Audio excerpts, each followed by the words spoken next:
There is something very special about a dawn in Africa.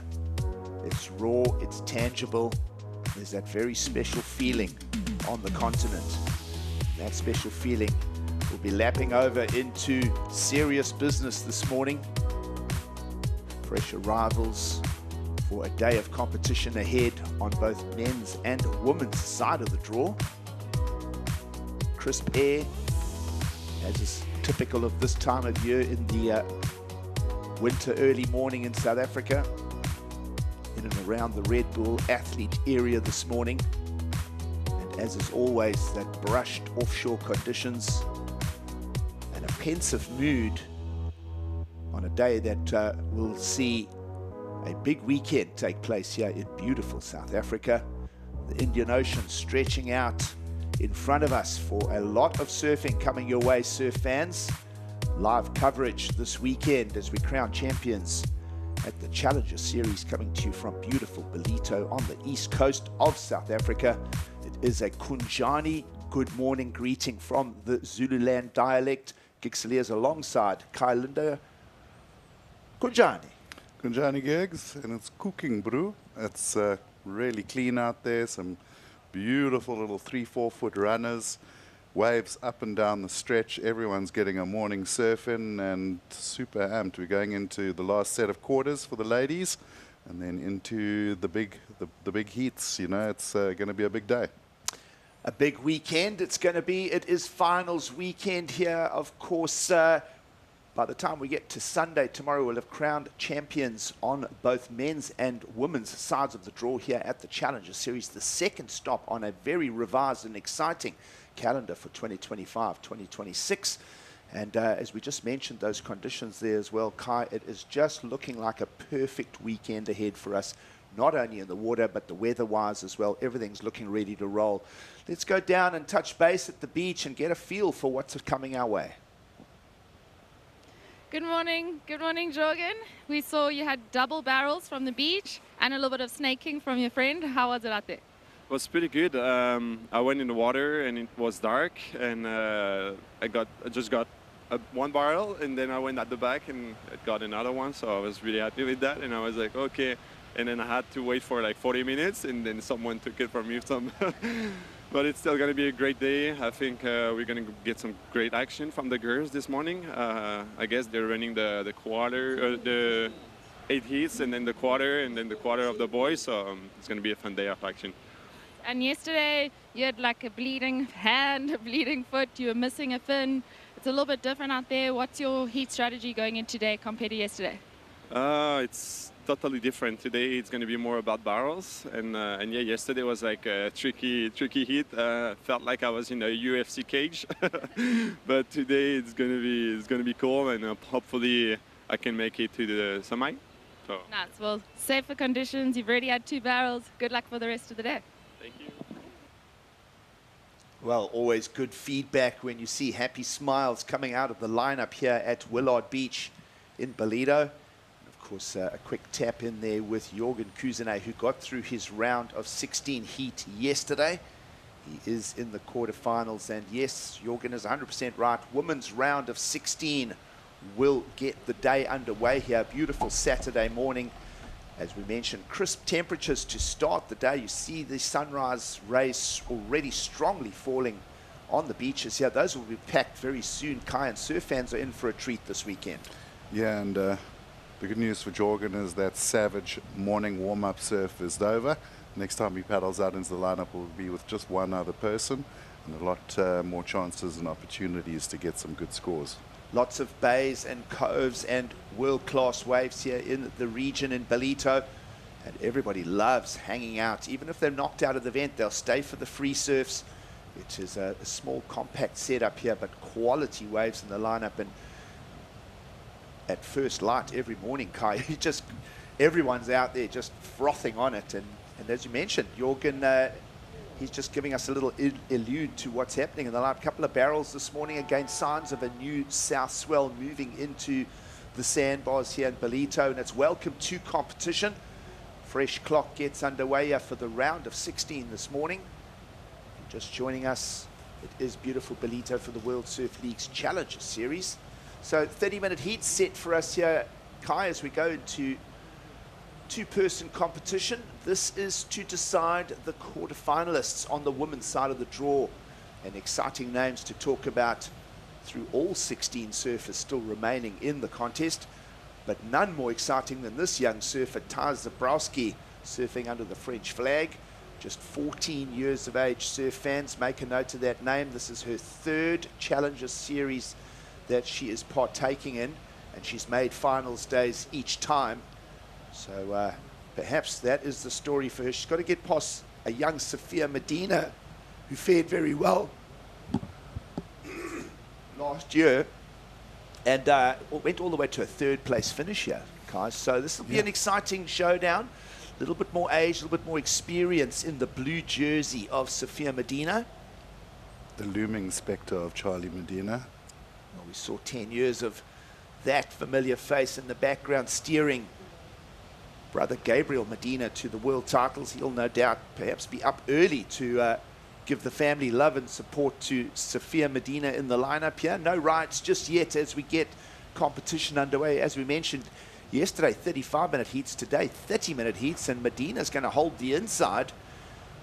And she'll just get going on this glassy wall. You see that early morning light just really highlighting how smooth the wave faces are. Everyone enjoying that free surf this morning, Kai, and we're in for a treat this morning. Yeah, and it was nice to start things off with the aerial view there. You could see how close they are to the point, the rocks that finger out for the top of the break here at Ballito. And those right-handers, that sand really has filled in during the week, because most of the competitors are going to sit on the main peak for probably the first time in the entire event this year. But what I did notice this morning as well, Giggs, is that that little left bowl that we've seen a lot of action on this week is also barreling back towards them. So a couple of opportunities, a little bit of a check turn to start, but the finishing turn solid for Sophie Medina. And Sophia will be very stoked with that one, just to get, you know, the win on the paddle battle, get the first wave under the belt. It's like a bit of a mental thing for these surfers to be the first surfer with a score on the board. Yep, dominating the inside on that pre-priority situation, and Medina will get first to the scorecard here this morning. The young 20-year-old Brazilian building each season as she works on the Challenger Series herself. Just speaking back to those conditions here, local time just after 7:30 in the morning. We're on our way to around 7:45 now. And so we've just gone through the low tide. So incoming tide all day here for us. Lighter winds expected. And just a beautiful look to the Indian Ocean this morning, Kai. Yeah, and we're looking at a beautiful day. Well, a beautiful 2 days. I mean, the weather forecast is looking fantastic. It's going to be hot, sunny days, balmy water with the offshores blowing, and build up and swell for the whole weekend as well. So I think, I don't know what Travis Logie got up to yesterday, but he's rolled the dice, and I think he's pulled off a winner here. We're going to have a great finals weekend. Yeah, he's read it very well. Of course, tour manager Travis Logie, having grown up in the area, knows the lineups from a young surfer. His competitive career honed in and around this coastline. Of course, Travis, a regular feature a decade back on the championship tour. Got his ISA world title here too back in 2002. So he'll know exactly the movements, the touches of those cold fronts. We had that big buster come through here yesterday and actually interrupt competition. For those that weren't following too closely and are finally settling into a bit of weekend surf fan following. Now, Friday yesterday, we had to pause the event due to a massive front that charged through the lineup here. Those winds were pretty strong at one stage, including some thunder and lightning as well. But what it's done is it's scrubbed the Indian Ocean into a beautiful shape this morning here. And as you mentioned, Kai, it's, we're in for a treat for finals weekend. Yeah, and just looking at that one, you can see how nicely the waves, even that smaller one they let go, are lining up on the bank. Proper walls, not just those sort of A-framey peaks we saw in some of the earlier days. So I think we've got proper scoring potential on offer here for these ladies. Good temperatures as well, still in the water, just light neoprene required. Perhaps a 2mm short arm, short leg suit is enough. See some surfers wearing the longer legs, some of them in full 2mm and 3mm suits, but it is warm. Essentially around 20 to 21 degrees centigrade. That puts it in the high 70s Fahrenheit. Let's have a look at that points haul from the first Challenger Series stop over in Newcastle. 5 of the top 10 coming to Ballito are still in the draw, and it is the top 5 arriving from Newcastle. Francesca Veselka coming up in the round of 16, along with Sally Fitzgibbons will be up next. Currently in the water, Ty Zabrowski.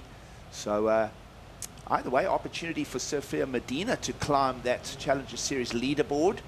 And a lovely knifing turn there to get her first wave underway. Young Tia Zabrowski, nice and strong in the lip.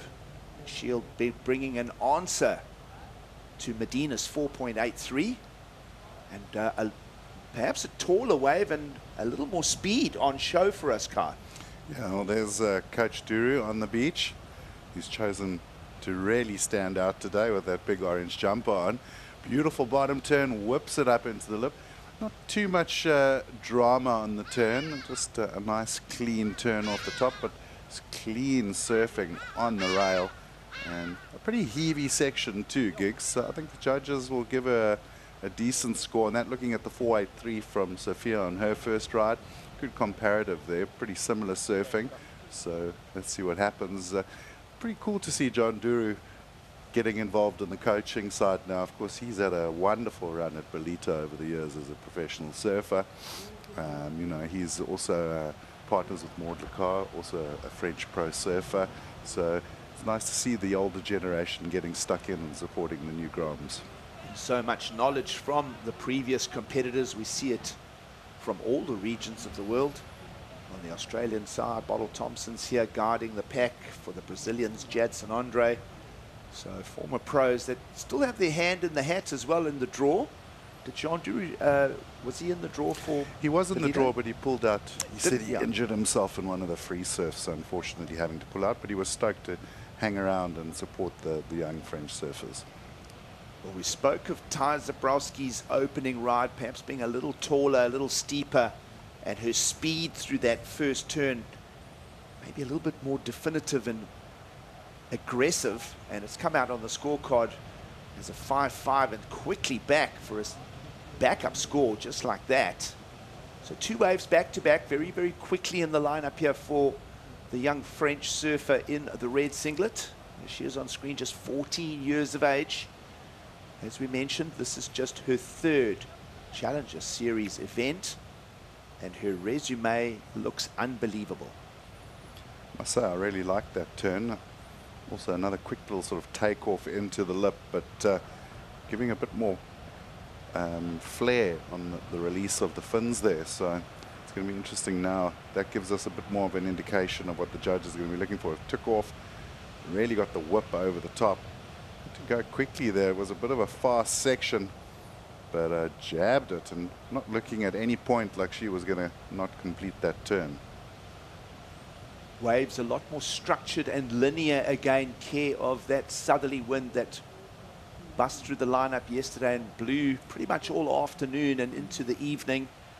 See straighter edged lines here, more of a south swell again coming through the water here, Kai, as opposed to the radically east direction of swells that we've had for the duration of the Ballito Pro so far. Yeah, pretty unseasonal. Also had 2 big northeast busters late on the afternoons on the first 2 days, and it really isn't what normally happens this time of year. That's more like the summer sort of conditions on the KZN coast. But glad to see those big long lines marching down the coast again. More structure to the swell and a big wall ahead here for Sofia Medina. Will go to the top and she'll pull that one off. So 2 waves apiece. See where that number lands. Zabrowski, meanwhile, previous action we saw, 2nd scoring ride in for Zabrowski at a 4.23. So well-balanced battle going on here. 2 natural footers attacking the lip line here in Ballito. See where that score lands. That perhaps, Kai, was the biggest wave that we've seen of the morning thus far. Definitely the biggest wave, a nice big bottom turn. Little held up on the turn. There was like a little pause off the top there, which the judges will take note of. But certainly an overhead wave. Zabrowski went very fast through and very aggressively through her first turn for the 5.5. Requirements of a 4.91 for the Brazilian. Of course, Sophia Medina, a 17th in Newcastle, so a chance here for her to climb the Challenger Series leaderboard. She will be doing that, even if it is an exit here in this round of 16, the round before the quarters. Still the opportunity to net around 3,340 points odd. But she'll want to go better than that, but it's going to be perhaps one of the tougher opponents in the draw in Tia Zabrowski, as we mentioned, who is just in her third Challenger Series final, third place in Newcastle, and her first roll of the dice at the end of 2024, making the finals at Ericeira in Portugal, just 14 years of age. So that number lands, as you mentioned, a slight pause in that maneuver. Kai, 4.1, judges pick all that up. And so she'll remain in second, still chasing the 4.91 with around 18 to go. Yeah, 4.91's not a massive requirement. I think today for these ladies, the conditions are good. There's lots of scoring potential. Might just be seeing our first look at a left there. We're not deciding not to go. In the aerial shots, you can still see there's a little bit of a V out there in the swell lines, Gigs. So still a little bit of that east swell left. And look at this wave. Wow. Wow, beautifully out of the lip for Tia Zabrowski. That's more critical, that's more edgy, and heavy section to work with, and it's very clear that that is where the judges want to see the commitment to the maneuvers. And that one's going to tick a big box, and Zabrowski, feel, is going to replace her low score of a 4.23 here.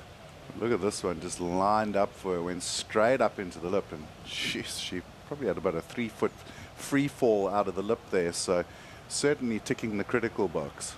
Definitely a step in the right direction here. It's going to put more pressure on Sophia Medina, who's been handed the priority. Keen to see where that number goes. Definitely go, are we thinking higher than her opening 5.5? Yeah, Gigs, I'm going to say that's probably my wave of the event so far for the day. Not maybe the whole event. It's 14 minutes long, Kai. Too early to make calls like that.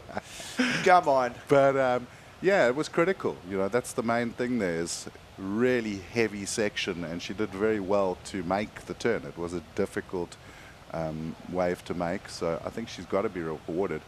It was a beautiful looking peak as she took off. Great bottom turn right up into the lip, like really attacked it, and then a lot to do on the recovery, so good surfing. Well, surf fans, a 7.17 in for that single maneuver. Incredibly technically challenging.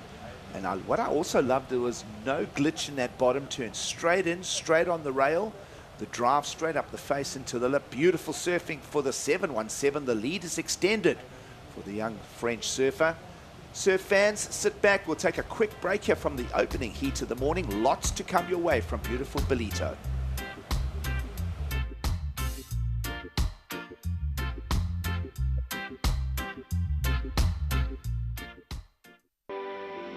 Welcome to Quarterfinal, the destination for all seasons. Nestled on the breathtaking north coast of the Zulu Kingdom, this vibrant town offers something for everyone. Quarterfinal boasts several beaches that have been awarded the prestigious Blue Flag, guaranteeing cleanliness and safety for all visitors. Our inland region offers a world of adventure. Get your adrenaline pumping with thrilling activities like ziplining, hiking and off-road biking surrounded by the natural beauty of Quarterfinal's landscapes. Kids will love our animal farm, getting up close and personal with friendly animals. Immerse yourself in history as you explore the rich heritage and legacy of great leaders like King Shaka and Chief Albert Lutuli. Conveniently located just a short drive from King Shaka International Airport and Durban International Conventional Center, making it easily accessible for both local and international delegates, with an abundance of world-class accommodation facilities, dining options and attractions nearby, you can truly make the most of your time in this magnificent region. Kwadukuza, the heartbeat of the North Coast.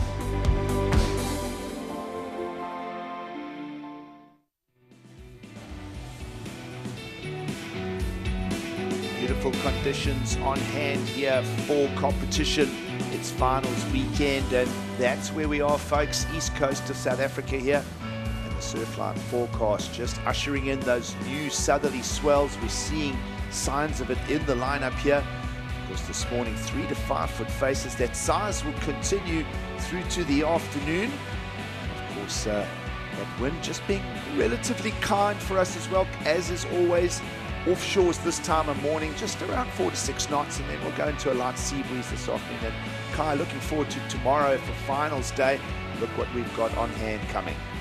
Yeah, it's looking good. And I mean, we haven't really seen the forecast creep into that 7 spot there, so good to see for finals day. And it's pretty cool. Back in the day here in South Africa, when we were little gremlins, you had to kind of watch your grandpa's barometer and try to work out what was going to happen next in the week. Now it's just a click away. Just a click away. Surfline, our forecast partners, getting it spot on here. 3 to 5 feet this morning in the lineup in Ballito. Tide has just turned over, and we'll head towards a high tide at around just before 1 p.m. today. So incoming energy on the bank here as well. No real change to the scorecard, folks, while you were away before the break. The 717 in, and an improvement in the heat lead for Zabrowski. She's now putting a big requirement on Sophia Medina of a 784, and priority with Medina. So opportunities with 12.5 minutes to go for the Brazilian. Yeah, and watching those waves from Taya, when you talk about her age at 14 gigs, so many young surfers where they sort of lack against the older, more experienced surfers on the rail game, like a little bit more flicky, you know, not quite into like drawing out those lines. And if you watch her surfing here, just watch the bottom turn, just leans on that rail, clean arc up into the lip, and then the release, and never really looking like she's out of control, even in that sort of out of control situation. Yeah, very critical through the lip line. That rail drive, then out into the cupped area of the wave. The board just releases free fall, does it perfectly. Zabrowski showing her overall skill.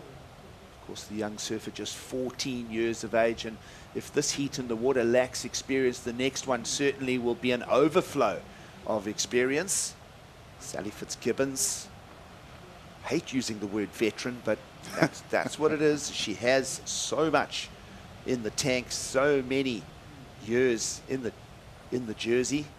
Goes all the way back to 2009 for her first CT appearances. Multiple runner-up in the world to the world titles. Fitzgibbons takes on Elisa Spencer. Spencer with her own experience already in the CT jersey. But here comes the young talent on the Challenger Series, folks. Zabrowski and Medina figuring out who is going to go through to the quarterfinals here. Down to 16 women left in the draw. Kind of like that she's, knows she's got the heat lead. She's not got the priority either. And again, we talked to her like how mature she is in a heat. Just deciding to sit down the bank, hunt a couple of those inside runners. Never know, might pick up one of those barrels we saw this morning and just sort of turn the screws a little bit more. But there's no point in going and sitting at the top of the point when you don't have priority. So I think she's really just showing a cool, calm head on her shoulders. Lovely look to the Indian Ocean here this morning. As we mentioned, water temperatures around 20 centigrade, mid to high 70s on the Fahrenheit. Just a beautiful time of year here in the Quatakuza region. Windless and light offshores every morning this time of year. And then those sea breezes in the afternoon, and well, a promise of A lot of south swells always if you're a traveling surfer. You come through May, June, July into August. You get a lot of what you see on screen right now, folks. Beautiful ocean, lots of sea activity as well. Saw a few birds diving out the back this morning. Kai, see the SMG Water Patrol ski just out the back, keeping an eye on everything. Clear visibility as well, of course. A lot of scuba diving, a lot of spear fishing, and everybody just enjoying everything in and around the beautiful coastline of this Quatakusa region. And there really is no better place to be this time of year. The rest of the country caught in an incredibly cold snap. Even some new snow falling just inland of Cape Town and the mountainous regions there. But while everybody there is huddled around their fireplaces, we're looking for the suntan lotion. It's all good here in beautiful Ballito for the Ballito Pro of 2025. Yeah, Kai's top tip for those going to J-Bay, pack the beanie and warm jacket. It's going to be cold when that southwester blows. Serious look on Charlie Medina's face here. He's just telling his daughter Sophia, hold position, you're in the right place, just be patient. She's going to need a big nuggety wave if she's going to attack that requirement with a single wave. Probably have to be the best wave of the heat as well. Kai, requirements for Sophia Medina. Again, surf fans, just a reminder, it's got to be in the top order. Could be a 784. Best wave we've seen is a 717 from Zabrowski. For now, a pair of 4s in the scoreline for Sophia Medina. There is her requirements to advance to the quarterfinals here in Ballito this morning. And we are going to be running both men's and women's quarterfinals during the course of today. Right now, though, the round of 16 to establish those quarterfinals in the women's draw. And Medina with the opportunity, priority. She's held it for quite a while as well, Kai. She's being very selective. She knows she needs a special wave to pick that number apart. Well, thus far, only 2 waves surf for Medina. And you look at Taya, she's had 6 waves, 2 scores in there, 1 throwaway that is higher than Sophie's second scoring wave as well. So maybe the game plan is to stay busy, keep hunting, moving up and down the bank, find those waves. Sophia, though, taking the other approach, she's waiting for that quality wave. We've seen them this morning, you know, in the morning interview with the surfer exiting the lineup from the Warner. Barrels are plenty out there, the boys and girls getting barrels lefts and rights. So the opportunity is there, but she's going to have to start speeding things up a little bit. 7 minutes on the clock. Time's ticking away on her. As we mentioned, Sophia Medina this time last year on the Challenger Series got a great result here in Ballito, a 3rd in the event. Really set her on the front foot for more and more Challenger Series experience. She only fell in that semi-finals against Vaheen Ferro. Got past Ellie Harrison in the quarterfinals, so she's able to roll her sleeves up. She's able to muscle it in the bigger format of the Challenger Series. And she'll want to just keep some nerve here. She'll have to really stretch herself for that score, unless she wants to build up some numbers. The other way to do it would be to perhaps, you know, replace a 4 with a 5 or even a 6 in the lineup to reduce the overall requirement. And that's always a discussion. Do you do it, do you fetch that requirement trying with 1 wave, or do you keep some momentum of your own and perhaps improve both scores to reduce the requirement? Yeah, right now I'd say wouldn't be a bad bet to try and just jump the scores a bit, get that requirement down. We've seen her waiting a long time for that 1 big score wave, and it hasn't really happened. So looks like there's a little bit of movement in the lineup now. I'm seeing those arms activating. So here we go. Well, it's taken a while. Committed to the look of this wave here is Sophia Medina into the top section, a little bit off the heels. Now speeds it up, and that one's going to fall apart on her. So a long time invested, and you could argue a strategic error now from Sophia Medina. She'll quickly work her way back into the lineup. She's now going to have to go to multiple reps to try and build scores here, as we're down to 5 minutes, Kai. Yeah, and it just shows you that's a beautiful example right there of how pressure can build. Feeling the pressure, pulling trigger on a wave that maybe wasn't the right wave, and then also you could just almost see the palpable pressure on her shoulders as she surfed that wave.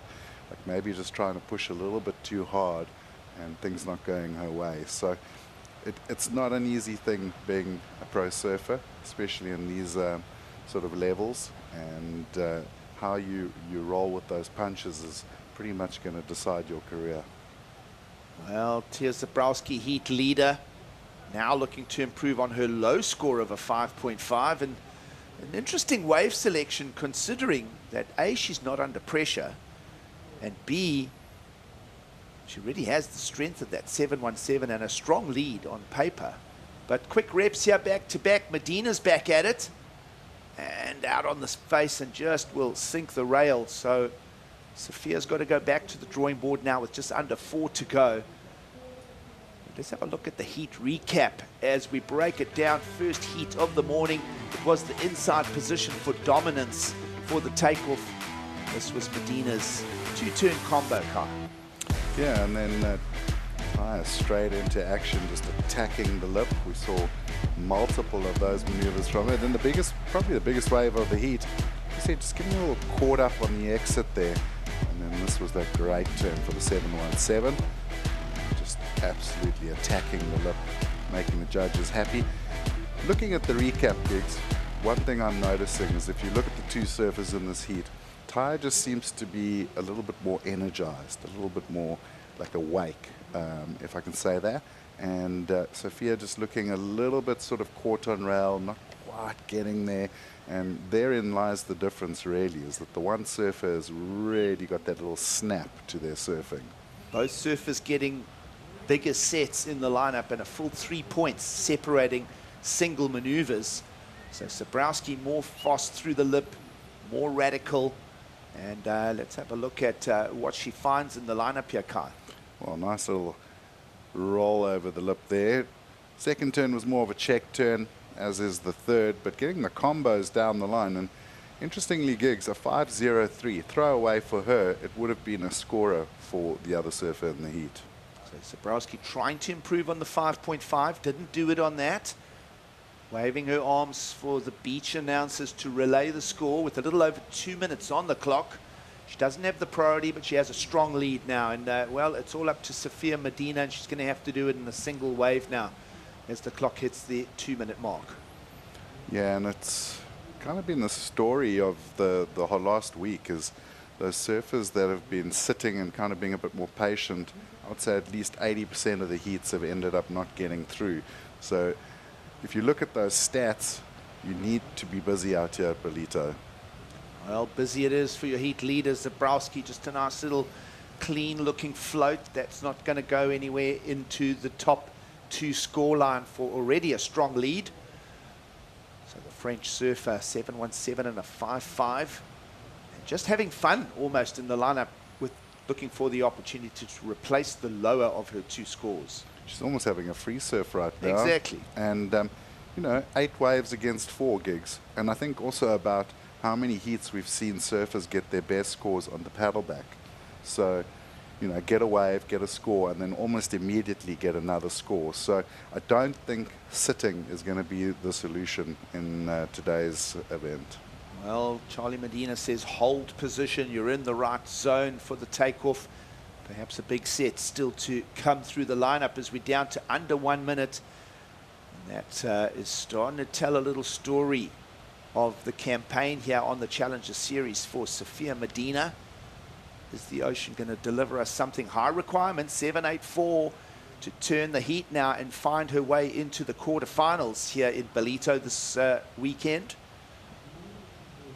30 seconds to go now. A couple of bumps approaching. That's the exciting thing about heats. It's never over till it's over. And in fact, they're stacking up on the outside here. Let's see if they manifest into something. You mentioned some of the waves a little bit peaky still, some with some longer walls. But either way, the clock is going to put Medina into the pressure to select this. And here we go. Medina's last attempt to get to the quarterfinals. Strong rail line. Nice snap in the pocket. Perhaps already bringing her best wave of the heat. She likes it, she feels it. So managing the moment, managing the pressure behind her opponent. Zabrowski just again crystal clear and clinical in the lip herself. So a little flurry, a little exchange there just to wrap it up on the horn. Yeah, it's, I was going to say, don't celebrate too soon because you could see that second wave looming in the background. But this is definitely Medina's best wave. Beautiful little rail lock, drops back down tight in the pocket on the second turn, and then managing to get the little sort of layback jab at the death. That was definitely her best wave, Gigs, but I'm not quite sure if it's going to get to a 7-8-4. And then, of course, Taya right behind her on another good-looking wave. Well, a couple of things out of that. I like the big match temperament of what we saw from Sophia Medina there. Under pressure brings her best score of the exchange, of the entire heat. But I go back to perhaps the middle part of the heat where she sat so long. If she'd built another score, perhaps added a point and a half to one of her other rides, it could be a different whole story. We're going to stay with this moment here. This is something the judges will just invest heavily in. They have the ability with replays. They have their own studio setup. And what are we thinking at home, folks? Well, it was a beautiful looking wave coming down the bank. Big carve to start, tight in the pocket there. Maybe could have gone a little bit harder on that third turn if I'm being critical. But now the interesting thing is what happened on the wave behind too, because looking to drop a 5-5. If Taya also got a similar quality wave, and we look at the surfing she's been doing in the heat, she could quite well have improved her situation. Here we go, Gigs. So got into this one, nice looking bowl. Also a little wrap to start things off, then built some momentum down the line and a big lip line hit to finish. So maybe a little bit more critical. Not the biggest wave we've seen in the lineup, but good talking point. Does she improve on the 5.5? The answer is yes. 617 for Taya Zabrowski, who just ups her numbers to increase the arm. That is going to make a requirement into the 8s for Sophia Medina. And we're still waiting for an official result here. This is the tension of it. It is points and pressure on the Challenger Series. Well, winning the exchange there, Gigs, 6.5, but not an 8.51. Well, back to the story of perhaps a little more waves in the lineup for her. Either way, great material.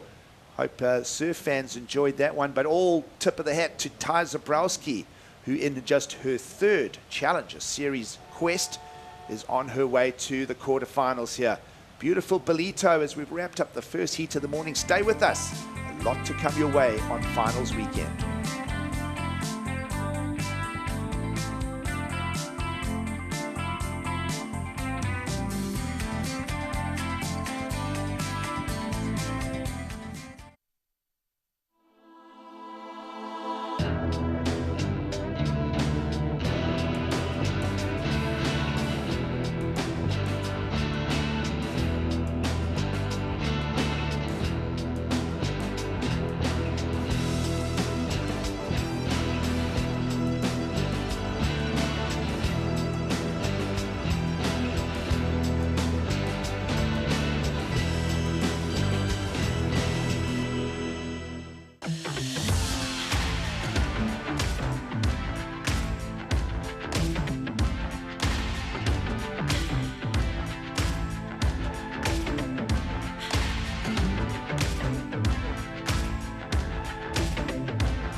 The Ballito Pro presented by O'Neill is brought to you by Quatukuza Municipality, the official host and title partner of the Ballito Pro presented by O'Neill. By Corona Cero, made with 100% natural ingredients. And by O'Neill, the official presenting sponsor of the Ballito Pro. It's finals weekend here on the east coast of South Africa. The beautiful Quatukuza region plays host to the World Surf League's Challenger Series. It's a beautiful Saturday morning. Surf fans already heading down to the beach. Second heat of the morning coming at us as you join us for the show. Live coverage of the Challenger from South Africa. Giggs and Kai in for the call, and well, here's a stacked one coming your way for the second heat of the morning. Lots of experience out in the lineup. American Elisa Spencer on her campaign in the CS this year will take on Sally Fitzgibbons, who is on her own crusade again for, I cannot even recall how many years, and we love it. We love the stories of it, and welcome surf fans to the lineup here in beautiful Ballito this morning. And a beautiful morning it is. Great morning. And it was nice to hear Joe Tippel's voice there. You talk about how wonderful this place is. I saw him post the other day his memories from being here at this event and saying how much he misses it and all the people and the food and everything else. So if Joe Tippel says it, it must be true, Giggs.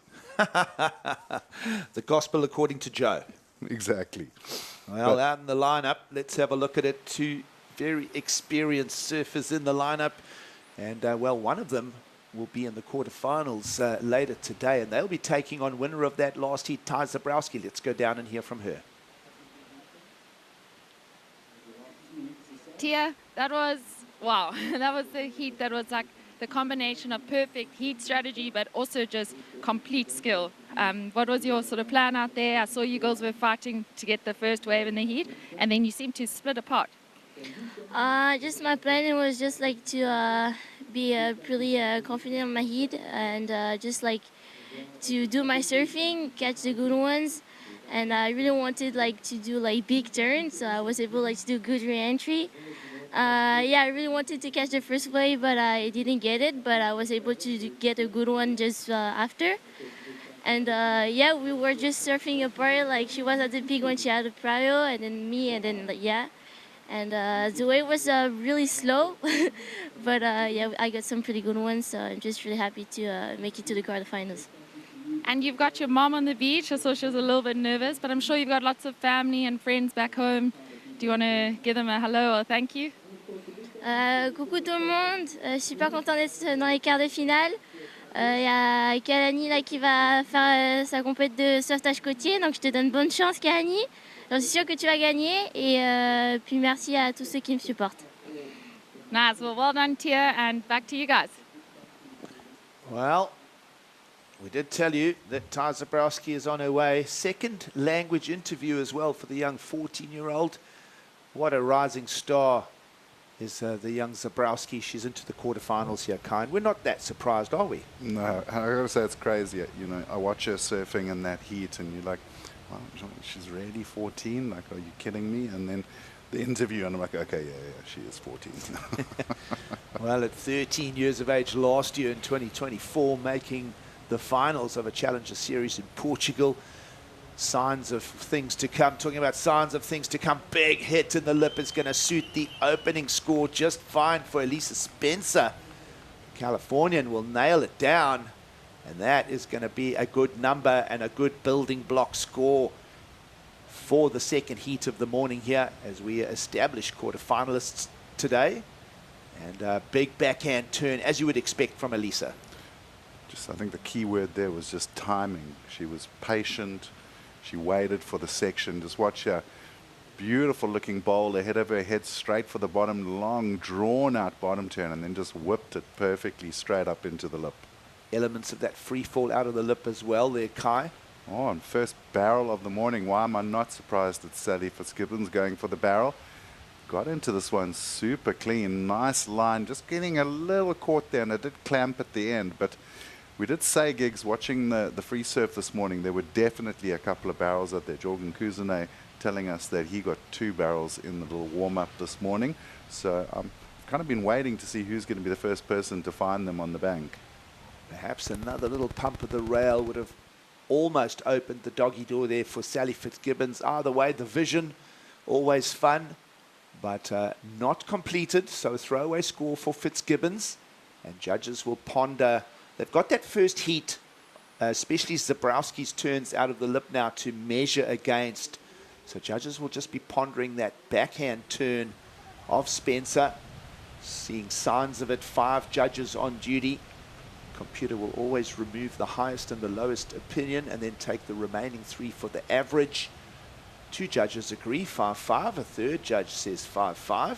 Let's see if one of them goes low or high after that. Well, one judge likes it for a 6. So there we are, 5, 6, 7. That's how we end up with the decimals, surf fans, just so that you know the computing process. 5 opinions, highest and lowest are removed. Remaining 3 averaged. So 5, 6, 7, good building block score as we called it, Kai, for that opening turn of Elisa. Good old power hack off the top on the backhand, and she has got a very strong backhand, Alyssa Spencer. So I'm expecting to see more of the same through the heat. Yeah, thank goodness we got computers. In the olden days, gigs, there'd be some person sitting there with a calculator called a tabulator and having to work out all these scores. A little click for the free fall there for Elisa Spencer. Of course, we always think fondly of 30, 40 years ago, the Gunston 500 who have been working on that tabulation system. The late Milne and, of course, Mrs. Campbell, who just poured their life into supporting the system here with surfing families at the beach.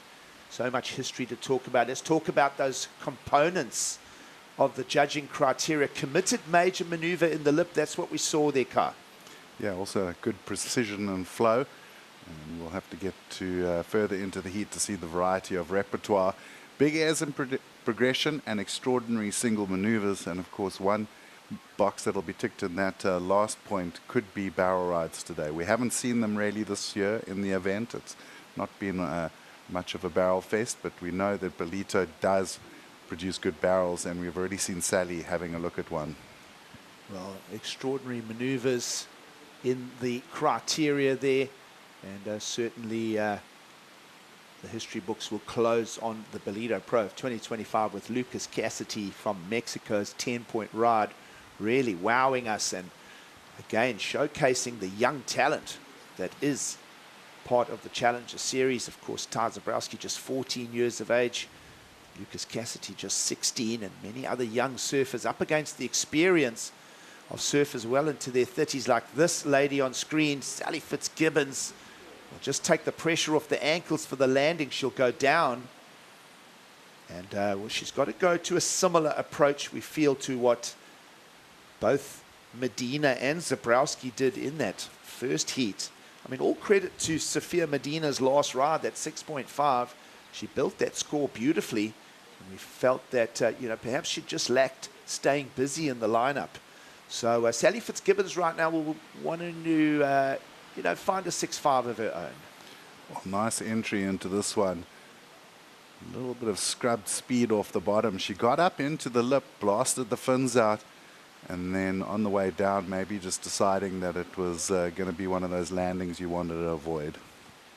Well, either way, throwaways, nothing special just yet for the veteran Sally Fitzgibbons. Of course, Championship Tour surfer again this year with the mid-season cut.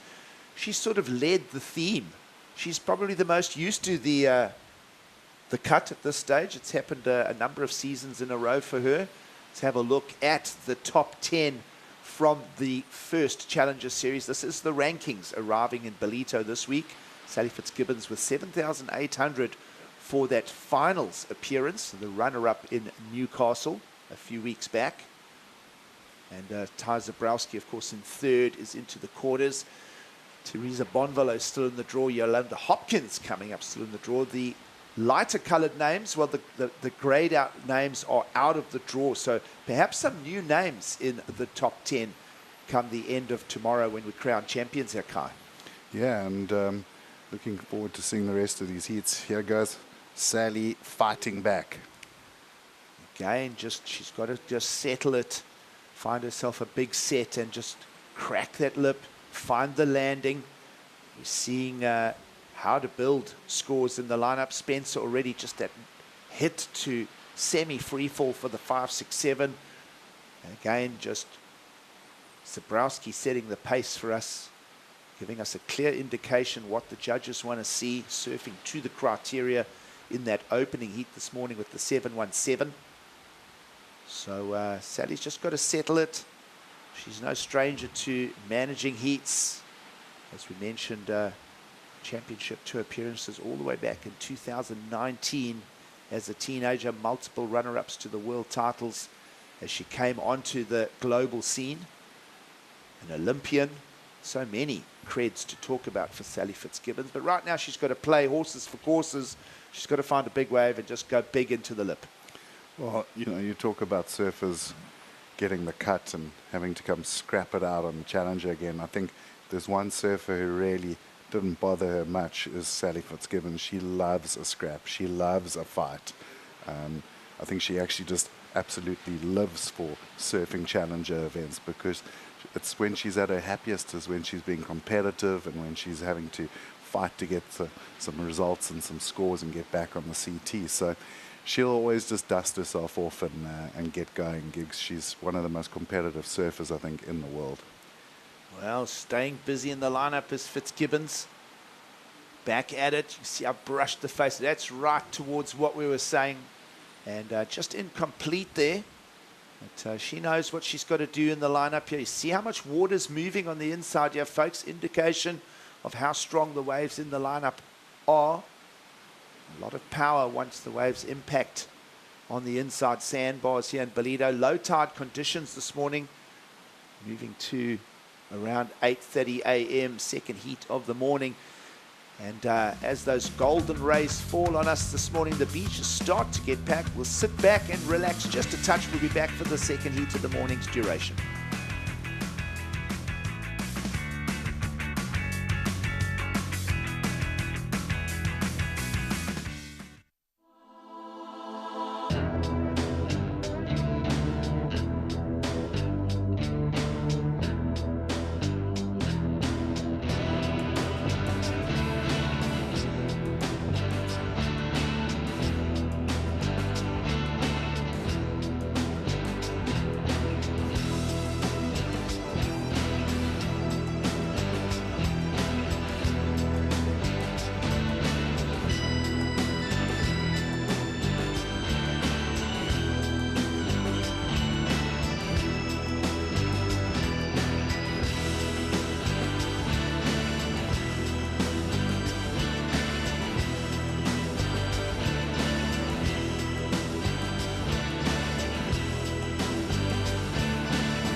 We are back. We have a very special guest with us today. As the next generation, I want to push that bar even higher. I think everybody's a threat. You could get the wave of your life out there.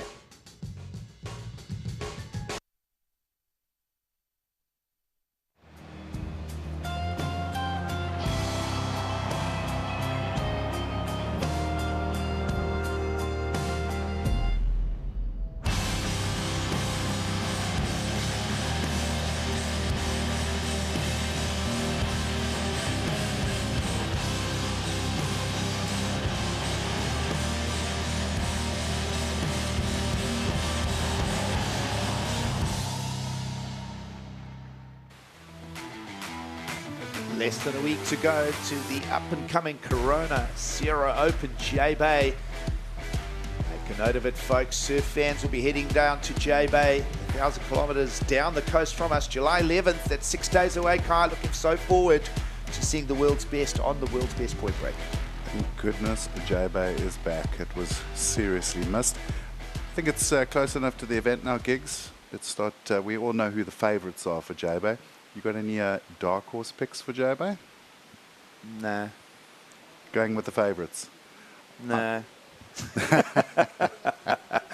Well, I'll tell you what, one guy I think is going to be a serious dark horse there, and I've been asked about it yesterday, is looking forward to seeing a big, strong Mexican called Al Cleland Jr. at J-Bay, and doing some big, healthy rail turns like Sally Fitzgibbons in the break, and finally getting the combo unlocked and getting a 3.0. At least it's a movement in the right direction. Well, Sally just broken water on the inside here. Kai, she'll want more than that from the lineup as the second heat of the morning in the round of 16 here, setting up quarterfinalists. Sally will want more than that. Not a lot in her scorecard right now to boast about. Elisa Spencer still just that single ride, the big backhand blast for the 5, 6, 7. Only one ride selected in the lineup. She's being very, very selective with it. Meanwhile, multiple reps in the lineup. Fitzgibbons back at it under the priority. Smaller, slopier wave here. And they're going to let her down like that. She's got to get into a bit of a pattern of trying to find the bigger waves in the lineup here this morning with 12 minutes to go. Spoke of Sally Fitzgibbons just before the break. And a quick look into the heat coming up next. Young Sierra Kerr taking on the exciting prospect of Gould, who's been really surfing out of her skin this event as well, Kai. Yeah, very exciting heat coming up, and you see the Doach there, Josh Kerr. That's our new word for dad coach, the Doaches of the World Tour. And Sierra, these conditions are really going to suit her. She likes to let go. We haven't seen anyone go to the air yet this morning, but winds are super light, so there's definitely that opportunity to go to the air and get big scores. Well, thinking of the women's side at J-Bay, you asked me the question. Of course, Molly Picklum out in the yellow jersey now, so she's a surefire bet. I always love Lakey Peterson surfing if she's going to be in the draw. Think of, well, you know, Gabriella Bryan, I think, is due a win there. Yeah, you asked an opinion. I'm just kind of simmering on it. I'm certainly not going to disagree with you. I think Gabby Bryan this year has been looking so good on her front side too, Gigs. Lots of power, lots of rail. Those are all things that suit the lineup at J-Bay. Well, heat preps here going on. Another young surfer, an exciting talent. It's just focused on a big professional career ahead. And Kiara Gould should be taking on Sierra Kerr in the next heat. So very exciting. Just you know, just pondering on the J-Bay discussion there, Kai. Caroline Marks on the backhand, always a surefire bet. She's due for a result in 2025. Surf fans will agree. And then on the men's side, well, the yellow jersey with Geordie Smith. How could every surf fan not make their way to J-Bay or at least invest in supporting Geordie? Well, big discussion, of course, this whole week has been the wildcards in the men. We knew Maddie McGillivray had ticked one of those boxes. There was a big battle between Adam Mason-Camp and Luke Thompson. Luke Thompson into the quarterfinals, so he is going to get that wildcard. Do we know yet who's going to get the wildcard on the ladies' side? We don't. We don't. We'll look into it as the competition unfolds this morning. Of course, surf season down here in South Africa. The Challenger Series this week. The up-and-coming J-Bay Corona Zero J-Bay Open coming our way as soon as next Friday. Very, very active ocean as well. A lot of storms pummeling out of the South Atlantic, hitting the bottom of the African continent. Been a very active winter thus far, so I think surf fans are not going to be disappointed. We're going to be seeing A-grade super tubes for competition this year. It's just, it's been a fantastic winter thus far here in this beautiful region of the world. Yeah, they have had an absolute dream run to start the winter in J-Bay.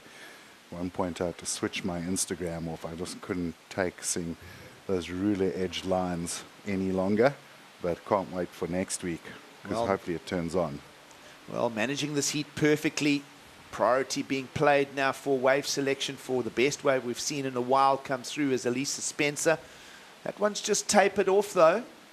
Meanwhile, behind her, second wave of the set, slightly smaller, running in the leftover broken water of Spencer's wave.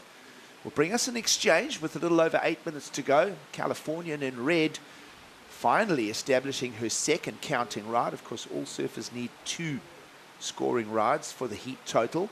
Only the best 2 count. It's taken a while for Elisa to build that. You know, she really does have that rock-solid bottom turn off on her backhand. Exciting surfer, and either way, she's going to bring us our second number. Well, nice late takeoff into the bottom turn, gets the wrap. Jabs another little turn just to push maybe another 0.5 out of the score. The aerial shot really gives you a good view of this. So perfectly tapered little bowl there. So you see it running out, and definitely still signs of that east swell in the lineup, Gigs. Yeah, I was just going to say, you saw that wave split in 2 there, 2 swells running. What are we thinking of Sally Fitzgibbons' rail work here? Oh, beautiful wrap back into the pocket. Unfortunately, a bit of a froth monster, but she's really keeping busy. 7 minutes on the clock, and this is a much better looking wave for Sally Fitzgibbons. That's more like it. This is going to be a solid score even before it wraps up. We can already tell you this is a step in the right direction for Sal. Working through to the inside, a finalist in Newcastle here in the round of 16, trying to get through to the quarters, and that is going to be her best wave by a country mile.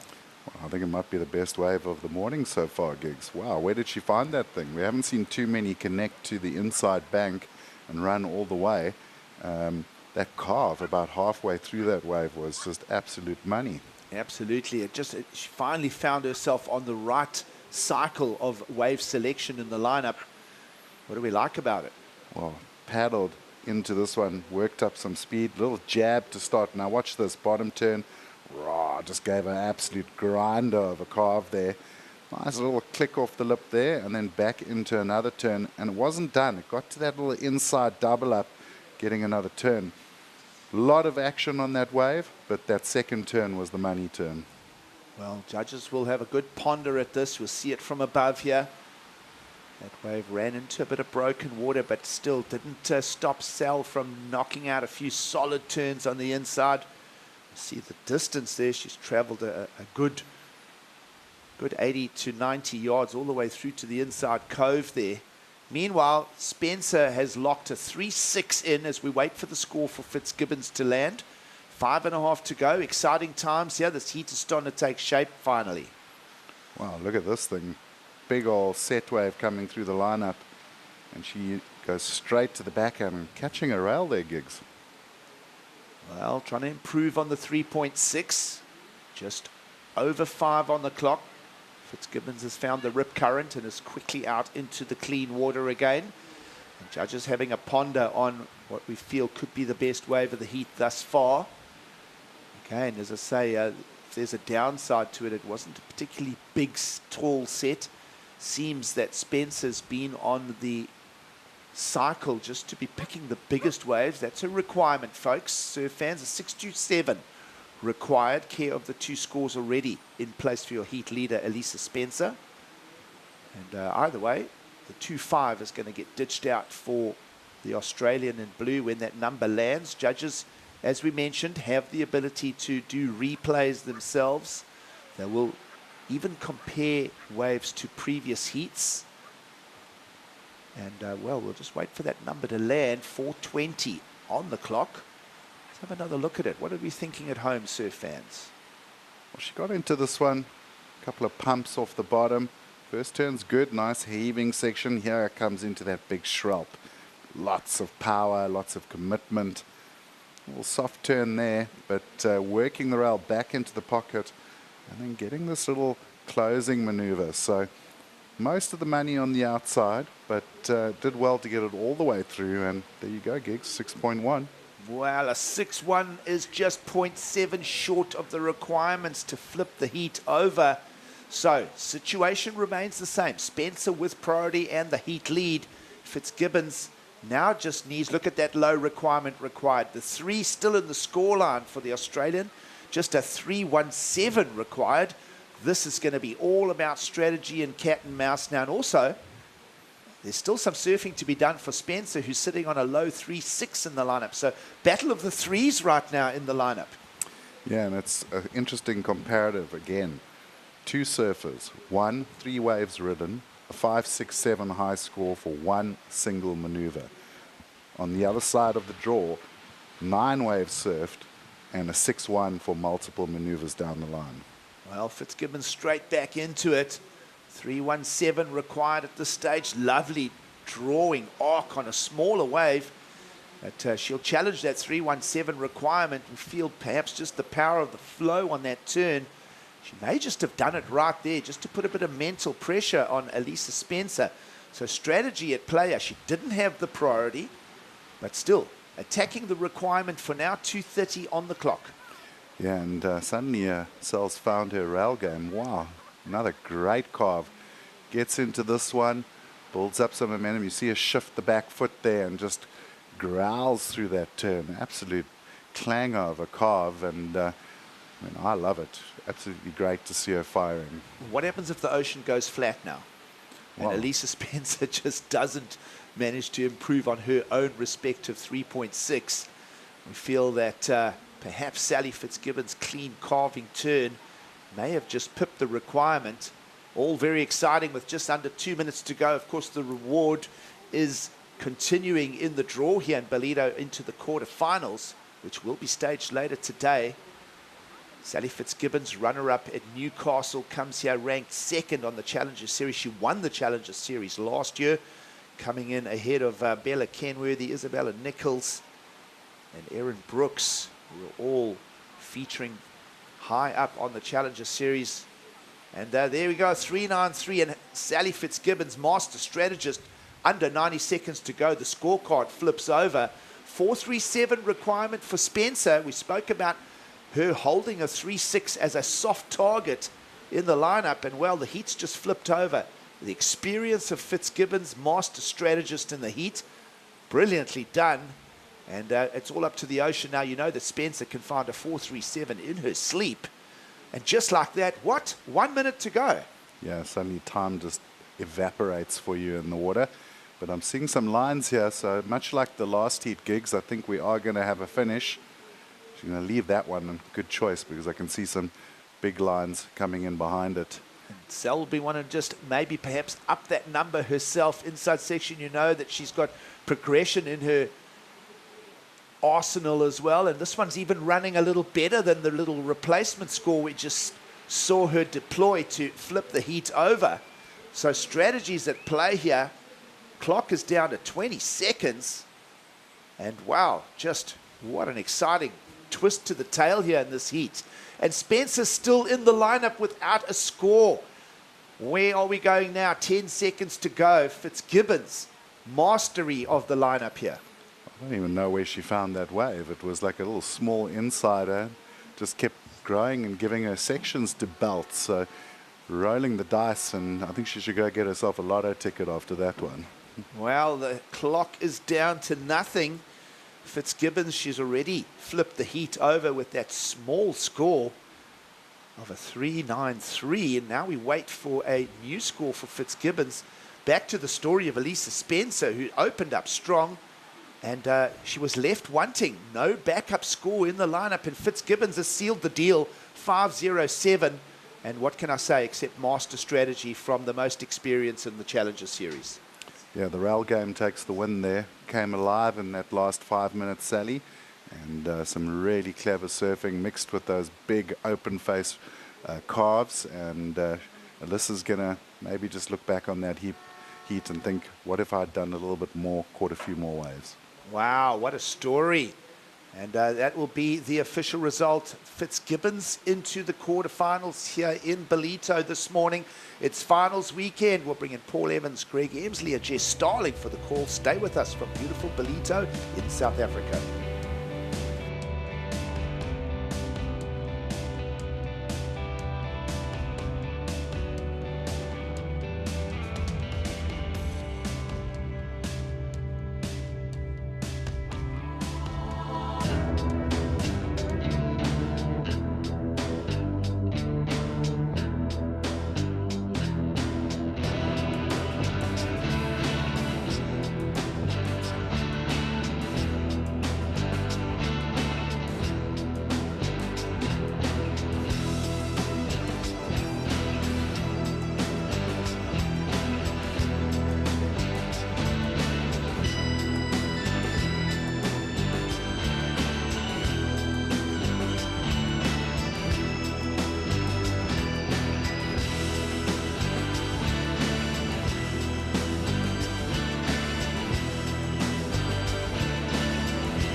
We are back. We have a very special guest with us today. As the next generation, I want to push that bar even higher. I think everybody's a threat. You could get the wave of your life out there.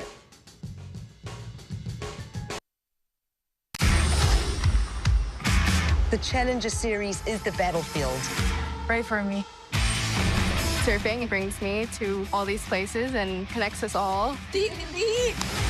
We're good friends, but competing is competing. Every heat is a fight for everyone's lives. She has been smashed on those rocks. The stakes are higher, the pressure's higher. The more we get heat, the more we stand up.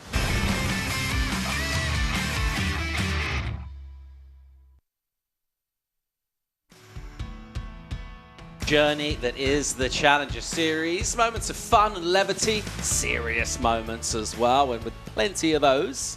The panel this morning, Jess Starling, good morning. Greg Emsley, how are we going? Great this morning. I mean, we've got pumping waves, incredible competitors. I mean, we're into the deeper round, the round of 16. We're going to set up quarterfinals today as well. What more could you ask for? Condition summary this morning, Greg? Waves are really fun. You got to be careful. It kind of looks better than what it is, if you know what I mean. You could go out there, you can see some barrels up and down the lineup. You got to be careful of thinking, I'm going to go and hunt those waves, because there are a couple of average waves in between. So you got to go out there and kind of just surf, surf what is given to you. And if that special wave comes your way, take advantage of it. I think the use of priority today is going to be exceptionally important, especially with that tide pushing through the morning as well. It will soften the lineup slightly. An outstanding matchup will feature Sierra of Australia taking on Kiara Gould from French Polynesia. And these two, with all of their progressive surfing, we'll look at some of these bowls, see exactly where they can take it in terms of scores and getting into those quarterfinals and really shaping up for something solid here over the weekend. Tomorrow we're pretty confident about a big clean like this, maybe a bit bigger as well, possibly some of those tubes that Greg was just talking about. Enjoyable last heat though, and maybe some learnings for these two to take into this matchup as well from what we just saw go down. These are two CT hopefuls. This is that next generation we keep talking about. They bring that progressive type of surfing to the table, and when I saw this on paper, I thought this is going to be a really exciting matchup. And if we get a couple ramps in this heat, you've got to think that one of these ladies, if not both of them, are going to take to the sky. Speaking of CT surfers, let's go and hear it from a legend of the sport. Sally is with Emma. Sally, wow, it's so good to have you back in South Africa, but you really left that to the last minute or last few minutes. My heart's still racing. Oh, that's why I still get up and go to training every day. It's like, they're the moments. Sometimes like they don't look like all pretty 8s and big high scores. Sometimes it's just like the nuts and bolts and being on the right wave at the right time. And yeah, I guess at this stage of my career, I'm just unafraid of being around that pressure and around really good surfing. And I know I'm in a group here of such amazing surfers, so it could go either way. And so I just believe that it could go my way, even when I didn't have too much on my scorecard. So that was brilliant. I loved it. And yeah, cool battle with Spence. You handled the pressure well, for sure. Obviously, in the beginning of the heat, it wasn't going as to plan, I think. And then you obviously started upping it. You got those good waves at the end. What do you do mentally when you feel like, yeah, you're just trying to like break through that little moment? Well, I guess early days of my career, we all are. We're like mad perfectionists and wanted to look so perfect. And I guess the more I've gone through my career, I've like thought about that a lot. And thought I was seeking this place where I would make like less mistakes. But I think now it's all about just embracing the imperfection. Like, we're dealing with the ocean and I can't control that. So I can control how I react to it and just keep showing up to it. So yeah, my surfing doesn't change. Even if it's, only 1 point rise, I still know my surfing's still there. So I got to trust that. Well, fantastic start to the Challenger Series. And we know you can handle all the pressure, and it's good to have you back here. Good luck for the next heat. Oh, cheers. Yeah, despite all the accolades, years of experience, all of the glories, you can still see how much that means to Sally right there. Oh, definitely. I mean, she's got to have the most grommet froth out of anyone on the Challenger Series. And even though she has the most experience, she wants it so bad. And that energy that doesn't die, I mean, that's why she keeps coming back. And we love having Sally here. Here's the youngster, Kiara Gould, dynamic. A real spring in her step on a solid section, just one turn. Very nicely done with speed and a really critical part of the wave as well. Not easy to get up there. She'll open things up here. Really looking forward to seeing Sierra Kerr get involved. Must be a little bit discombobulated when you're Sierra Kerr and you're the, sort of the next big thing, and all of a sudden you've got the next big thing in the heat with you. Yeah, these girls, I mean, this is going to be a really great matchup between these two because I feel like both of them have that kind of talk around them at the moment where they both are the next big thing, but there's a couple years of age between the two. I mean, Sierra, this is her second year on the Challenger Series. This is the first we're really seeing of Kiara in an international stage. And being so young, she's one of the two 14-year-olds in the draw. She's really starting to push and challenge people like Sierra Kerr, who are only 2-3 years older than her.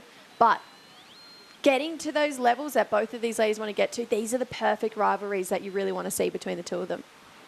They're both dynamic young surfers. They're very quick on their boards, lively surfers. They've got the progression. Quite an interesting note for these two surfers. We see Kiara on her first wave. She's actually opted to go with the CR Pro 2, and she's gone with a squash tail. She's got a little rounded pin as the backup. And then we see Sierra Kerr. She's got her JS Monster 10. She's actually gone in with the rounded pin, and she's got the squash tail as a backup. So quite an interesting, it will be interesting to see how those different tails work through on the face of the wave in this heat. Decent number for Kiara, a flat 5 to kick off in the context of particularly the last heat.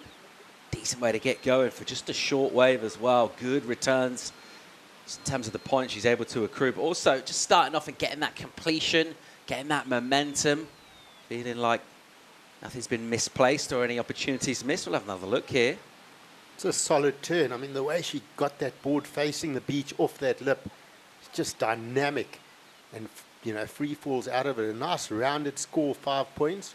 So it's a good start to the heat for her. She had, you know, I was in the competition area before coming in. She had this, I'm trying to explain it, like a calm amp about her before this heat, like so focused. She had quite a vigorous warm-up routine with her coach. And he was pretty calm too. They sort of found their own little spot and on the grass behind the competitors' area and just did their warm-up and waxed their boards and looked really focused and solid. And then we saw the Kerr family. They were amped as well. Josh, you know, sent Sierra out there. I had a little chat to him, said, what's the game plan? He said, what I mentioned earlier, be careful of trying to overthink the waves. Look at what's presented to you. Be really sharp with your priority. And I asked him if he sort of helps in the water at all. He said, you know what, if she's in the wrong spot, I'll do a little bit of spotting for her, but not too much. He really wants her to focus on that ocean and look at those easterly swells and the mix of south swells and see where those peaks are coming through. Yeah, I was watching Sierra go out for the free surf this morning, and Josh, from where we get our coffee in the morning, whistled to her and just kind of gave her this signal of like, stay calm.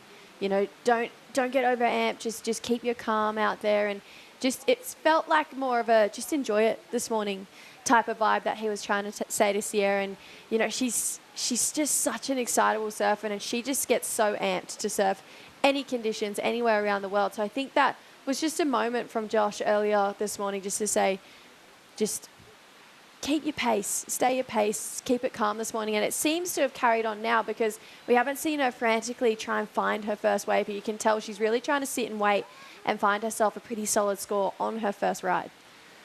Josh is almost one of those guys that's like the like super competitive guy, but doesn't show it. So he's like a calm competitor, and even on screen there, you know, that's probably a nervous Kersey in some ways, you know, playing with that little seat cushion. And that's probably as nervous as he'll get. He's still looking pretty calm. He's got that sort of Roger Federer-looking face, no emotion. But, yeah, he's super competitive underneath. Kiara on the backhand, really nice. Love that turn from her. Great positioning on a soft section. There's only really one moment on it, and she's all over that. Thinking of the critical section of the wave again, putting it right there with great flow, balance, and poise. And she'll add a little bit more scoreboard pressure here. Yeah, you can tell she's going for one big turns on those chunky-looking sections coming back towards her, which I'm really loving that approach from Kiara. She's a small girl. I mean, she's 14 years old. She's got a small frame, but she's got this impeccable timing when she connects with sections like this and just goes up and over with that section. I really love the way she's waiting for the biggest, steepest part of the wave just to lay into a big turn. Comes down with the lip on that one. Feel like she's using that to her advantage rather than power, because Sierra, she's that bit of a bigger build. You know, she's got a couple more years on her, looks a bit stronger in stature as well, but Kiara's making these really big moments on these waves, which is pretty entertaining to watch. Good point. She's tiny, eh? She's a really small girl, and the only way you can surf waves that well, if you're small and a lightweight, is if you're technically very good. And I think that's where Kiara is great, is she's technically very good. And, you know, you can look at a surfer like Katie Simmers, also a small girl, but her technique is, from a coaching perspective, probably one of the best techniques you can see in world surfing right now for such a small person to do such big turns. Let's have a look at the technique of Sierra Kerr here. She's waited a little while, and she'll carve down, perhaps not quite the angle. She had to sort of rethink that turn halfway through as the wave just bent a little bit out to sea, and not exactly getting hold of it after a prolonged period of inactivity while her opponent built up numbers. I think she would have loved to rip in a little more there. Definitely. I think she would have really wanted to bury the rail in one of those carves that we know she can do. She can really dig that board and put it on rail and just hold it all the way through. But her board, with the wave and the slope of that wave, stayed pretty flat through that carve. But you can tell she's been working on that a lot in the off-season. Kiara now. Oh, how's that first turn? Loads up, whacks it down, steep lip, manages to get that board rotating to the beach in that heavy, bowled out section. And how was that two-turn combination just flying through that first turn, releases that tail, and a heavy hitting finish. That's going to be a great number for Kiara. That's, you know, explosive surfing right there. She's looking like she's enjoying herself in the water at the moment. Yeah. We like to talk about flow a lot on the wave itself and between maneuvers, but overall in the heat, I just feel like she's really enjoying the energy. She's tuned in with it well. These sets coming through. Every exchange that we've only had one real exchange, just that one way, but all of the moments so far seem to be going her way. Yeah, she's really found herself moments in this heat where she can just capitalize on these big sections, lays into that turn. I love the fact that it was almost like a big down carve hack in the pocket there. So much spray went out the back. She timed that section perfectly, and then Sierra on this one held that one all the way through, but didn't get it quite on rail, as you could tell she was pushing really hard to. Went to do it again there, and just that section forced her to slash the fins on that one. I mean, you can tell she's got an incredible rail game, and just maybe not connecting as well she wanted on that one. But it's her first wave of the heat. She pretty much sat for 10 minutes, so, you know, maybe a little bit cold, just trying to get her feet in the wax. But how many times do we see people have a settler wave? So she's going to get herself back out there, and I feel like now she's so competitive, and Kiara's really starting to build on her situation, and she just dropped an excellent score for that last wave. Unbelievable. 8-point ride for Kiara Gould. Sierra Kerr currently in all sorts here. And Kiara's just surfing a heat on her own, really. Nothing coming back the other way. A 2 for Sierra Kerr. Another quick look here for Kiara. But the way she's managing just to stay in motion out here in the lineup and on the waves. And 8 points for dynamic surfing. Could never really tell exactly what sort of turn she was going to do. It was exciting. Judges paid off big time. The youngster, 14 years old, out of Tahiti at the moment with a big lead over Sierra Kerr. More live action from a beautiful Saturday in Ballito real soon.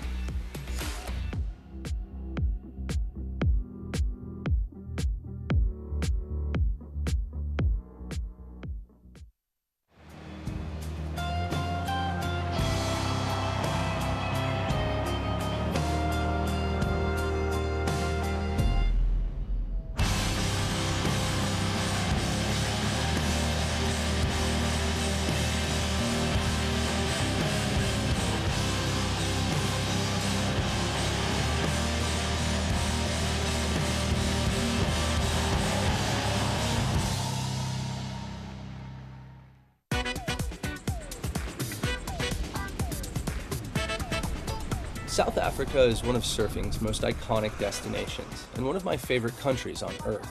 How fun does this little wave look, though? I'm Ashton Goggins, a surfer, writer, and documentary filmmaker, and this is No Contest, Stab and Red Bull's travel show by surfers. Joined by the country's best and brightest, and with the continent's preeminent surf explorer and pioneer as our guide. Doesn't get better than that. This episode we're covering 1,000 kilometers of South Africa's east coast. exhaustingly consistent world-class waves. A sprawling, diverse coastline, both culturally and geographically, exotic wildlife, gorgeous natural landscapes, thriving urban centers, and thoroughly affordable world-class food and wine. Flavor Town. This is No Contest South Africa.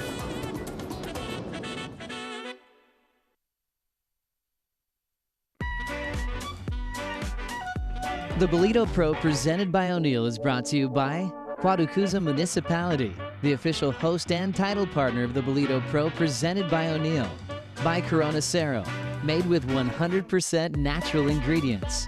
By SMG Yamaha, the official vehicle and water safety partner of the Ballito Pro presented by O'Neill. And by O'Neill, the official presenting partner of the Ballito Pro.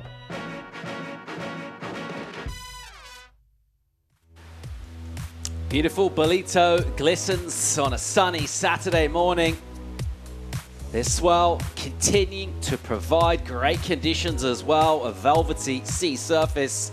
Meanwhile, out in the water, not quite so serene, pretty much one-way traffic at the moment. As we check out a tube, we'll pick it up. The exit from Sierra Coast up against it here. It's got nothing on the board. So we get down to inside the last 12 minutes. She needed a wave. She needed to connect with something. Looks like she did exactly that. This is what we want to see from Sierra. We want to fired up, revved up Sierra Kerr, and it feels like maybe frustrated with these first 20 minutes of her heat so far, and now she's really starting to create some magic and find just that little bit of flow that we've seen Kiara Gould just tap into so perfectly in this heat so far. Would love to really break down. I mean, when we tuned in right at the end. So she gets this wave super cupped out. She gets pretty deep behind it at one point on that wave and then came out with a nice clean exit. And then we see Kiara, she gets a piece of the action as well. Starts off with a slash on this one. Wow, connects perfectly in the pocket there,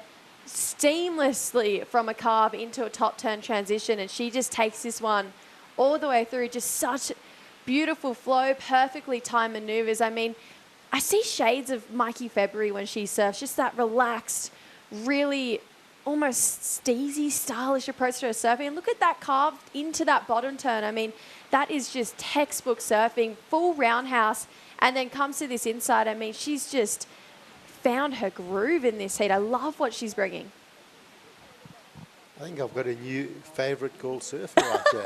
That is just, you spoke through that perfectly. Jess, I mean, those turns, the variety that I've always said, if you can do a proper roundhouse cutback, you know how to surf because, you know, you're having to use all full rail.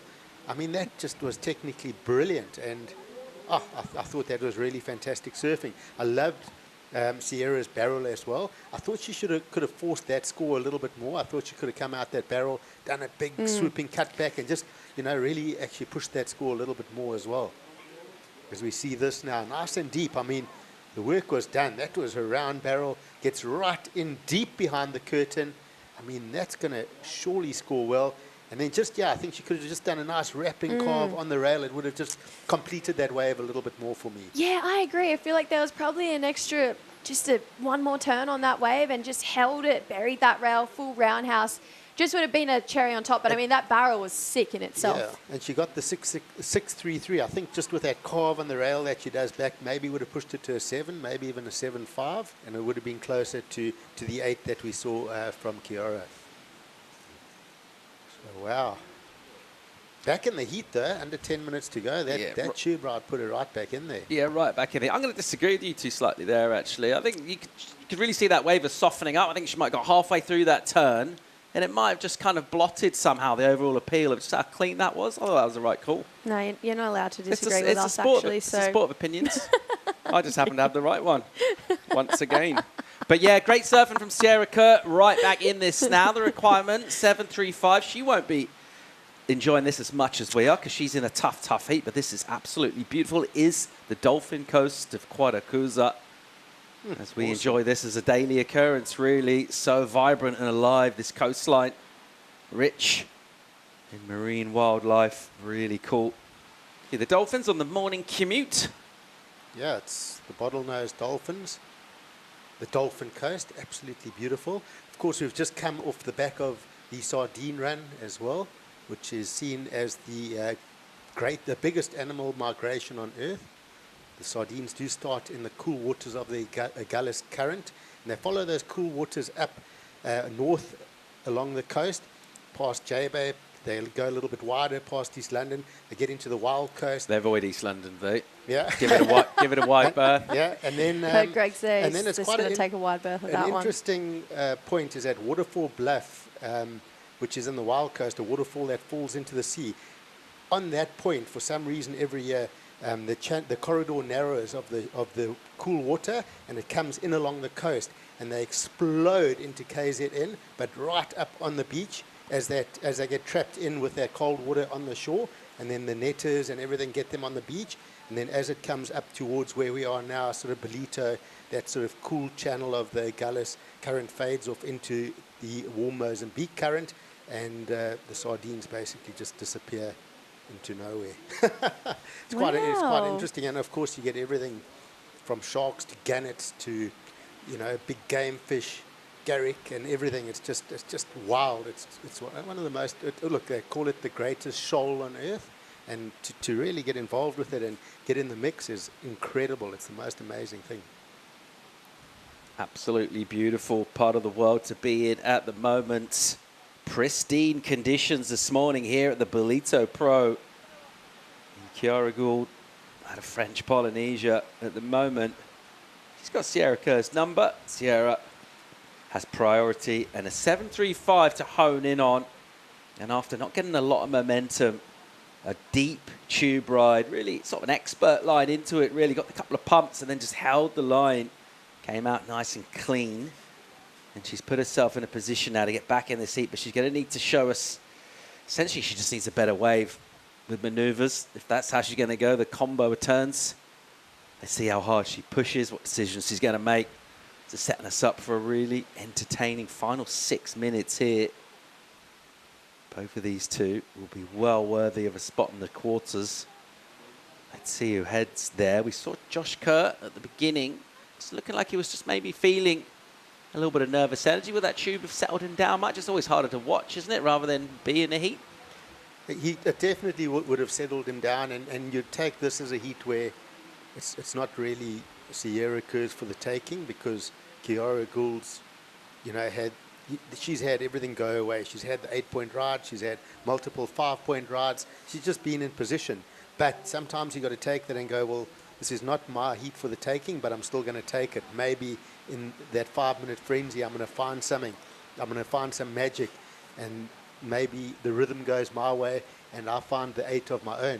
Of course, only looking for the 7.35. When I say only, is because Sierra Kerr has pretty much everything in her arsenal. She's got the tube ride. We saw her getting the air rotation in her last round. So if she gets that opportunity, watch out. I mean, how many times have we seen in the dying stage of the heat the situation change? I mean, Sally in that last one just really pulled the rug out from under Alyssa's feet. So we might see a similar situation today. Wow. I like that. That's a good explanation. I can imagine that rug being pulled out. There we go. Absolutely slamming those turns. Wow. Sierra Gould. That was a huge section. She really just has capitalized on every single moment that has come her way today. This wave, I mean, she just read it so beautifully. I love that transition from carve to top turn there. Brings it all the way through to the inside. And she just has this impeccable timing with this wave. And then this was such a highlight moment in the heat.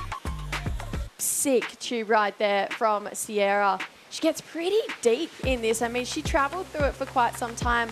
Just held her line and drove through that end bit there when it was really starting to clam down towards her. So we know Sierra, she's a great barrel rider, and she's traveled the world to a lot of pretty slabby waves. Her last video edit she dropped last year, Precursor, that she was charging massive barrels in that. So Sierra should just be looking to maybe rely on some of her other strengths for a 7.35 now. She's got 3.5 minutes though, and then an ocean, which is a longer period swell. It's calmed. You'd much rather have your work done, wouldn't you? And the points already on the board. You are at the mercy here. You can easily go 3 minutes without really seeing a set or something, at least with major scoring potential. She does need quite a big number as well, so in terms of being selective. So Kersey's actually, just saw him waving on the screen there. It's almost telling Sierra to go a little bit deeper. So that gets a bit shallow on the sandbar. There's not, you know, it's a little bit of a shifty lineup. But what I have seen deeper every now and then is some of those hollow waves that come through there. So maybe with that requirement of that 735, maybe that's what they're thinking. Just go and take your chances on that hollow section. Look for another one of those tube rides and then get the big crack afterwards. She does have priority. It's going to be an important 2.5 minutes. You know, I hope she gets an opportunity at it. Really make this a close heat at the end. I guess the wave we've really got to focus on is that 8, isn't it? That third wave from Chiara. That's the sort of significant number and the thing that Sierra really needs to aim at. So something with multiple sections that stays steep with some lip to hit. Impressive the way that wave was put together, particularly in terms of the youngster. And you think some of the attributes you tend to assign to the youngsters. So much composure in her surfing, the patience as well. Everything dialed in, a great read on the ocean, sort of stuff you can't really coach at all. Let's have a look at that 8 here. Yeah, it was such an incredible wave here. I mean, that bottom turn was just textbook. I mean, she just draws such nice lines, especially on these waves. Comes up to this section and just threw the hammer on this. I mean, almost looked like she was in two minds, and at last minute she just went, I'm just going to lay into this and push as hard as I can. And you can just see that timing was so impeccable. Hit the backwash at the perfect time, and she capitalized on it. And 8 points, I mean, it was stunning. So in my experience, the dolphins always like to ride set waves. They always come through when there's a bit of a set. So is this a good sign for Sierra? Maybe. But they maybe wake out the lineup a little bit. What are they going to do to the wave quality? If there's enough of them. We've seen groups of 30, 40. It's quite a lot of them. Yeah, there's loads. Yeah, they can definitely wake it up a little bit. But check this. There is an opportunity. Oh, maybe not. But like you said, look, a little bit of bump there, especially now with the tide starting to push as well. You get, you know, a little bit more of that deeper water. And then with those dolphins coming through, do put a little bit of a ruffle on the ocean. Yeah, as if surfing didn't have enough sort of variables of things that can affect conditions. You've got cetaceans as well, giving you a couple of potentially unsightly chops. Great to see them. But if you want clean water and you want a set wave, your Sierra Kerr at the moment, you need something to come through. Chiara Gould is happy if it stays just with dolphin watching at the moment, because now we're down to just over 15 seconds to go. Kurt with Prio heading now back down the beach and desperately scanning. I'm not sure we're seeing much coming through here. And it will be Chiara Gould, who has surfed brilliantly. The 14-year-old looking mature beyond her years. And she'll have watched Sierra Kerr's career over the last few seasons and admired.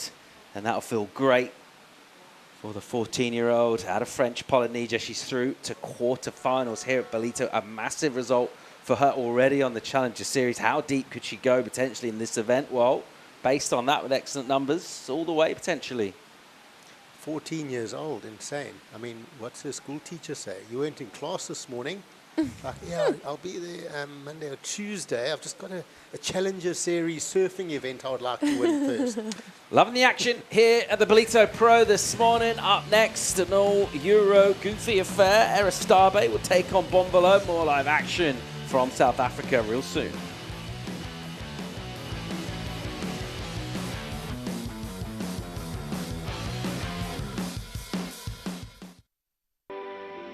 Welcome to Kwadukuza, the destination for all seasons.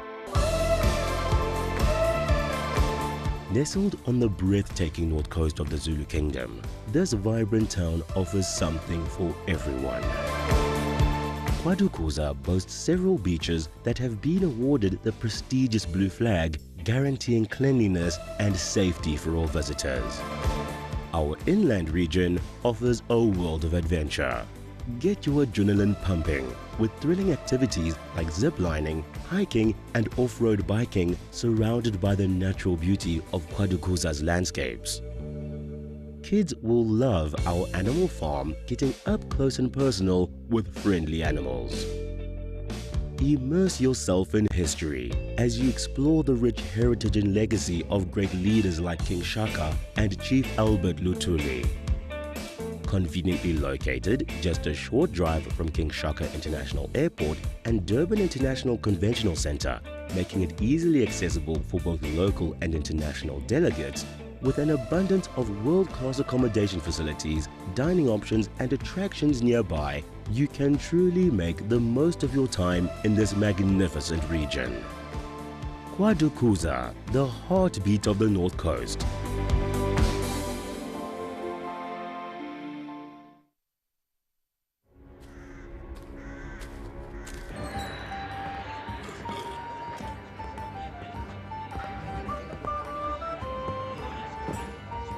Shall we?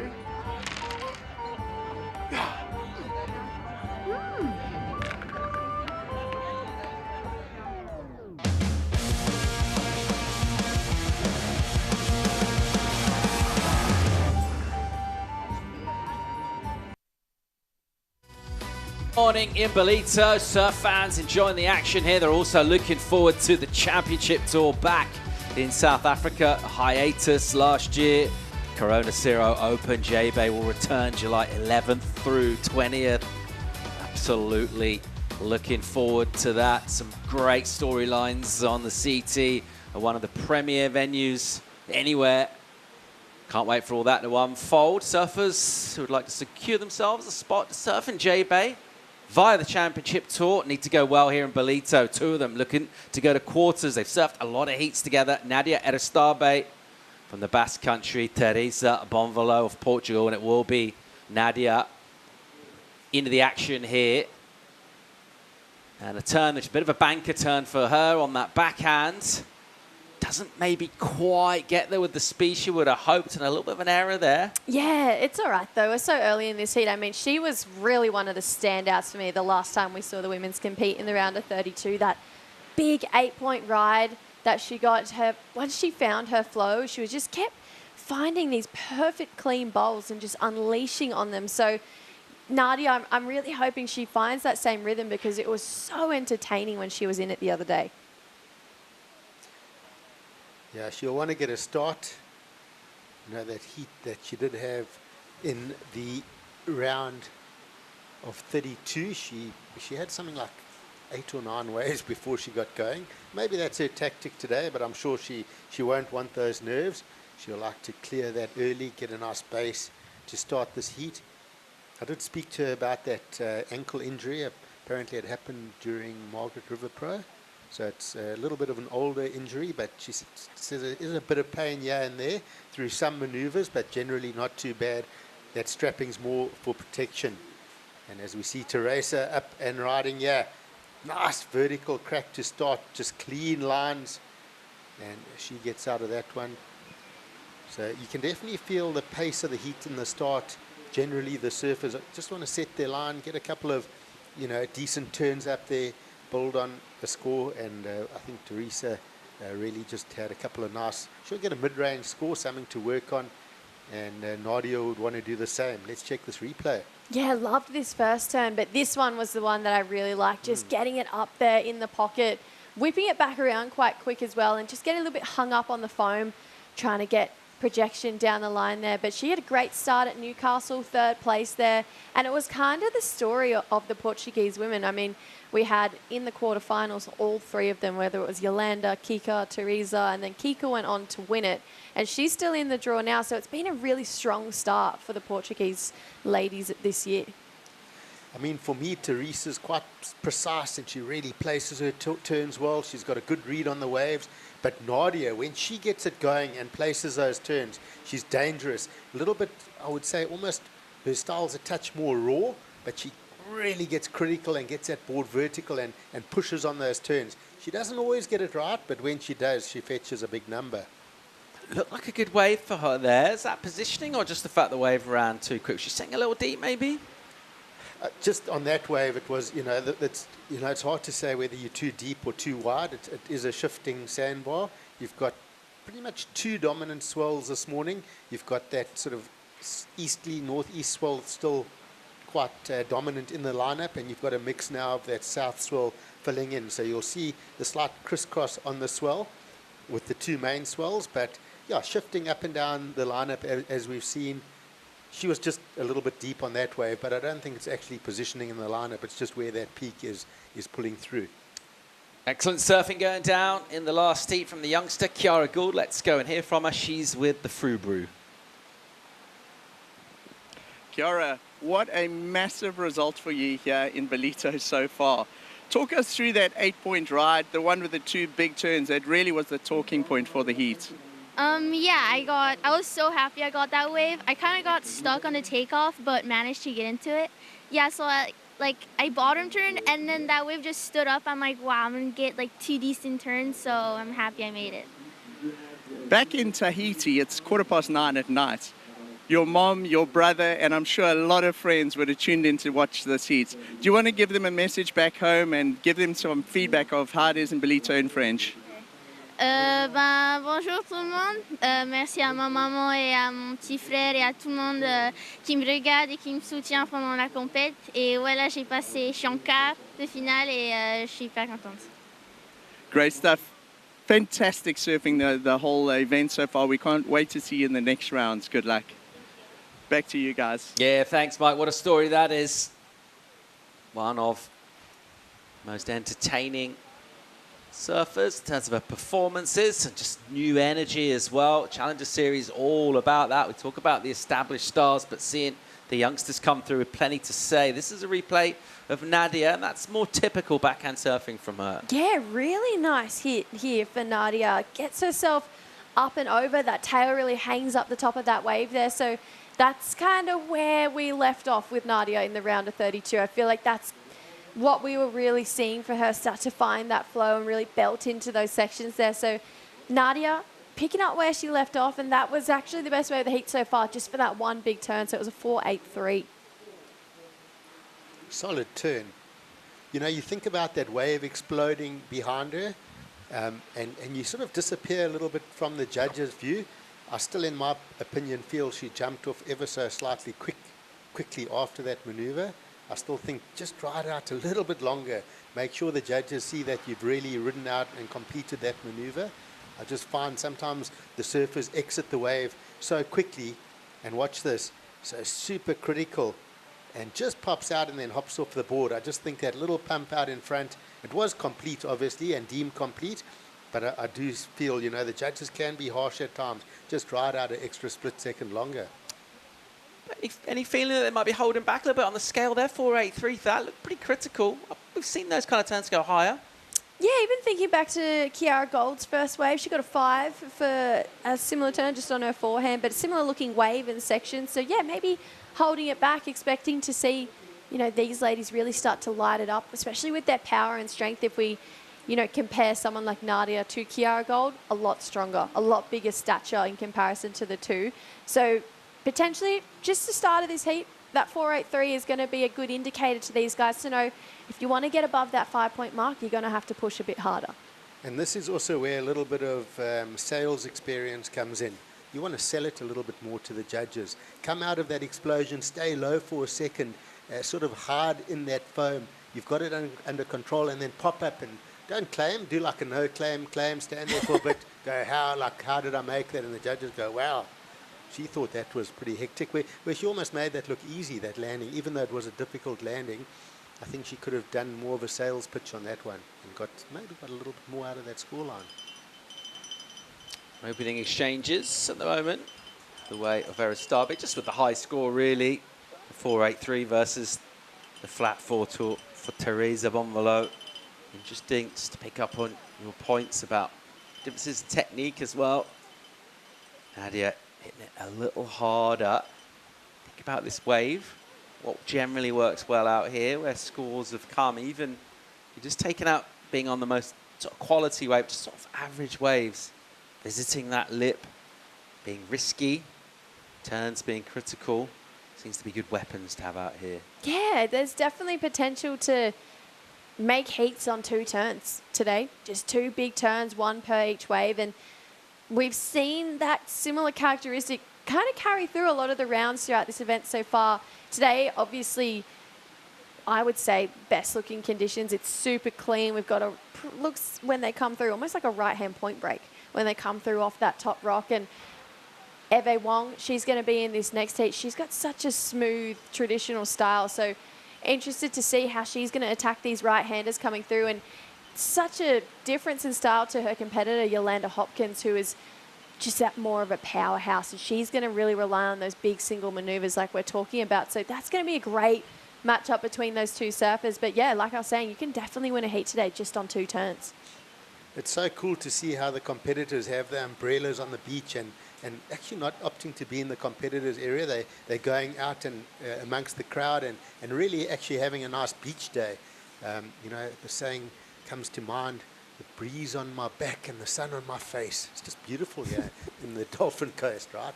Just want to have a nice beach day and maybe go surf a couple of heats in between. Crowd filling in as well. They're setting up for an enjoyable day of spectating here. They've been with us every day throughout the Ballito Pro, presented by O'Neill. And conditions conspiring to bring us the best for the conclusion as well. Finals tomorrow. We have had pretty decent looking surfline forecast throughout for that. That's held true. If anything, just improved slightly as well. Pretty confident about seeing some delightful conditions tomorrow. You can see it from the drone. Just how smooth it is on the face. And the sets, they're requiring a bit of patience, a bit of that mind control. And obviously surfers able to do good work early on and build a bit of momentum. We talk about that in a heat, but it's not like you can go out and catch another wave real quickly. The pace is being dictated by the set, so getting that slight advantage in the early proceedings will feel pretty good for Nadia. And if you are watching us, you know, live, and you're in the Ballito area and you're a little bit lazy on this Saturday morning on your couch, it's great to have you join us. But come down to the beach, bring your cozy. The water's nice and warm. We expected to have a full day of surfing. We've got lovely light winds. It's great down here. Come and join us. Otherwise, if you've got your coffee and a blankie and you're sitting on the couch, enjoy the action. We're going to be with you all day live as well. Yeah, no judgment either way. I mean, we'd love to have you down here, but if you want to hang home, that's cool too. Go goblin mode. Just goblin post mode. up on the couch there, get some great snacks. Yeah. That's fine too. Absolutely. We'll bring you the action either way. All right, what do we got here? Some energy will pulse through. You'll see this one from above. You can see that energy gather into a peak. Any takers? Starbait will turn the ship around. Just sort of point the nose down the line. Didn't look from our shot like there was a lot wrong with that, but we couldn't see exactly what was happening all the way down the line. Opts not to go, but crucially doesn't paddle vigorously for the wave either. It just kind of turns around, so she'll just still look under Teresa's priority here. So not tempted into that one, Nadia. Teresa might like the look of this. Here we go. Oh, good wall up and riding. Vertical attack for the first maneuver. Combos it up with another seriously vertical turn. So really putting the money into those first 2 turns. I just love how that board went 12 o'clock on both of those turns. Buckets of spray. And look at that kicking paddle. Super amped. Teresa Bonvelo, she'll be happy with that one. That would have felt really good. Check this replay. How critical were these turns? Straight up and then rotating under that lip, buckets of spray. And I mentioned earlier, her placement and timing is just impeccable. And that's why she's going to get a very good score for that, in my opinion. Yeah, those 2 turns was incredible. And just the transition between them was really smooth with the judges that just love as well. They really feast on those really well put together combos. Nadia here though, trying to do her best as well. Wow, this has been a great exchange from these 2 surfers. What an epic exchange. Both surfers, goofy footers, just absolutely giving their version of how to surf these walls of surfers at Willard's Beach Ballito. Just epic backhand styles. Well, if you think about these two ladies' career as well, I mean, both of them obviously from Europe, both goofy footers, both have had championship tour experience, both have competed in Olympics as well before, so they've actually had pretty similar careers. So this is a great matchup. Nadia getting a big hack on that first one. That second one, though, went super vertical in the pocket and then just put together a nice couple carves towards the end of that wave. But I just think that second turn on that wave was just gorgeous. And then this one here bowled out so beautifully for Teresa, just placing her turns perfectly on this wave, whipping through a couple of really nice rears. Look back to the beach, look back to Hula and her coach, and just would have thought, how you like that one? What a comparison there.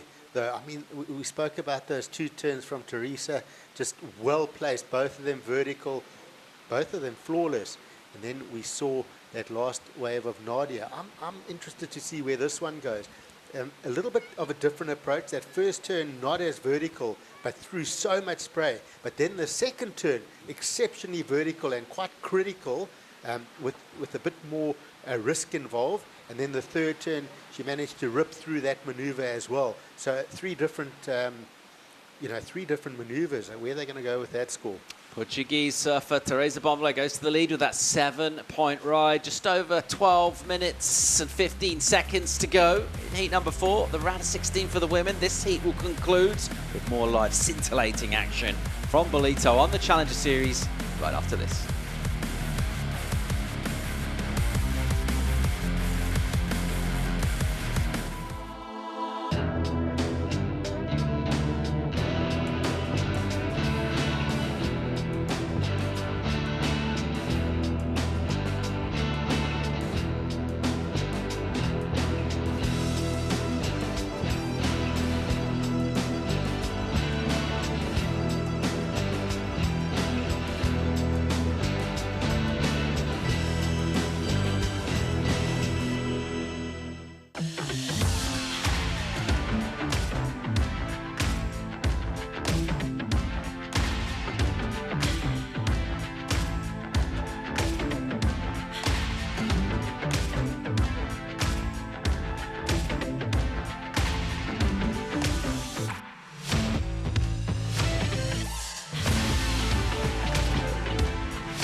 The Ballito Pro presented by O'Neill is brought to you by Quatukuza Municipality, the official host and title partner of the Ballito Pro presented by O'Neill. By Corona Cero, made with 100% natural ingredients. And by O'Neill, the official presenting sponsor of the Ballito Pro.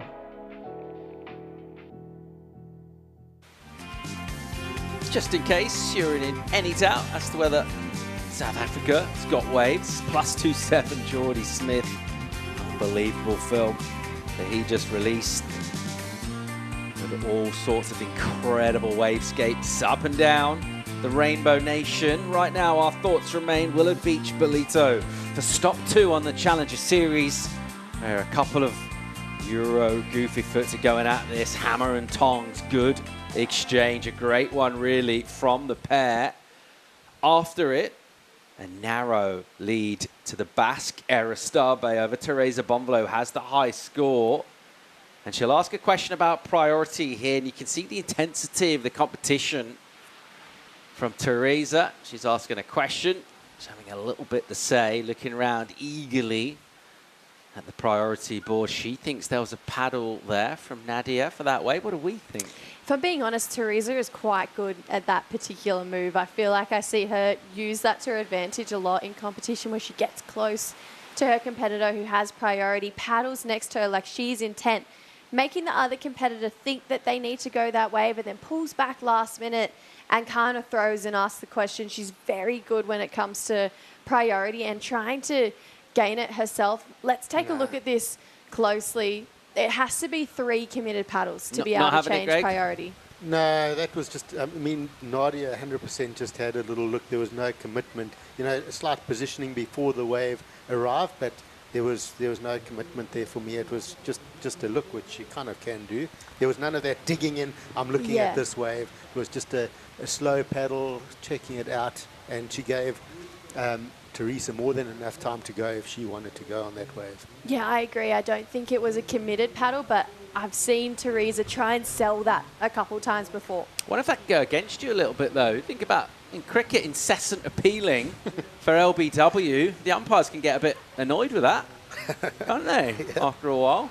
Absolutely. And, you know, if you do it a lot, you'll sort of become a serial priority waiver. And no one wants that. No.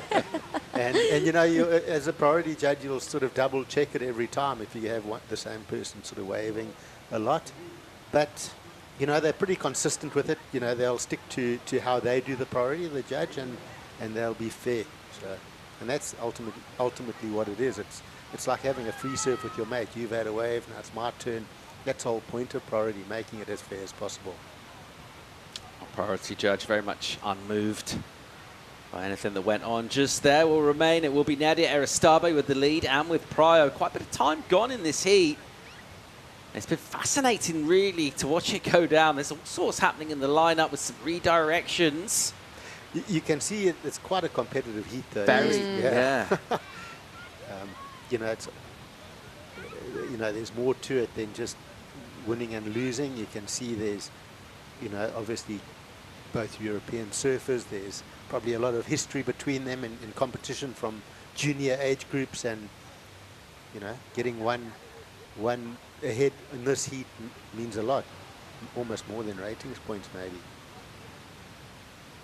I feel like we love rivalries like this. So I mean, there's clearly history between these two in the Rashi as well. They're mates on land. I mean, they're definitely friends on land, but it seems that they both really want to win this heat, and you can see Teresa, she doesn't need much. It's a 4-4. That is next to nothing.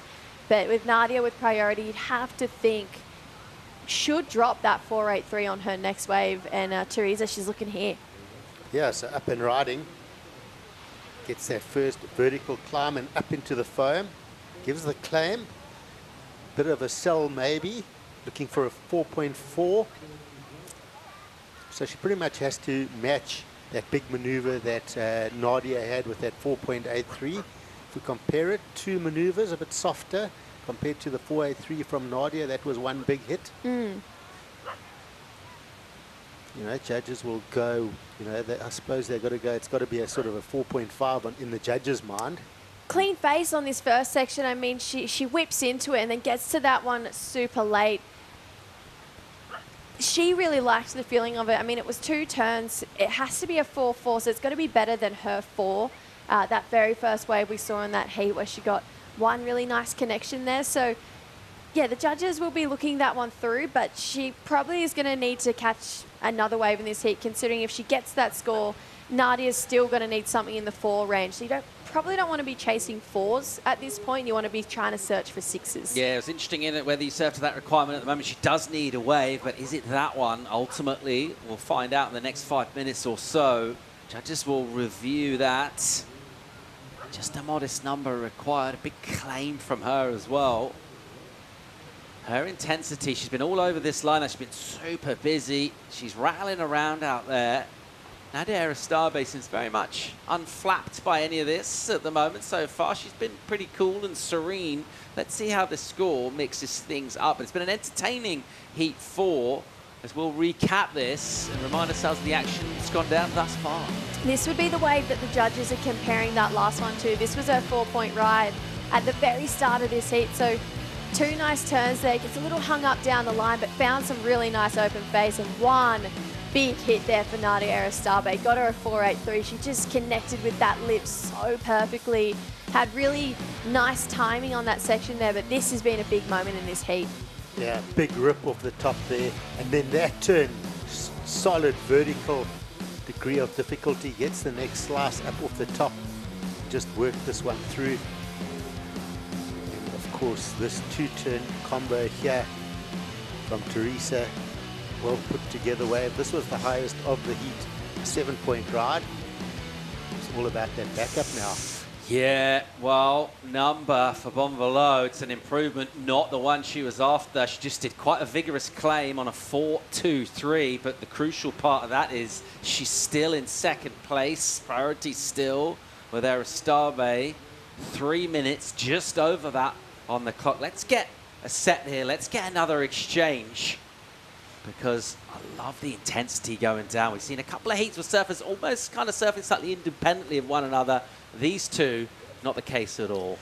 I felt that score was going to be just under. I didn't really want to say it because, you know, it was going to be close. It was going to be either side. Mate, don't hold back. No, but I just had that feeling like the wave was a touch small, 2 turns.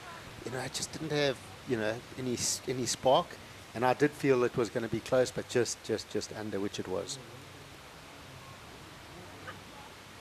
2.5 on the clock, and a left from Nadia Aristabe. A little bit of a wonky section outside, but now a double-up bowl, and she'll do some decent work to get back close to the pocket, looking for an inside, which is not there. Was that a great use of priority? Didn't feel like one. No, I don't think it was actually for Nadia. I mean, thinking back to her 4.83, that's what she's looking to beat, and that was a pretty exciting turn. Gone a critical part of a wave, bigger looking face as well.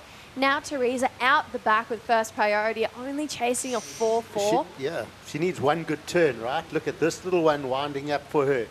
Good sections ahead, slices off the top, a bit of a wonk on it. Look at that warp. Gets a second turn. I don't know, that wave just sort of went against her. There was some interesting bump and a bit of rip coming across with that higher tide, and maybe there was some more out the back. Should she have waited a touch longer? It looked like there was loads more. We got the advantage of the drone, obviously, but it looked like there was plenty more out the back. Wasn't a lot of time on the clock. She's on the inside. Where's Nadia Aristabe? She's in the lineup because she's got priority, so maybe another chance for her. Do see some lines out the back. We're going to get a number for Teresa. Nadia's a really small number. Let's have another look at Teresa here, Jess. I like this wave better than her last wave. Got a clean open carve on that first section. A lot of foam to deal with and really pushes hard there. She clearly liked it. She's saying, come on, give me the score. She's not going to get it. It's going to come in under. I reckon that last turn was incomplete. She was so busy claiming it that she lost her balance. I agree. I mean, that's honestly what I thought. I mean, she surfed for it. Coming just under. A 3-7 for her. She's going to be a little bit rattled now. That's twice. We've seen a lot of energy, and we've seen the score come in. And that one quite significantly under in the context of what she needed. And Nadia Aristabe, after making really a semi-unforgivable error, going on a wonky left with the lead and priority, has got a little bit of a get-out-jail here because somehow Teresa Bonvalot has been unable to get that number. Not a big one, a mid-4. Just can't quite get there with a couple of opportunities. We're going to tick away here, and again, I think it'll be relief from Nadia. An entertaining heat. It's quite a lot that happened out there. Some real quality moments. Some mistake-riddled surfing as well, but that's all part of it. Your journey to quarterfinals, it's all about getting there, coming back for finals day, and then really bringing your best. It will be the surfer out of Zadouts in Gipuzkoa in the Basque Country, who will get 11.4 total, pretty decent. Pick the eyes out of it, used her power. She'll get past Teresa Bonvalot. She'll be bitterly disappointed. We'll keep the action going here. Another great-looking matchup about to hit the water. We'll bring in Geek Silius and Kai Linder for the call. Stay tuned.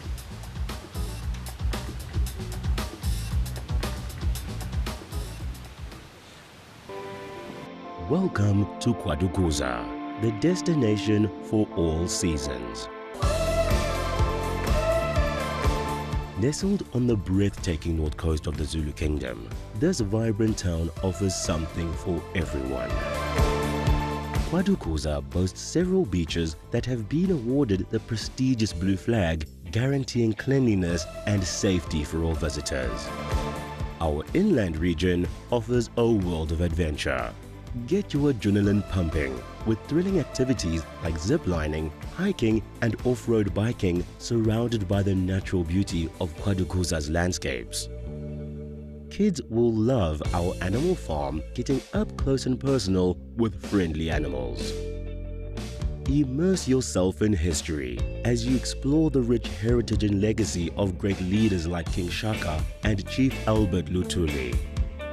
Conveniently located just a short drive from King Shaka International Airport and Durban International Conventional Center, making it easily accessible for both local and international delegates, with an abundance of world-class accommodation facilities, dining options and attractions nearby, you can truly make the most of your time in this magnificent region.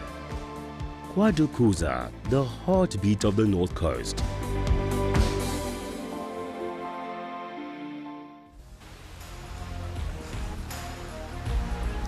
Beautiful Quadrucuza on the east coast of South Africa. Your weekend surfing entertainment coming to you from the beautiful sights and sounds of Ballito here in South Africa.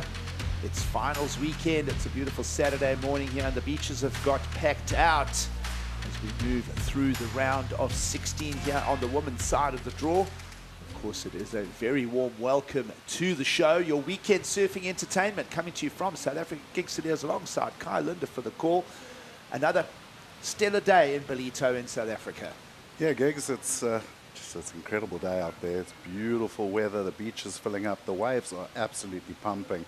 Just can't believe how consistently they're running down the bank now. Actually, probably that little bit of an onshore crumble actually looking a little bit more contestable even. And I bumped into Yolanda Hopkins on the way down to the beach for a heat. I said, you must be frothing. I mean, the waves are absolutely primo for you. She said she's actually trying to calm herself down because she's so excited for this heat. Head-high walls in the lineup here in Willard Beach in Ballito for competition this weekend. And an exciting encounter on paper. Iwa Wong from Hawaii takes on Yolanda Hopkins from Portugal. Welcome, surf fans, to the round of 16, Heat 5. This is the round before the quarterfinals. We are sending surfers through. We will be running quarterfinals later today. Yolanda Hopkins just flirting with the hollow section in Ballito there as we get action underway. As we mentioned, this is the round before the quarters, so these girls will surf twice today, whoever the winners are. Losers will go home with a 9th place finish from this second stop on the Challenger Series. And, well, even that beautiful looking tube, as nice as it looked, it's not going to put much on the scorecards right now, but plenty of time to go. Tour management sets out 30-minute heats, and it's been very consistent with the incoming tide today, Kai. Yeah, and you could see her just lining up the tube. Yeah, got a little bit of cover time, a little bit of shade. That one not really caverning out for her. But more importantly, she got ahead of the other surfer with the paddle back out to get priority. And this is going to be an exciting heat. 2 natural footers. Both have been in good form. Yolanda probably a little bit more in the power game on the rail. She's got a lot of strength. And Eva Lulu, she's been on form lately. Surfer we've been seeing a lot of. The surfer holding priority here at the early stage is Yolanda Hopkins. Already 27 years of age. She's really come into her own as far as her power on the rail game in the last season or two, Kai, and she'll be wanting to steer that towards qualification come end of the year at Newcastle in March 2026. So the Challenger Series, a full year ahead still to go. Well, 9 months of it left, and 7 exciting stops. Surf fans are with us here for the second of those 7 stops. And as we mentioned, Yolanda Hopkins just really has come into some kind of maturity in her surfing in the last season or two. Yeah, but enjoying watching her. Interesting is that, you know she's a scrapper. Qualified for the Olympics twice now, all the way from the first heat in the qualification runs. So that's a huge task, Gigs. I mean, that is a lot of surfing to be done to get to the Olympics, and she's done it not once, but twice. So that Olympian experience in the lineup for the Portuguese surfer in red. She does hold the priority. Just again, just talking to conditions here. You see that wind, just light breeze out of the south as well. There is a look at your top 10 as they arrived. Care of the results at Newcastle for the first Challenger Series stop. And well, Yolanda Hopkins arrives here fifth. Care of her results out of Newcastle, 4,745 points. So we'll have a fresh look at this top 10 picture come end of tomorrow when we crown champions. Both the women's and the men's draw. And then just outside of our competitors there, you see the bottlenose dolphins just making their morning appearance. I'll try to pull a tight shot of that because it's a beautiful morning here in the Quadacruza region this morning. Dolphins just patrolling through the lineup. There they are. Of course, the ocean alive with all kinds of marine life. Huge thanks again to SMG Yamaha for their duty and their support of the Ballito Pro every year. But isn't this just a special region and just the best time of year to be here, Kai? Well, that's why I moved up here primarily, is the winters. After a good long couple of years down in the Western and Eastern Cape, you get a bit tired of freezing cold winters. You pop up here to KZN and you're wearing board shorts and flops throughout the winter. It's a pretty magical place. Yep, it's like a little domestic trip to Indonesia. Just water temperatures in and around 20 degrees centigrade, mid to high 70s Fahrenheit. Crystal clear water as well this time of year. It's the rainy season is a thing of the past here. We're in a subtropical zone, so summer rainfall, drier winters, and that crisp, clean mountain air and the katabatic drainage. Those offshores in the morning just makes for beautiful surfing destinations. Of course, not just here at Ballito, but a few minutes drive to both left and right of screen will put you in touch with some really quality waves, sand bottom waves, and everybody in and around the contest site just taking advantage of the free surfs outside the jersey as well. I think it's one of the reasons they love coming to this event so much, is that there's so many options. Within an hour's drive either way, you've got multiple good stops that you can find good waves and good times. A lot of these guys into golf as well. Geez, there's a wealth of good golf courses here too, including a brand new Ernie Els Links course. So it's just a really nice place to come spend some time. Well, that priority being used by Yolanda Hopkins here. We'll stick with the action. Into the pocket goes Yolanda, two-turn combo. That was nicely redirected. This is the kind of surfing that saw her get through multiple heat wins in Newcastle. And she will finally get her scorecard moving in the right direction, looking for that heat win, looking to get through to quarterfinals here in Ballito. Someone that's just done that is Nadia Aristaba. Let's go down and hear from her with Mike Frew.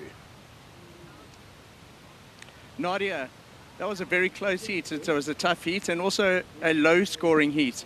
Tell us about the conditions out there and how that played out between the two of you. I mean, the conditions are really good, actually. It's the best day from the waiting period so far. And I think we were both nervous, Teresa and me, and we made mistakes, both of us. There are not many waves. That's the only bad thing about it. You have to wait a lot. And I started pretty bad, actually, again, doing some mistakes. But I managed to catch 6.5 and have a 4.8 backup.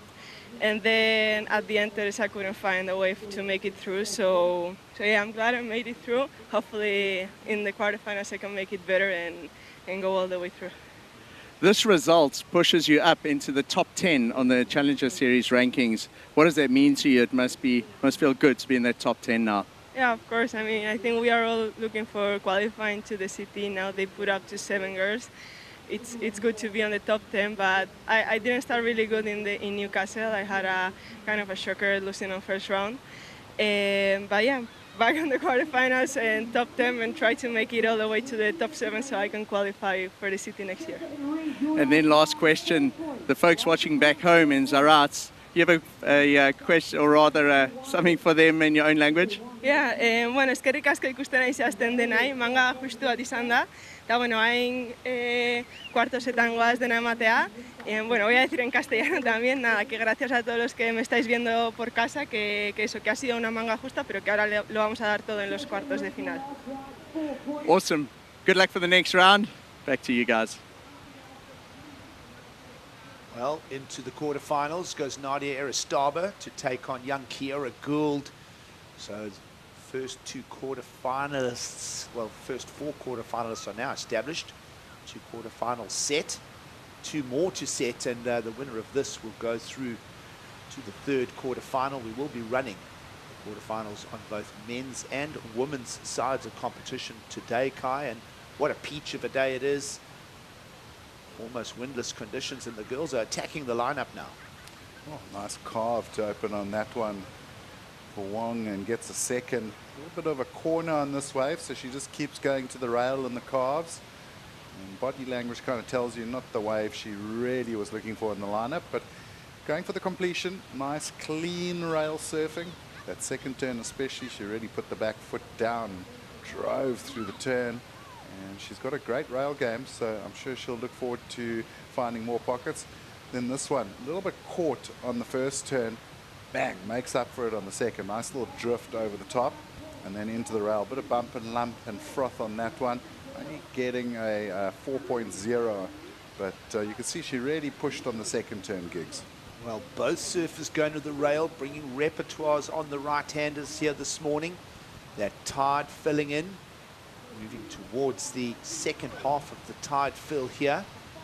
And Iwa Wong will find a 5, so slight advantage on the rail for Wong in that exchange. Hopkins, as you mentioned, Kai, just a 4, perhaps just getting a touch held up on that first turn, but seamless rail surfing on edge for Eva Wong. Sees advantage for that exchange and into an early lead. Yeah, she takes the lead. I think just clean surfing, the byword there. She didn't really make any mistakes on her wave, and I think if she can find a nice big lip line, get a little bit more critical, mix it up with those big frontside carves, she'll be looking good for some good scores. See, like you said, Gigs, just that little bump on the water. The wind's definitely swung, but that lip line is going to be looking pretty friendly. Hopkins out on the face, gets the redirection, now drives, bigger open calves for her. This wave has gone a little soft through the midsection, and she'll exit, but still for now just trying to drop the 2.23. You see them both with fairly meaningful scores, but both of them still working on backups here, so plenty of time ahead. 16:45 on the clock, and I was just listening to Nadia Aristaba and her ambitions. We'll talk more about that. What are we liking about this one, Kai? Yeah, like you said, that wave kind of backed off as she got into it. From the bottom turn, it was looking great, and then just went a bit soft and fat on her, but she just stuck with it, worked the score, improved on the 2.23 with a 3.17, so she's put a little bit more pressure and she's up top, but definitely going to be looking to chuck that one.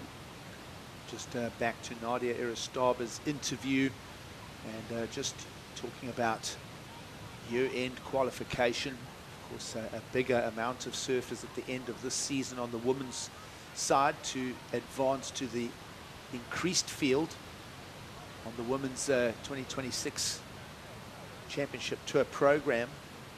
And both these surfers out in the lineup will feel that they would like to be part of that. Everybody pushing and nudging, and of course your former Championship Tour surfers that experienced that mid-season cut, they have been part of this whole story, as will be the theme all the way through the Challenger Series this year.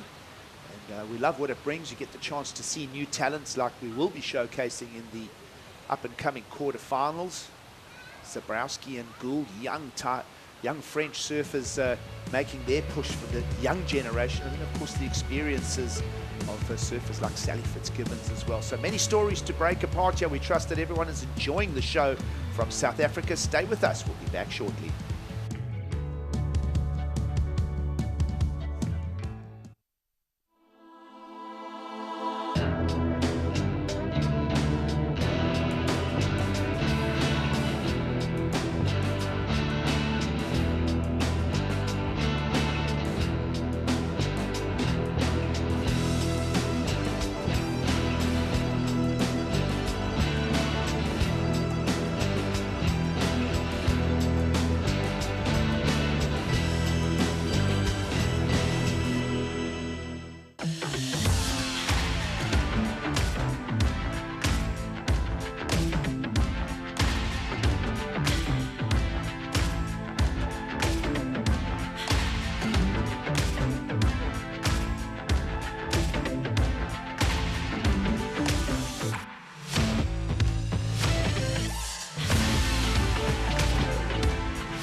Welcome back to the Ballito Pro, presented by O'Neill.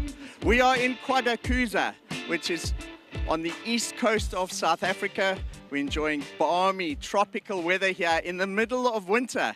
And because of that, the beach is packed today. We've got visitors from all over South Africa, a lot of international tourists here as well for this event, the Ballito Pro.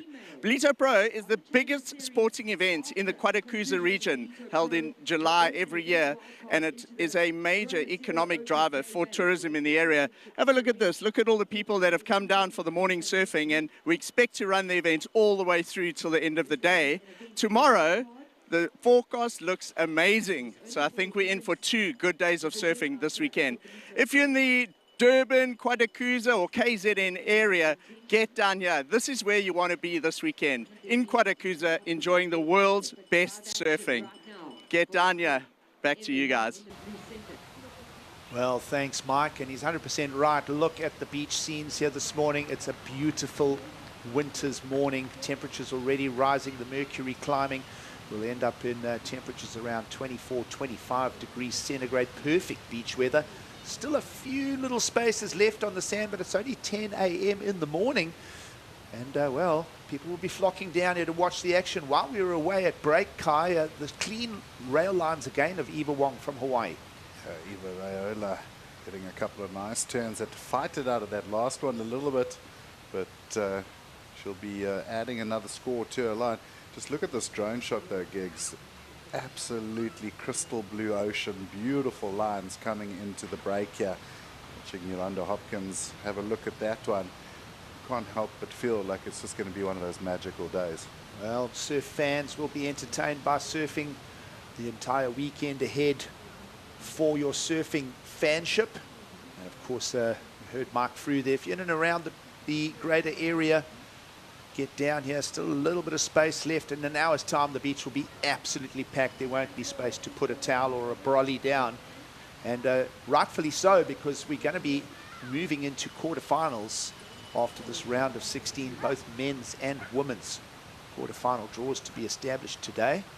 And an exciting finals day, of course, lining up as well. And then we'll see the serious side of competition. Preparations and thoughts. Annette Lalliot, lots of experience in the jersey. She'll be taking on Talia Swindle in another exciting encounter. And we are establishing quarterfinals with this. So losers here, 9th place finish and 3,340 points on the Challenger Series campaign. Was the same results for both ladies in the water in Newcastle for the first stop. Yolanda Hopkins trying to find some results of her own here, and she'll want to go better than her personal best. She got a bunch of personal bests last year, Kai. A number of quarterfinals on the Challenger Series platform, particularly in Sydney and in her home country of Portugal. Also 5th at the US Open last year. So lots to talk about for Hopkins, but also lots coming our way here as surfers are in preparation. Well, and you look at that young lady, Talia Swindell. Really, the story in this round is the youngsters coming through. Absolutely right. 27-year-old Hopkins, though, will have nothing to do with the young upstarts. She'll want to just dominate this right-hander here and set the pace for the heat. She'll want to add to her numbers. She's got to start building a solid one if she wants to close the deal here and move to the quarterfinals in Ballito. She's low and compact. We saw her tear through the lineup in Newcastle a month back on the first Challenger Series stop. And, well, working the Ballito waves well here, Kai. With plenty of time too, little over 9 to go. Hopkins is going to ditch one of her counting rides when the score comes from the panel. Well, definitely one of the bigger waves we've seen in this heat. Proper set wave. Really attacked that first turn. Beautiful bottom turn to top turn combo. And even getting the cheeky backside turn on the way in on the reform. So Couple of combinations. Just look at the size of this one. Dropped in behind the section. Nice big hook off the top, then straight into the bottom turn to the rail. So good connectivity down the line. Worked it here. Jabbed another little carve and saw the opportunity to go left. A little bit of a whitewater climb. Just adding a couple of micro points to the bigger score. But that turn right there is where most of the score is going to come from in this exchange. Combination as well came out of that first turn. Series of rail works, just as you mentioned, Kai, just switching it up for the end section on the inside. Quarterfinaling in Merriweather for the first stop. She's perhaps a heat win away from equaling that. There's a little over 8 minutes to go. Judges will also just, you know, look at that as the first, the best. Prior to that, best score was the 5 from Iwa Wong. So they'll be thinking of how does that fare up against Iwa Wong's 5? And just doing that comparison. They have the ability to pull the tape back, and they have their replays available to them. So a lot goes into each construction, each score that comes to you, surf fans.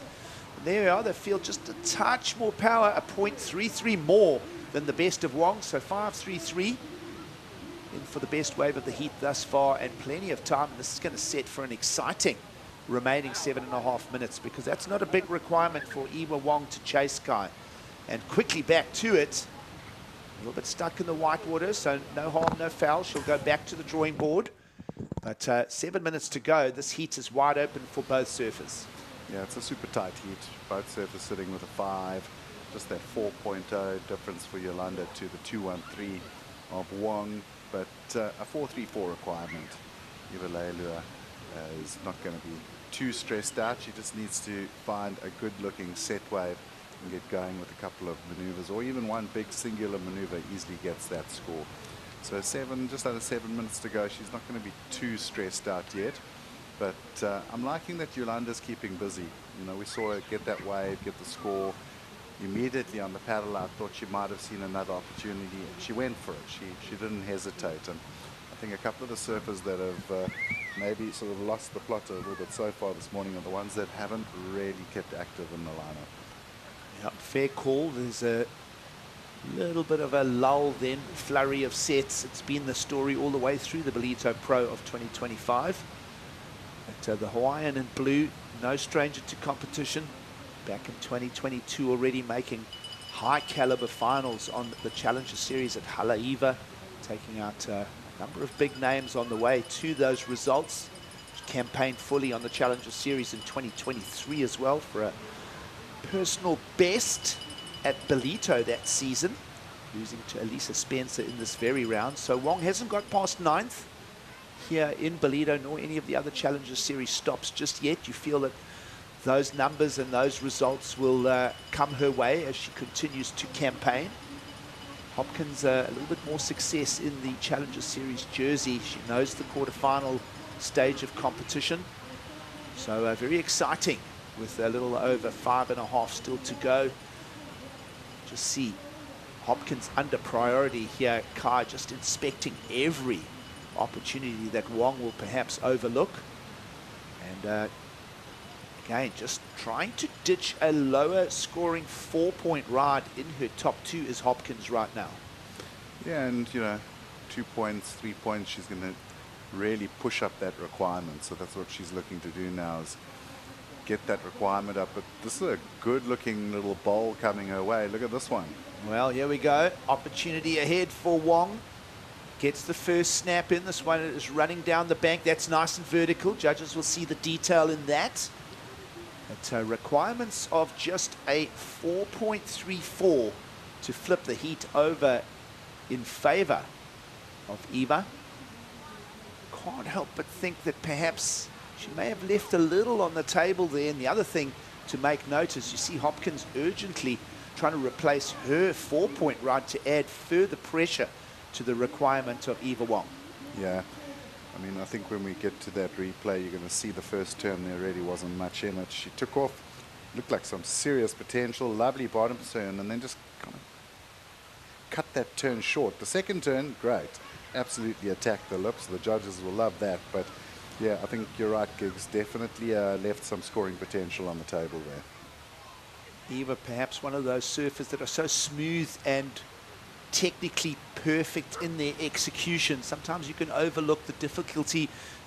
Definitely very apparent how vertical that turn was for Eva. Wait for a number to come from the panel. Judges will be again just reviewing that. As we mentioned, Eva Wong's best in the Challenger Series, the 9th in Ballito 2 seasons back here. But, I feel that those numbers and her breakthroughs will come. Of course, a great lineage of Hawaiian women surfing to lean on. All those world titles from Carissa Moore would have inspired a young Iwa Wong. Judges with the requirement on the way. Let's see where the score lands. One's gone as high as a 4.5, others gone as low as a 3.5. Felt that it was a borderline score, Kai, and it's going to come in just short of requirements, 3.93. Requirements remain the same of a 4.34. And just with just under 3 minutes to go, Hopkins has the ability to improve on her own 4-point ride, and she holds that very important priority here with 2:45 on the clock. Yeah, more importantly, with under 3 minutes to go, Evie now stuck on the inside, and it's not a big day here in Ballito, but that paddle can get you, and she got a bit delayed there, getting stuck in that sort of little bowl rip off the rocks there, so she's going to have to try steam back out if she wants to get a score. And the advantage now certainly with Yolande, who's got priority on the outside, and there's a set approaching. Well, there is a rip current here for Iwa Wong to journey out into the lineup. Feel that she will get back to the takeoff zone, perhaps by the time we get to the 92nd mark. So again, anything can happen. We saw an exciting finish to the end of the last heat. Nadia Aristaba using up a wave and handing priority to her opponent. So anything can happen at this stage. Yolanda Hopkins will not want to make any mistakes of her own. She knows she has a lead, albeit slender. 9.33 plays over an 8.93, so less than a half a point separating first from second here. And of course the reward is into the quarterfinals here with the round of 16 starting to come to a close. 90 seconds now on the clock. And Iwa Wong, what would she do? Would she stay in this zone right next to Yolanda Hopkins? Would she just sort of keep moving around the lineup herself, perhaps try and sell Hopkins on going on any type of wave just to flip that priority back over? Yeah, it's going to be a tight finish. 1 minute to go, pretty much. And unfortunately for Evie, the priority is sitting with the heat leader.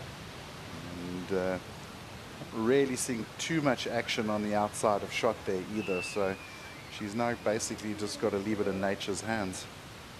Well, nature is a beautiful thing. It can sometimes be cruel in the framework of competitive requirements, though. See a little bit of activity out the back, 45 on the clock. And perhaps Iwa will want to just break away from Yolanda Hopkins here. You see both surfers just traversing backwards and forwards here. As we say, these things go down to the wire, 30-minute heats. This one's coming down to 30 minutes to go. And either way, if Iwa Wong doesn't advance, still be some useful points for her. A 9th place finish, as we mentioned, for 3,340 points.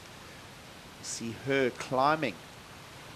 Perhaps to, well, it'll be interesting to see where her total numbers will land after 2 Challenger Series points hauls. And it's always exciting to print those rankings out come end of tomorrow when we wrap up and crown champions here. But this heat is going to sail into the sunset, so to speak. And Iwa Wong is going to settle for a 9th place finish here in Ballito. She'll equal her personal best from the location from a season or two back. And Yolanda Hopkins, who's never gone beyond the quarterfinals, is in the quarterfinals in Ballito this season. Not a massive set of numbers out of the lineup either, Kai. Yeah, I don't think Yolanda's going to be celebrating too hard off the back of that heat. She'll realize she got pretty lucky in that heat, but she did play the better strategy, so she can at least check that box. But I think she's going to want to go take a break, just think about where she could have maybe done better in the heat there, and take that sort of into the quarterfinals. Well, the O'Neill team rider Yolanda Hopkins is into the quarterfinals here. Who will go up against her?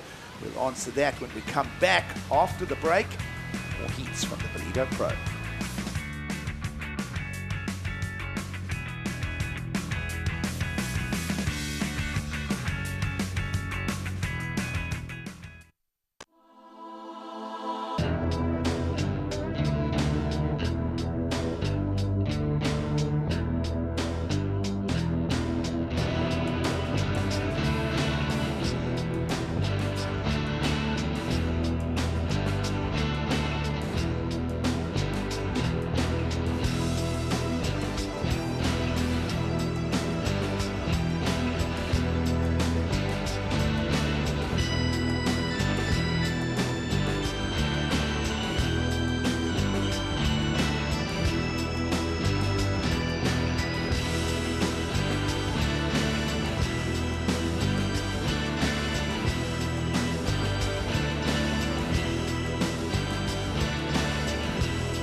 are back. We have a very special guest with us today. As the next generation, I want to push that bar even higher.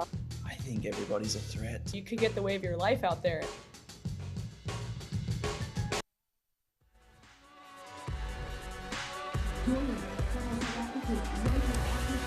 Welcome back to the Ballito Pro presented by O'Neill. Down in the Corona spectator area, I've got Director of O'Neill South Africa, Paul Canning, enjoying the action this morning. PC, it's absolutely cooking out there. Yeah, it's incredible. It's firing. I mean, we couldn't have asked for a better start to finals weekend. Saturday morning, the crowds are piling in. The waves are absolutely pumping. Offshore conditions. Yeah, we couldn't ask for a better start to the weekend. Paul, Yolanda Hopkins getting a good win in that last heat. The Portuguese surfer who also surfed in the Olympics. She's an O'Neill team rider. Close heat at the end there, but she managed to hang on to priority and keep Eva off the waves. Yeah, I mean, Yolanda, I met her probably 5 years ago now, and she's really, come a part of our team here in South Africa. She comes out for dinner with us every night, and she's such a cool person. And, the last 2 years she's had early losses in this event. She's lost in the first round, so it's amazing to see her get through now into the quarterfinals this afternoon. And yeah, she's a powerful surfer. She started with a nice tube in the beginning and then backed it up with that really good top turn on that bigger set. So yeah, amazing to see her get through that one. And then looking ahead, Paul, the highest placed woman on the Challenger Series rankings gets an event wildcard into Jeffreys Bay. Your thoughts heading into the big event, the CT down in J-Bay that starts next week, Friday? Yeah, I mean, what a cool opportunity. That's an amazing thing to get. So I'm sure the women have all got it on their radar. I'm not sure how Jolanda's going after Newcastle, but I think she's quite high up, and I think a good result here. I think it's between her and Sally, maybe left in the draw here in Ballito. But yeah, if she can go all the way in Ballito and maybe get that, it'll be incredible. Well, thank you for your thoughts. Enjoy the rest of the morning's action there, PC. Back to you guys. Yeah, good to hear from Paul Canning, former championship tour surfer. Just to throw himself over the ledge at Chopu. Of course, his best results coming from Bells, our Paul Canning. But in the formal role of steering things here for O'Neill, talk of steering, Talia Swindle steered that board into that end section and really got a good hit. Kai, water's flying everywhere, and that'll get the scorecard moving in this heat. Yeah, and also cool to hear that the top ranked female surfer here after the event will be going to J-Bay. Bit of a tough one because, we've still got Francisca Veselka in the lead currently. She won in Newcastle and she's still in the draw here, so she's got a good jump start on the rest of the girls. But Giggs, we know J-Bay is not an easy wave. It's a perfect wave in some senses, but if you haven't surfed it before, it can really show you up. It's one of those waves that can really highlight your flaws. So to jump straight out of the Ballito finals and into J-Bay with no experience in the lineup, that's really going to put that lady to the test. Like I said, nice, bit of an interesting wave too. She got the little carve and then had to work it all the way across the bank, gets the reform, and then cracking a nice big power hack off the top for the close. So not like the usual waves we've been seeing this morning. It really went flat through the middle. She did super well to get across on that lump of that little wedge, and then good solid finisher.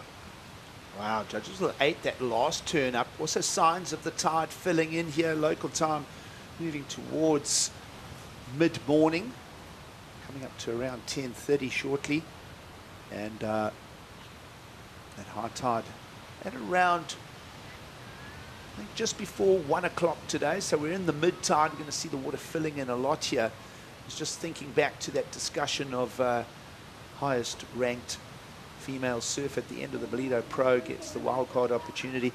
You look at where the points land. We know 3,300 odd points now for a 9th place finish here in the round of 16.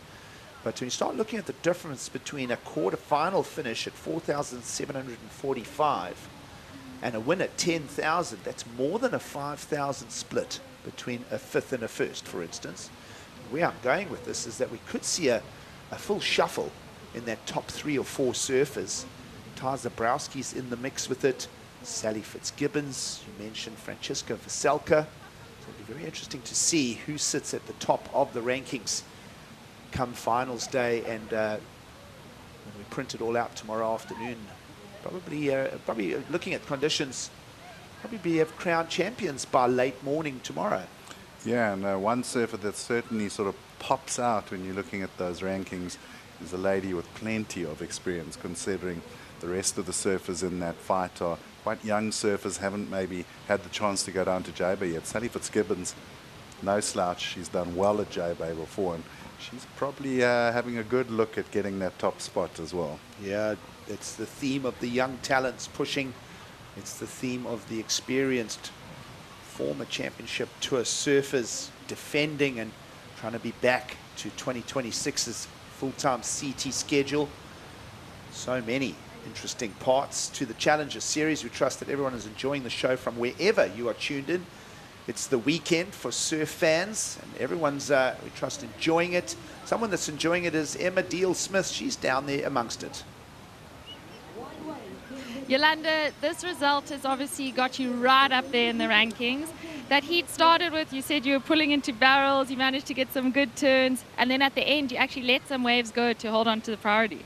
Yeah, it was kind of tricky. I was trying to calm myself down because early on all I could see was barrels, and if people know me, I'm quite barrel chaser. Yeah, and from the beginning of the heat, it was kind of hard to change that mindset from free surf and chasing the barrels to actually heat management. But yeah, I managed to get one or two good waves. I just kept pushing my focus down the line. I should have I have to really go rewatch the heat, and I think I left so much out there, but I hope I can put it out there in the next heat. Nice. Well, we're always learning, and those barrels will pay off. Obviously, like I said, you've jumped up pretty high in the rankings. There is an event wildcard on the cards for J-Bay. Are you allowing that to creep into your mind, or are you just trying to focus on the event? I mean, to be honest, my coach just told me that. I didn't know that. No, I'm quite focused on the challenges. I mean, I would love to get the wild card for J-Bay. I love J-Bay. But yeah, just to focus on what I'm doing at the moment and hopefully focus on that down the line. Well, well done. It's great to have you in Ballito, and rest up for the next heat. Thank you. Back to you guys. Well, Yolanda Hopkins into the quarterfinals here in Ballito. She'll be part of it again later today. And of course, that wild card opportunity for the highest ranked women's surfer come end of Ballito for Corona Cero Open J-Bay 2025 next Friday, July 11th. We'll see the window open, and it's been a winter of pumping surf here in the beautiful continent. And well, you know it's going to be another stellar J-Bay. Yeah, and just thinking about Challenger Series, if you get that wild card and go to J-Bay and you have a good run, you're going to have the private jet ready to get you over to Huntington for the US Open. Quite a tight window there, so these surfers, though, are pretty experienced travellers, Gigs. Well, we'll talk more about Yolanda Hopkins when she comes around again in the quarterfinals. Just listening to her interview there as well, again, just kind of processing it with her as she was talking. She knows she left a little bit of exposure on the table there. She didn't close that chapter over Eva Wong, and it was a close heat on paper. Yeah, and it's nice to hear a professional athlete, you know, admitting when they've left something on the table, admitting that they've made some mistakes, because that's how you learn. And if you're not going to take a long, hard look at your performance and review it, you're never going to grow, you're never going to get further. So, proper competitor, and you know, I think she really, really wants to get up to that CT level, Yolanda, and she's definitely a good enough surfer. I don't think we saw her best surfing in that last heat, so she did get a little lucky. Well, it's been a relatively quiet heat here. We're just over 12 minutes into it. That surfer on screen, Anat Lelior, brought some of the biggest numbers for opening day of competition. Of course, our surfer based in the European qualification zone. She works in and around everything around the Mediterranean, and of course North Africa as well. We'll talk more about Annette and her powerful backhand, but she's able to swing some big turns. And if you think back to best individual waves of day one of competition, when we got going back on Monday, Annette Lelio was right in that discussion. Yeah, and good result in Morocco too. And that was in pumping right-hand points. So she definitely feels strong on her backhand. She's got a good backhand attack, and you know that should suit her today. We're not really seeing any lefts today. It's all about the rights, but maybe just needs to be patient. She's under the priority, so she will have to wait her turn if one of those big sets come. But also, having said that, Gigs, in most of the heats this morning, it hasn't been the case of like that one wave set. We've seen 2-3 waves on offer every time the pulse comes. Yep, good point you make there. 30-minute heats again for competition in the man-on-man format. Of course, that priority always swinging backwards and forwards between our respective competitors. But for now, Swindle just one ride, and it's a healthy score, 5-6-7. We haven't spoken much about that. We saw it connect through the flat sections, but most of that score for the opening ride of red coming from that end section maneuver. Kashi really did hammer and slam into that turn. Yeah, big powerful hit over the closeout section, pretty much taking on the left-hand barrel coming straight at her. That is why the judges gave her that score. And I mean, if we look at Swindale, also, you know, Tyler Zabrowski and Kiara Gould, they really are leading the charge for the youngsters in this event and on the Challenger Series. You see, took off, nice looking bowl. I mean, she got a clean little wrap there. Then the wave went really flat. Maybe where someone else had looked to hop off of that, she fought across on that little wedge and got rewarded with this big oncoming section, which she absolutely laid into. So, fair play, 5-6-7. And here we've got some live action. Well, that priority with the American in red, who is holding the priority. Saw that end section slam for the 5-6-7. Not really much else to hook a story onto at this stage. Time is moving away. We are seeing the effects of the incoming tide here in Ballito. Beautiful Saturday morning. Beach is getting packed. And what a Ballito Pro Surf Festival atmosphere we have had down here, Kai. As always, the skate park just around the corner. All the activations. We've got the beer garden and the retail section up the top. Bands and music entertainment. Of course, last night at Salt Rock again. Music performances from... Did you make your way over to that? No? I took a break, which was my first break, I'll add, of the entire week, because every night there's been something on. So we took it easy last night. But yeah, a lot of people sending videos and checking out Instagram. It was another fantastic evening on Salt Rock Beach with some of South Africa's top artists. Yeah. And of course, it's free. It costs you. You get to go and enjoy some top-level South African music all for free on the beach. It was a beautiful evening too.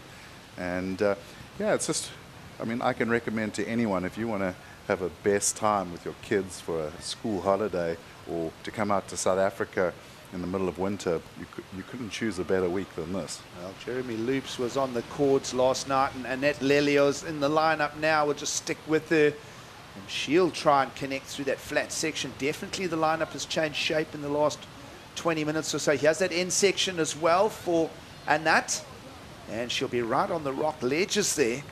And while the judges ponder that, we'll take a quick break from the contest scene.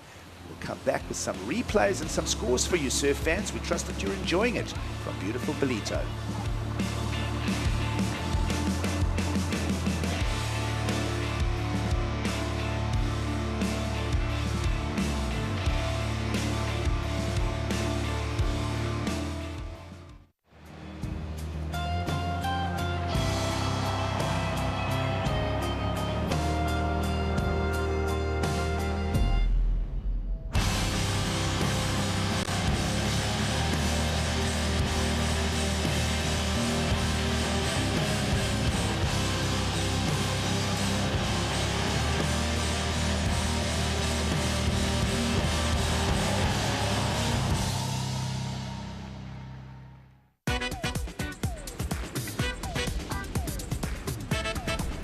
South Africa is one of surfing's most iconic destinations and one of my favorite countries on Earth. How fun does this little wave look, though? I'm Ashton Goggins, a surfer, writer, and documentary filmmaker, and this is No Contest, Stab and Red Bull's travel show by surfers. Joined by the country's best and brightest, and with the continent's preeminent surf explorer and pioneer as our guide. Doesn't get better than that. This episode we're covering 1,000 kilometers of South Africa's east coast. Exhaustingly consistent world-class waves. A sprawling, diverse coastline, both culturally and geographically. Exotic wildlife, gorgeous natural landscapes, thriving urban centers, and thoroughly affordable world-class food and wine. Flavor Town. This is No Contest South Africa.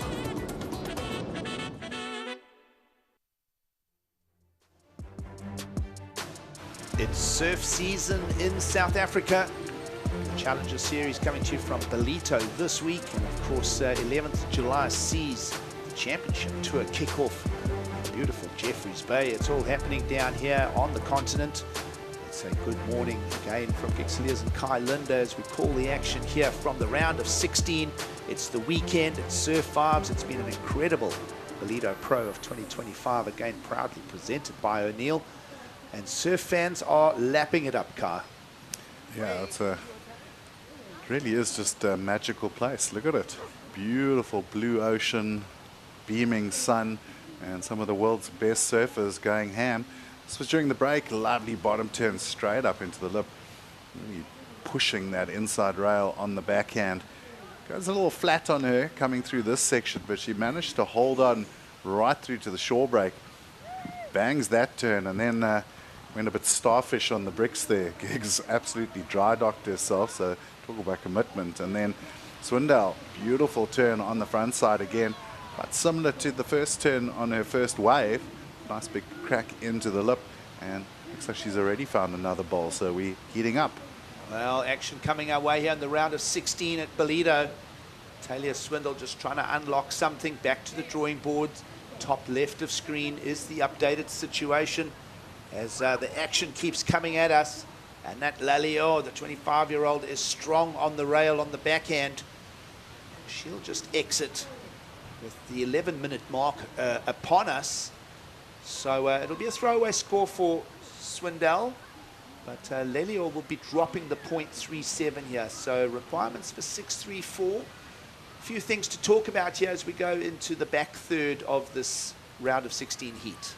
Yeah, well, Talia getting a 5.17 for that big front side smack to the lip. So backing up the 5.67 and looking good. She knows where to get the points right now in this heat.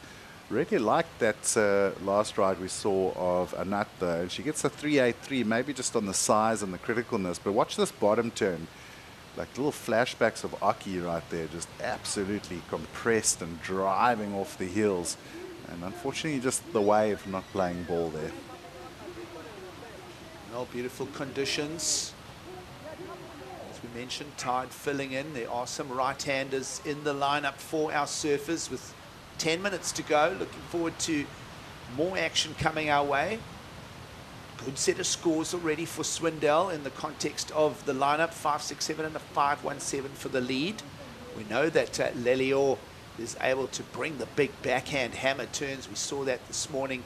We saw Elisa Spencer attacking the lineup. We saw that very first heat this morning with Taz Zabrowski just nailing a 7.17 on a single maneuver. So Lelio at any stage can turn this heat upside down. Just had a quick look at the results from Newcastle.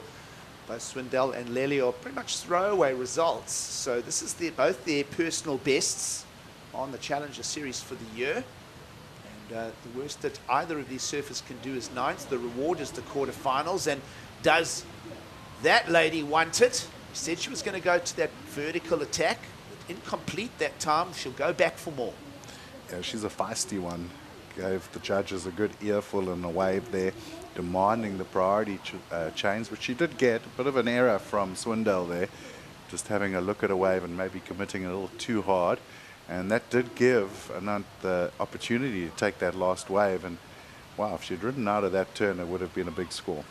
So she'll want to just clear her head and just bring one of those to completion.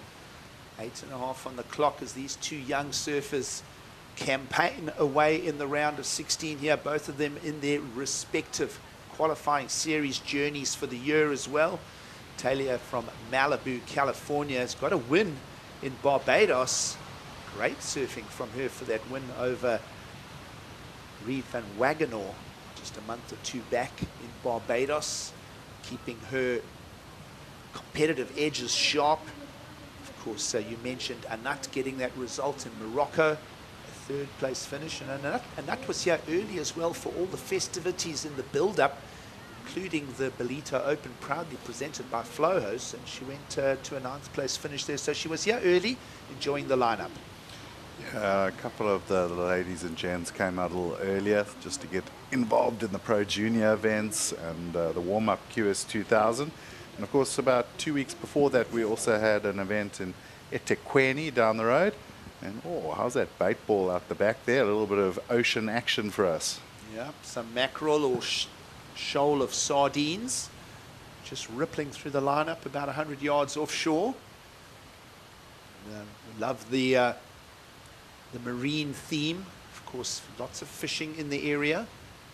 And of course, well, water safety will often just keep an eye on this, because sometimes the small fish are followed by the other fish. And a lot of barracuda in the area. Yes, those dastardly barracuda. More importantly, here's some big sets moving into the lineup. Anat up and riding. Well, wall ahead for her. We saw her attack from the first rounds in Ballito, just not getting that second turn. Rail just not engaged quick enough. That wave just shutting down on her second wave of the set. It's the biggest set we've seen in a while. Heat leader Swindle trying to better the 517. Just flowing those rails. She's quite a tall surfer as well, and she's getting a lot of leverage out of every single turn. And a good speed, power and flow. We saw how she connected that flat section on that very first wave. So great all-round surfer is Talia Swindle. And we'll see if she ups her personal numbers with 6 minutes to go. Judges' scorecard open for both. Yeah, I like that. Good looking wave too. Both her scores thus far from the closing maneuver. That wave, probably the strongest turn, was on the outside. Lovely bottom turn straight up into the lip. So I'll get into this one, have to work around the section. Nice first drive off the top, and then straight into a big bottom turn to wrap. So really two-turn combo there for the score. I love the style of Talia Swindle. What are we making of the backhand attack? Also a nice little hook off the top there. I really do love her bottom turn. Unfortunately, just got a little stuck coming out that first turn and thus not able to get to the second. Well, Anat Lalio will be back in the lineup with the priority. Does she improve on the 383 though, just with that score? Either way, it's going to fall short of the requirements of the 634. Can't help but feel there's a momentum push in favor of Talia Swindle, who could be on her way to the quarterfinals. We'll know in around 5 minutes now. So down to 5 minutes, and that going to be needing a score. We're waiting on some more scores to come in too. And that was a paddle and a miss for Anat Lalio as well. So the priority flicked over. There's just a little moment on screen there where Anat has now passed the keys back to Talia. She'll be upset with herself with that, because she does have experience in the lineup. Let's go have a look at a heat recap of how the numbers have come at us. It was the American that was quick to it. Talia Swindle, ability to go across the flat sections and slam into the big pockets. Kyle. Jeez, I thought she had a hydrofoil on that board getting over that section, but cracking it off the lip. Good first start. And as we said, been impressed with the backhand attack of this lady. Unfortunately, that wave just kind of flattening out and not giving her too much scoring potential. She did do well, though, to get all the way through to the shore break and get that last turnout that gave her best score of the heat. And then we look at this one, the aggressive frontside turn to get another solid 5-point score. We've got a couple of scores still to come. Again, look at that bottom turn to top turn combo. Really good surfing. I just feel like if Anat can find a bit more of a walled up section, like that's going to give her maybe 2-3 opportunities, she'll put in a really big score. But at the moment, her wave choice more than anything is kind of letting her down. 100% right. And meanwhile, Talia Swindle increases her lead, 5-8-3 now in the scoreline. So she'll just nudge a bigger requirement onto her opponent here. 7 now required to flip the heat for Anat Lalio. Just back to what you were saying, Kai, about Anat. She's got to find a wave with a big section and attack it. She got perhaps the biggest single wave score on day 1 of competition. I think She fetched an 8 for a big turn out of the lip. So we know she's got the mettle, she's got it. It's a matter of just playing her strengths now with 3 minutes on the clock. She does have the prio. Of course, Annette Lelio, as we mentioned, was here early for the warm-up QS as well. She was also here back in 2018, 2019 for that City Surf Series as a young surfer, just building experience. So Annette Lelio will already have had a lot of reps in the contest singlet, the older of the 2 surfers as well. And she'll want to just keep a clear head here and use that lethal backhand attack of hers. Well, she's got the priority. Having a think at this one, deciding that's not going to be the wave. You're completely right, Giggs. She really just needs to go for that one massive turn, and she's got it in the bank. She knows what to do. Just needs the canvas to unleash. But on the other side of the heat, Talia, I think just showing variety as well, you know. She didn't, she got 2 similar scores for big frontside closeout turns, and then on that last score of the 583, which is the highest of the heat, showing the judges that she's got a bit of variety in the bag as well. Slipping under the 2-minute mark now. Surfer was priority, just measuring up where she feels comfortable on the sandbar. Lelio, 41st in Newcastle for the first stop of the Challenger Series. Slightly better 33rd for Talia. So both of them with personal bests here. Loser will go home with the 9th place finish. Winner will move to quarterfinal number 3 and will surf again today. We'll be running quarterfinals for both men's and women's into the afternoon here in Ballito. Surf fans packing out the beaches. 11.5 plays over the 833 here for the scoreline, and it's a big number. It would be the biggest score of the heat thus far to turn it now for Annette Lelio. Sure, now is that time where you really start to feel the pressure. Needing a score, you've got priority, but the ocean goes flat on you. We'll see with the clock starting to count down. Crystal clear water here. Just the Indian Ocean, just a good rhythm of sets. Plenty of waves. Both surfers have caught 6 waves respectively in the lineup. And here's a bit of intentional urgency now from Lelio. She's going to switch it up. She's going to move to the north of the break, and a wave is going to move in. Just not enough formation. That wave just not pitching up enough. There's often 2 waves in a set. We'll see if there's still an opportunity. We're clock watching, and the beach announcers will be ready, shouting out the 10 seconds to go. So urgency is right now, and that is not going to pay out for Annette Lelio. That will be the script and the result for this round of 16, heat number 6. That lady on screen, young Talia Swindle, into the quarterfinals here at the Challenger Series in South Africa, and that will be a personal best for her thus far. An opportunity to go further, and Annette Lelio will be 9th here in Ballito.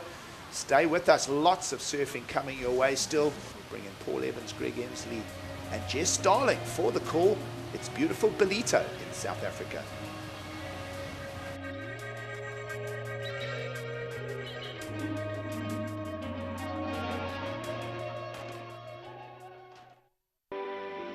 Welcome to Kwadukuza, the destination for all seasons. Nestled on the breathtaking north coast of the Zulu Kingdom, this vibrant town offers something for everyone. Kwadukuza boasts several beaches that have been awarded the prestigious Blue Flag, guaranteeing cleanliness and safety for all visitors. Our inland region offers a world of adventure. Get your adrenaline pumping with thrilling activities like ziplining, hiking and off-road biking surrounded by the natural beauty of Kwadukuza's landscapes. Kids will love our animal farm, getting up close and personal with friendly animals. Immerse yourself in history as you explore the rich heritage and legacy of great leaders like King Shaka and Chief Albert Lutuli. Conveniently located just a short drive from King Shaka International Airport and Durban International Conventional Center, making it easily accessible for both local and international delegates. With an abundance of world-class accommodation facilities, dining options and attractions nearby, you can truly make the most of your time in this magnificent region. Kwadukuza, the heartbeat of the North Coast.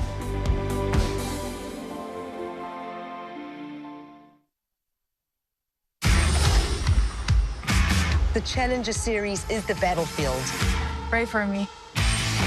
Surfing brings me to all these places and connects us all. We're good friends, but competing is competing. Every heat is a fight for everyone's lives. She has been smashed on those rocks. The stakes are higher, the pressure's higher. The more we get heat, the more we stand up.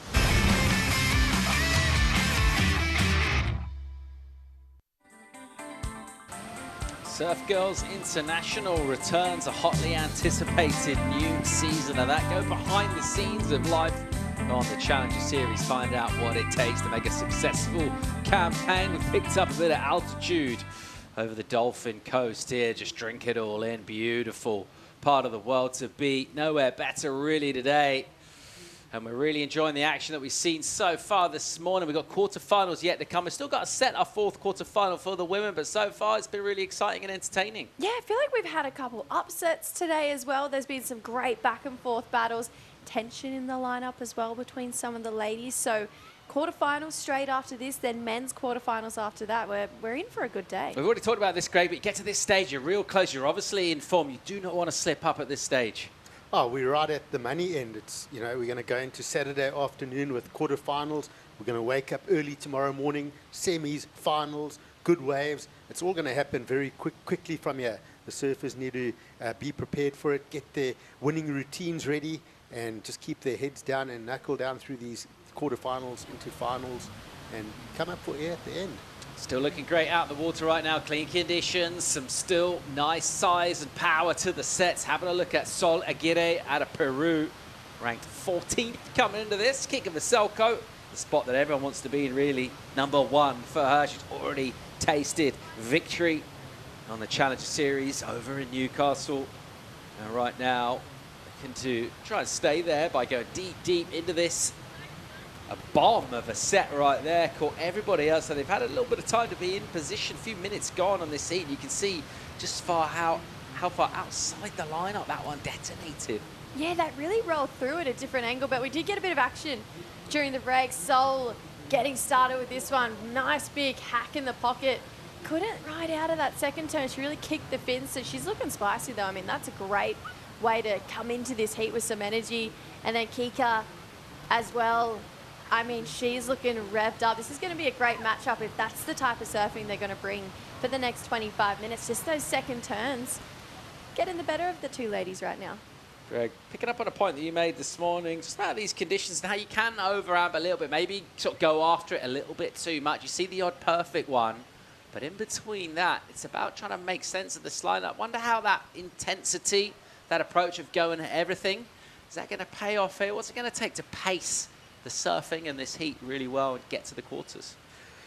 I think when you've got that priority, make the wise decisions. But I think being under priority is not the end of the world in this lineup. I reckon you can do a little hunting, maybe have a look at a couple of waves, and often that's where those opportunities can bump up for you, as we see Sol now doing just that, ripping that first turn off the top. This one's going to stand up quickly, wraps that next turn, nice spray off that one, and if she can just get a finish. She's already got the best number, even though it's a small score, 317. But if she can just put a little bit of pressure on Francisca here, that will be to her advantage. And I think about the competition that Francisca's had so far. She's still riding on that, the good rhythm from the Newcastle win. She's been getting through heats, with a couple of fives, etc. She hasn't really found her full stride yet in this one. And when she does, she's going to be dangerous. But can Sol just build that pressure on her early and give herself that chance? So we see that first turn wraps in there. Nice slice off the top on that second maneuver. And Sol's been surfing well. Her boards are looking so impressive. I love how vertical she's getting, and she's pushing that tail really nicely. I think she's been impressive in this event so far. Yeah, I agree. I feel like she's got a lot of like pop at the top of her turns as well. Like it's almost surprising sometimes when she really connects and it goes bigger than what anticipated in as she's driving into it. And that last wave, I really love that second turn and almost, I think, surprised her how much speed she came out of that. And it's come through to 4.5, and you'd have to think bulk of those points are really going to come from that big second maneuver there from Sol. So getting a rhythm in, getting it started quickly in this heat, and hopefully she just keeps building from here. So Sol's been coming to South Africa for quite a few years. In the years from 2017 to 2019, we had WSL City Surf Series, which was smaller QS events back then. And we had events from sort of Port Elizabeth, East London, Durban, and she would visit the coast and do all those events for those years. So she's had a good taste of the South African waters. Let's get down and hear from the winner of the last heat. She's through to the quarterfinals. She's with Emma.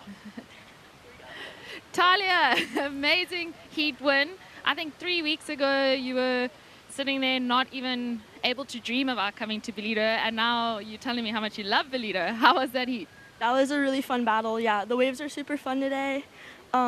Stoked we're getting waves and the sun's out. I'm just so stoked. Amazing. And you've jumped up to number 12 on the rankings, the live rankings. And yeah, like we said, we know you've had a couple delays and injuries this year. It's a big result, but you've also got another heat today. So what we're doing mainly to just stay in the zone. Yeah, no. Take that, just enjoy the moment and then reset, get in the zone again. The day's not over, there's still work to do. So yeah, but just enjoying every moment. It's so cool to be here. I'm just so stoked. Yeah. Well, we're stoked to have you here. And do you want to say anything to family and friends watching back home? Yeah, I don't know who's awake, but anyone supporting me, my parents, my sister, love you guys, my friends, miss you guys. Let's keep it going. Well, enjoy the reset and we'll see you later. Well done. Back to you guys. On the verge of something really, really big here. Another heat yet to surf. Quarters coming up today, men and women. Finals day tomorrow, crowning champs. Exciting times on the Dolphin Coast of Quaracuza, the Ballito Pro edges towards its conclusion. Bit of surfing yet to go this heat, 21.5 minutes, 4.5 from Sol. It's the best of the action so far. Kicker's had a swing at one. Was a low number. She's got priority now. Chance to think about things.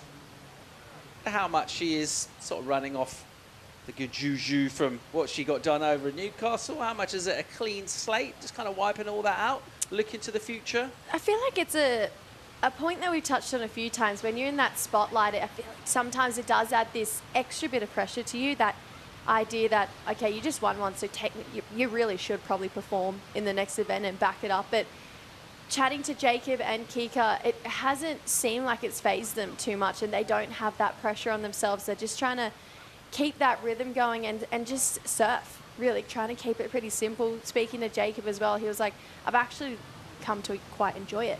You know, that spotlight and being the guy at the top of the end of the rankings. Both Kika and Jacob so used to being the dark horses, but now they're the guys to beat. And so when you have someone like Sol coming up against Kika, who's at the top, it creates this real energy between the two, because Kika almost has to feel like she's got a point to prove. You know, she's just won the first event. She beat every single woman in the draw, so that means she really can do it again. And Sol, she's come onto the scene here at Ballito just looking fired up and wanting a result. So two opposing kind of headspaces between the two, but I think it's going to make for a really explosive matchup. It's a lot more fun at the top, though, than at the bottom, right? Oh, yeah. Yeah, you got to be having fun with it and just run with it. You know, obviously you got the media and your sponsors and everyone wanting a bit of your time and blow it up a little bit, but yeah, you just got to enjoy it and actually use it in your favor. Keep that run rolling. Who are some of the surfers that have been in that #1 spot and occupied it and ultimately come away relatively empty-handed in terms of titles at the end of the season? Mikey Madonna won the first event of last year, didn't make that top 10. Geordie Lawler won the second event of last year, didn't get into that top 10. Al Cleland technically didn't make the top 10. It's just that he was the next guy down when John decided he wanted to take a year off. And I mean, that's worked out great in his favour. He had a win last year as well. So we had 3 champions on the men's side who didn't qualify. Thinking back a couple of years ago, Teresa Bonvalot had a win and still didn't qualify in that top 5. It is so clutch and tight between all of these surfers. You really have to be super consistent throughout the whole season. I think that's why it's so high stakes on the Challenger Series, because even with a win, you're technically not safe.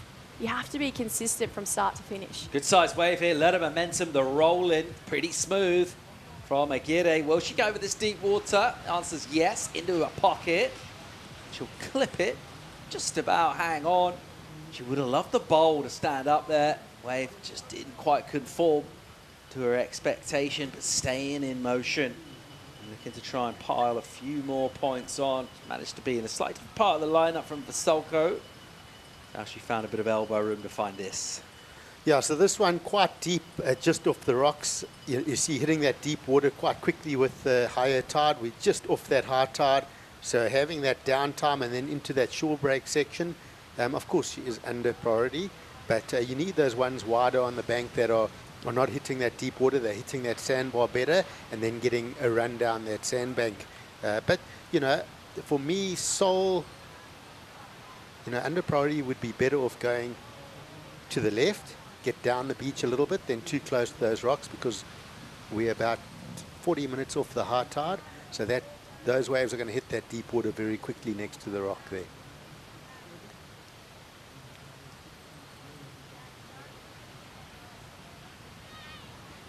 So a bit of a lull in the action with surfer in blue holding that priority. Not much on the scoreline for her. Let's take a look at the rankings here. And there we go, you can see in the water right now. Number 1 coming into this event, Vasilko leading Fitzgibbons. And those 4 out of the 10 still going in competition. Saw Terezinha bow out. Bit of a nightmare, really, from her point of view. The mistakes was the back end of that heat. At the moment, chance to think about that. A bit of a gap before the next event will fire up. She'll have a chance to go again, but the surfer's still alive in the draw here as well. What about coming away with major momentum from South Africa? Thinking as well on Kiko, who's sitting at the top of the rankings. This is a pretty important heat if she wants to stay there, because 2nd, 3rd and 5th, who aren't that far away from her in points, are all through to the quarterfinals. So they're all guaranteed more points right now. So if Kika loses out here, those guys have a real advantage to try and jump her in the rankings. I mean, you'll take 10,000 points any day of the week, but Kika, she would note that and know that she really wants to make this heat if she wants to stay up at the top of the rankings. But for the other 6 women in the top 10 who have been knocked out, it makes space for someone like Seoul to really jump up and try and get into that top 7 picture and then fight for her spot to stay there for the rest of the year. Getting down to the midway point in the heat here. It's all rather becalmed out there in the Indian Ocean right now. Looks nice and pretty and blue. Not loads of waves to get overly excited about. Time for a break here in the Ballito Pro. Peruvian with a narrow lead at the moment. This one not really fired up yet. We'll conclude the heat when we come back.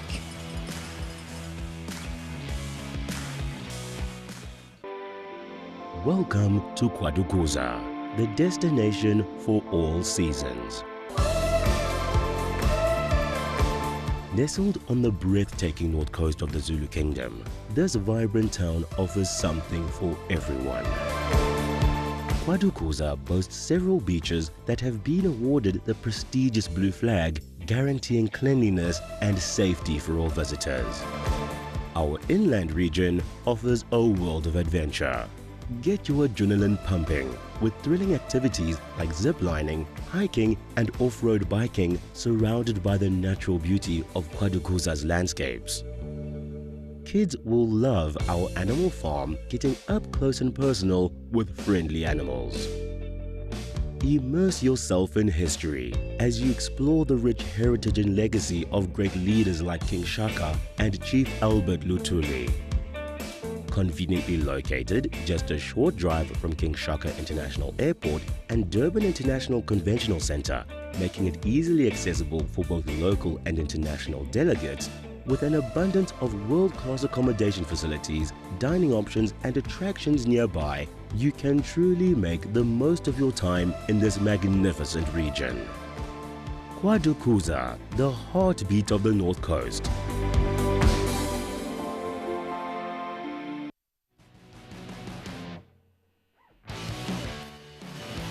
Having a look at great memories from kicker Vasilko. She enjoyed her time in Australia. Jets, you were over there calling this. How impressed were you with this performance? Incredible event for Kika. I mean, she just found this rhythm that was untouchable, and she was just laying into every single opportunity that came her way. We got to know her in a different light. We got to know the ball, which is her, you know, infamous claim. There it is there. She was the same claim she was doing when she went on to win her World Junior title, but you know, you surf through so many different conditions here, and Kika just found this rhythm all the way through and was putting her body on the line. She was on the rocks multiple times, but incredible event, an incredible way to start off this year for Kika Vasilko. Big energy from her, full of confidence, powered up performance in some pretty quality waves over at Nui. Now, Ballito, similar sort of fare in terms of plenty of swell being on offer, a bit of size, a bit of power and magnitude. How's she going to go about making sense of this lineup? We've got numbers to drop in for each of our two combatants. It is Vasilko on the apex of the peak. She went first. This is what Sol got done. Yeah, nice looking bowl coming her way. Great opening turn there. Really just got herself timed with the backwash there. Got a little quick cover up there, quick head dip, and then she starts to lay it on rail all the way through, pushing back to that power source there for Sol. So she's going to have a backup score to come through, and then, wow, great looking wall here for Kika. Nice opening turn there. Starts to hit a bit of deeper water though. So that one almost selling her a little bit. I thought it looked great when she paddled into it, but didn't quite hug the sandbank as she was looking for. This tide really does look like it's come in quite a lot now. We're about 30 to 40 minutes off the high tide. It seems like conditions have changed quite a bit. I wonder if our surfers have adjusted to that and really thought about it. We saw, you know, Francisca with that big opening turn, and then that wave hit deep water very quickly, almost like she wasn't prepared for it. And I think you've got to readjust now and work through that section. You've got the big outside turn, stick with it, get through to the inside, and try and find a bit of a shore break finish if you can with current conditions. I think you can be trapped into watching the whole morning and seeing those ones, you know, rifle off on that outside bank with those fast, steep sections. And now as it's slowed down, you know, you need to adjust. Conditions are a lot trickier out there. I feel like we've seen time and time again this morning that catching wave strategy really pay off. You know, thinking back to Kiara Gold, I mean, she was just catching so many waves from the start. And I think Sol, she's doing the same thing. There's something about surfing yourself into a rhythm that's been a massive theme from start to finish of the event, and it seems to be carrying on today. So Kika, she's opted for this sit and wait strategy here for 20 minutes now and has a 3 and a 1 on the board. So potentially with 10 minutes to go, might start to get a bit of a wriggle on and get a couple waves under her belt. Yeah, she needs to fire up here. I mean, both numbers that came in on the exchange there felt maybe a little bit under surf compared to what the wave looked like, at least when they stood up. Of course, at that stage, you're really guessing, trying to project what you think the wave's going to do. But certainly more on the modest end of a points return from what looked like quite healthy pulses of water. 10:15 to go. The 4-2-3 sort of crystallizes Sol's position. Couple of fours for her. At the moment, that is good enough for a narrow lead. The requirement won't be what Kika's surfing towards. She'll have built up a little bit of pressure on herself just to try and get hold of something here. Oh, Sol can make such a comeback on the ratings here if she can get this right. She needs to be super active, and she's got an opportunity that she needs to take hold of here and take major advantage of. But, you know, Francisca as well, she's got to be careful of being too sort of patient. Under 10 minutes, this last 10 minutes is going to fly by. She needs to find some scores to hold on to. She can't sit around and wait. And I think Sol's going to, you know, be a bit more frantic and make her think about things. But let's check this exchange. So with priority, Vasilko uses that priority, big snap off the top. Just loses a bit, but manages to hold on that next bottom turn, gets the wrap, And this is that inside she needs to capitalize on. Slices back to the pocket. She's going to stick with it and get up into the shore break. Incomplete on the finish, but that will be a decent number to put her right back in this heat. Yeah, that felt like it had the best energy and pace on the wave that we've seen this heat so far. Definitely best shape wave we've seen come through this heat as well. That really hugged that sandbank all the way through, as we saw for Kika on that last one. And that first turn, it had a bit of an exclamation mark on it, and then she went through to a bunch of really nice rail maneuvers there. So that's a good moment that we can mark in this heat to be like, okay, is this the start of a new rhythm going towards Kika's way? I mean, this first section just timed it beautifully there. Almost lost it. You could see those fins ever so slightly disengaged, but then she really got it under wraps and just put it on rail so hard for 3 times. Came through this inside. Almost felt like she thought, I should probably hit this end section, but maybe didn't want to. There was so much foam on it. But that first turn was a pretty big moment in this heat. And then, yeah, this is the type of surfing we really saw from Kika down at Newcastle as well. Just flowing and transitioning from rail to rail. And Kika finding herself a really nice wave. Right, and a replay of red. And this was the first wave, I believe. So a big snap off the top, gets a cutback. Oh, sorry, this was the last wave of red. So just a quick ride. That one, you know, a shorter wall going into that deep water. Which also means Baselko gets that first priority as well.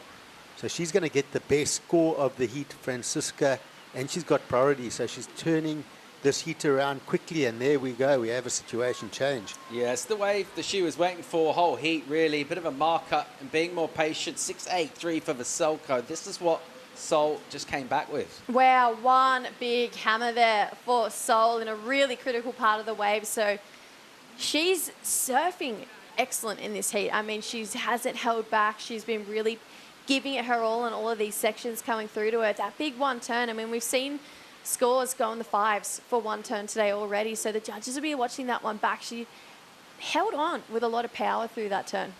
I feel there hasn't been much rhythm to this heat. It's been a bit of a tricky one with the higher tide. There hasn't been a lot of sets. We had a very long lull, and this last sort of 6 or 7 minutes is really going to become important. We see that score coming in now for Seoul, a 5.5, so that's her best number.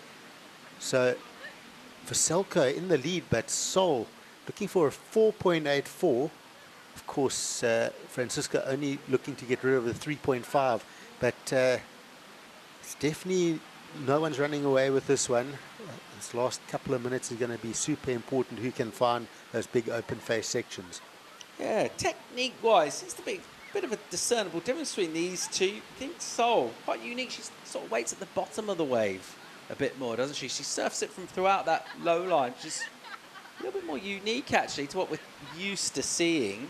It's interesting to see these different approaches and how they play out. In terms of this wave here, what do you think of how that's translating? It seems that when she does get up and give it a hit, it does really stand out with that exclamation point. Yeah, this is what I was kind of alluding to at the start of the heat, where she almost surprises you with those turns because she waits so long, and it almost looks like she's not typically driving into that turn like we're used to seeing, but then she's just so easily just putting it on rail, and once she gets up to the top of that wave, just exploding into a turn. It's a bit of a punch in the face, actually, that you're not used to seeing, but it makes it exciting. And look, she sat right next to her. Those boards were almost touching there, so maybe just trying to play a little bit of tactics, get under Kika's skin a little bit. We've seen a lot of tension between all the competitors in the water today, all of them doing anything to get under the skin of their competitor and try and get a win.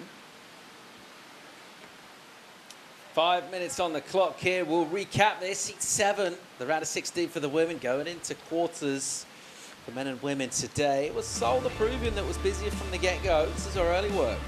Yeah, she just got some nice snaps. Seoul's really worked hard in this heat to try and, you know, manufacture those scores. And this wave for Vasilko, that first turn was a solid turn, getting the 3.5. Beautiful first crack off the top, and then just losing a bit, but getting a couple of wraps to really nail the 6.83 on her second wave. The score was all for me in that first maneuver, and of course wave quality was very good. And then the big hit for the 5-5. Love how critical that turn was from Sol. Where if she can find a wave with the same quality that Francisca had, she can really look at getting a big number of her own. Not a lot in it though, 4.84 required for Sol. Under priority, 4 minutes to go. What are the decisions that need to be made from our surfers? Of course, first priority with blue.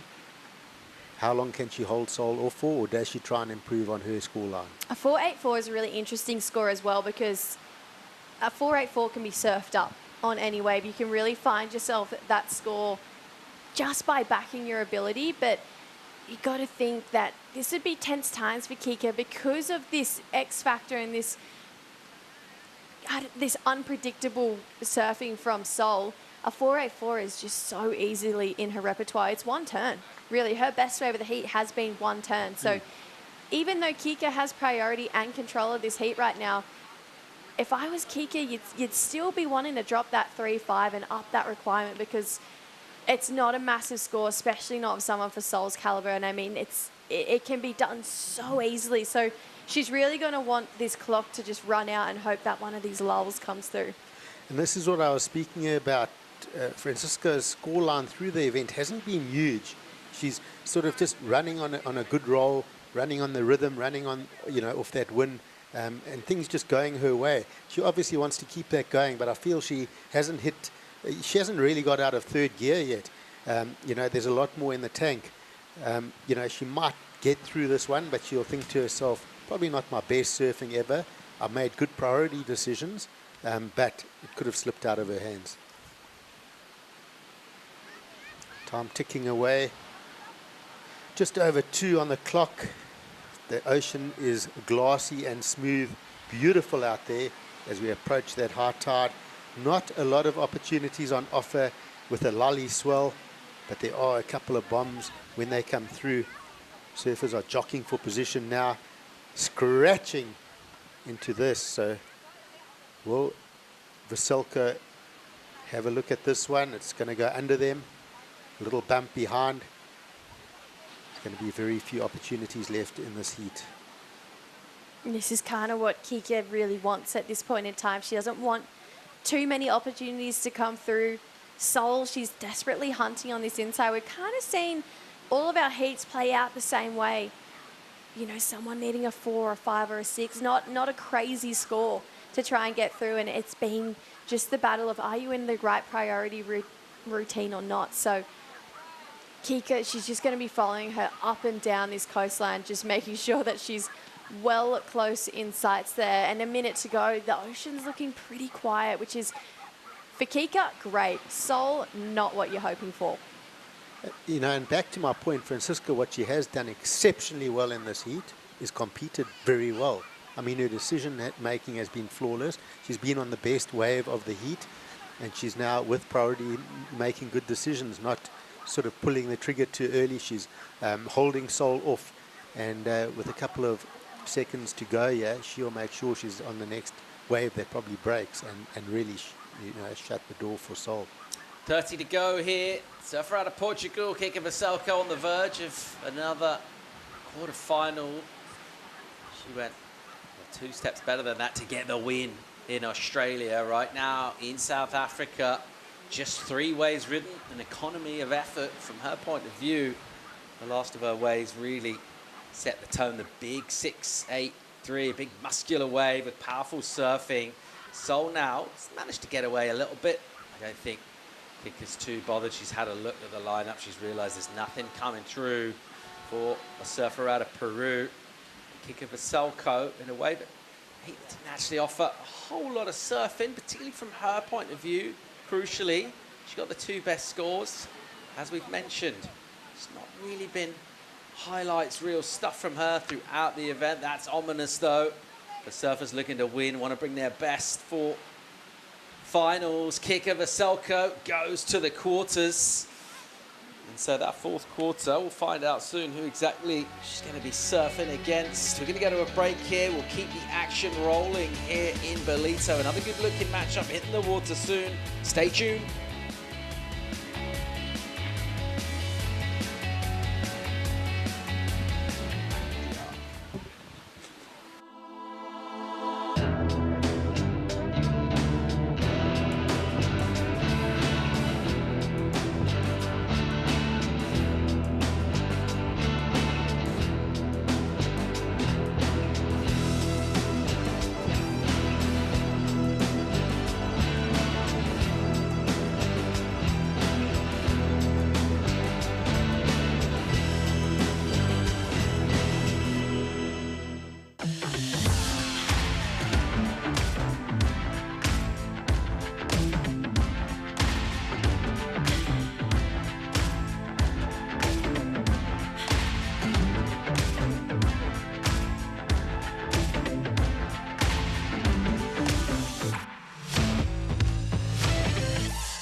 Scenes here at the beach in Ballito as surfers lock in spots in quarterfinals, deal with an ocean which offers opportunity and some extended lulls as well. The mental game proving crucial, but it's the on-wave surfing of the likes of King of Asalco paying dividends back into quarters. We look forward to the Corona Zero Open at J-Bay, kicking off on the 11th. That's next week already.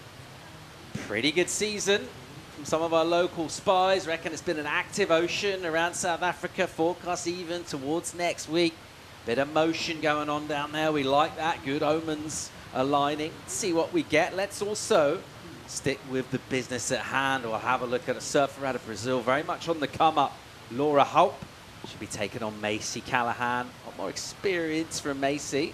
Let's see how she deals with this particular heat, which has been question of pacing, trying to eliminate the mistakes and take those opportunities. I think it's a fair takeaway from what we've seen. You're not going to get loads of chances. The ones that do come, you're going to have to try and grasp both hands. Here's Laura. Nice looking stretched out steep section. Oh. And she'll just glide and then just ease off the rail, throw and spray, and it looked real stylish and polished. And then as the wave loses some height, it'll maintain some steepness. She'll do a little rock dance in there, right on the bricks. And hopefully maintains the fins and the board and everything, and body as well, off those rocks. And this is what can happen here at high tide. So now start for Laura, coming into this event 11th on the Changers in this first turn. I love how she held that rail on that maneuver. That was just such an awesome turn. Unfortunately, that wave, you know, going into the deeper channel here quite quickly, gets a couple of wraps before a rock dance. But I think one of the only surfers that have maybe been in Ballito longer than me is Laura. She's been here for, oh, she's right up on those rocks. Oh, it's not a nice place to be. It never gets easier watching people on rocks as well. And we had a similar thing at Newcastle. They were doing end turns pretty much onto the reef, but those rocks, they're quite sharp, those rocks actually. So, but Laura, she seems to be managing it very fine, and I love the fact that it's body on the line. Yeah, she's, you know, she's in that situation. It's not the end of the world, but she's just opting to come in and run around because it's a lot quicker to, you know, once you're there, just come in onto the beach, do the run around, paddle out next to the rocks, a little channel there, straight back into the water. And she, you know, she'll feel good on that because I think that opening turn is going to be a good number. And I also think judges will take into account a little bit more water on the break, pushing tide, and fewer opportunities. They're going to like that big maneuver.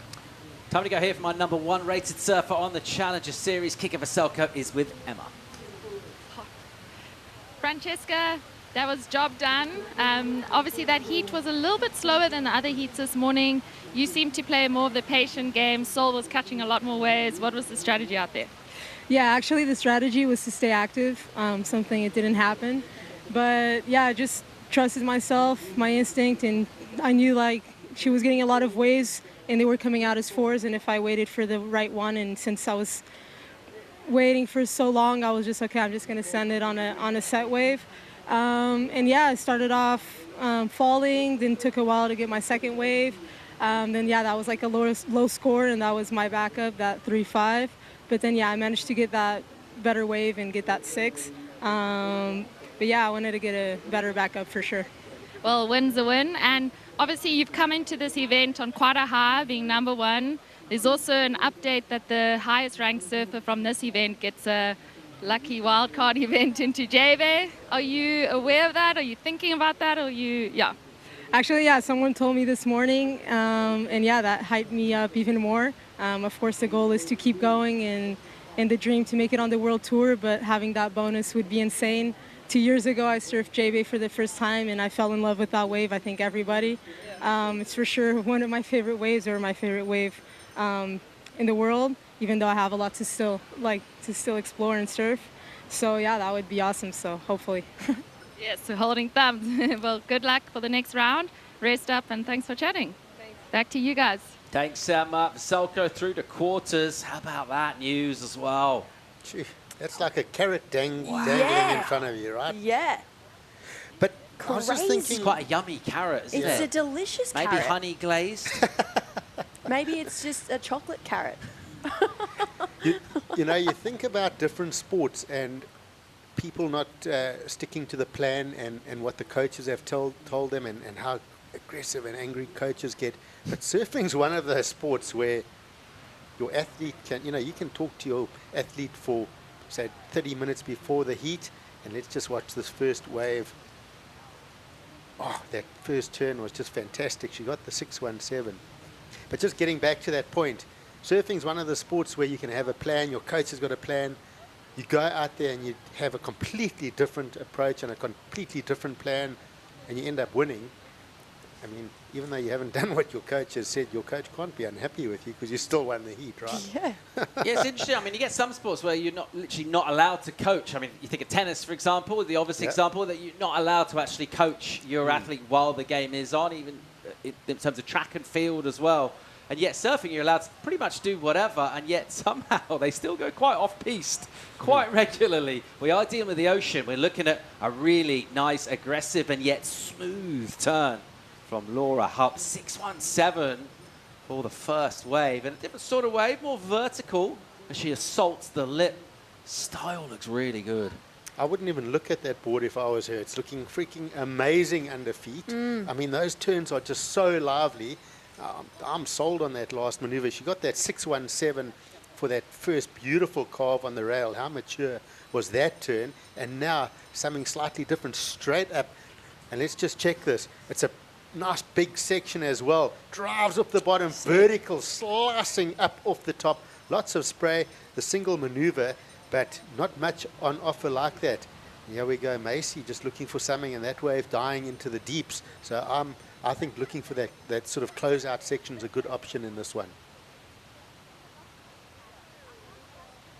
So Macy, using that priority on that one, she was looking at a nice tapered wall, but that wave very quickly hitting that deep water, and body language tells you it's not the section that she wanted. And spinning again, does she see something on offer here? Sets up with a cutback, and even on that deeper water, very difficult to hold that rail. It's a little bit fat on the face, and just making that board catch a little bit. It's going to be important to find those big sections on the outside. Two really smooth styles here, obviously on display. Macy can be quite good at looking a bit disinterested, though, during heats here, Jess. And so far, not really tuning into this. Yeah, she's frustrated right now. I mean, her first 4 waves haven't even broken the 1 point mark. She's had a 0.77, a 0.83. So just needs to feel like, and this is exactly what I think that last wave was for Macy, that 2 point ride that she just got. It was just a wave where I just need to do a turn or just do a carve. Sometimes you have surfs like that, and unfortunately you can have them in heat. So Macy just trying to build some rhythm, but wow, I loved this turn. 5 point ride just for that one turn. Look at this bottom turn. This is just beautiful. That entire fin out of the water, and then that just allowed her to unleash on top of that section there, and just really smooth to watch. I know style isn't in the criteria, but that was just a really stylish turn as well. So Laura, for that one turn, a 5 point ride, and Macy, now she's just got to surf herself back into this heat. You could tell there's a lot of frustration there. So having to keep her cool, just find her feet as such in this heat and just really start again. I mean, she's had results here in the past. She's had a second, so she has a great relationship here, but just needs to lock in a little bit. In terms of the point that Greg was making earlier as well, in terms of her working with coaches, you think she kind of sticks to the hymn sheet, so to speak, or kind of does her own thing in heats?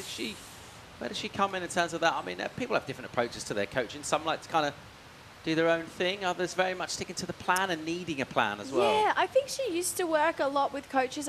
She used to work with Mick Kane a fair bit, but I feel like over here and back at home as well in Newcastle, she was really just bouncing ideas of her support crew. The plan came from Macy. So she's been doing this for a long time now. I mean, she's had seasons on the championship tour.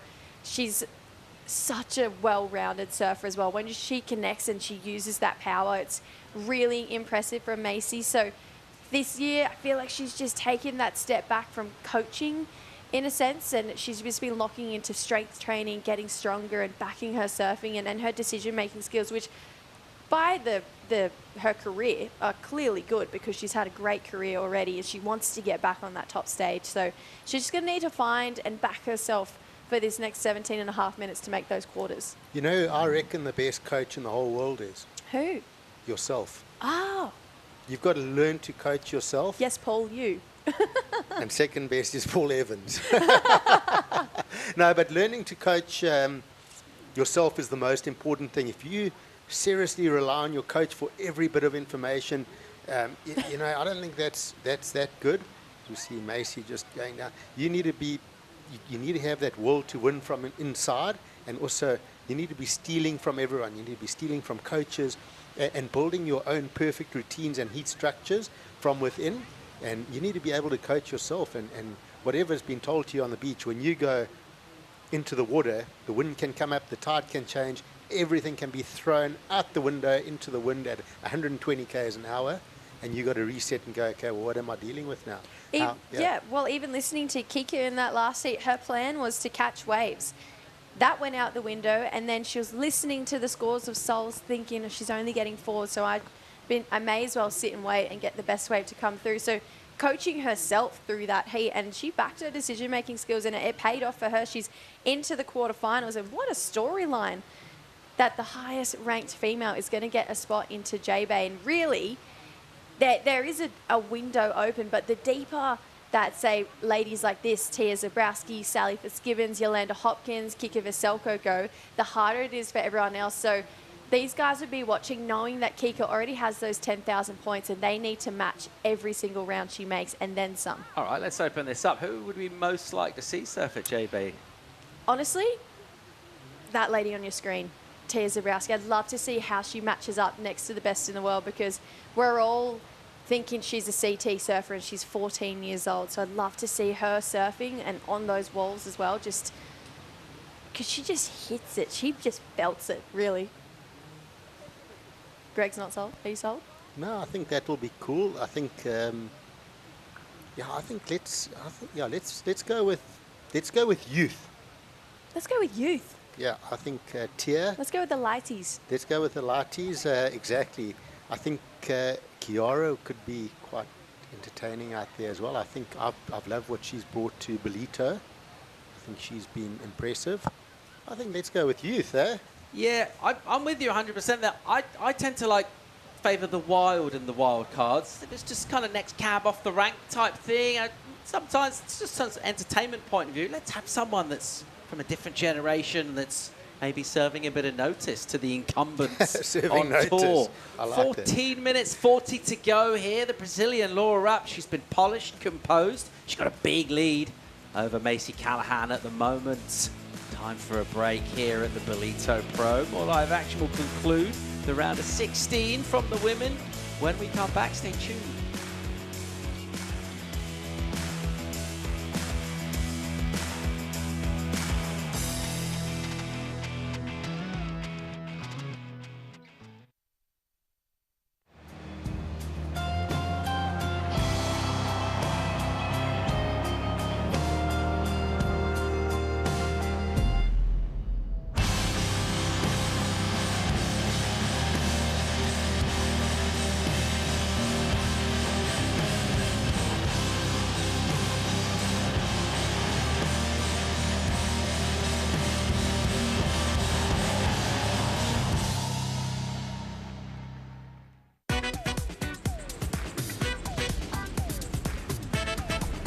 South Africa is one of surfing's most iconic destinations and one of my favorite countries on Earth. How fun does this little wave look, though? I'm Ashton Goggins, a surfer, writer, and documentary filmmaker, and this is No Contest, Stab and Red Bull's travel show by surfers. Joined by the country's best and brightest, and with the continent's preeminent surf explorer and pioneer as our guide. Doesn't get better than that. This episode we're covering 1,000 kilometers of South Africa's east coast. Exhaustingly consistent world-class waves.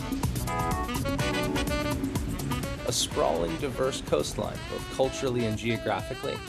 Exotic wildlife, gorgeous natural landscapes, thriving urban centers, and thoroughly affordable world-class food and wine. Flavor Town.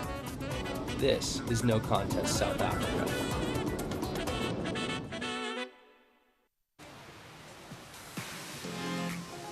Welcome back to Ballito. Pre-heat routine. Sally Fitzgibbons, the classic, the eternal battle, the generational battle. Experience takes on youth. What a story that's going to be in our first quarter. Sal juggling, getting those twitch fibers tuned in. She's going to have to be reactive. She's going to have to be sharp. Zebrovsky, arguably, probably so far in this event, the surfer has been putting consistent big performances down, big statements. Whoa, another big sheet of water is sent scurrying skyward by the Brazilian Laura Hulp, who gets hold of it, gives it a slice. No real midsection, it was just one bowl out the back, but overall, her form, the way she's surfing, even this doesn't come as a score for her. Nice rhythm and flow, everything looks dialed in. She's super committed in this heat right now from the very get-go, that very first wave where you just saw her come into this heat with a statement, and she's just been backing it up every single wave. She's looking really strong in her campaign right now. Two fairly simple scores on the board, a 6-1-7 and a 5. But, I mean, Macy's really been stuck with nothing here, looking for a 9-1-7. You know, heading down to 10 minutes to go. Is there something that she can find to actually hold on to here? Macy up and riding. She's going to have to get some work done. Slices off that first turn and just not looking herself out here at all. She's battling to get that rail engaged. She's almost got her footing wrong, and it's just one of those heats that's like, it's not going my way. I mean, it started off pretty well, like a really strong paddle. She had a ton of speed from the takeoff wave. Just didn't fancy it though, did it? It looked like she's in her head when she was surfing on that wave then. It felt like you could see the thoughts kind of rumbling through. But sometimes I feel like when Macy gets frustrated in heats, like I'm sure she is right now, there's nothing more frustrated than not being able to connect when all you want to do is just do your best surfing. But sometimes when she's backed into these corners, this mongrel comes out in Macy and she just gets so excited just to light up these next waves that come through. So I hope she digs deep and finds this fire that we all know she's got. It's those voices, the negative ones that can get you, right? They're in your head and they're not going away, and you need to send them on their way. You need to get them off your shoulder and make sure you listen to the dude on your other shoulder that's saying, you've got this. The wave's going to come to you. You're going to get a great score. You're going to paddle back out, and another beautiful wave's going to come, and you're going to get through the heat. But you've got to be careful of the bad voices. Set approaching. Laura in position. It's all going her way. Sets up that first turn. Engages with the lip. Comes through into the deeper water. Wraps that cut back. And she's going to set up now into the shore break. Big section ahead. Loads up. Slices off that one. Is there more? She's going to head towards those rocks, down towards the Canary section of the break. And I'm not sure if that will go in her top two, but just keeping busy. Of course, keeping Macy off scoring opportunities as well. Keeping that flow going. Yeah, even if it doesn't go in the top two, just a good read as well. Like, she realised this isn't going all the way to the shore, so she just chopped that turn in. She's finishing all of her waves. Everything's joined up, well put together. We'll get another look here. Yeah, really great line as she came into this one. Floated down, used that speed, and then it started to hit this deep water here, which we've seen a lot of people just pull off and say, I'm done with this wave. But there was one more opportunity through here. Really just kick the fins out. I agree. I don't see this going to a top two, but just like you mentioned, Paul, her read on the ocean right now and just her commitment to her waves start to finish. You can tell that she's really eager to win this heat and put on her best show, and just committing to every single decision she's making. She's like, okay, if I'm going to go this wave, I'm going to take it all the way through. And that's exactly what she's just done in that last wave. She went to the rocks at the beginning of the heat, absolutely unfazed with that. Got her building a good score. You can go a couple of waves. You can maybe get a little rattled. You're sort of wasting time in a way. You don't want to be on the inside. You don't want to be running on the beach, checking if your equipment's okay. Not phased at all. Didn't get rattled. Just kept exactly according to the game plan. And I guess the best way of doing that is get straight back in the lineup and getting yourself a score with mistake-free surf. And that's what she's done. She's surfed a great heat thus far.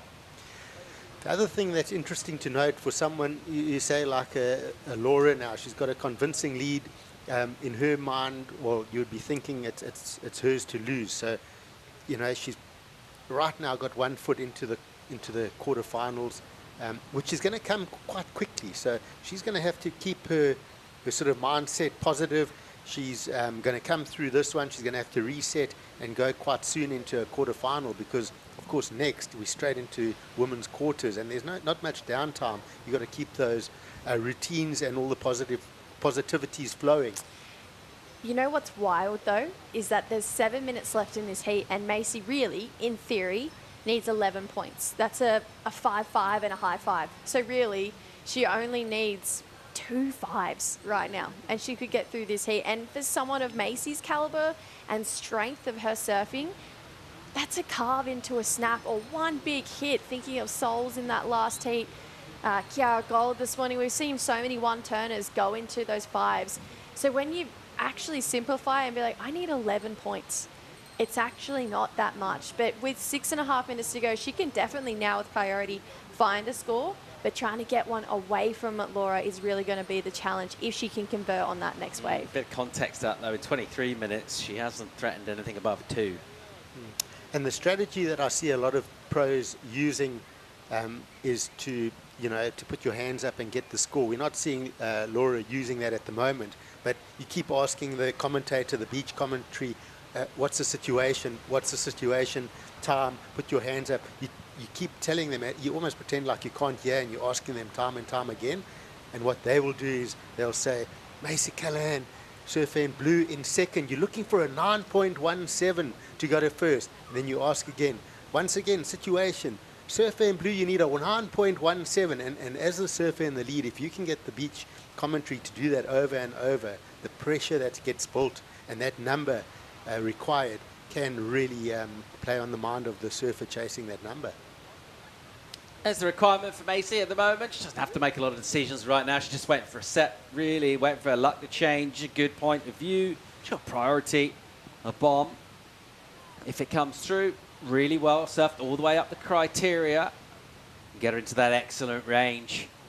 Or, as Jess was just explaining, a couple of mid-rangers will do it. Time on her side at the moment, that will change as it ticks away. Here's a bit of energy. Quick in and out for Laura. Meanwhile, behind it, something that Macy identified, the reason why she didn't take that previous wave, because she wanted this. She'll stand up and build speed. Nice stretched out wall.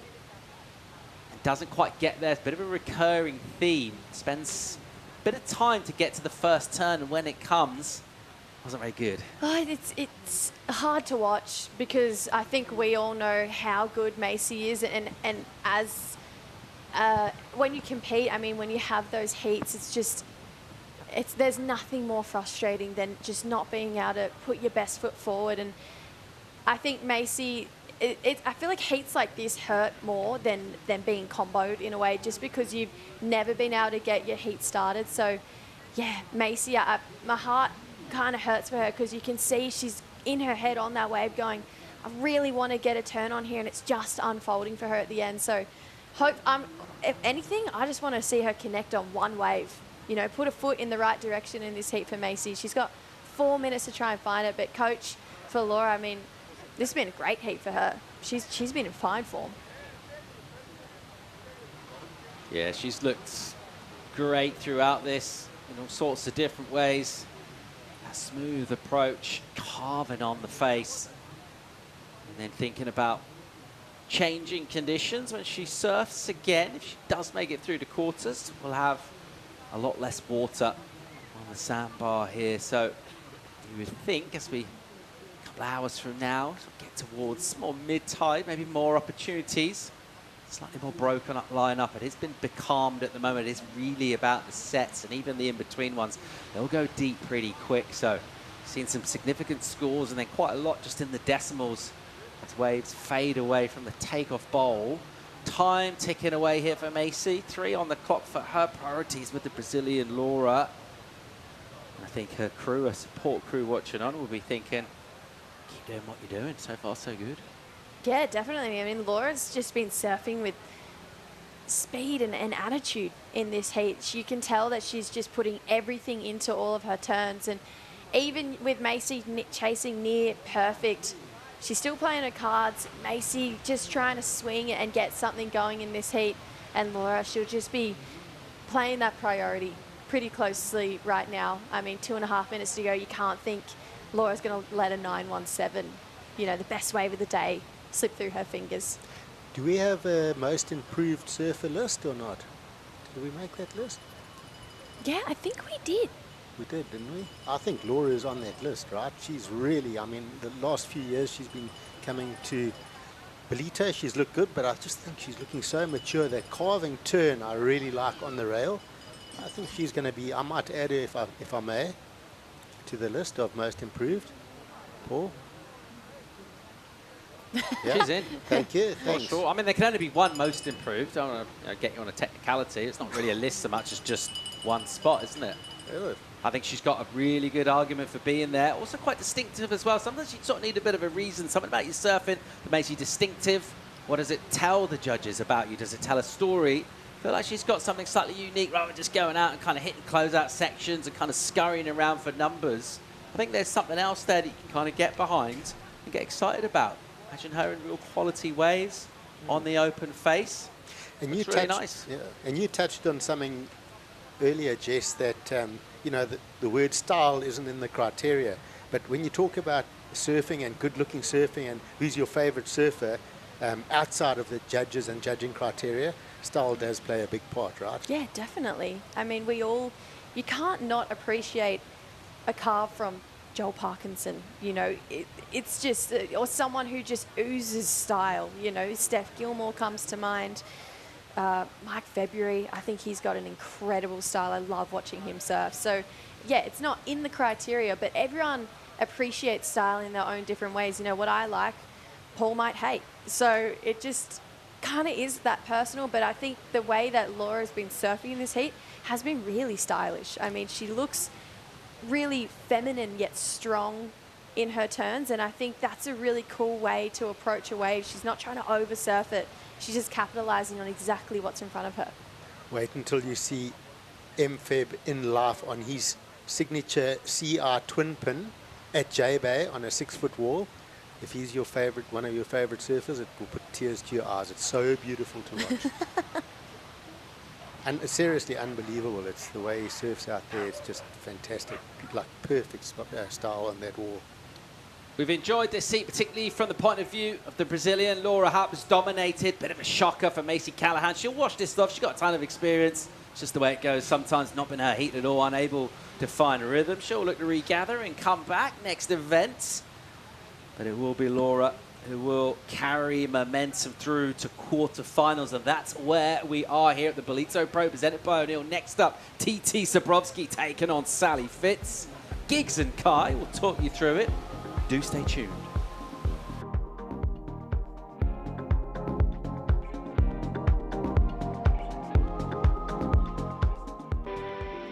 Welcome to Kwadukuza, the destination for all seasons.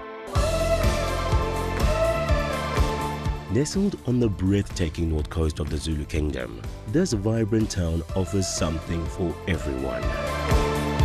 Kwadukuza boasts several beaches that have been awarded the prestigious blue flag, guaranteeing cleanliness and safety for all visitors. Our inland region offers a world of adventure. Get your adrenaline pumping with thrilling activities like ziplining, hiking and off-road biking surrounded by the natural beauty of Kwadukuza's landscapes. Kids will love our animal farm, getting up close and personal with friendly animals. Immerse yourself in history as you explore the rich heritage and legacy of great leaders like King Shaka and Chief Albert Lutuli. Conveniently located just a short drive from King Shaka International Airport and Durban International Conventional Center, making it easily accessible for both local and international delegates, with an abundance of world-class accommodation facilities, dining options and attractions nearby, you can truly make the most of your time in this magnificent region. Kwadukuza, the heartbeat of the North Coast.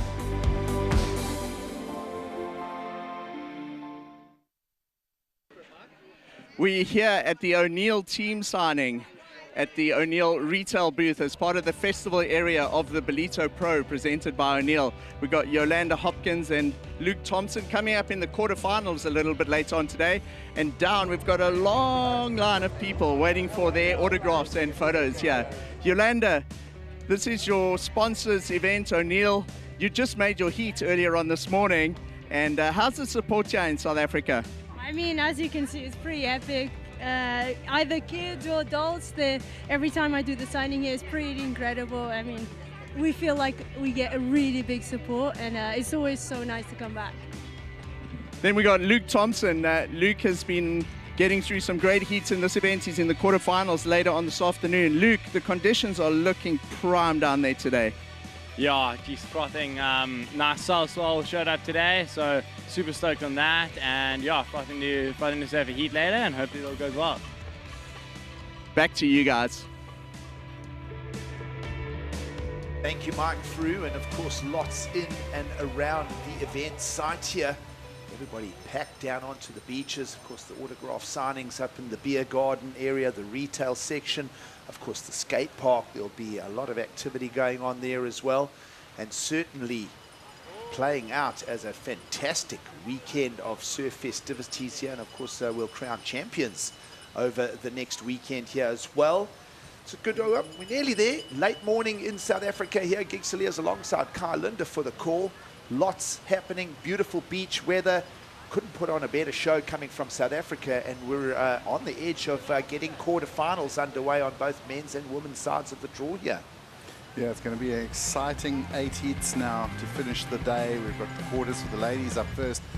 Evergreen Sally Fitzgibbons up against the really young surfer and Ty Zabrowski, so that's in the water right now. Then Kiara Gould, another of the Groms, up against the more established names in Nadia Aristaba. Yolanda Hopkins, we saw her there, she's been surfing great all week, up against Talia Swindale, and then Francisca Vasalko up against Laura Rupp. So right now, Sally, pretty much the only old guard left in the event, Gigs. Well, showcasing a story here on the Challenger Series this weekend. You are with us for the Ballito Pro, proudly presented by O'Neill. And we move into the quarterfinals of competition here. Tia Zabrowski taking on Sally Fitzgibbons, and a bookend here of two different stories.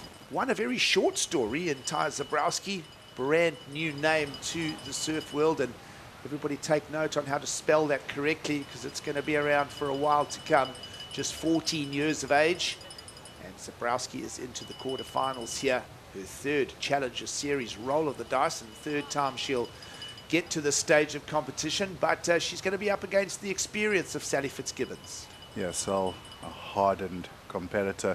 Just the one little carve there. And just catching the end of that last heat, we saw someone with a lot of experience in Macy Callahan just really struggling out in the lineup to find some momentum, Gigs, whereas the other surfer getting some good scores in. So the tide is coming in. It's going to make it a little bit fatter, a little bit maybe a couple more fadey ones, but there are still some really good looking waves out in the lineup. Well, two swells running in the water. The biggest sets will come from that newest south swell, which slowly starts to fill in. Of course, Surfline 100% on point with their forecasting of that new south. Of course, the swells make their way up the eastern coast of South Africa here. And then that leftover of that east-northeast swell, we've seen a couple of the waves cross up. I think particularly to Talia Swindale, linking those two swells. She took off on the south swell, ended up smashing the points on the east swell for one of her scores earlier. But with the tide filling in here, Kai, you're 100% right. It has just slowed down the rhythm just a little. And wave selection, heat management, going to be ultra key here as we move into the quarterfinals. Yeah, we've seen the bank move a little bit down the beach as well. I saw Travis and his WSL team actually moving the marker flag for the competitors a little bit further down the beach towards Sunrise Point, just to open up those lower banks a bit, because as the tides come in, we have seen the far right of screen, the top of the point area here at Willards, just get a little bit sort of fat. So just opening up the area a bit so that there's more opportunity for the surfers. But having said all of that, there is still plenty of swell in the water. You saw how excited Luke Thompson is to get up and out there for the men's quarterfinals. So no excuses. You can get scores out there. Well, Luke Thompson will be excited about a lot of things because we'll see him in J-Bay next week. Meanwhile, focusing on the quarterfinals here. Fitzgibbons just putting another hammer into that end section. Of course, Sal, no stranger to all our surf fans. Everyone will know a lot already about her rich competitive track, her history. But this is second surf for both of these surfers this morning. Ty Zabrowski getting over Sophia Medina to get here to the quarterfinals in that round of 16 when we got going this morning. And of course, Sal, in a very wrangly type of heat, really was up against it with Elisa Spence at the beginning and somehow snuck that win out. So second surf of the morning, and Sal will have learnt a lot from that round of 16 encounter this morning. Yeah, and finding a two-turn combo in one of the smaller waves we've seen ridden in the last while, but somehow finding the one that gave her that lip line to attack, especially on the second turn. A lot of emphasis on that end section. Meanwhile, Zabrowski, who brought a 7.17 to the scoreline in her opening heat this morning, slightly bigger surf and the lower tide this morning, saw her attacking the lip line. And Zabrowski and Fitzgibbons will work through the lineup here. Still plenty of time, 30 minutes set out for quarterfinals. And Zabrowski, we know she's got the rail game card. Yeah, and opening up there on two turns, still looking for the third, yeah, and she got it as well. Just a little jab off the back there. So three-turn combo, that's pretty impressive if we look at the first couple of waves ridden in the heat. Judges will simmer on that last ride of Tia Zabrowski. Prior to that, just that little decimal.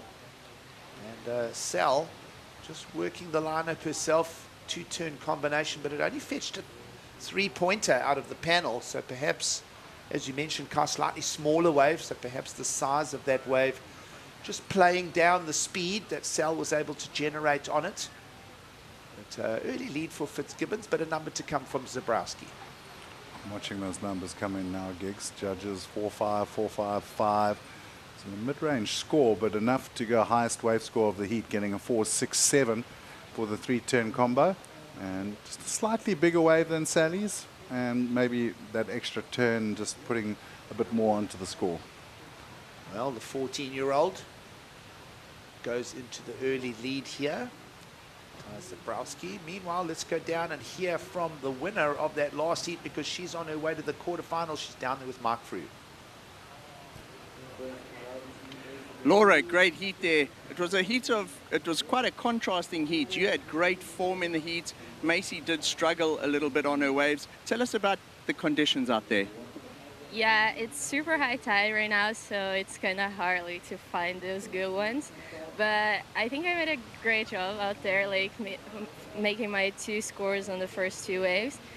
So yeah, against Macy, who the past few years have been losing for her in quite some heat. So really happy to make it through this round. I think 2 years ago I lost for Vahini this round 2 here. But yeah, super happy to make to the quarters. You were in position number 11 coming into this event. You're now broken into the top 10. You're number 6. How does that make you feel? Yeah, it's so awesome to be in top 10. And yeah, it's the first time I break that barrier. And yeah, I'm just so stoked right now. I just don't know much to say. And yeah, thank everyone for watching and cheering for me. I'm super happy. So you got your dad here at the event. I know when we told you just now you moved up to number 6, your dad was so happy. But your family back in Brazil at 6 o'clock in the morning there, they would have woken up, have a coffee, and they're all watching online. Do you want a message, something to say to them in Portuguese? Sim, obrigada a todo mundo que acordou cedo, que está me acompanhando aqui nesse campeonato. O fuso não é o melhor, mas essa minha última bateria deu para assistir, tenho certeza. Obrigada a todo mundo que estava torcendo por mim. E beijo para minha mãe que está me assistindo lá com meu avô, com a minha irmã e todo mundo que está torcendo para mim em casa. Obrigada a todos os meus patrocinadores por estarem acreditando em mim. Esse quinto, que ainda não acabou, mas vamos com tudo para as quartas, é nosso.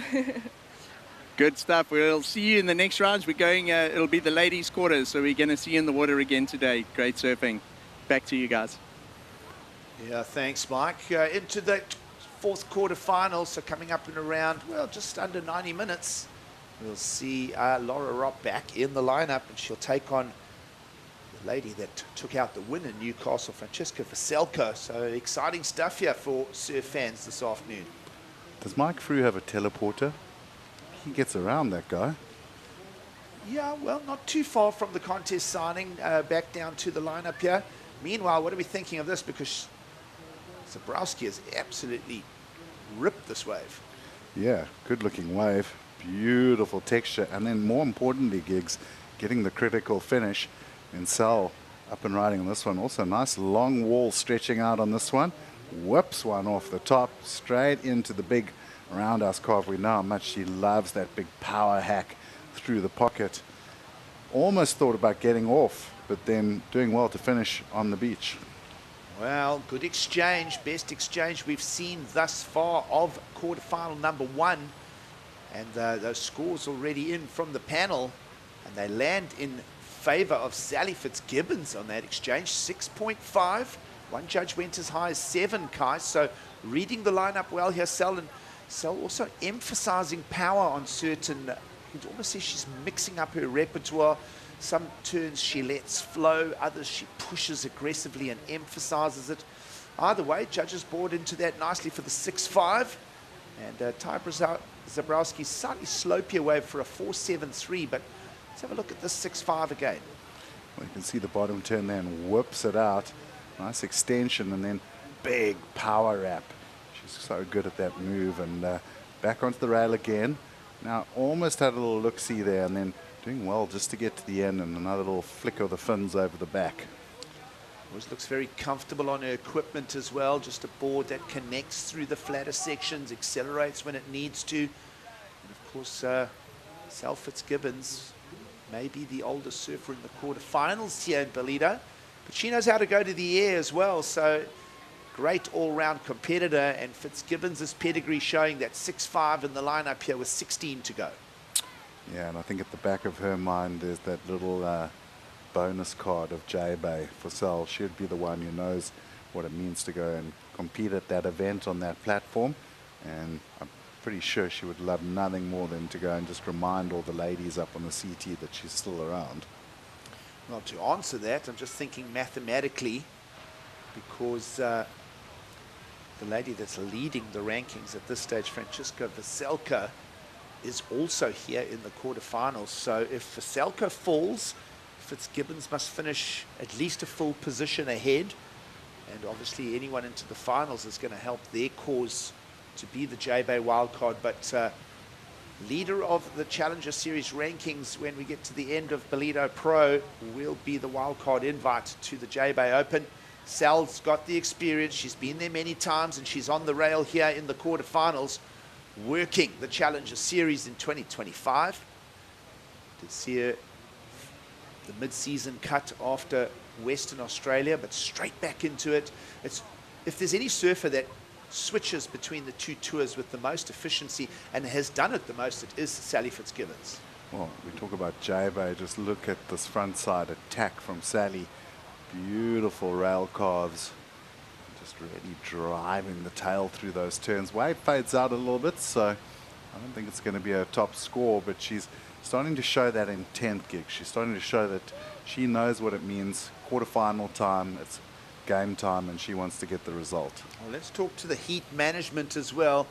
She had a 3 in her scoreline. She went to work, nudges it up just by a point, but that's what Sally Fitzgibbons will do. She'll just keep managing it like a chess game. It's just, you move on Fitzgibbons, she'll play another move, and she'll want to just keep that scorecard ticking up. She's bumped her lead up by a single point. Might not be a massive number, but against a surfer of Zabrowski's caliber, the young 14-year-old, 5.78, the new requirement, that's a bit of pressure in the lineup considering what we're dealing with through the high tide here. Yeah, just very clever heat management from Sally. 5.78, I mean, she's going to have to perform. She got up to a 4.73 and a 4.67, so very similar scores so far for the youngster. And She's going to have to just find a wave that gives her a little bit more platform to do that expression. But we saw in that previous heat gigs that she surfed that she really is not scared to go for the lip line either. So if she gets the opportunity, you know she's going to go for it. It's the quarterfinals here in Ballito. It's the first of it out in the water. Fitzgibbons leads over Zabrowski. We'll sit back and just have a quick breather. Stay with us. It's beautiful Ballito in South Africa.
The Ballito Pro presented by O'Neill is brought to you by Quatukuza Municipality, the official host and title partner of the Ballito Pro presented by O'Neill. By Corona Cero, made with 100% natural ingredients.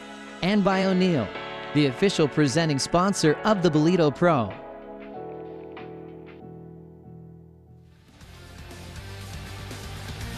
The beaches are packed. It's finals weekend, and you couldn't be in a better place in South Africa considering it is the winter in the Southern Hemisphere. Good afternoon from the Challenger Series here for the second stop in South Africa.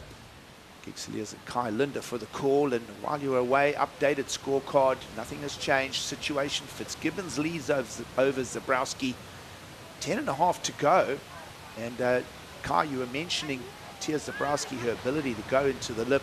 It is a high tide, so slightly different conditions.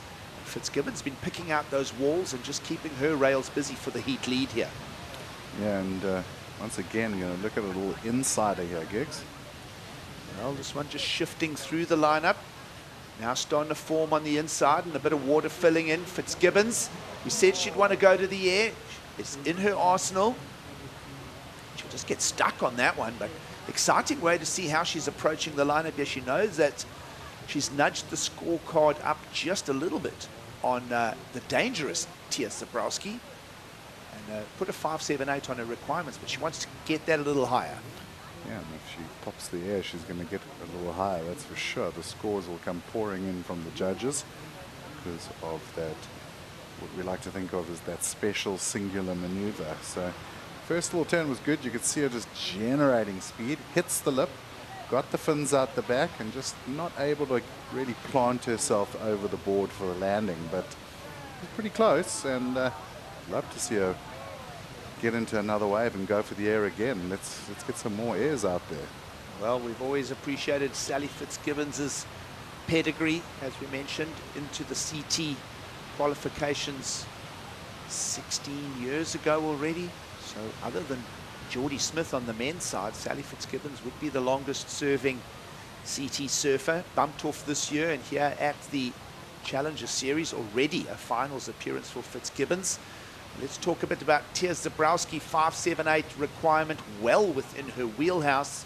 This is her third Challenger Series event, just 14 years of age. We saw her come into global focus last year at the EDP event in Ericeira in Portugal all the way to finals day. And, well, she's already got a third out of the first stop in Newcastle. Fitzgibbons only slightly better at making the finals for a second. So these are the top surfers on the Challenger Series at this stage. And as we mentioned, just don't forget that name, Zabrowski. It's going to be around for a while. Well, and then you talk about Sally. I mean, I didn't realize this until I spoke to some of the Aussie guys, and they were telling me that, you know, Sal, obviously within surfing, we all know who she is, but in Australia, she's a massive celebrity for health and fitness. Been on TV shows, she's been on all the networks, and she's actually a massive celebrity. Absolutely, inspired by Lane Beachley and, of course, Steph Gilmore over the years. Fitzgibbons really has captured that professional role, that spokesmanship for the sport, for health, for fitness. Think of her commitment to her sponsors, global companies like Breitling and Boost Mobile, buying into what is the clean and professional image that Sally has always portrayed. And everybody's a Sally Fitzgibbons fan. We love having her here in Ballito. Of course, it bumped back from the CT. But, you know, you talk of her surfing, it's still very relevant. It's still on point. You know, she may have had the mid-season cut on the CT, but, you know, she had some runs. Definitely able to still put numbers together, Kai. I mean, a 5th at Bells as well this year again. Doing so well there. And, of course, making the finals at the Gold Coast, the Bonzoy Gold Coast Pro. Losing that final to Betty Lou Sakura Johnson. So Fitzgibbons is a consistent performer. And someone else that's finding some consistency in her own right is on screen there was Nadia Aristava, gearing up for battle, coming up in the second quarterfinal, which is only 6.5 minutes away. This quarter number one is blitzed away, and a priority to Fitzgibbons as well in the lineup. So perhaps a little stumble from Tia, just taking a smaller score.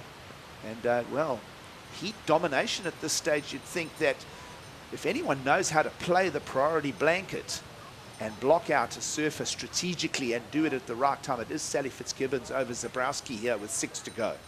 Yeah, and you know, Tia, 14 years old. We've got to remind ourselves of how young she is, and she's done really well through the event. But you're in the quarterfinal now, and then you not only get in the quarters, but you pull someone of Sally's sort of aura and experience, and that's going to be intimidating. Well, here we go. Zabrowski will just make sure and sells Fitzgibbons, so turns the game over on the master. Zabrowski now into priority with 5.5 to go. I was just going to say, Kai, if Zabrowski was to lose here in this quarterfinal number one, she would finish 5th. It's very respectable, but guess what? That would be her worst Challenger Series result she's had thus far. Well, it is crazy when you consider how young she is, but just shows how much talent this young girl has got, and not scared to duke it out with the masters of the sport. And it bodes well for her career gigs. Wow, we've just got to think to ourselves, it's only going to be a matter of time before she gets up to that top echelon on the CT. Having a little look there. Well, both of these girls surfed in that final in Portugal last year. Fitzgibbons winning the Challenger Series, but Zabrowski's already surfed a Challenger Series final against her hero, and here they are working for points in the quarterfinals in Ballito. A couple of snaps here, just trying to work these high tide conditions. Tapered walls coming through on the mid-break part of the lineup here. Zabrowski just going back to it, trying to just get that scorecard up. She's got to find a 5.78 in the lineup. She's got to go at least a whole point above her best wave thus far, the 4.73. Well, I'm going to look at it on the replay and decide whether I think she got there. But I must say, I really love her attack on her front side. Takes off, little jab. Now watch the second turn. This is the one really laid into that turn. See how hard she pivots off her back hip there, Giggs. And for someone so young to already be showing signs of that kind of maturity and power through the turns, it really is phenomenal. That board very much on rail. Quick snaps, pivots, keeps. What I like about Zabrowski as well here, Kai, is the amount of speed she carries through the turns. Yeah. So if anything, perhaps a smaller wave. She did use priority. to select that wave, a softer wall again. May that perhaps be holding the score down a touch. It does. Judges will have taken note of everything that we've just thrown out as a thought, and it's only a flat 4, so nowhere near the requirement for 1. Also doesn't feature in her top 2. And now back to Fitzgibbons with priority, a little over 3 to go. And Sol was having a look at that wave further up the beach, so element of maybe getting sold on it as well, because she was quite far down the line, and by the time she took off, that main section had already kind of run. Well, Zabrowski, as we mentioned, already a 3rd for the first stop in Newcastle. Sally one better, making the finals. So these are your top surfers on the Challenger Series. They're meeting here in the quarters. 2.5 to go, and Zabrowski just will ponder what she has to do now to unlock this heat. Fitzgibbons is going to block every opportunity that Zabrowski might try and play. The heat is winding down. Car 2:20 to go. How does Zabrowski play this 5.78 requirement and not holding priority? Well, 2 minutes on the clock, you don't really have too many options. You've got to get into a wave and you've got to go rip the bag out of it. So pretty simple equation, really. The only problem with that is that she's got a very experienced Sally Fitzgibbons sitting with priority on her shoulder. So either you've got to sell her on a wave, praying that the 2nd or 3rd wave are there. Which she did do a couple of minutes back, by the way. Yeah, she did. Or paddle the lineup, get some distance, and go find a peak where she's not in that priority fight. Well, coaches for both surfers will be directing the traffic, so to speak, from the beach. Of course, Dad Martin will have worked out a sound game plan for Sally Fitzgibbons. Of course, Ty Zabrowski working with Jean Duru. And they will have also mapped out a plan of attack for the heat, a plan A and a plan B. Right now, the ocean is just going through that high tide, slower patch. It is perhaps the slowest we've seen it all week long here at the Ballito Pro.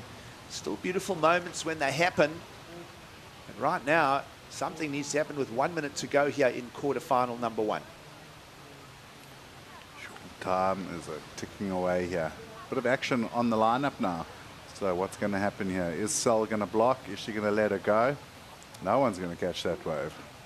Well, full tide level here at Willard Beach. Peak approaching. Is this going to slip in underneath both of ours surfers? It will. And just like that, 30 seconds to go. Still a couple of bumps. This thing is not over yet, surf fans. We'll stay with it. Zabrowski just trying to peep at what's happening in the lineup while also trying to keep a very aware reference to where Sally Fitzgibbons is.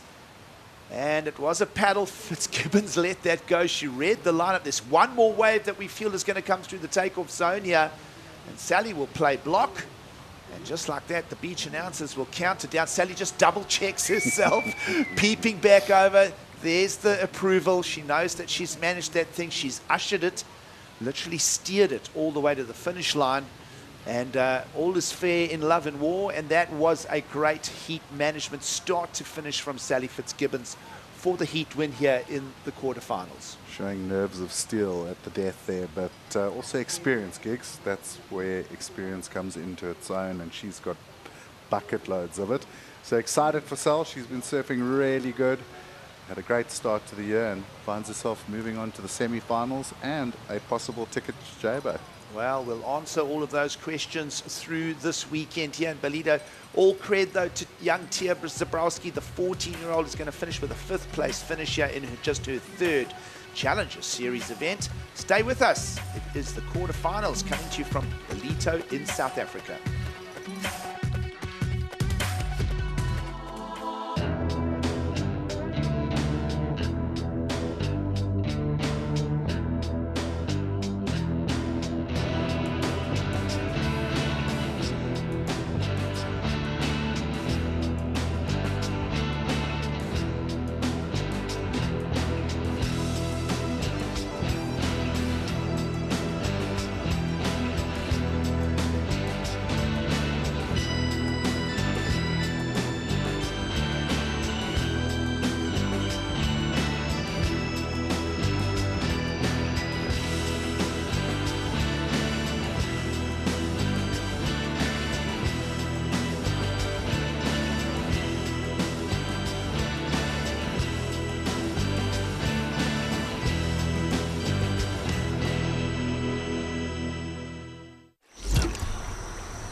right, we are back. We have a very special guest with us today. As the next generation, I want to push that bar even higher. I think everybody's a threat. You could get the wave of your life out there.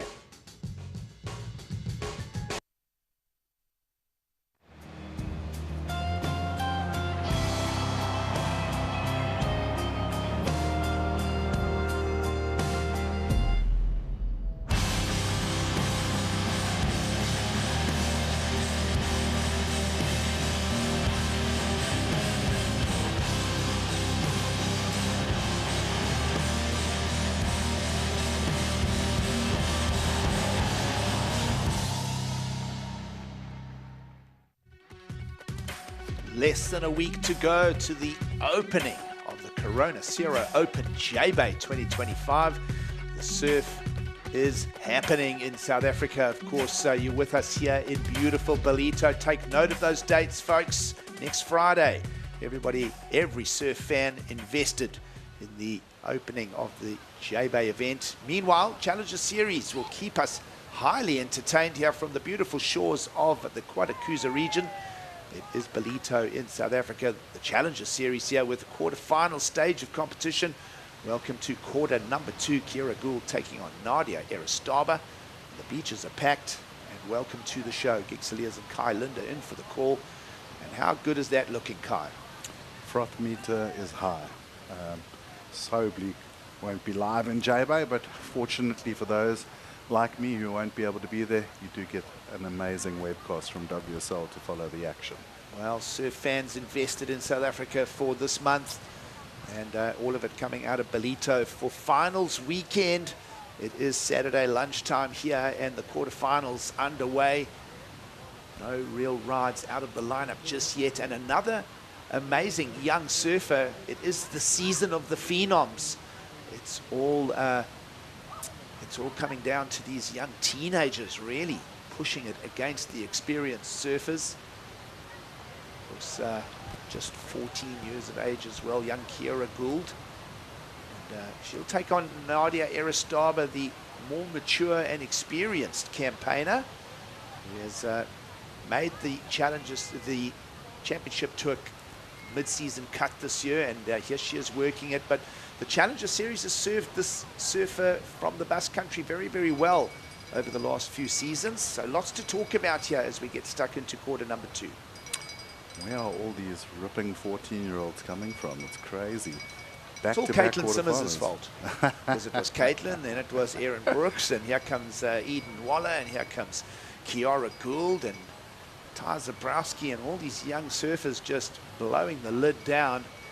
But beautiful beach scenes here for surf fans. If you're in and around the region, come down and be part of it. Come and see the surfers. It's all very good vibes down here. Certainly everybody enjoying their midwinter break. Must be the suntan lotion, Kai. Wow, that beach is looking fuller and fuller by the minute.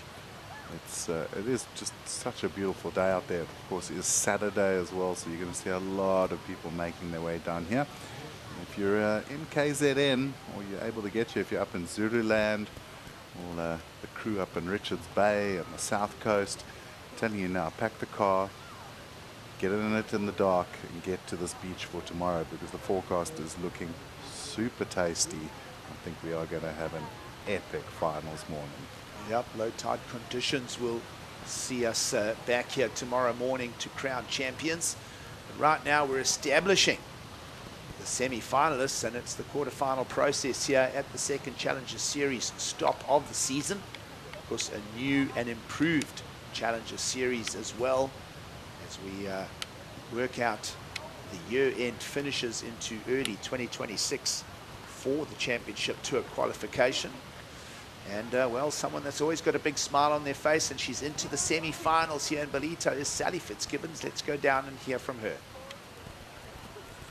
Sally, you're into the semi-finals. I chatted to Tia the other day, and she really wanted to match up with you again. You've won 2 of those matchups, but yeah, how does it feel to know that you literally inspiring this next generation so much, and pretty much all of them say they want to match up with you? Oh, it's an honour to show up in this draw and know that I'm surfing against, future world champions. Like, I believe the talent in this field. Like, they're going to be around for a long time, and yeah, it gets me out of bed. I'm so excited to match up against them, and at certain points, like, you have to play the game well and try and find your moment of impact, and with the tide rushing in, it was a challenge. Well, you're an inspiration to all of us. Even some of the guys on the beach who don't surf have been asking about you. And I know there's a bit of a big question around the J-Bay wildcard. You've moved, obviously, right up there in the rankings. Are you thinking about it, or are you trying to just keep focus on the semi-final? Well, I think the beauty about being around for a minute, like, and I've surfed, I've been fortunate enough to surf every location on the tour, bar Tahiti, I think. So for me, surfing, I don't really care where I do it. I just want to get down here, put this jersey on. If it's here in Ballito, in J-Bay, whatever will be. But I think, yeah, the more surfing, the better, and the more opportunities, I'll show up for sure. Nice. Well, thanks, Sally. Thanks for always sharing with us, and good luck for the next round. Finals day. Everyone at home too, thanks for tuning in. Back to you guys. Well, everybody down there south of Sydney will be invested in supporting Sally over the next day and a half. Of course, we'll see her again tomorrow, bright and breezy, for the semi-final stage of competition. She'll want to go all the way to the final. She'll want to go one better. She got that runner-up in Newcastle. Meanwhile, Nadia Aristaba attacking. Wow, it really was attacking. That first turn was great. Got a little caught on the second. Let's watch this again. Bottom turns. Nice big section hit, and just such a pity that she came around the corner and maybe just overextended a little bit on the second turn. If she'd been able to ride out the second turn, it would have been a great wave. I'm noticing there is a bit of patchwork on that one leg as well. She's got a bit of an ankle, so I think maybe that could affect her performance. But that first turn, pretty much getting the 383 score off of the back of that big, powerful first turn, Gigs. We'll try and find a little bit more out on that injury. I think I heard fellow commentator, former championship tour surfer Greg Emsley, mentioning perhaps that injury came from bells a couple months back, and she's just protecting it, keeping it strapped and more stable, so to speak. Quickly back to the lineup for another wave as well, Nadia Aristaba. But one of those surfers that used this Challenger Series here last year to qualify, and was part of the championship tour this year, got the mid-season cut. Saw her go fairly well, though, gaining a lot of experience at every CT stop on the way. Her best was the 9th at the Banzai Pipeline earlier, so that'll serve her well when the Challenger Series gets there. Let's have a look at the backhand snaps. Yeah, 2 back-to-backs there for her. Nothing wildly spectacular, but good workman-like surfing. Drops a quick 3 and, you know, putting the pressure on. Little Kiara Gold now hasn't had, well, she's had a 0.87, but suddenly she's needing a 5.96. Wow, it's not a big score, especially if you break it up over 2 waves. There's that little bit of pressure, you know, I need a 6, and that's going to start playing in her head a bit. Well, we saw the experience of Sally Fitzgibbons in that previous heat, just kept busy, played to the conditions on hand. Aristaba doing much the same, just measuring up and sizing up every opportunity out in the lineup here. It is a slightly slower lineup considering the tide just lolling to the full part of the graph now. In fact, we're pretty much almost there at the high tide. Should see conditions improve as we move into the afternoon. That tide starts falling out again. Wind's been very kind to us here, Kai. Almost windless conditions. You see barely a light sea breeze, light variables out over the Indian Ocean behind the competitors there. So perfect beach day, perfect weather, nice and warm, and consistent surf. There can be no pointing fingers at what has been available in the lineup to work with here at Ballito. Yeah, the swell's still there, and we are expecting quite a big push for the swell into the early hours of tomorrow morning. So it might even start once that tide does swing around and starts pushing water back into the bay. Could see a little jump in swell height. We've got the worst part of the day in inverted commas. It's the high tide, but the wind, Surfline telling us it's not going to go much over 11 knots. That can actually work in the surfer's favor today with this swell, because it'll just push that little bit of swell that is in the water back in and keep it coming. So I think as the tide drops out, we're going to just get better and better conditions again, and pretty exciting for the men's quarterfinals a little bit later this afternoon. Well, 2 swells in the water, some of them still these peaky northeast direction swells. So the young surfer Kiara Gould, just 14 years of age, will attack the lip, and there's a lip line for her there. I feel that is always where the points are going to lie, no matter if it's a high or a low tide. She'll get one hit up into the lip. The diminutive young surfer, relatively unknown name, is young Kiara Gould, making her campaign here in Ballito. Looking very forward to seeing how she fares here. Already the worst that she could finish up with as a result is an equal 5th at her first Challenger Series encounter. What are we liking about this? Well, got up into it, went straight for the lip, a little bit late maybe. Got the lip a bit late there, which didn't allow her to extend the back of the board and push that tail out. So I don't think it's going to be a massive score, but she's a very small, diminutive surfer, and through the week I've been blown away by how hard she surfs.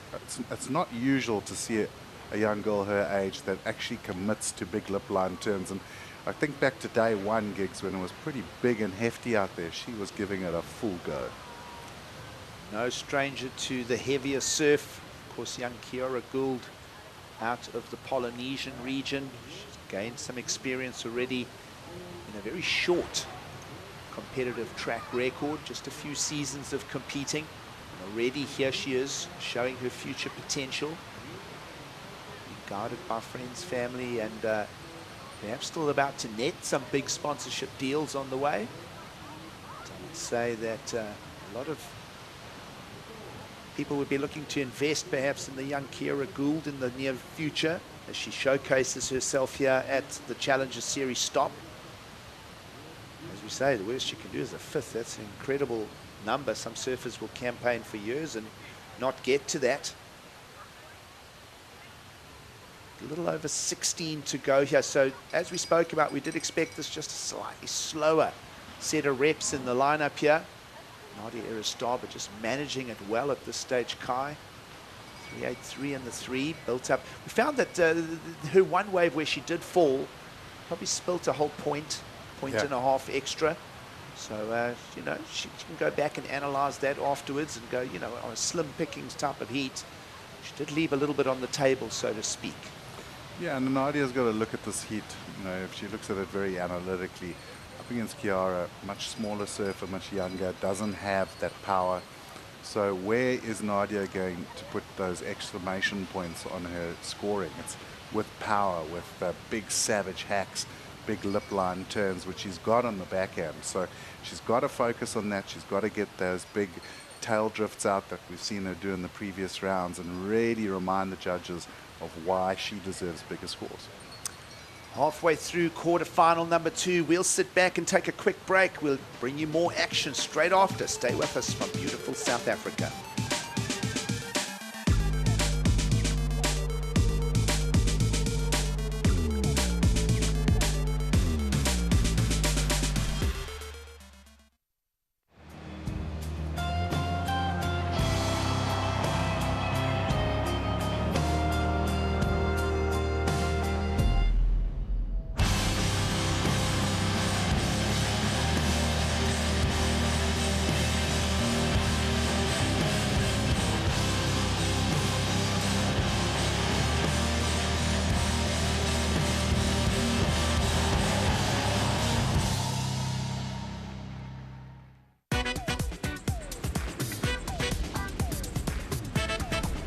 South Africa is one of surfing's most iconic destinations and one of my favorite countries on Earth. How fun does this little wave look, though? I'm Ashton Goggins, a surfer, writer, and documentary filmmaker, and this is No Contest, Stab and Red Bull's travel show by surfers. Joined by the country's best and brightest, and with the continent's preeminent surf explorer and pioneer as our guide. Doesn't get better than that. This episode we're covering 1,000 kilometers of South Africa's east coast. Exhaustingly consistent world-class waves. A sprawling, diverse coastline, both culturally and geographically. Exotic wildlife, gorgeous natural landscapes, thriving urban centers, and thoroughly affordable world-class food and wine. Flavor Town. this is No Contest South Africa.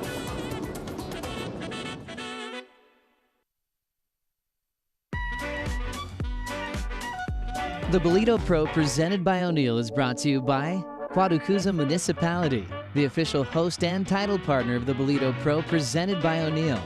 By Corona Cero, made with 100% natural ingredients. By SMG Yamaha, the official vehicle and water safety partner of the Ballito Pro presented by O'Neill. And by O'Neill, the official presenting partner of the Ballito Pro.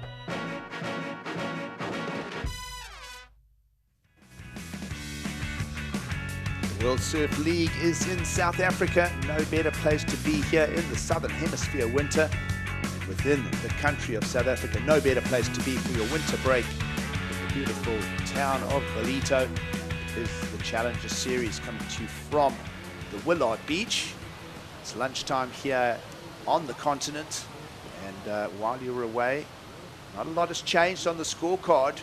Down to a little over 12 to go. Aristaba leads over Gould.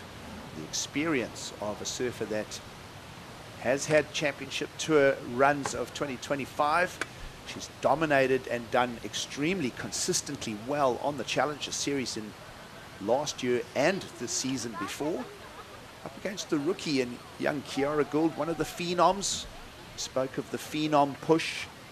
A young Caitlin Simmers, just at 18 years of age, winning a world title last year, has ushered in a whole inspiration, especially on the women's side of the sport.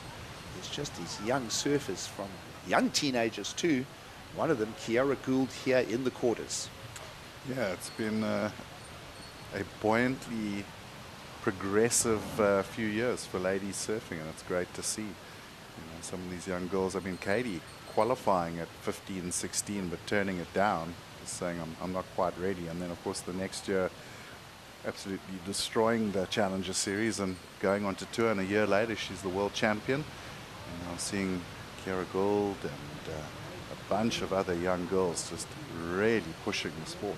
And I like what Sally Fitzgibbons said in her interview a little earlier. She paid respect to that, to the fact that here come these phenom talents, already that roadmap mapped out for them with Caitlin Simmers to a world title. And of course, names like Gould and Zabrowski will be part of that discussion. Watch for names like Eden Waller as well. And many other young surfers on the push in the sport. Of course, we saw Erin Brooks do a very similar juggernaut journey to the top of the sport over the last season or two. Bella Kenworthy. Bella Kenworthy as well. So a lot to talk about, especially on the women's side of the sport. Very exciting prospects. But they are kept honest by the experience and the campaigning and the focus of the more established names like Aristaba in this case, and then Fitzgibbons in the previous heat. And yeah, we love it. We love, that's the theme. That's where the new talent goes up against the experience of, and this is what pushes the sport forward. Yeah, and it's been good to see, you know, late last year and this year on the CT, for example, those young girls really like putting their hands up, Molly Picklum as well. But it's been reactive, because you've seen girls like Caroline Marks and Lakey Peterson having to really sort of wake up and lift their surfing, and they've managed to do that, you know. And it's been good to see a couple of other tour surfers getting good results on the back of maybe a couple of quieter seasons. So it's kind of set off a bit of a fireworks amongst the ladies surfing tour. 100% right. Just looking at conditions here again, as we mentioned, we've gone into that high tide. Huge tip of the hat as well to SMG Yamaha, our partners on the water patrol, and of course vehicles provided to the event staff as well. So always a massive gratitude towards the chaps at SMG. They are heavily invested in the sport and in the water sports space. And of course, where would we be without them? Every now and then, I mean, it all started back in when we moved the event here in 2008, 2009. We started getting some very big days here, and it brought the water safety aspect into a strong discussion from the Yamaha crew. And here we are today with SMG just really supporting us at every level. Of course, so many regional partners involved in the success of this Ballito Pro each season. Priority at play here. Aristaba's not going to allow any opportunities for her opponent, and that was a well-timed hit right there, just looking to nudge one of her numbers up on her scorecard, trying to get rid of the 3 as her low counting right at this stage. And with 8 minutes to go, perhaps she's done just that and added just a touch more pressure to young Kiara Gould, her opponent. Not only that, also blocking off any opportunities. Yeah, I think she was listening to us earlier. We said she needs to really tap into her power, into the advantage she has over this young surfer. And this was a nice looking bowl. Took off straight off the bottom and just threw the board up into the lip. Nice level of commitment, a lot of power, and of course critical surfing in the section. So I think the judges are going to like that one, Giggs. Well, vertical attack. Judges scorecard open. Meanwhile, Kiara Gould just sweeps into picture. Urgent paddling from her now. She's going to head straight back into it.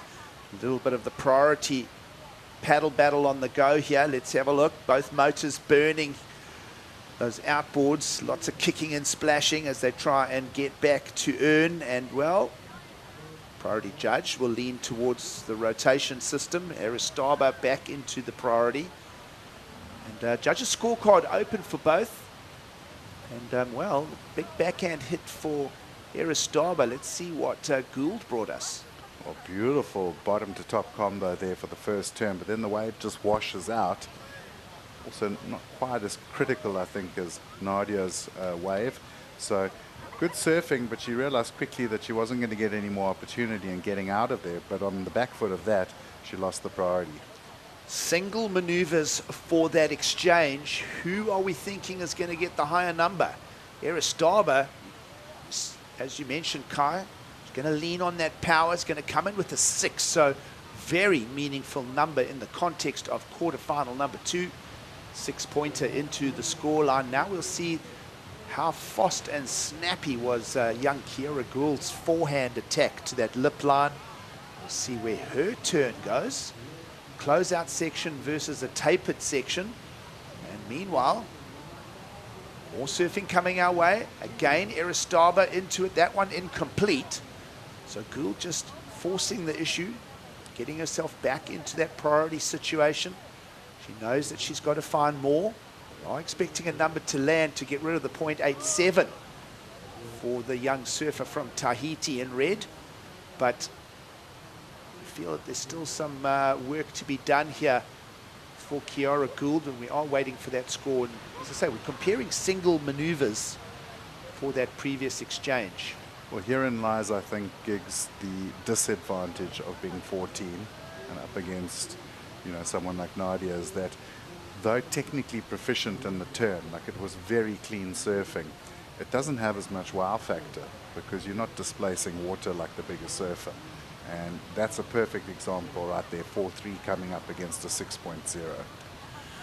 Well, young Gould would probably be under 100 pounds on the scales. I would say that, you know, probably around 40 kilograms, so not a lot of meat and muscle to throw around.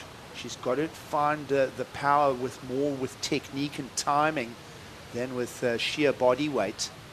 And Aristaba just getting the advantage on that exchange. 6 over a 4.3. So 5.54 is the requirement, and Aristaba will go back to it. And that one will just fall out from underneath of that wave, just hollowing out. So again, back to priority here. 4 on the clock here in the second quarterfinal. Door is open, we feel, for young Kiara Gould. But she's got to find her personal best in this heat. Her best one, her previous snap, a 4.3. You feel if we can get her onto a running right-hander with maybe 2 turns in the lip, Kiara Gould could be knocking on the door of the semi-final here. And if I look at the score she got in earlier rounds, it was like critical surfing, like really taking a risk and going for the lip and riding out. In the last exchange, a bit more open face for her, and that's where she's going to struggle to sort of push the scores as hard as Nadia, because when Nadia goes to the rail, it's a really impressive sight. She's displacing water. So find the lip, find critical sections where you can really show the judges how critical your surfing is, and you're going to get the scores. But Nadia now has been given that key. She's been shown one big, huge maneuver into the lip and a 6.0 drop for her. So she knows what she needs to do too. She's also just going to start really turning the screws here. And she's got the experience, I think, in that last heat as well. You really saw that experience of Sally coming through towards the back end of the heat with the pressure she put on. Well, she'll have to go right into the personal space of young Kiara Gould, 14-year-old Polynesian in the red, trying to find her way to a 5.54 and stay alive here in the Ballito Pro draw. She's featured as a final in a QS event at Sunset Beach in Hawaii, has our young surfer in red, so she knows how to handle some heavier water. She's mixed it up in the beach breaks. She's made a finals of the qualifying series against Eden Waller already this season in the regional zone. So watch very carefully here. Door is open, we feel, for young Kiara. And as we mentioned, you know, we spoke about the height difference, spoke about the physicality. I mean, Nadia is not a big human, but have a look at the two on screen there, the diminutive frame of young Kiara Gould. She'll want to do it with technique and making the right decisions at the right time here with the young Polynesian surfer. Well, and she's only got 2 minutes to get it done as well. She does have priority, so one positive to look at. But like we said, the experienced surfer is going to start really like leaning on her now and trying to like sort of get in her headspace. And there she is sitting right next to her, making sure she's aware of her presence. That's where the fun and games in professional surfing comes in, Gigs. Well, Nadia's going to try and telegraph a message to her opponent and try and sell her to use her priority. Wave approaching the lineup here. Nadia showing some interest. And Kiara Gould is going to look both ways, so just figuring this lineup out. And so there is that experience right at play there. Aristaba just right up in the space of Kiara Gould, and Kiara Gould paddled for that and almost wasn't committed to which direction she was going to go, and she's flipped the heat over, she's handed the priority back, and so that's the experience in the competition framework right there for Aristaba. Yeah, unfortunately they're just winning the mind games, and she put the pressure on. Like you said, Kiara didn't even really paddle for a wave with the intent of knowing, right, I'm going right and I'm going to go for this. She literally just paddled and took that wave under pressure. Down to 40 seconds. We're inside the last minute here of quarterfinal number 2. It has been a great day of surfing thus far. Of course, both surfers surfing for the second time today. They did the round of 16 this morning. Just going to see this clock winding down. Kiara Gould getting that win over Sierra Kerr this morning. But she looks like she's going to run up against it here in the quarterfinals. If she does, it's a very respectable 5th place finish. As this heat starts winding down, looks like the experience of Aristaba is going to play out. And it's an official result. The Europeans are stoked. Nadia into the semi-finals of the Ballito Pro. But tip of the hat to this young lady on screen. Remember the name, surf fans. She's going to bring lots of clean rail surfing like this. This is outside of the horn. So that wave on screen won't count for young Kiara Gould. An official result, a 5th place finish for the young Polynesian. And she'll be looking to make her way to the US Open of Surfing. Nadia Aristaba is on her way to finals day here in Ballito. We'll bring in Paul Evans, Greg Emsley, Jess Starling for the call. Stay with us. It's quarterfinal time in Ballito.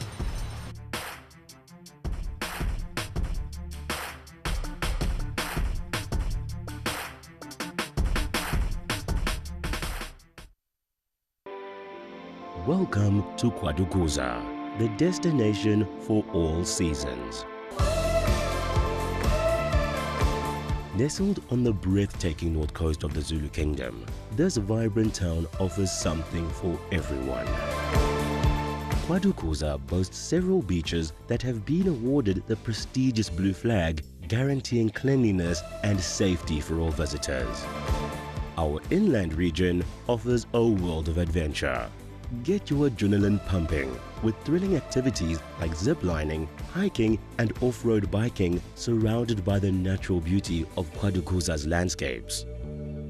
Kids will love our animal farm, getting up close and personal with friendly animals. Immerse yourself in history as you explore the rich heritage and legacy of great leaders like King Shaka and Chief Albert Lutuli.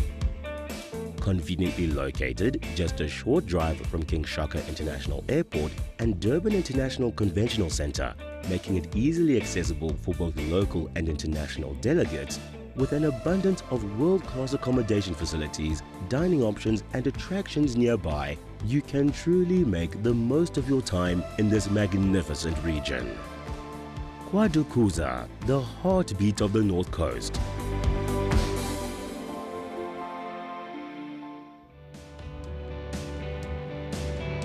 Ballito sparkles, some of the best surfers in the world shine. And beachgoers down here at Ballito, basking in the glow at the moment. We're enjoying the show. Quarterfinal time for the women here at the Ballito Pro, presented by O'Neill. And another great looking matchup hits the water as a little bit of a rhythm to quarters starts to sort of set itself. Some of those more experienced campaigners having a pretty good run against some of the youngsters. That experience proven invaluable, Jess. Yeah, I mean, we've seen Sally, she's into the semi-finals, Nadia as well on that one, and they had those two 14-year-olds they were competing against, and in these later rounds, they're getting the edge, which we predicted wrong. We're happy with that. I mean, that's, you know, we're entitled to our wrong opinions. Our wrong opinions. But I mean, that's what surfing is, and experience has ruled the quarterfinals so far, and that's always a big thing. I mean, experience counts for so much. You know, it just becomes natural habit going out there competing. You know what you got to do. You think about the young 14-year-olds, Kiara and Tia. A lot of sort of pressure on them. They've got so far in this event already. It's maybe, a bit of outside pressure. They're really focused hard. Both of them did their warm-ups, and the calmer experience just got the better of them this afternoon. Having a look at Yolanda Hopkins out of Portugal, taking on Talia Swindle from the USA. Interesting to see Hopkins disappointed with her result over in Newcastle. Wasn't happy with where she got to. Was really backing herself for a final, a win, wanting to go all the way, coming so close last year. Really came down to a single wave ultimately in that heat over there in Saquarema, and just missing out on the CT. And she wants to make amends here in Ballito. She's already doing that. It's been not a great campaign for her over here in the past, going much better, making rounds, and this is her early work in the heat so far. Beautiful bottom turn to kick off her campaign here. Got up to that section, but pretty late, so couldn't hold on with all that turbulence coming back down towards her. But y'all, I mean, if there was ever a powerhouse or someone who was going to give it their 110% right until the very end, it's that lady right there. I mean, she has the best never say die attitude, and the fact that she wasn't happy with the third place kind of speaks volumes to her must win at all costs. I love that drone angle, especially when it turned towards the beach. You could see the shape of the sandbar, and how if you go too deep now with the higher tide, which is starting to bottom out again, you sort of hit that deeper water. You can see that channel running out, and with the swell sort of starting to straighten itself out, it's starting to organize itself. It's going back to that original bank. It's sort of finding one takeoff peak, and it's going to become more predictable through the afternoon and into tomorrow as well. Let's see how things set up here for this pair. Looking to come back tomorrow to dispute finals day in Ballito. Our second stop on the Challenger Series, so a lot of events and heats as yet to come, but early season momentum is what everyone really wants to try and get hold of and get results on the board. Not leave it down to the last gasp. That's exactly what happened to Hopkins last year. Coming in a crucial heat. 4 of the spots decided when she paddled out. Surfing against Fierro. A tight heat. And she took a little while to actually get over that, what went down out there. And then she went, all right, well, this is a learning process. I'm going to take on what I could have done, what I could have done differently. Not blame anything kind of on external factors and just say, well, what could I have done to be better She's been pretty relentless and meticulous with her work rate, working on everything.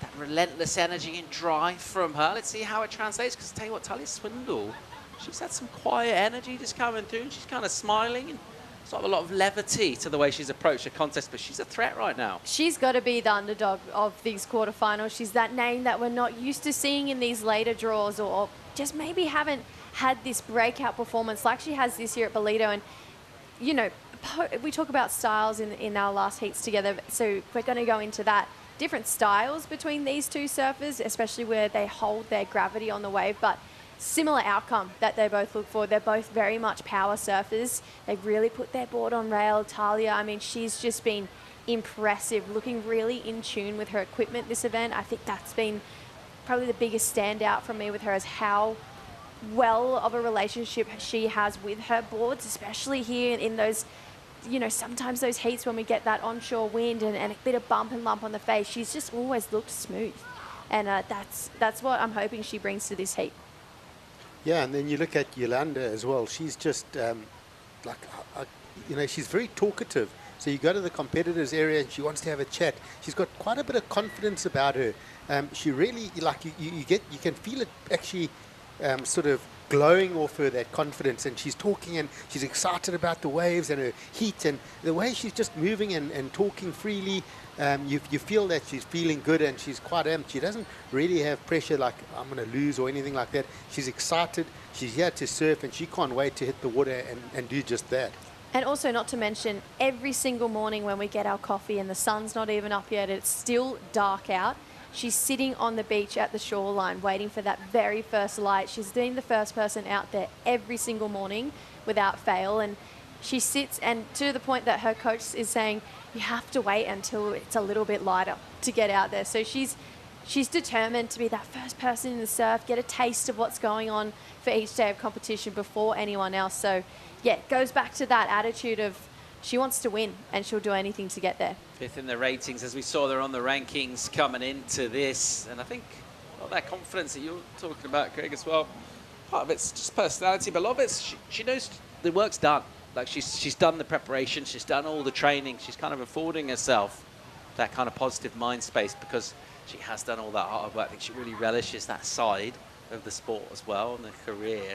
Now she's really, in her own mind and her coach, it's a question of when, not if. She's going to qualify for the championship. Could 2025 be a year? It's a good point, and it's something as a coach that I touch on. Normally, if you have a good week or two running into an event where you've trained well, you've coached well, you end up having a good event. And I always say to an athlete, you know, you get to the event, the work's done. We've done the training, the physical training, the mental training. We've done the heat preparations. We've done everything. Now it's time to go out there and actually enjoy the competition. All the work's been done. Have fun out there. Good point, Paul. I think as well with the extension of how many women qualify this year too, it's not 5, it's 7. So it's opening up another 2 spots, but she was in those 2 spots last year.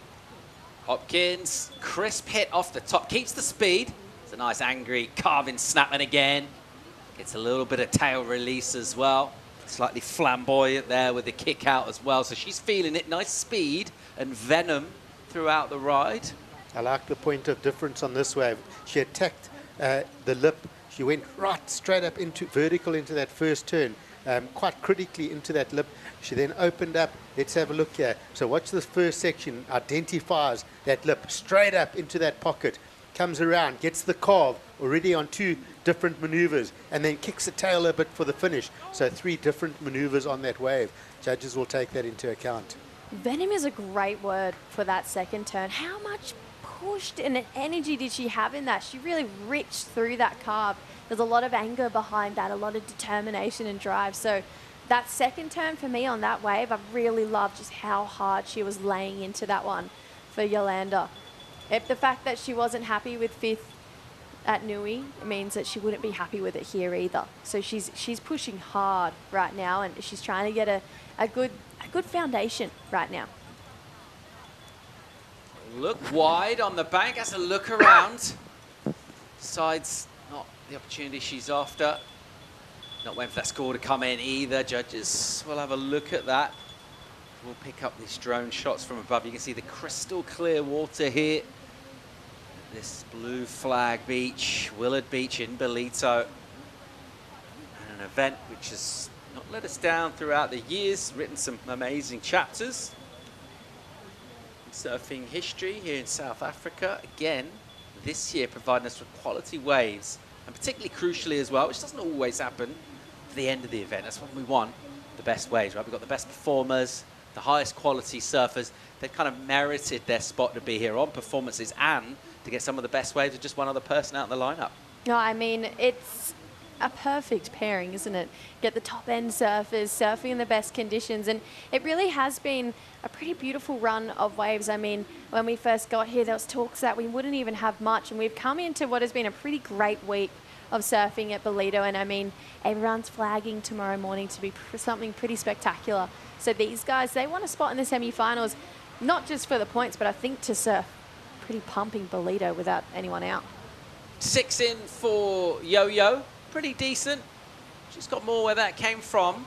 The judges rewarding these combos and this variety. Yeah, went straight up into the lip on that first turn. That carve though, she put her front hand in the water and then just drove all the way through it with that back foot. Got the finish on it, but these turns at the start, this is where this speed comes from. Look at this, hand in the water, and uses that back arm to push that board even more all the way back around. Gets a floater to finish there for Yolanda. I like that. You could tell that she was feeling it at the end. So 6-point ride, and in the context of what the heats we've seen today, 6 is a great score to have in your lineup. So she's just got to find herself a backup in 17 minutes, which in theory, one wave in 17 minutes, that is, it's going to get you to probably 11 points or more at this stage in the event. Doesn't seem tricky. She's having a look here, though. Look how busy Hopkins is staying. So under the priority of the American Swindle. A little wobble into this way, perhaps why.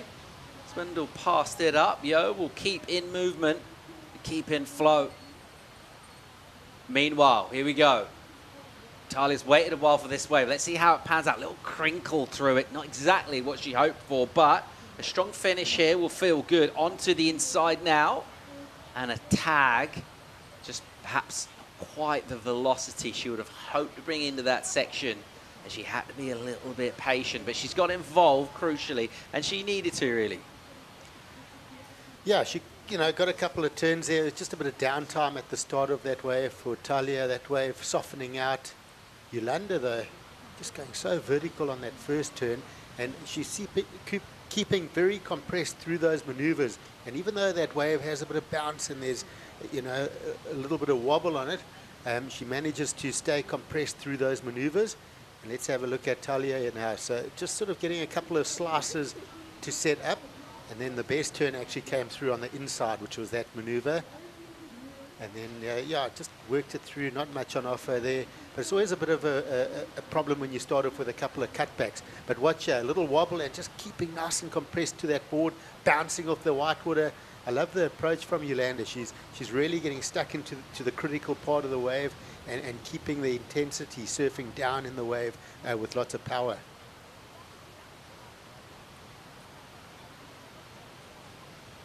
Waiting for this number to come in for, well, Talia Swindle as well as Yolanda Hopkins. 267 is the low score from Yo. Good chance to get an improvement there. It will definitely be an improvement from Talia as well.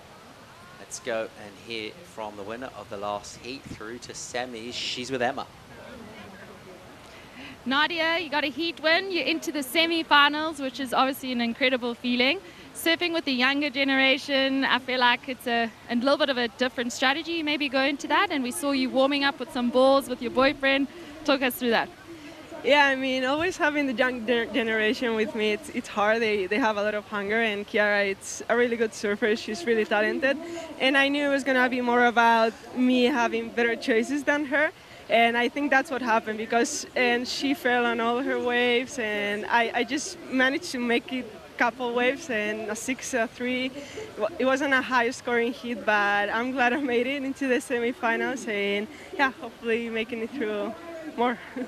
And you've jumped up to number 7 on the live rankings, which is also, like I said, exciting. But you're going to be probably matching up against Sally, which is a little bit of the older generation.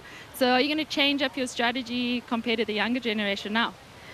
No, I don't think so. I mean, I think the biggest strategy you can have is to catch the good ones and surf it well, like you know how to surf it.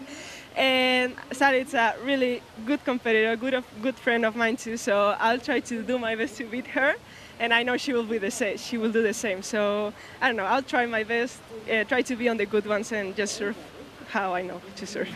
And you've got a big crew here with you, but you also said you've got a big crew at home watching. Maybe you can give them a shout out. Yeah. Bueno, eskerrik asko ikusten nahi zehazten denai berriro, ja semifinaletan. Eta, bueno, bihar izango, así que bihar denak beitu, y lo voy a decir en castellano también, eso, que muchas gracias a todos los que me estáis viendo en casa, que ya estamos en semifinales, y eso, que mañana por la mañana competirá, así que estad viendo todos. Gracias. Woo! Well, good luck for tomorrow, and rest up, and thanks for chatting. Thank you so cool. much. Yeah, absolutely delighted. Great energy there. So giving some shout-outs. First of all, Euskera, the Basque language, and then switching into Spanish and just thanking everyone watching back home. She's absolutely delighted. I feel like one of the surfers really suits this wave. The backhand hits from her. And maybe tomorrow if we see something even more significant in terms of wave height, she'll be backing herself already into semis. So far, it's Yolanda Hopkins with a bit of a lead over the American Talia Swindle. Will conclude quarterfinal number 3 right after this.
The Challenger Series is the battlefield.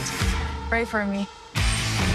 Surfing brings me to all these places and connects us all. We're good friends, but competing is competing. Every heat is a fight for everyone's lives. She has been smashed on those rocks. The stakes are higher, the pressure's higher. The more we get heat, the more we stand up.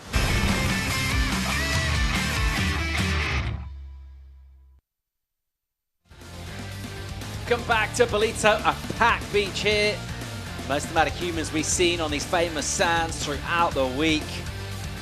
And it really is all setting up sweetly for finals weekend. Saturday afternoon right now, quarterfinals for the women. Currently in the water, having a look at Yolanda Hopkins with the lead in this. And she's got that 6 in for some nice, powerful, crisp combinations of turns. Priority currently with Talia Swindle. A little bit of work to do, but nothing certainly insurmountable the way things are on the scoreboard currently. Looks like we're going to get a number to come in for Yo as well for this wave. Yeah, so Yolanda up and riding, sets up the connecting floater, drives through the bottom turn, waits for the steepness of this wall. Bit of bump on that one, gets it up into the lip, and just does really well to hold through that last maneuver. She builds up that board speed, just that bit of bump catching her there, so doesn't get a lot of like spray off that maneuver. But there it is, goes in as a 4.4, so it goes in her score line, and that gives her a lovely base now to settle down for the last 10 minutes of this heat and maybe attack a really solid number. Yeah, she actually did really well to hold on to that last turn, considering the bump she hit. You could tell it wiped off a lot of speed as she was going into that turn. So, y'all, she's got herself a 6.44, sorry, a 4.4, and now Talia looking for a 6.4. So, we haven't really seen Talia open up in this heat yet. I mean, she's been so impressive, even on just single maneuvers, all events. So, I feel like once we see her really open up in this heat, we'll definitely have kind of more of a game on mentality between these two, but she's just been sitting and waiting, and I wonder if now she's having that moment similar to Kika where she's like, I've been sitting for a while now, I may as well wait for the next best wave instead of trying to turn and force a score. So 6.4, it's a pretty substantial score, especially in the context of this heat. It has to be the best wave of this heat. Yep, and moving up and down, just looking for that peak to find that number. She does have the 4-point ride, you know, in the score line, but she wants to get one of those waves with those strong outside sections, make sure she gets a solid outside maneuver, get those linking turns, possibly a good finish. That will get closer to that 6.4 that is required.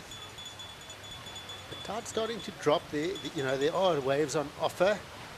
The surfers do move up and down this lineup. Is she going to have a look at this one? Drawn out wall. Up and riding, drives off the bottom, hits a massive turn.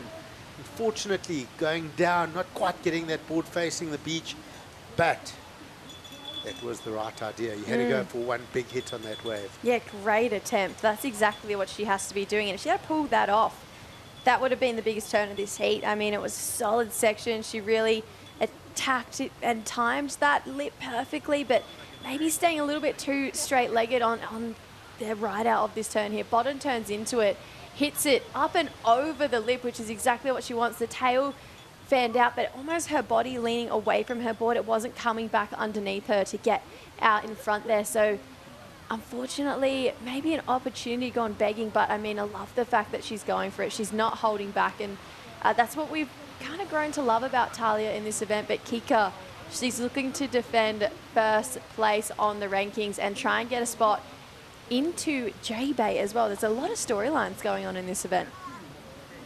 There is a lot of storylines, and you're just sort of starting to ask yourself, you know, who's going to find that rhythm, that flow, that form into, you know, this afternoon and into early tomorrow morning.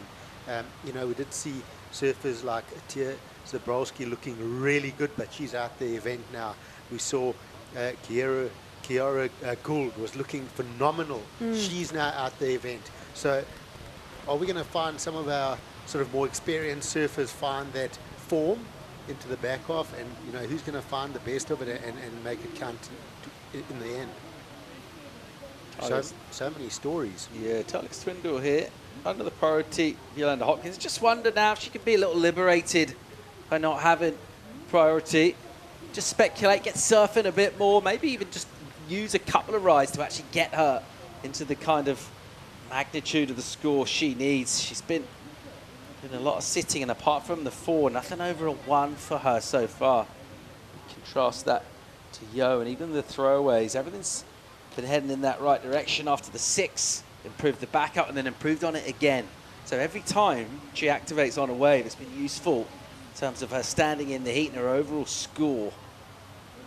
Swindle needs to try and get involved in some of that as well. Just find some form here. That end section with the lower tide, we expect to see more of it, and we have seen really big numbers come throughout the week, even just for one turn. A banger get you up there 7s, even 8s. I think if Talia had made that maneuver, which, look, no fault of hers, that section was heavy. If she had somehow pulled that maneuver, it could have been a really big score, because it would have been a serious wow factor in this heat.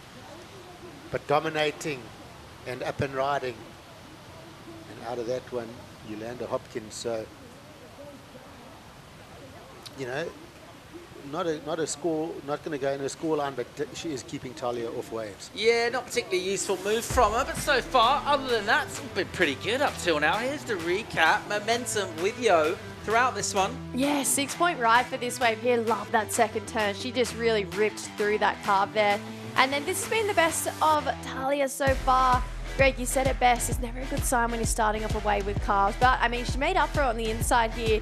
Got into that section, kicked the fins at the top of the wave there. So that's her best wave so far. It's been a 4-point ride. She's now chasing a 6-4 because this lady backed up her 6 with a 4-4 here.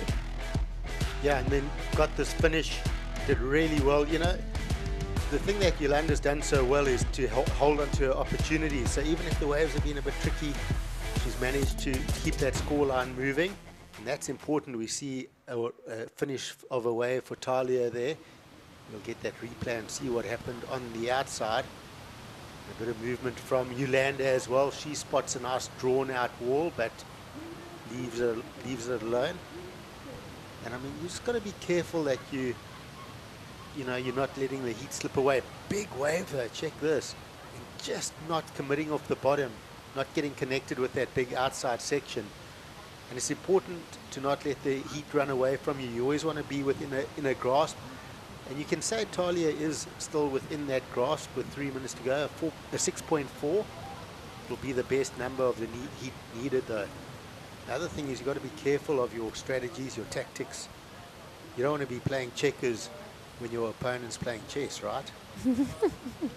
Interesting couple of choices here that we saw. So that wave didn't really know what it wanted to be. Looked like maybe something standing up on the outside and then maybe it's going to connect. It didn't really do either. She couldn't hit it out the back. She didn't connect anywhere. And then, I mean, we just picked up the end of the ride from Yo. I wonder if there's much more done, but also a bit of a strange choice for a wave to go on, didn't it? Yeah, I thought the same. She might have got something crazy out the back and just make us eat our words right now. We're going to take a look at this replay. It's just the one turn. So it goes up and over. She needs to better a 4-4. I mean, it was great. I mean, she got to that section a little bit late, but did well to really hold on. She's been consistent when it comes to ride-outs in this heat, but maybe sitting out the back with priority for 2 minutes to go would have been the better call. Because a 6-4, Talia's been dropping 6s all event. Yeah, curious move there, Greg. It's a mistake. So if you draw a timeline of your heat and you're a coach, you go, well done, you won, but that was a serious mistake because you've just handed priority and 2 minutes over to your opponent looking for a 6.4. At this stage of competition, in fact, any stage of competition at this level, you can't give any opportunities away. You need to be thorough, you need to be on your mark. And when you're in the lead and your opponent's needing a 6-4, you just pull up that handbrake and you sit with priority and make sure there's no opportunities for her. Well, we'll see what happens in the remaining 80-odd seconds here. It is Yolanda Hopkins with the lead at the moment. Priority with the American Swindle. Whoa. And she looks interested here. Here we go. She'll just fade in. Nice, clean, patient style. Set up calf with a combo into a lip line. She's asked a question. 6-4 is the requirement that we're hunting down. Did we see a 6-4 or better on that wave from Talia? She's such a smooth surfer. I mean, just how elegant she is when she surfs. She's really upright and just surfs with a lot of grace in her surfing. I feel like she maybe might have needed a little bit more, but she's asked the question for sure. I mean, that first slash was really nice, and it was a really tricky oncoming section on that last turn, but she had to project up and over. I mean, it's her best wave of the heat for sure, so it's going to come back to how much better is it than the 4. So it drives off the bottom, slices that first turn up and over, and that, you know, it's a well put together wave. She couldn't have done much more on this wave. She's ripping through those turns. It's her best wave. Probably going to be just under though. Step in the right direction, but not enough. 5-1-7 for Talia. Not sure she'll get back in the lineup either. She's tried to paddle back out. A late charge from her, coming a little too late. Here's Yo. Beautiful looking left from her. Really nice turn under the lip snap. Love that. Possibly even the single best move, just in terms of sort of steez. Really enjoyed that from her. And it will be inconsequential in terms of the score because she has controlled the heat really with the 6 early on. And she's through to semi-finals here. So really flipping the script on Ballito in terms of results past for the surfer out of Portugal, Yolanda Hopkins. She'll go through to the second semi-final. Well done, Talia Swindle. Looking forward to seeing more of her on this tour and maybe possibly beyond talented, exciting prospects. We'll go to break now. When we come back, we'll bring in Kika Vaselko and Laura Rapp for the fourth quarter. Stay tuned.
We are back. We have a very special guest with us today. As the next generation, I want to push that bar even higher.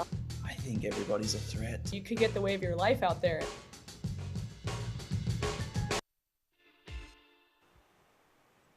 The beautiful Ballito coast, boasting all sorts of natural beauty, will fly above, heading from north to south, looking out along this coastline and into the Indian Ocean. Balmy waters, sun-kissed sands. It's pretty warm out there. That's why this beach is real busy. That's part of the reason. The other one is biggest sporting event in the Quarterfinal region going down here. And a very storied surfing tournament into its sixth decade, 56th, easy for me to say, edition of the event. Let's have a look at our fourth quarter final and we'll check out Francisca Vaselko, ranked #1 after a big win over there in Australia. Laura Rapp of Brazil, who's been smooth as. So another contrast to styles here. Let's see which one plays out. It was the aggression of Yo Hopkins in the previous quarter. Let's see how this one transpires. You can see on your scoreboard, with just 3 minutes gone, the Brazilian, she ain't wasting any time. No, I mean, she's starting the heat pretty similar to that last one. Just kicking it off in a great way. 2 nice turns there from Laura. Puts it on rail for that first one. Up and at it in the second one. This is exactly how we saw her start that heat with Macy. Just came out the gates with aggression. She's looking the part here, Laura. She's really focused and structuring her heats probably better than anyone, like consistently through this event. She gets the start, she builds on it. She's been thorough with her heat strategies, and she's looking dangerous. Like I mentioned, I think she's one of the most improved surfers I've seen here over the last couple of years, and I'm loving her approach. She's carving through those big turns. She's got so much control, good technique. Her style's looking good. She's attacking the lip, so definitely answering a lot of the questions there. And I think. Yeah, I think it's going to be a tough heat, this one for Francisca. She's, hasn't had the best run in this contest, although making it through. She hasn't quite found her form, in my opinion, yet. And she doesn't want Laura to run away with the lead here early on. One Portuguese surfer out in the water right now. One through to semis. It's Yolanda Hopkins. Let's hear from her. She's with Mike Frew. Yolanda, great heat win. You're through to finals day. You've gone one better than Newcastle, so you finished 5th there. You're now in 3rd, equaling your best result, which was in Saquarema. Talk us through how it was out there.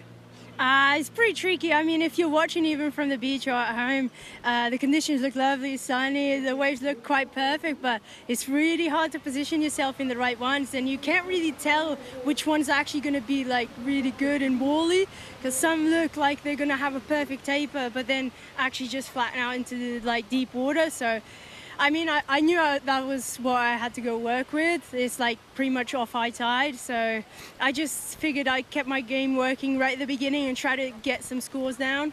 A little bit better than last heat. I actually went and did what I wanted to do. So I'm really stoked about it. And it was a tough heat. I knew Italia's been killing it. So I knew it was going to be hard, but I'm pretty happy with what I done. You utilised priority at the end of that heat very well again, really keeping the pressure on. How did that play out just in the last minute or two? I mean, it was pretty tricky.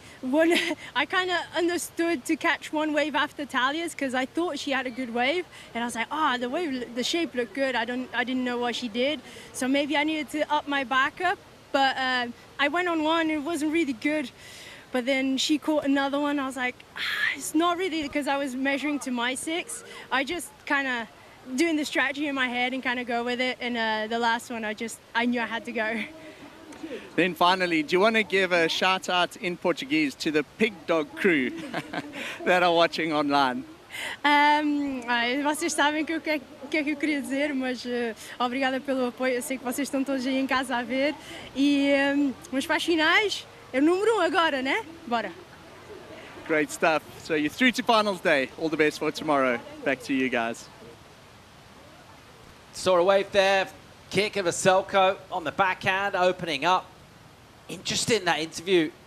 A lot of insight there. We talk about the physical strength she's got mentally. She's covering everything. She's thinking about what she's doing, her performance before, after.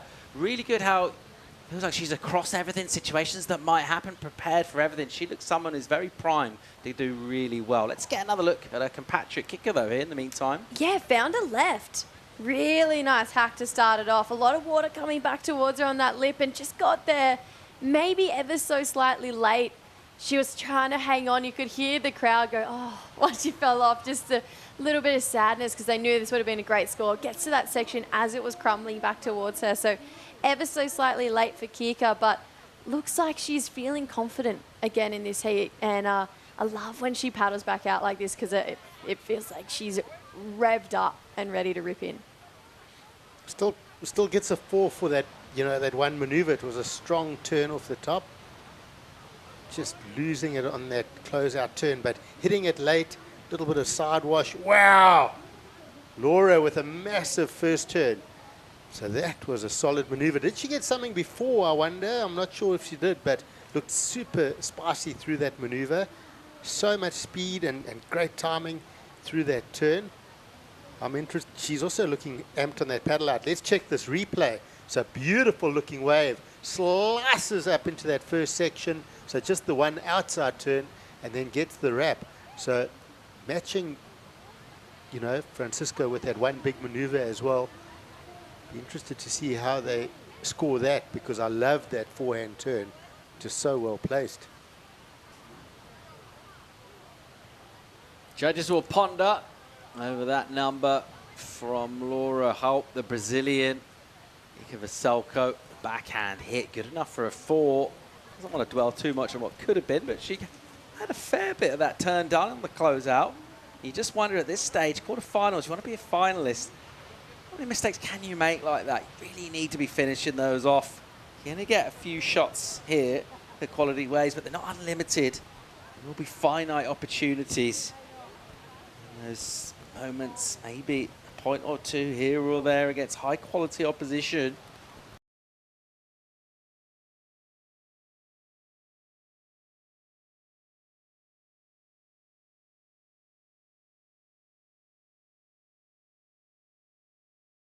Quarterfinal number 1. Luke Thompson, he looks happy. Looks ready. Smirk, look up and smirk. This is a big heat. How's your heart rate going, Greg? Bit nervous? Bit nervy? Pretty good, but I'm sure that packaging on that wax says do not eat. Yeah, I'm for Luke Thompson. Is this the time for him? You think about Jordy Smith with the yellow jersey on the championship tour. It's just such a good moment for Luke to take advantage of that and get a huge result on the Challenger. It just seems like it's a good time for South African surfing. There's an opportunity while it's in the thoughts of everyone's mind and there's a bit of hype around it to really capitalize on this. He's at home, go all the way, take the win. That's what I'm thinking for Tomo. More importantly from that, the waxing technique. Are we happy with that? So some people are like the flat block. He's gone on the edge, which I like. I do too. But not going the circles, going the big swipes. Yeah. Get it nice and bumped up. We like the technique. We like this technique. That was great. Look at that control. Super tech from Laura. Not loads on that outside section, but just giving it full control and mastery in terms of where she is with the speed and the lip. She's getting better on every wave, isn't she? I mean, that was just technically so good. Pushed that tail, controlled the slide. It's the one outside maneuver again, but she's looking like she's enjoying her surfing. Let's check this maneuver. Takes off, drives off the bottom, eyes that lip, pushes that tail. And that was a dynamic maneuver, throwing a bit of progression in there. And this was just a bit of fun, a touch of, you know, a little bit of bonus on the inside. Just gets this little whack up into the shore break for the finish. Number for a previous to last was a 3.87. It's that one turn on the outside. And again, it's the one real standout turn. Totally different sort. Gets a little bit better in terms of reward for 1-3. But just keeping in motion on the surfboard. She does one of those on a quality wave. Could go anywhere. Here's Kicker with some speed. I'm sensing a little bit of urgency in this heat. Both surfers are paddling hard. They're getting back to the lineup. They're wanting to ride waves. And I think this one's going to be competitive. Still 18 minutes to go. I think they're going to be really pushing each other in this round. Kika spoke about in her post-heat interview that she didn't stick to the plan. You know, she didn't catch a lot of waves and it didn't go her way in that sense of what she was preparing to do out there. But it ended up working in her favour, and I feel like she really backed her decision-making skills, found herself the best wave of the heat. And you can see it looks like she's trying to keep moving in this heat and really stick to the plan. She's swinging and looking again here. Good looking section, commits the rail, a full arc, and then the wave goes a little flabby. And because that rail's so committed, she loses the speed, ends up unceremoniously over the handlebars. She's fine. She'll head back out where Laura will hold down Prio. Probably still something of a lead, or the numbers in, just a tiny one really for Kika. So Laura will look to try and go up through the scale. If she can connect with something a little more quality, but show some of that slightly more dynamic surfing. Definitely a point of difference, and the variety, the repertoire seems really good from her as well. It's a good time to start showing the judges different things. As we head towards semis, one of these surfers will be going there to meet Yolanda Hopkins. Find out who it's going to be in about 17 minutes time, but this one nicely poised, and yeah, I think it's clear there. You want to stay active here. No one wants to sit out there and kind of just pickle in the lineup there, trying to get involved with anything that comes through. Yeah, you don't want to be chasing your tail in the last 5 minutes. I mean, it's the worst feeling to be, I've just sat for 25 minutes and now I've got to try and force something on a wave that millions of them I've let go underneath me throughout the heat. So yeah, I love the fact that they're both trying to turn waves, create scores on the opportunities that are coming their way. And you can tell that they both really want it, and they both look to have a pretty similar game plan, which is catch waves and convert on those sections that approach them. So, I mean, these guys clearly at this point sticking to their plan. No one breaking out of that 4-point range at this point in time, though. Great support for this event as ever down on the beach. A lot of people sampling the vibe on a Saturday afternoon at the Ballito Pro. Setting up for men's quarters shortly. We saw a glimpse of Luke Thompson. Good looking matchup. We're going to see when he hits the water, taking on Eli Hanneman, who's just been all spark really throughout this. I mean, the energy from that guy. And South Africa will be delighted to see Luke go well and deep into this event, particularly, well, he already is deep, but final day tomorrow is where they want to see him. Definitely got the skill set to get there, but it's going to be a tough hit against Eli, Greg. Yeah, Eli's, you know, just listening to him in his post-heat interviews, he sounds very focused. He broke a board yesterday, and he said, oh, it's not about the board, it's about the surfing. He said he got hundreds of other boards that are as good. So, you know, things like that not bothering him, and he's just looking so strong. He's in a positive mindset. Eli's going to be a tough one to beat. Luke Thompson, he's on form, a lot of support. The only advice I can give Luke right now is to just try and keep in his own bubble. Stay away from people. There's going to be a million people here giving him advice. 100 euros. They all know better. Luke, stop. This is what you got to do. Next guy, take the wide route around the VIP area. Find your vest, get in the water, just block out the noise, stick to your game plan. Here goes the heat leader at the moment, Laura Hulp. With a little prod on another fat section. We've had some waves that stand about the back that they're not doing a lot through the mid-section, as she would have really been expecting and hoping for quite a bit more in terms of that wave, and just not really offering her anything like the juice she wanted. 14 on the clock here. It is the Brazilian with the lead at the moment. A low-scoring affair thus far. Someone's got to go to semis. Find out who it's going to be when we come back, conclude the women's quarters.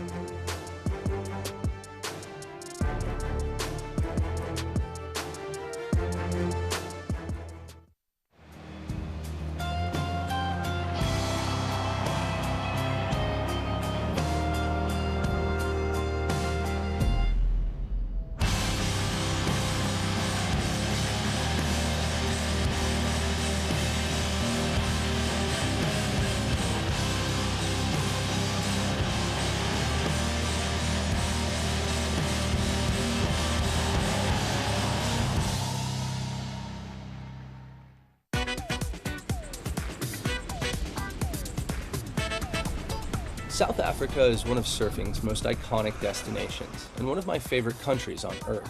How fun does this little wave look, though? I'm Ashton Goggins, a surfer, writer, and documentary filmmaker, and this is No Contest, Stab and Red Bull's travel show by surfers. Joined by the country's best and brightest, and with the continent's preeminent surf explorer and pioneer as our guide. Doesn't get better than that. This episode we're covering 1,000 kilometers of South Africa's east coast. Exhaustingly consistent world-class waves. A sprawling, diverse coastline, both culturally and geographically. Exotic wildlife, gorgeous natural landscapes, thriving urban centers, and thoroughly affordable world-class food and wine. Flavor town. This is No Contest South Africa.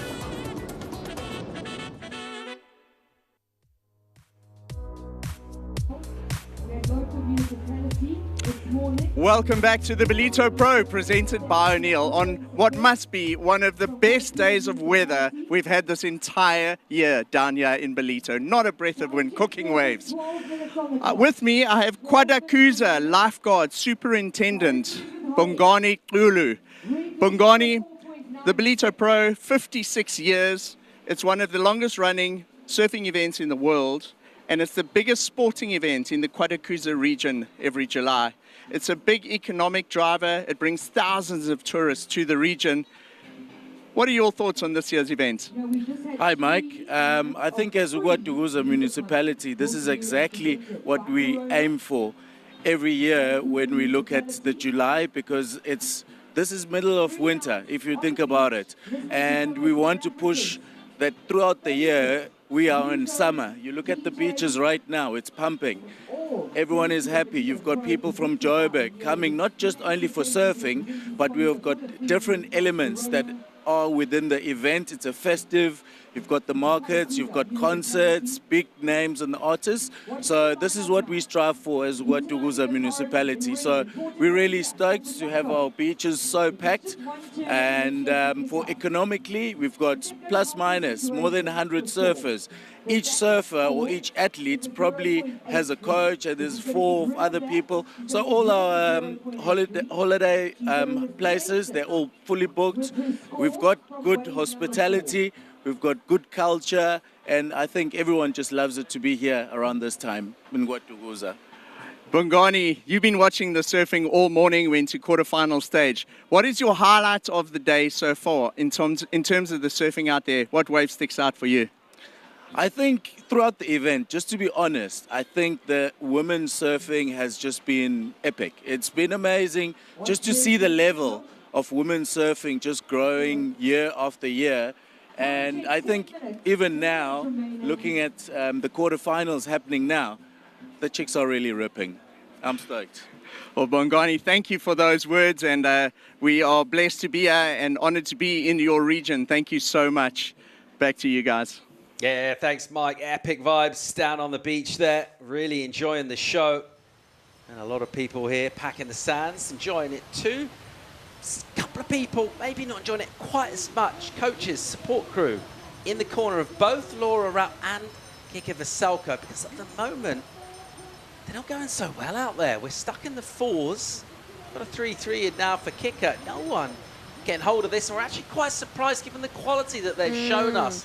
We're quite surprised to see just how modest and mediocre the surfing and the scores have been.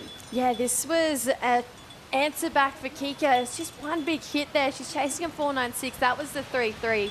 I mean, it was a beautiful turn. She really hit it hard when she was up at the top of the lip there. But I think compared to what we've seen throughout the draw, or throughout the rounds, really, from these women, even from what we saw this morning to now, there's definitely been a bit of a shift change. Kika, she's going to look here. She needs a 4.96.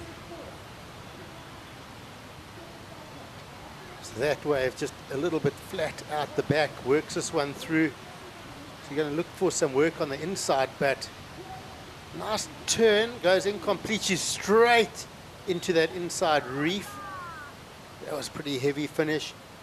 And Laura just sort of checking out down the line what happened. She'll kick out. She would have looked and not seen too much. So looking okay, but that's such a heavy section. Hopefully she's okay and her equipment's all right. She does seem to be okay, but wow, not much on the outside on that wave, and she really had to commit to something on the inside. Well, yeah, we see some equipment change. So quite a heavy situation. So going straight over those rocks, she looks a little bit rattled, to be honest. So she'll change that equipment. She seems okay, but certainly wasn't a great experience for her. To be able to get this wave under priority, I mean, she got 2 carves in. If she hadn't made this end turn, it probably would have gone there, to be honest. It was a really nice end turn, but look, just went flat on the reef there. She has this ability to just go for it and block out the fact that she's coming onto an oncoming reef. She did the exact same thing at Newcastle, but that would have been a straightaway damage. Look how shallow it is where she is right now. She seems to be okay. She's running up the beach. Looks like she's got her board. Yeah, she's got a leash off already, so she's definitely connected with that reef. She's checking her elbow. She's all right, but she, you know, she fell hard. She's going to be in a bit of pain, but she's got time to reset here. She's going to have to let the adrenaline take over, make sure that she just forgets about the pain, tries to get back out there and still make it happen. There's time, and, you know, she's not going to need a big number. It's going to be a big reset for her, though. Why is there no leggy on that backup board? I was just thinking the exact same thing. I have no idea. Unless it's a lucky leg rope, you'd think that you'd have your board completely set up and ready to go instead of fumbling around with it right before you have to get back out, especially with 6.5 minutes to go. So my thoughts exactly. Not good enough, from my opinion. Ballito breaks boards on that outside sandbar. It dumps. It's easy for that board just to buckle on that outside section. Those rocks on the inside, they're sort of, they're hidden underneath the water. You can hit it and you actually don't know they're there. Sometimes you're not quite sure where you are on that shore break, and you can quite easily knock a fin out. You've got to have a backup board 100% ready. You can't be trying to change leashes. Not the end of the world. A couple of seconds lost, but you've got to be prepared. She's resilient. She'll get back into the lineup with some time chewed off the clock, but nothing in terms of the scoreboard really changing for her. The incomplete manoeuvre, there's no real chance of her completing that. It was just the sort of laws of physics. That thing was going dry, so she did quite a good decision just to kind of withdraw and go starfish and fall flat halfway through. A little bit of damage to the board, and then the backup. She's in the lineup now. 5.5 to go. She will be under the priority of Laura, though. If she can make it through this heat, right? Like, you got to be thinking to yourself, I've just got through my round of 64 with the second place. I got through my round of 32. I had a decent round of 16. I won it, but it was a bit of a battle. I'm in a real battle here now. You know, it's not going my way. I can't find the running outside walls. I've just been thrown into the shore break reef. I've got 5 minutes. Is this the turning point? Can I go back out there? I'm still only needing a 4.96, under a 5. Can I get something to turn this contest around? Suddenly find myself in the semi-finals and go, I'm going to take this event out. Laura uses priority in front of Kicker on a slopey wave. She'll do some reasonably tidy work to open up, and then better, a lot more crisp into the lip for a finish. So kind of recovered.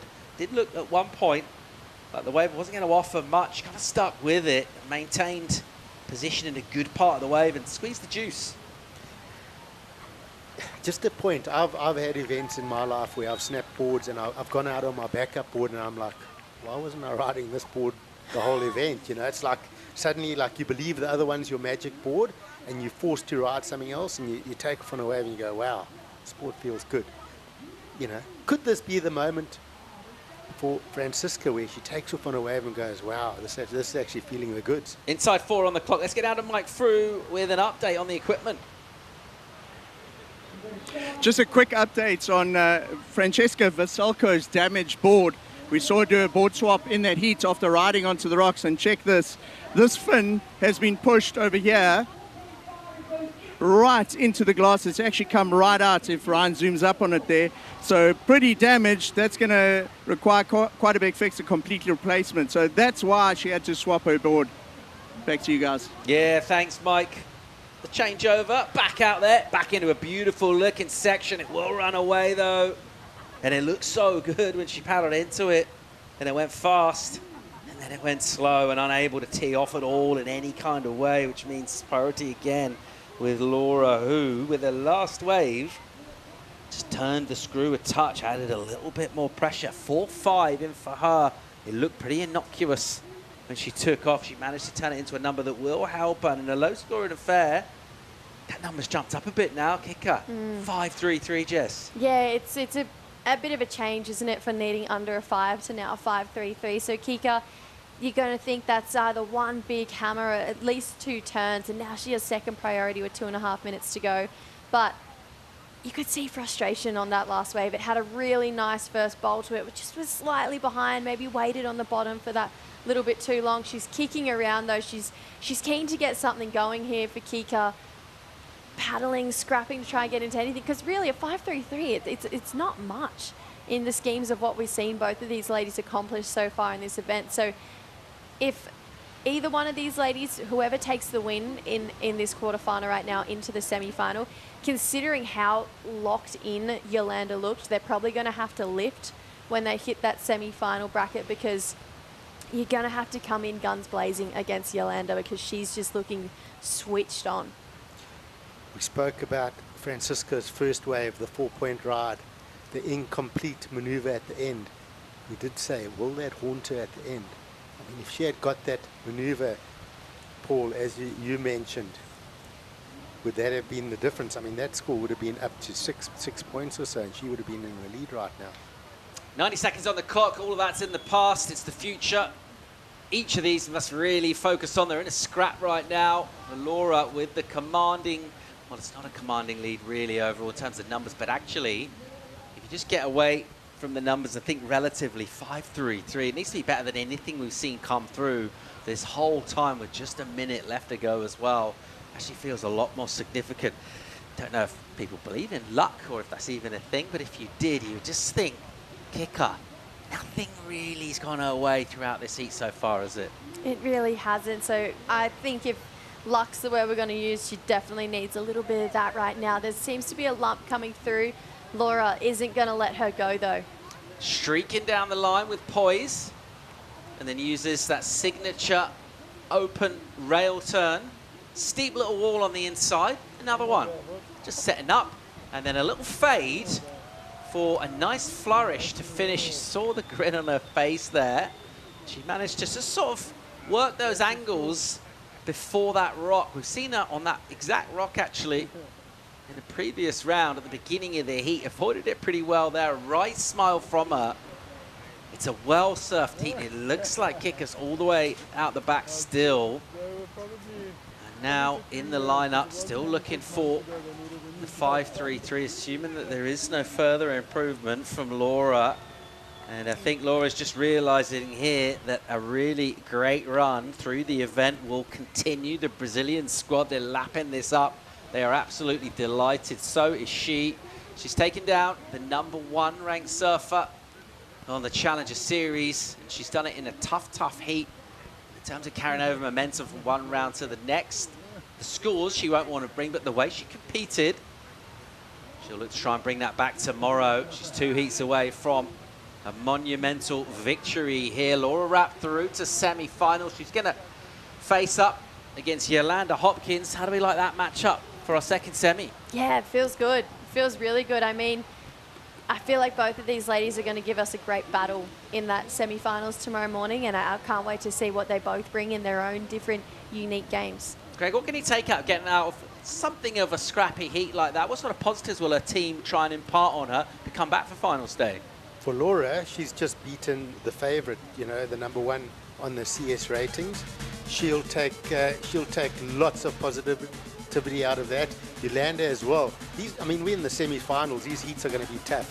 All 4 of these surfers have found form, and that's going to be really rough. Sally Fitzgibbons, Nadia Aristabe, that's going to be an absolute fire semi-final. And then Yolanda and Laura both put together good heats here to advance in tricky, higher, tight conditions. Great looking matchup. The women's semis are all set. We're going to roll over into men's quarters. The South African interest in the form of Luke Thompson taking on Eli Hanneman. We'll bring in Giggs and Kai for the call. We'll be right back.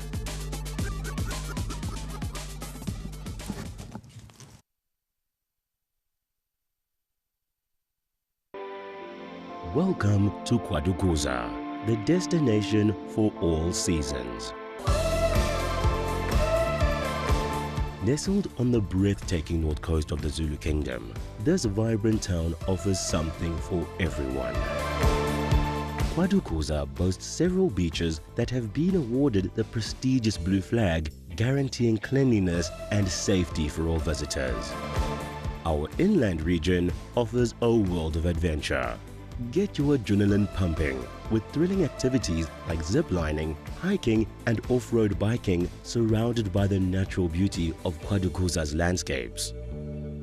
Kids will love our animal farm, getting up close and personal with friendly animals.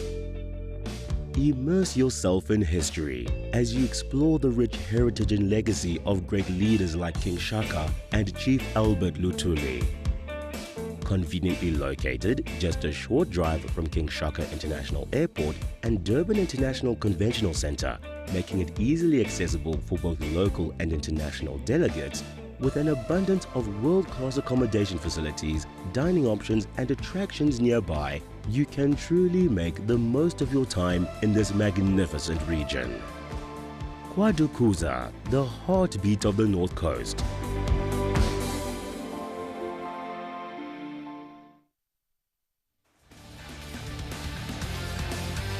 Beautiful north coast of KwaZulu-Natal.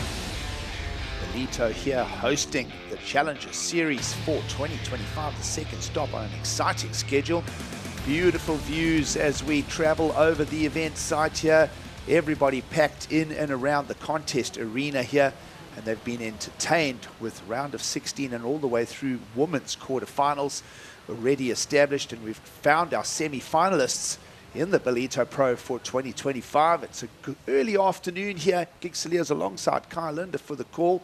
It's been an exciting morning of surfing action. The women have carried us through from those round of 16 heats. Exciting quarterfinal challenges, and now we'll start shifting our focus to the men's side of the draw. Quarterfinals about to come at us on the men's side, and that first heat featuring Luke Thompson versus Eli Hanneman. That's going to be a banger, Kai. Yeah, very excited for young Luke Thompson. He's been on good form. I hope he took Greg Emsley's advice on the previous heat to heart and just switches off all the white noise on the beach and around him. Just concentrates on the task at hand, which is beating Eli Hanneman, which is a CT level surfer. He's already proven himself out there and is not going to be just a walkover. But good news, Giggs, before we even get to live action, we've seen a 517 drop for the South African. Well, we'll shift our focus to the lineup here as quarterfinals are underway this afternoon in beautiful Ballito in South Africa. As we said, second stop on the World Surf League's Challengers Series.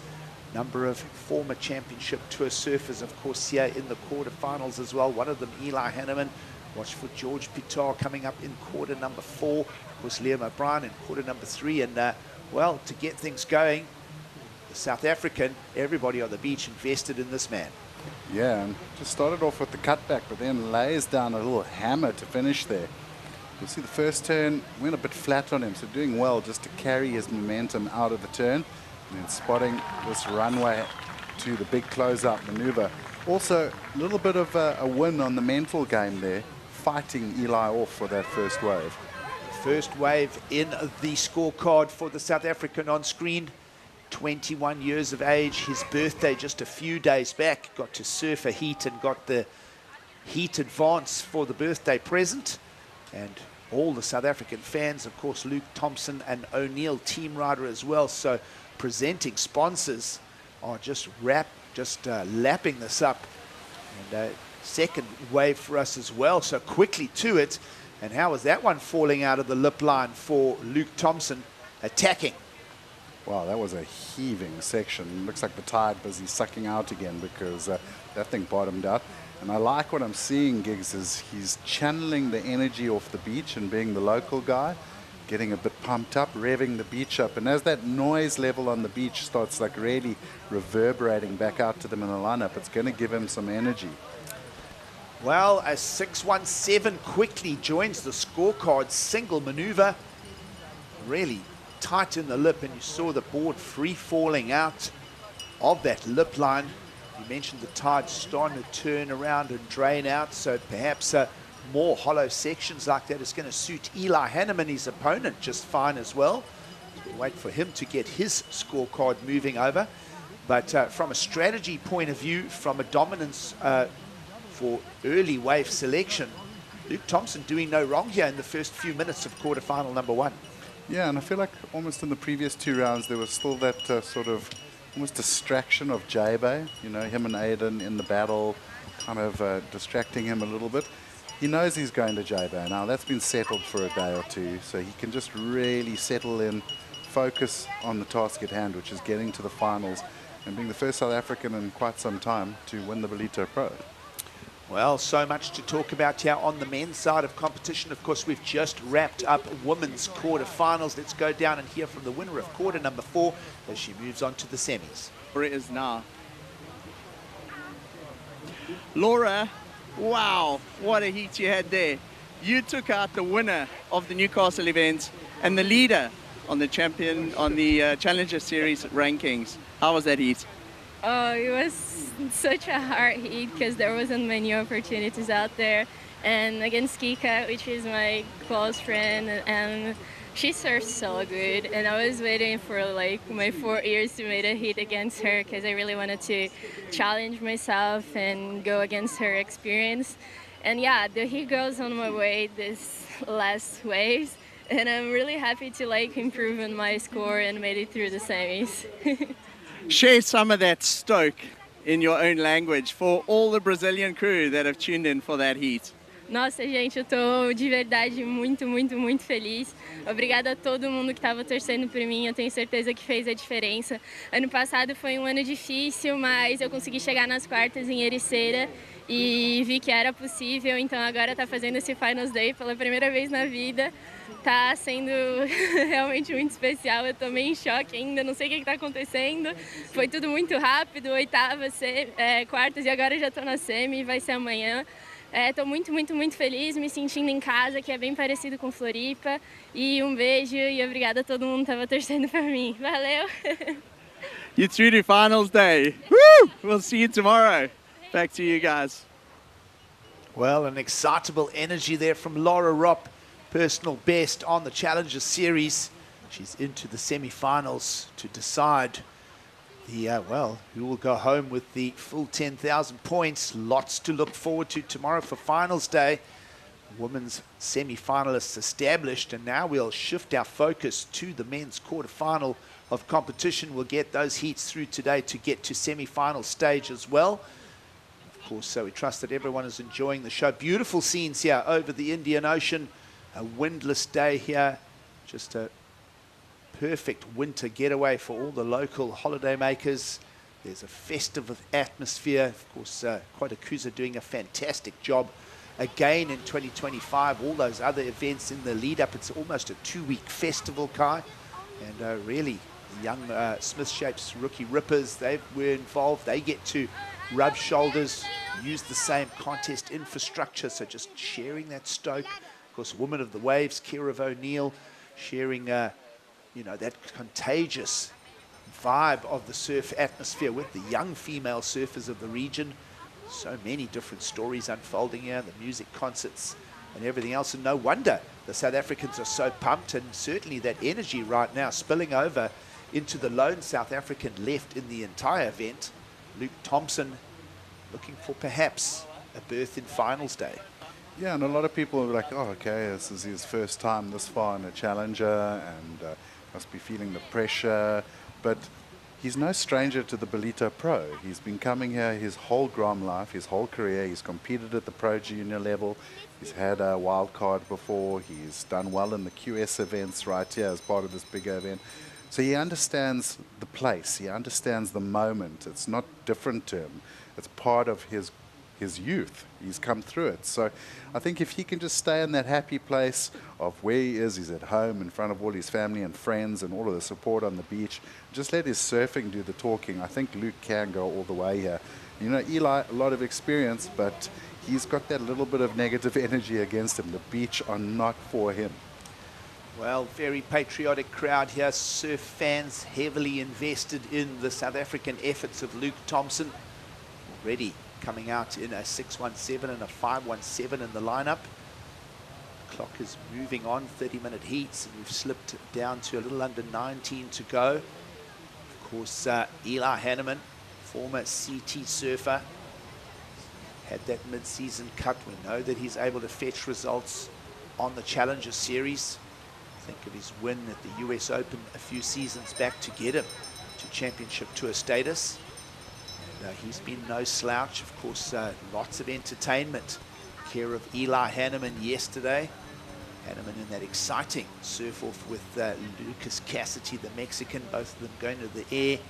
Hanneman breaking that board in the back part of the round of 16 encounter, and just, you know, trusting the process as he finds himself here in quarterfinal stage of competition. Of course, Luke Thompson yesterday morning in that you know, big overhead conditions with his encounter against Matthias Hurdy.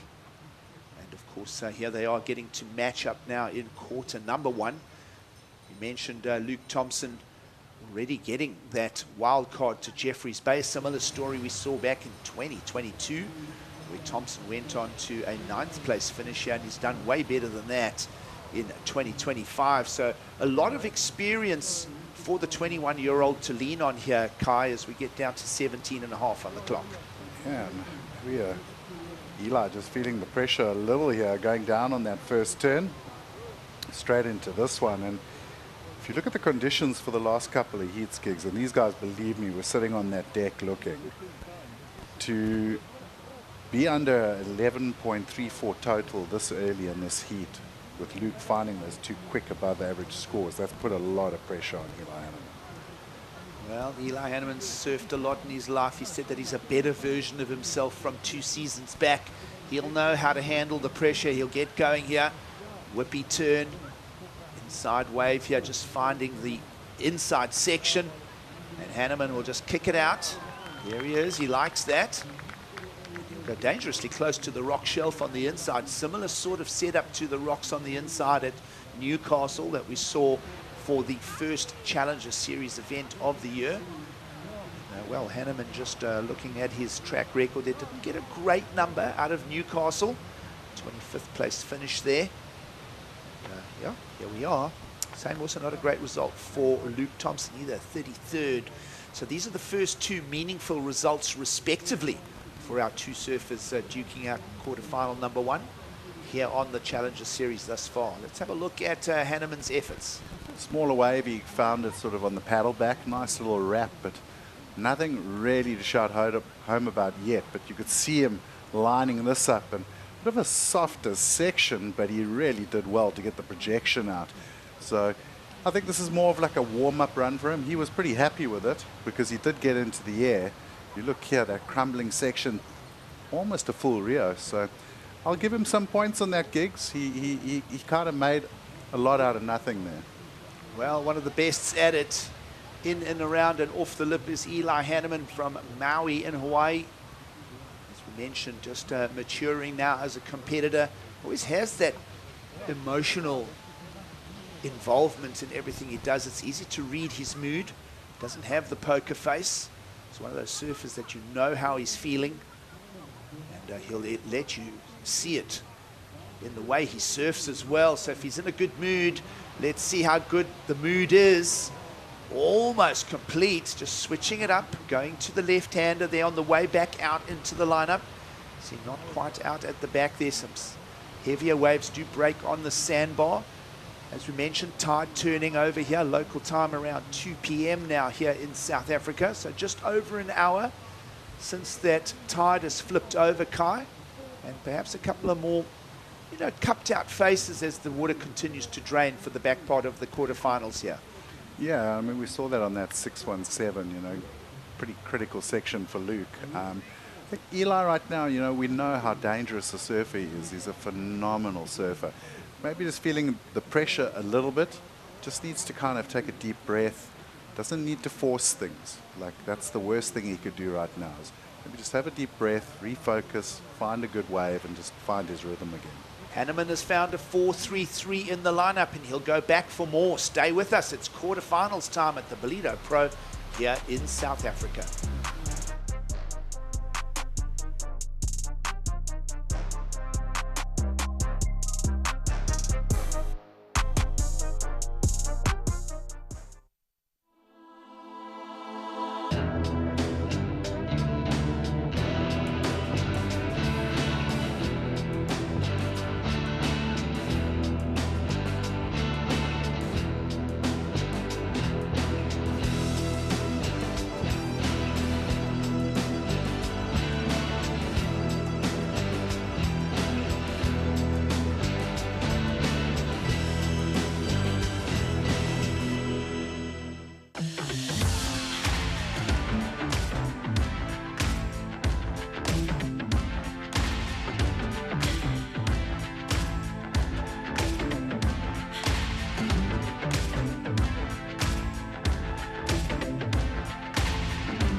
Well, the world's best are in South Africa. The Corona Zero Open J-Bay 2025, just 5 days away from starting next Friday. Put it in your diary, July 11th through 20th. And very, very exciting for South African surf fans in and around the country itself, because not only does the yellow jersey on the men's side of things belong to everyone's favorite surfer, Geordie Smith, but wildcards confirmed for Matt McGillivray, and now confirmed for this 21-year-old South African out of the region here in Ballito, young Luke Thompson, into the quarterfinals here, sees him with the best result on the men's side of the draw, and that wild card confirmed for Luke. And right now, he's going to go better than his personal best if he continues on this track, because he is leading quarterfinal number 1. Yeah, he certainly has come out the gates firing. He had a 5.17 before we even joined the live action. Quickly backing it up with the 6.17. Starting to let this one go. Eli going to pounce, but nothing in it. Well, that priority belongs with heat leader Luke Thompson. I mentioned he did have a wild card 3 seasons back here of his 9th place finish. He stormed through as a teenager to get that 9th place result a couple of seasons back. Here he's gone one better than that. The worst he can finish now is 5th. And it's been a while since we've had a South African winner here in Ballito. Could that be something that comes to realization this weekend here in beautiful Ballito in South Africa? Yeah, it's pretty interesting. The South African that was up against him for that J-Bay spot was the last winner in Ballito, Adam Nasenkamp, winning it the year we had it in December because of COVID. And it was also just a 5,000. It wasn't the Challenger Series. But yeah, Aiden was the last South African to win the event. But I think it would be an incredible finish. And what a way to send him off into J-Bay with that kind of confidence, Gigs. Well, think of the surfer that Luke Thompson has developed into.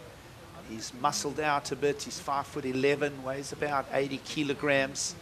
And his surfing is strong, modeled on a very similar sort of approach as Geordie Smith, being the taller type of athlete. He's really campaigned against a lot of his compatriots. Names like Eli Bucas. You think of Brendan Gibbons, you think of M-Feb, all having influences on Luke Thompson. Of course, sparring with the Schleipen brothers out of Cape Town. You think of Geordie Marie, this young push of South African talent, the Brew Brigade. And Luke Thompson certainly just putting his head up above the rest of his compatriots now as he turns 21. And definitely opportunity for greatness. Last time we saw a wild card win at J-Bay was Joel Parkinson back in 1999. Just so many things to think about here as it's surf season in South Africa. This weekend sees the crowning of champions here at the Ballito Pro, and then by the time next weekend comes around, surf fans will be getting another dose of action from one of the best surf regions in the world, the east coast of South Africa. Of course, J-Bay just a few days away from getting things underway. The other thing that needs to get underway is Eli Hanneman in the lineup, 4.33 for that air onto the rock shelf before the break. Hasn't found anything since. Thompson's just had that priority. He had the early start, as you mentioned, Kai, with the 5.17, and literally the only big dumping type of wall that came through the lineup. Thompson spun, went on it, and found the 6.17 for the single turn. So right now you feel advantage Thompson from South Africa with 7.5 on the clock. Yeah, it's looking a little frenetic from Eli. He's been pacing up and down the lineup, looking at waves, paddling for waves, pulling back. And Luke now showing a very cool, calm head on his shoulders. He's got the priority. He's got a nice 7.01 buffer, and just calmly sitting on Eli, just letting him know that he's still there and that the pressure's on the Hawaiian shoulders, not his. Well, you think of Eli Hanneman, you think of the Challenger Series that lies ahead this year. Stops to come at the US Open of Surfing. Hanneman's been a winner there. And of course, Hanneman's no stranger to Pipeline, the new addition to the Challenger Series for this season. Did see Hanneman in as a wild card at Pipe for the very first stop of the Championship Tour this year. So Hanneman, a name to watch, folks, again in 2025. Seen that talent all the way to full-time Championship Tour a season or two back, and he'll be looking to really just you know, lock this Challenger Series in for the year. Meanwhile, blocking tactic and letting go of a ripping turn. The South African down the line puts his spine twist into that turn. Third one, letting go of a lot of water as well, and he feels that he likes that. Thinks to himself, I've improved on the 5.17. And not only that, but blocking Eli Hanneman off from that wall, and it's pumped up. And he is pumped. 6 minutes to go. Advantage to the priority of Hanneman right now. We'll see if he can turn that into a number. But meanwhile, judges will ponder that last strong set of turns from the South African. Well, yeah, I was just saying how calm he looked, Giggs, but you can see the emotions coming to the fore at the end of that ride. It's going to happen. He's going to hear that noise from the crowd and from the packed VIP deck, you know, and know that people are really invested in what he's doing. Looking forward to seeing this replay, because that was actually some really good surfing from Luke. We saw him get the 617 for that one big heavy turn falling out of the lip, but this wave, wow. I mean, Eli wanted it. Takes off, builds up some momentum, whips a big tail over the top there, then comes around the corner, lovely little carve. And now watch this third turn, just rips around. You see his back foot almost coming off the board. He's pushing so hard. And this was proper power surfing. Love the little fin drift on the first one, and then straight into the pocket. Super tight too, really in the money section of that wave. And don't really think you could have surfed that wave much better. I think the judges agree with me. Well, lots of core strength in that, and the panel recognized the power on the rail, the ripping through, driving fins for an 8-point ride. Unanimous decision. No judges disagree with themselves. Everybody on that 8-point margin. So there we go. It's a big number to chase now for Eli Hanneman, 984. And well, how does Hanneman find a 10 in the lineup? We saw Lucas Cassidy. You start thinking now, well, Hanneman can find a lip, but different conditions when Cassidy posted that 10 2 days back. It was a little bit more dumpy, a little bit more sucky with the lower tide conditions. And well, Hanneman perhaps has to do this in 2 parts, and he'll have to get moving, and he'll pretty much have to do it now because 4 minutes remain on the clock. Yeah, and I mean, I'm thinking back over the day, I think we've only seen one other 8 today. That was in the ladies earlier this morning. And that was for a pretty chunky barrel on the low tide as well. So you're not going to get a 984 for just nothing. You're going to have to really blow the judges away. Clock moving down. South African has done no wrong in this heat here. 14.17 made up of that last round of the 8. Think of that single maneuver, the 617. So building his scores in different ways here. Working his management start to finish has been the key to the lead in this heat, Kai. He really has left Eli Hanneman searching for the leftovers, so to speak, in this heat. Yeah, it's been a clinical display of heat management from Luke. And he can afford to just have a go now under priority and maybe even put the pressure up more. He's going to go to the air. He can do them too. Well, South African surf fans just loving the vibe. They're a few minutes away from perhaps celebrating Luke Thompson into the semi-final stage of competition. And well, this quarter number 1 just going right on track as far as the plan goes for the South African. We love Eli Hanneman surfing. We know what he can do in and above the lip. His turns are quick and whippy, but he's been denied opportunities. And well, just, you know, to watch a throwaway score here. But as you mentioned, Kai, Luke Thompson, big, strong, but also able to go to the air himself. Yeah, and through his junior career, he's won a couple of air shows and done some big airs in heat, so he knows how to do it. Now, interestingly, looks like this next set has kind of shifted down the peak, so sometimes things really just don't line up for you. Eli might get into this one, though. He's moved enough down. Let's see what the Hawaiian's got for us. Going left. Well, he switch it, just trying to get that single maneuver, perhaps that exciting. The criteria does speak to unique single maneuvers. That one's not going to pay out. And well, all that happens now is priority back to Luke Thompson. So both surfers going to the air here in the latter part of quarterfinal number 1, both of them not paying out. And we're 90 seconds away from South African surf fans celebrating Thompson into the semi-finals. 984 requirement for Hanneman and not owning the priority as the clock continues to tick. It'll be interesting to see what happens here. A minute to go. Kind of feel like Luke has to go for the block. Well, he does again. Tactical surfing from the South African. Little whitewater climb. That one was never going to offer a 9.84 to Hanneman, so Hanneman will be happy just to keep himself thinking positively. Priority next to his name. See windless conditions still here for the afternoon. It's one of those perfect beach days in the Quarterfinal region. But a 9.84 is the requirement for Hanneman. He has won a Challenger Series event before. We mentioned that win at the US Open 2 seasons back. But right now it looks like it's going to be a 5th place finish for the Hawaiian. Just under 30 seconds to go, and technically, you know, all credit to the South African. He's done everything right, from heat management to playing the priorities to the most important part, doing the power surfing and getting the numbers.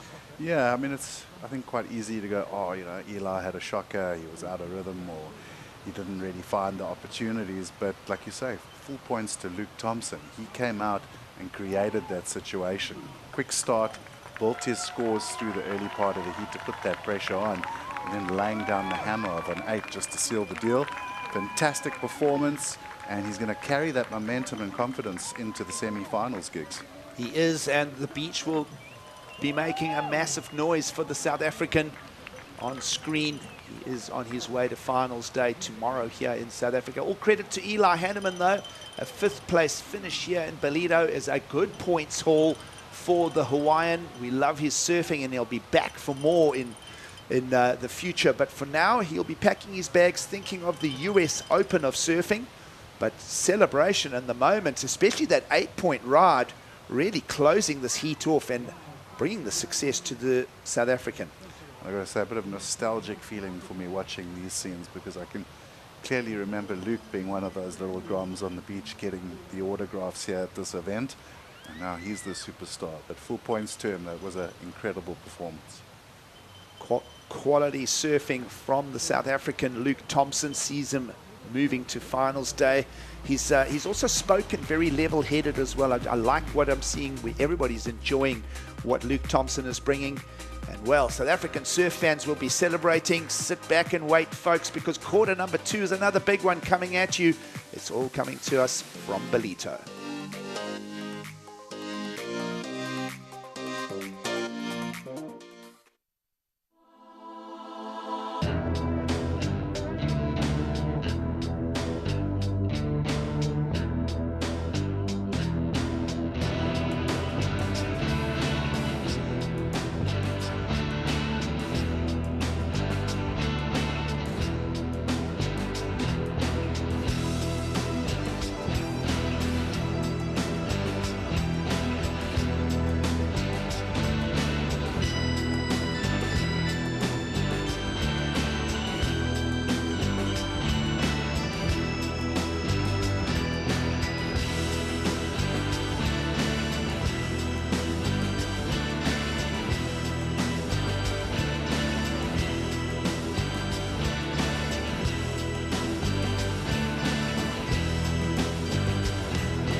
We are back. We have a very special guest with us today. As the next generation, I want to push that bar even higher. I think everybody's a threat. You could get the wave of your life out there.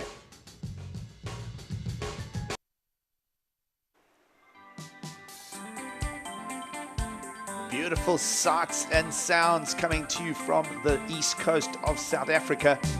It is the World Surf League's Challenger Series. The Ballito Pro proudly presented by O'Neill, as surf fans absolutely invested. As South African Luke Thompson is on his way to the semi-finals. You're joining us here for quarterfinal action this afternoon. The Dolphin Coast showing off for surf fans. And well, just one of those absolutely perfect beach weather days. Gig Saliers alongside Kai Linder for the call as we frame up your quarterfinal number 2 to find our semi-finalists. Welcome to the show. Welcome to the lineup. Shion Crawford from Hawaii, the young surfer out of the North Shore, taking on Oscar Berry in another riveting show. welcome to it. This is a fun heat to call because this one can go either way. Yeah, Giggs, I was just thinking to myself, like both of these guys, at the beginning of the event were kind of dark horses, and here they find themselves in a quarterfinal.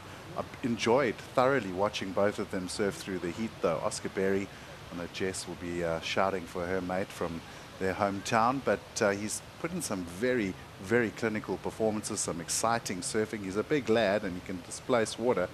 And then Shion Crawford, I mean, probably one of the guys I've enjoyed the most watching through the event. He's done some really electric surfing. Two surfers from two different regions of the world. Shion Crawford working the qualifying series in the Pacific zone. Oscar Berry working the Australasia and up into Indonesia and into the Philippines for those events. The younger Crawford, 20 years of age. Oscar Berry just 22 years of age. So emerging talent from different parts of the world. And we'll look to see how they fare against each other. It'll be a personal best on the Challenger Series numbers for both of these surfers reaching here quarterfinal stage of competition. The worst that either of them can do now is a 5th place finish. So they'll see themselves rocketing up that Challenger Series rankings respectively. And looking forward to seeing they both have a exciting and almost unpredictable type of surfing as well. Both of them can go to the air at will. And looking forward to calling this one. It's going to be fun.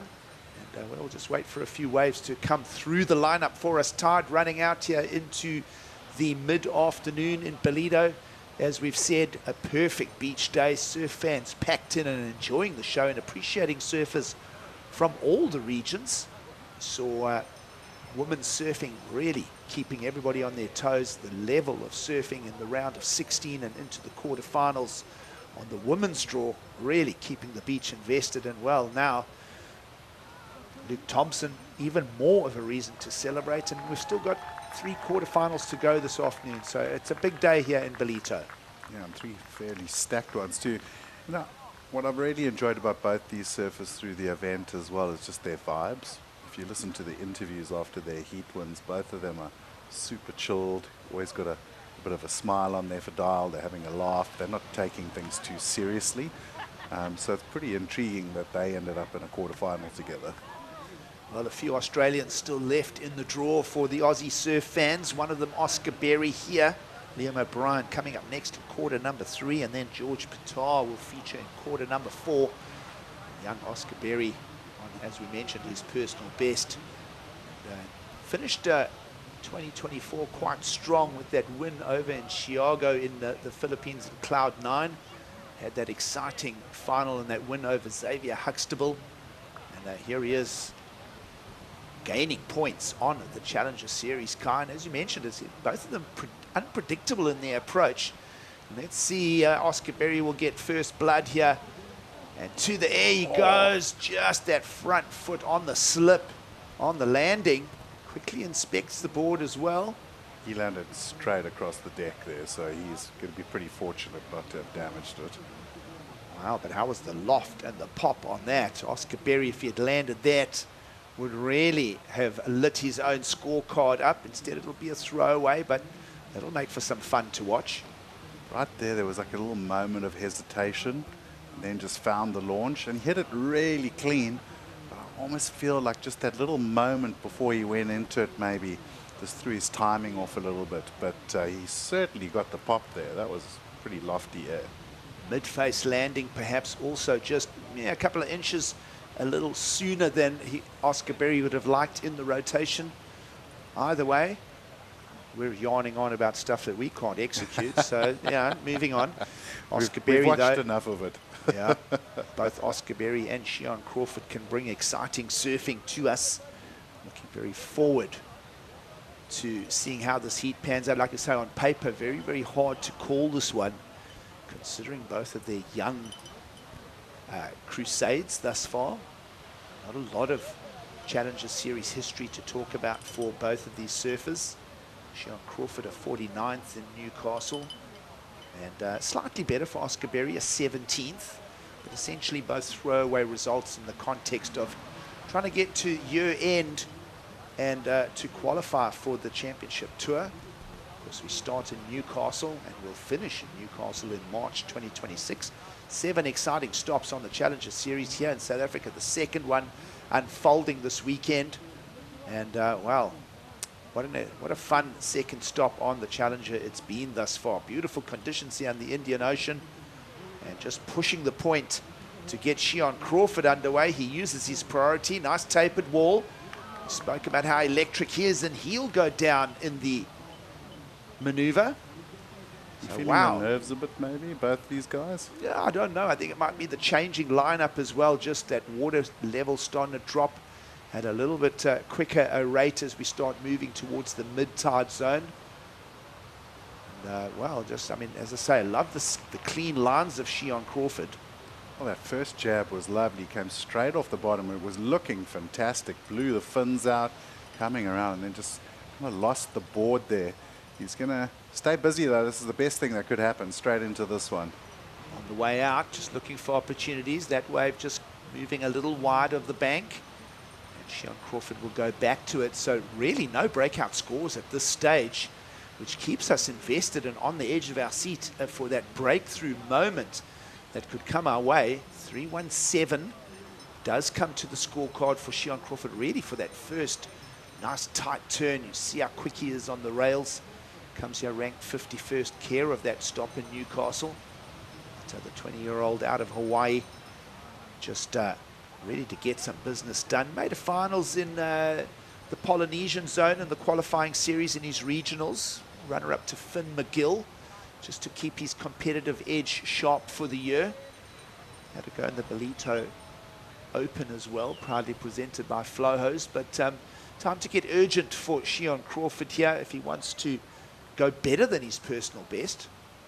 Berth in the semi-finals to take on Luke Thompson, up for grabs here, care of quarter number 2. Yeah, and you know, Shion will have all the crew back in Hawaii, probably sitting around and cheering him on. Back home in Oz, it'll be the Hazards and their whole crew for Oscar. So both guys coming from sort of places of big support, a lot of family and friends around them, very like confident guys. So whoever feels that they, you know, whoever's going to find that first wave that just lets them like whip out a decent score, I feel is going to start turning the screws in this one. It was really a big pity that he lost it on that second turn there for Shion Crawford. I mean, he got the 317 just off that first jab. If he had whipped out of that big tail blow, I think he would have been looking at a really solid score. Fundamentally, as we mentioned, strong surfing from Shion Crawford. Saw him as a wild card at Pipe at the beginning of 2024. Got through some heat action there, so he'll be very happy when this year the Challenger Series gets back to Pipeline in early 2026. He'll be very comfortable in the lineup there, and so will a lot of young Hawaiians. Shion Crawford will be leading that charge. Of course, young Shion starting his competitive journey a number of years back. You think of all those young kid contests that they have over there.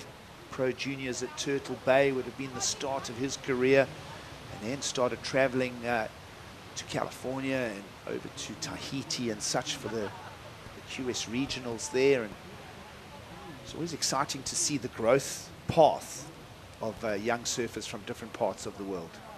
Yeah, and you know, Oscar, not with the biggest sort of big wave credentials, certainly heading towards somewhere like Pipe, but it was interesting to hear him say the other day in one of his interviews that the Hazards had packed him up just shortly before coming out to South Africa, and they charged a big cyclone swell at Deadman's outside of Sydney, and he had really been pushed outside of his comfort zone, but he managed to snag a couple of beastly barrels at that place. So good to know that he is starting to sort of prep himself for those kind of locations, because if you're going to come in blind to somewhere like Pipeline and how to surf that kind of wave, you're going to have a very bad time.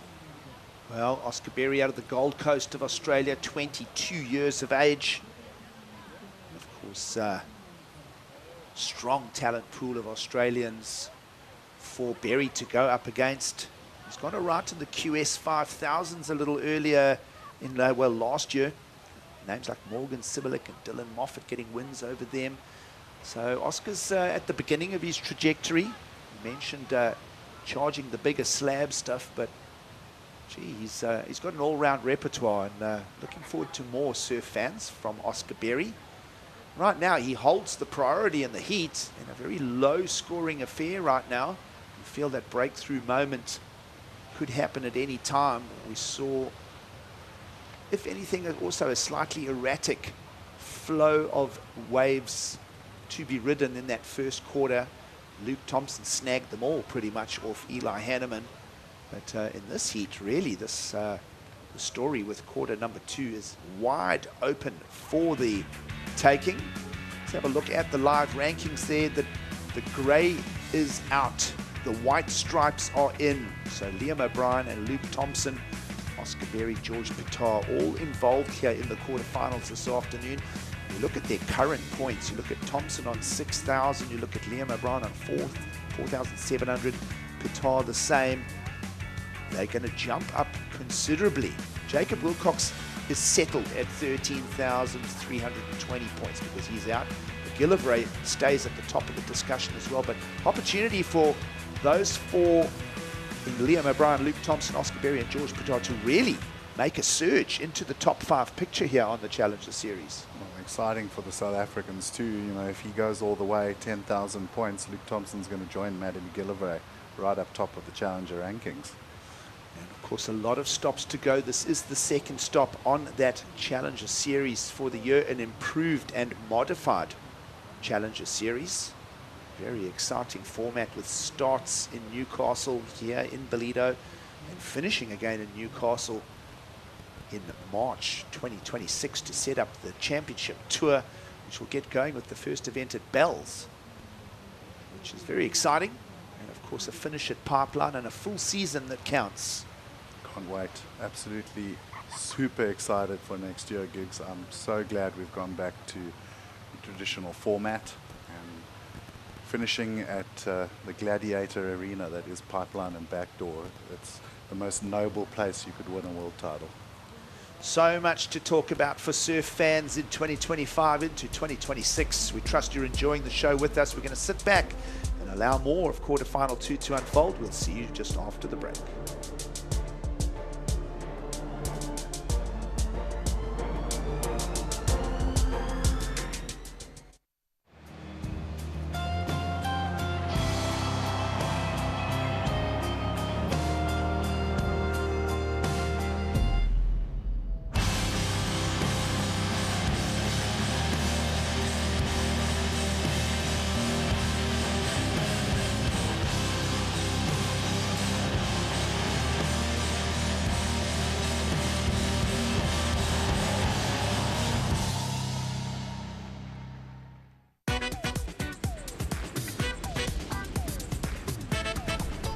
South Africa is one of surfing's most iconic destinations and one of my favorite countries on Earth.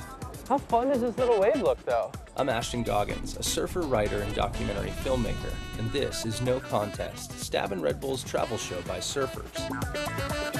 Joined by the country's best and brightest, and with the continent's preeminent surf explorer and pioneer as our guide. Doesn't get better than that. This episode we're covering 1,000 kilometers of South Africa's east coast. Exhaustingly consistent world-class waves. A sprawling, diverse coastline, both culturally and geographically.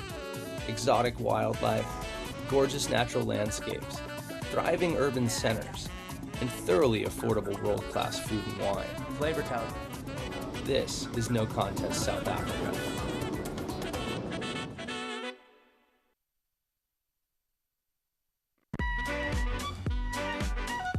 The Ballito Pro presented by O'Neill is brought to you by Quadukhuza Municipality, the official host and title partner of the Ballito Pro presented by O'Neill.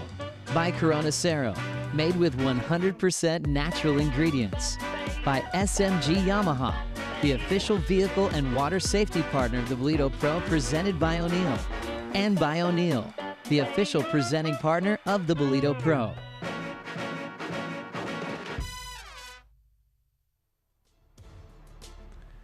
It's surf season in South Africa. The World Surf League's Challenger Series from Ballito. Of course, the upcoming Corona Zero Open J-Bay in Jeffreys next week, and everything in between. And well, into action comes Oscar Berry, who is ripping on the rail. Medium-sized wave in the lineup with 11.5 to go. Giggs and Kai for the call. We're having an absolute ball here in Ballito. We trust that we're sharing that stoke and energy with you folks, no matter where you are tuned in from. And well, for the Australian fans, Oscar Berry trying to keep his scorecard in a very, very tight heat out on paper. Yeah, so we saw him take off just as we came out of the break. Nice looking little bowl ahead, builds it up. Whoops, one solid turn. Going down the line, gets the little float over the section. And that was that for that. And then somehow managing under priority to get a second little bowl out. Nice big wrap. I love how he dropped the hammer on the end there. And then coming around for a good solid whip and another calf. So 317 for the first one, Giggs. He's going to get a quick second score. And now suddenly Oscar Berry in the ascendancy in the heat. Well, judges simmering on that score. Meanwhile, let's go down and hear from South Africa's favourite surfer this week, Luke Thompson. He's down there for the interview. Luke, you had the whole beach literally roaring for you. You managed to get busy in the beginning part of the heat, and you had Eli in combination. And then as he got out of that, he needed a 9-point ride, and you just held on to that priority. Talk us through that heat. I knew it was going to be a tough heat going against Eli. He's such an animal of a competitor. You can never count him out. Even when he needed a 9 at the end of the heat, I knew he was completely capable of getting it. I got so much respect for him. He's such a good surfer. I just had a game plan, and I wanted to stick to my game plan. It was just to get a quick start, get your back up, and then try to control it from there. And luckily it went in my favor. And just loving the crowd, loving the South Africans. It feels good to be at home competing, and it's even better to be making some heat. So just trying to take it one heat at a time and focus on the job at hand.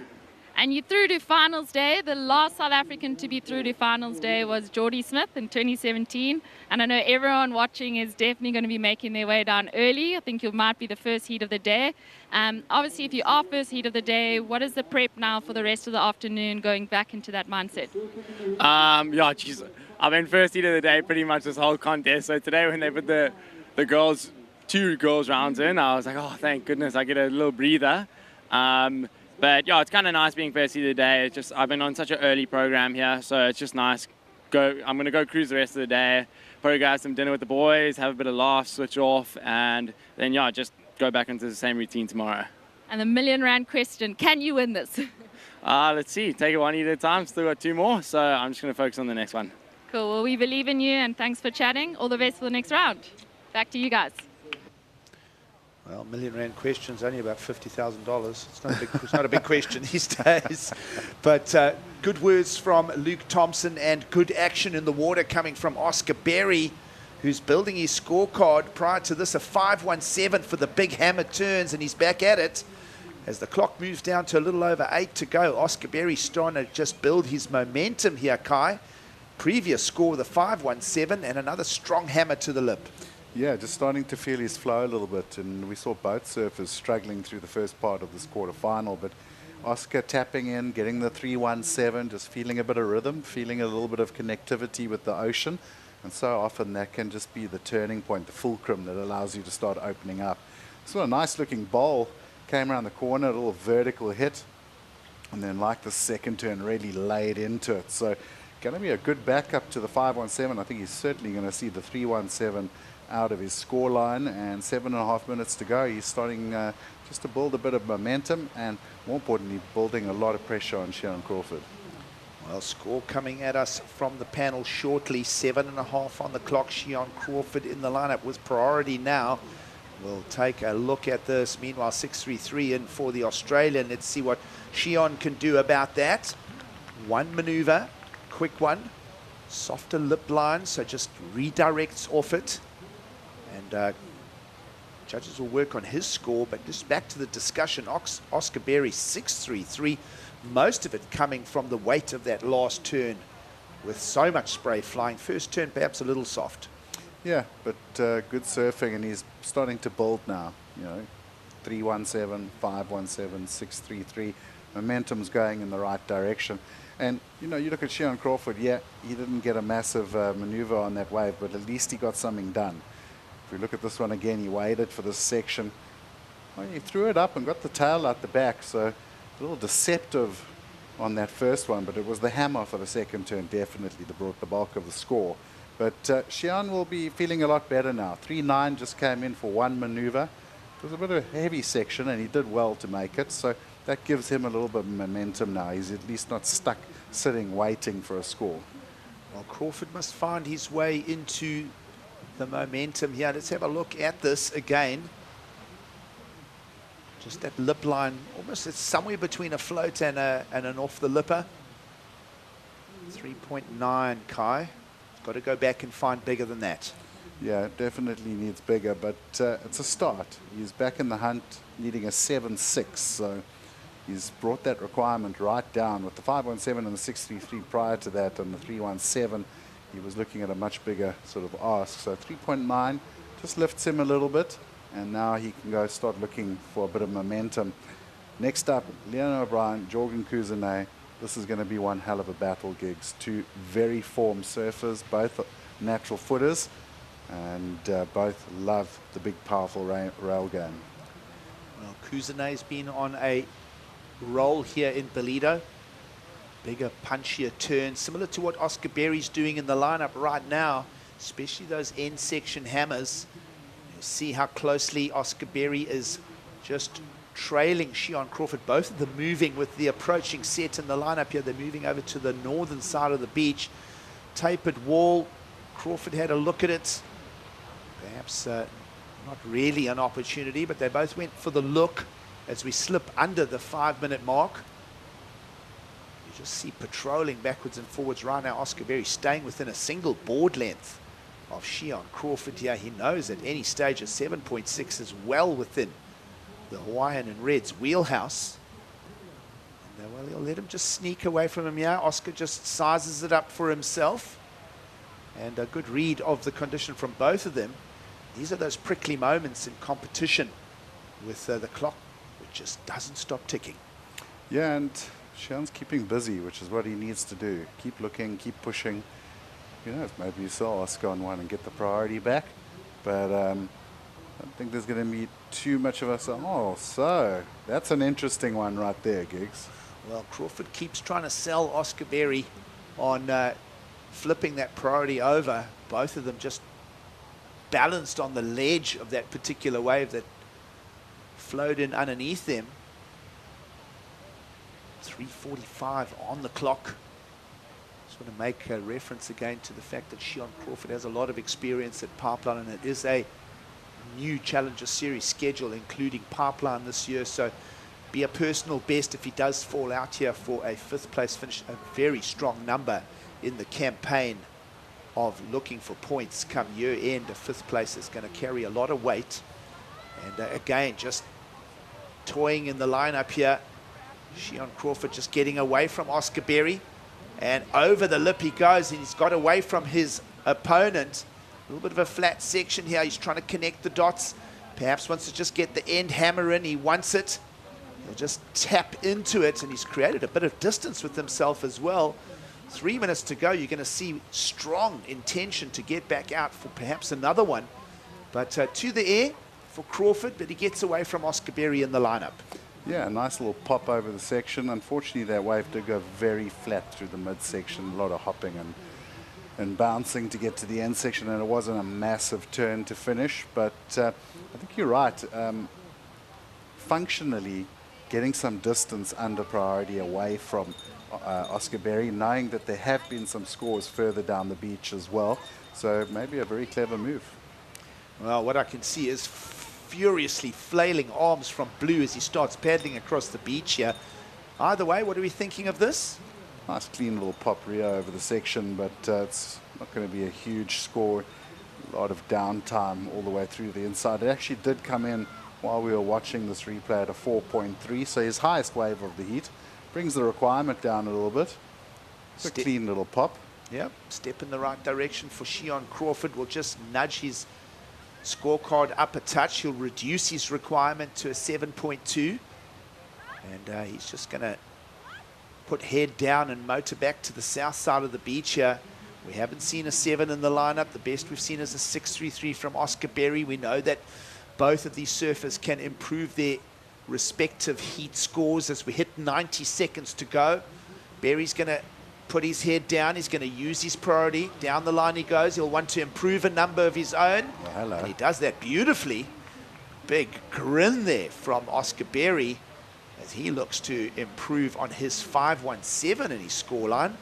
Nice approach to that lip. Seamless from him.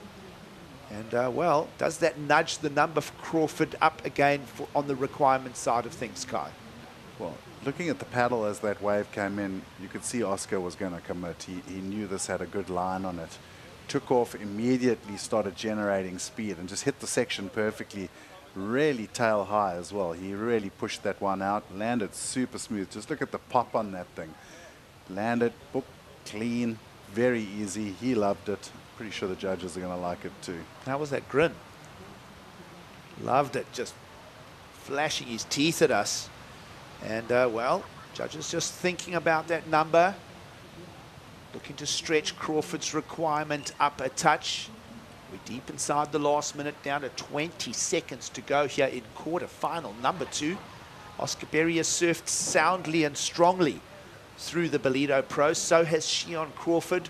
We said it was going to be a hard heat to predict on paper. And with the clock ticking away, it's going to be a sportsman's just acknowledgement between the two of them.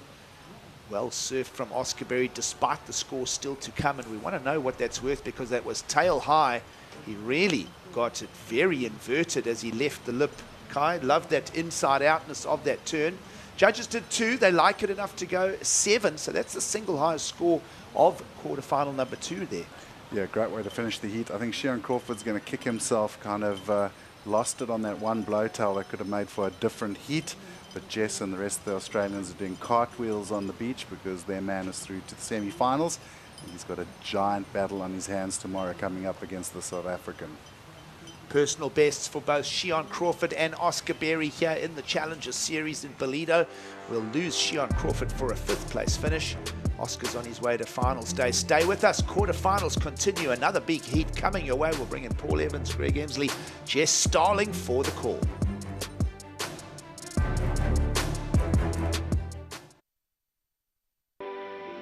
Welcome to Kwadukuza, the destination for all seasons. Nestled on the breathtaking north coast of the Zulu Kingdom, this vibrant town offers something for everyone. Kwadukuza boasts several beaches that have been awarded the prestigious blue flag, guaranteeing cleanliness and safety for all visitors. Our inland region offers a world of adventure. Get your adrenaline pumping with thrilling activities like ziplining, hiking and off-road biking surrounded by the natural beauty of Kwadukuza's landscapes. Kids will love our animal farm, getting up close and personal with friendly animals. Immerse yourself in history as you explore the rich heritage and legacy of great leaders like King Shaka and Chief Albert Lutuli.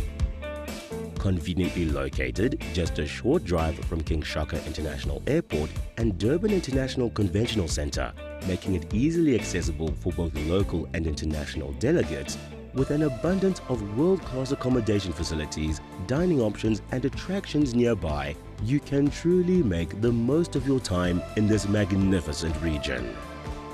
Kwadukuza, the heartbeat of the North Coast.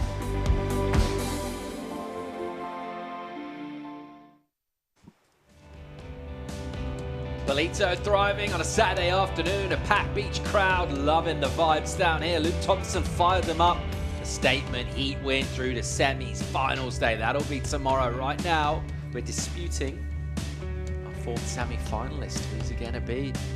Another talented duo out in the water, hungry for a really, really big performance here. And in order to do that, they're going to take on some pretty fun conditions. And here to talk you guys all through it, Jess Starling, Greg Emsley, how do we feel about this next matchup the quarters that we've seen so far, and a little look ahead to tomorrow as well. Things are looking pretty good around here, Jess. Things are looking great. I mean, we've seen Luke Thompson, the local boy, into the semi-finals. Now Oscar Berry, quite happy about that one. And then now these next two quarterfinal matchups, to me, seem very easily matched. I mean, we think about Jorgan and Liam O'Brien, both more traditional, have a lot of experience on their side. So I think this matchup in particular is going to be fireworks between these two.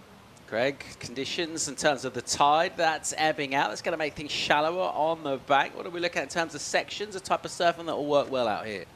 It's just super fun out there. You know, the tide will drop a bit. It's not a huge tidal movement today. We've just come off those neap tides, but the waves are just super fun, nice punchy beach break waves. We've got glassy conditions. It's a fantastic afternoon.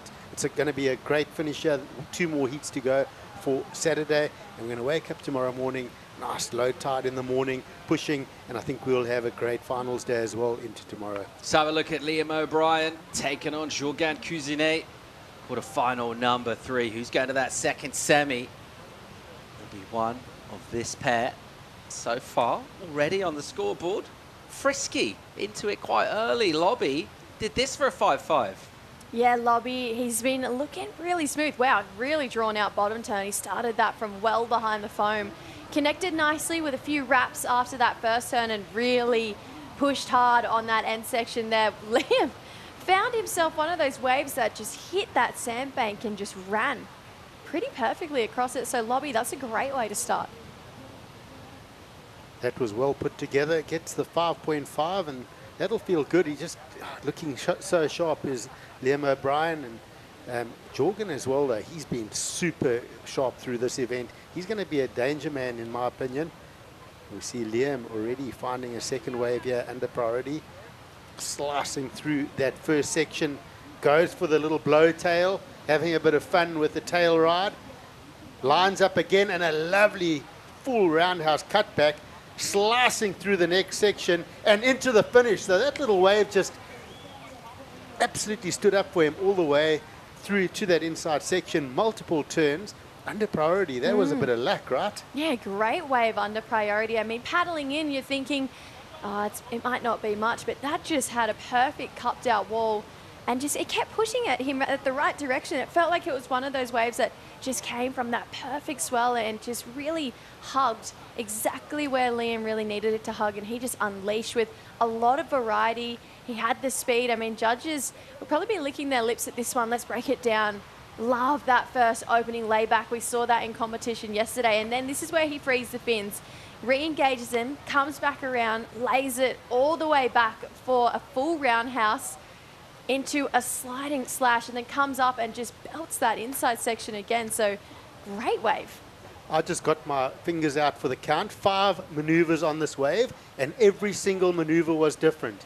We see that blow tail, full roundhouse cutback, comes around, gets the slashing slice, and then the re-entry to finish. Every single maneuver different, variety, and oh wow, that was well put together. Exceptional surfing, begs the question. I mean, the numbers incredible. 7 points for Liam O'Brien. I mean, absolutely deserved. He's ripping. What is Jorgan Cousinet doing letting him go that way? What's he thinking?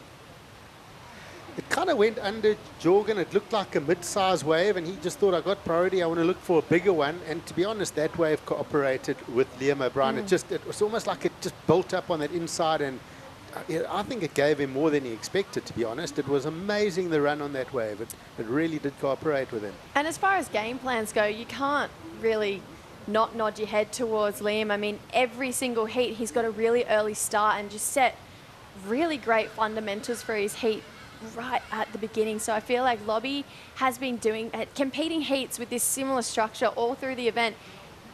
In hindsight, though, so has Jorgan. He's kind of come out guns blazing right at the start of the heat, thinking back to the round of 64, had 14 points in 5 minutes, so he's up and riding now. Oh, so body language telling you that Jorgan not that happy. He's just given away priority. Handed it back to Liam. Liam O'Brien with a 7 and a 5.5, putting major pressure on Jorgan here early on in this one. Yeah, you see a little bit of emotion from him, and that's partly because of what that wave, but I think a response really to what just happened, because he's kicking himself at the moment. Why Why did I let Liam go that wave? And now he's just going to have to watch this. So are we. We're going to enjoy it. Liam O'Brien, full flow. Nice liberated snap in a pocket. And that tail will just cruise and glide over a white watery section. Won't go complete. But he is looking smooth, aggressive, precise, razor sharp, sprightly, frisky, super active. This guy. Where's he not going on the wave? I'm really into this. Same. I love what he's bringing. I feel like he just looks like he's surfing with absolutely no pressure on his shoulders. And how often do you see someone find a 7 under priority? I mean, it's pretty rare. So that's going to be a bit of a confidence booster for Lobby, just to be like, wow, okay, I found 7 under priority. And now you can see he's just trying to keep swinging, keep building this momentum. And it's great for us as spectators, because the more time he's on his feet, the more entertainment we have. And it's been brilliant so far in this heat. Yeah, let's flip that, Greg. All going so far so good for Lobby. Jorgen's point of view, his mindset, a couple of mistakes to not go a wave and then to go a wave. What do you do next in terms of turning that into positive energy? He's not an angry surfer, Jorgen. He's not, tends to be one of those surfers that fires up. He does tend to be kind of like on the happier side of the spectrum. But what's he got to do here? He's got plenty of time, 21 minutes. What's next for Jorgen? He's got to surf. Okay. He's got to find waves and surf. Thank you. Yep. You know, there's nothing else you can do, right? But go surfing. Do what you do. Do what you would do on any other day. Find those waves and surf them well. Don't overthink it. I wonder if he does overthink it at times, though, Jorgen. I think he can get caught up in that little bit of emotion at times. But he's been on a good run in this event. I think he's had a clear mind.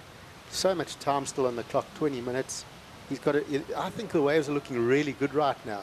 The line of those waves that Liam's found, it's got, you know, their tides dropped out slightly. It's giving a nice lip line all the way through, and those sections are there for the surfers. So a lot more opportunities in the lineup, and he'll be able to find those opportunities, keep calm, and just hammer away. 20 minutes on the clock here. O'Brien will keep having a look. He's enjoying himself out there.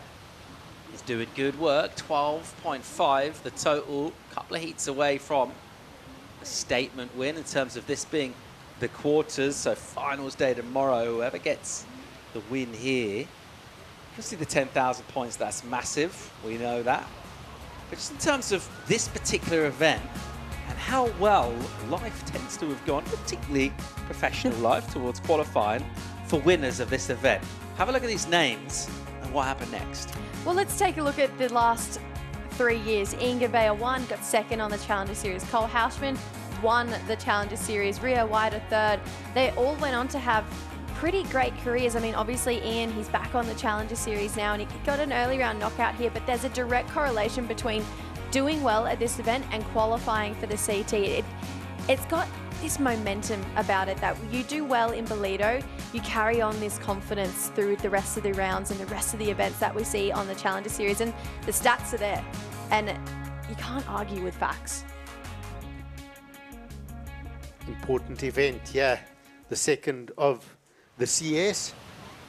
It's a good one to get that momentum going. Even if you've had a bit of a shocker over in Newcastle, you reset here, you can shoot up the ratings. We've seen Luke Thompson already shoot up 40 positions so far in this event. Massive slice off the top there for Jorgen in the break. So let's see if that gets his campaign in this heat going. A little bit over that rail, but we'll see if that can, you know, ignite this heat for him. One big turn, though, I feel like there was a bit of punch in that. He means business here. You can't count him out, especially not with 18 minutes to go. So that's a great way to get back into this heat, landing a big turn like that, where it takes a lot of technique and ability to come and ride out of this one. It was pretty much a bit of a closeout on that one. So he made the most of one big maneuver there. You can see his fins completely disengaged, had to re-engagement. That it felt like, to me, a bit of a stand tall moment to be like, okay, I got that out of the way, I'm back in this heat, and he's swinging again now. Yeah, it's powerful. It wasn't real pretty. What's he going to do here? Another turn. Similar sort of stuff. This one he'll ride out of with momentum. But you just contrast just how polished Liam looks at the moment with Jorgen. That's a stock turn for him.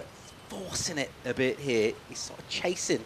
Doesn't really need to, he needs to chase the score. Just in terms of the time left in the heat, doesn't need to get too rattled by that. A good numbering for him though. So previous to the wave we just saw, the one turn gets him a 6. It's a big number. That's a solid number. So the judges going back to what they've done all contest long, saying to the surfers, we want to see you put the degree of difficulty into all the turns, and you think about how hard he threw it at that closeout section and fetched a 6-point ride. Solid. I've watched a lot of him surf it. I think he does that turn a lot better than he did here. I'm surprised to see that go that high, personally. But what about this one turn as well? I mean, if he comboed that up, that would have been a massive score. I almost feel that second turn was better than the first. I'm not sure. But let's see where the score goes for that last wave. He might have caught the nose a little bit on the exit, but still a massive maneuver. I really liked the one turn from Giordano. I really liked the 6. I just thought that there was maybe a couple points separation between Lobby 7 and that one big turn. Lobby's was just such a polished performance from start to finish. Every single turn was different. There was so much variety. But the judges, like you said, Greg, are sticking to what they've been rewarding all week, which has been one big turn. Let's take a look at Lobby 7, because to me, this is the best wave of the heat by far. Started off with a similar turn, a big layback there, went in, threw the fins around, hung out there for a little bit, re-engaged it, and then here, beautiful traditional surfing, cut it all the way back for a full roundhouse, slashed it in the pocket, and then again for a really nice finishing turn. So that's a 7-point ride, 5 different turns from start to finish. There was variety, there was speed, there was power. So it did tick a lot of the boxes, but the judges rewarding that big 6-point ride for that one big turn. Yeah, Jorgen's wave had a lot more magnitude to it. Now here goes Liam with the finesse again. A mid-sized wave for him. Mid-strength energy as well throughout that. I mean, there's a little bit of a note in that as we see Jorgen, blows the tail. So that was pretty dynamic. Smacks it up into that section, climbs up into the finish. So Jorgen surfing really strongly, really critically. He's getting a lot of that degree of difficulty. Liam, I mean, his wave, I thought his 7 was flawless. It's the type of surfing you feel like you want to go out there and do. But it looked almost a bit fun, if you know what I'm saying. I blew the tail and sat with the tail riding backwards for a while. We see this replay from Jorgen. A couple of hits and then critically up into that section. You know, he just put it together well. Did it look too good possibly? Like, could it have been more? Could it have been less? Like, it was just so, you know, effortless surfing, but really good effortless surfing, where Jorgen is sort of really putting in a big hammer and sort of trying to really surf to that criteria. Oscar Barry's going to come back finals day tomorrow, surfing the 70s. Let's go and hear from him, because he's with Emma. Oscar, you through to finals day. I think you've jumped up to number 5 on the Challenger Series rankings, which is obviously massive. How was that heat? Yeah, it was a pretty weird heat, sort of. Like, it was pretty slow through the middle. We had a big flurry at the start, and neither of us really capitalised. So it was sort of, I don't know, I was happy to sort of find those 2 waves, or the 1 wave under prio, and then get back into priority and sort of bank that 6. Definitely made it a little more comfortable, but I know how good Cheon is in the air, and so I was never off edge. So it was, but yeah, it was nice to close it out with priority and yeah, get through. It's psycho. And you've got all the boys supporting you on the beach. I think you've got your sister in Hawaii watching you, your parents in Australia. You've got all the boys in, I think it's Currumbin and Yamba cheering you on. Do you want to send a little message to them? Yeah. Thanks everyone for staying up. It's kind of late, but yeah, stoked that I could get through for you, and yeah, hopefully have a good show tomorrow, and yeah, bring home the trophy or something maybe. Nice, well done, and we'll see you tomorrow. Thanks Back so to you guys. Thanks, Emma. Numbers filtering in for Kuzine. He's rallying here. He was a little rattled at the beginning. He's making amends. He's all energy. He's going hard at this. He's trying to come back into this heat. Under 13 minutes. The score will drop in for him. He'll remain in second place. Not a lot to separate them, though. 6.51, the requirement for the Reunion A. We're going to get a quick commercial break. When we come back, more action from our third quarter live from the Ballito Pro. Stay tuned.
The Ballito Pro presented by O'Neill is brought to you by Quarterfinal Municipality, the official host and title partner of the Ballito Pro presented by O'Neill. By Corona Cero, made with 100% natural ingredients. And by O'Neill, the official presenting sponsor of the Ballito Pro.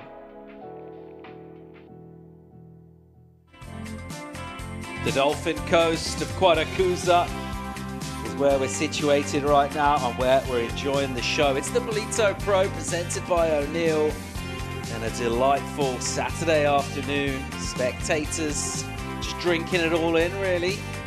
Enjoying high stakes surfing competition. Their favourite pros. Close at hand. A lot of our surfers just posting up on the beach, getting into it, tapping into the energy. Two surfers out on the water thinking about finals day. And we're less than 10 minutes away from knowing who's going to our second semi. During the break, Liam O'Brien in motion. Yeah, Lobby looking a better 5.5. Came close. This was a 5.4 for that last one, a Lobby, so not quite bettering his score, but I mean, super technical turn. Got pretty tail high on that air there for Lobby, and he took this one all the way through to the inside for a big finish for Liam O'Brien there. So he's got a 7 and a 5.5. Anything better than a 5.5 is going to apply that little bit more pressure on Jorgan right now. Paul, as you mentioned, high stakes. Talking of stakes, the word for today, Jess, South African word, there's rugby. It's a Saturday, it's a weekend. Yep, what does it mean? Barbecue. Yep, we put the steaks on, make a fire, it's lovely. Bra's the best thing ever. I'm going to go home with a brand new vocabulary. I'm going to go to J-Bay with a brand new vocabulary. And, you know, we've also learnt a few Aussie words, you know, this week. The one I did look for in the dictionary was use.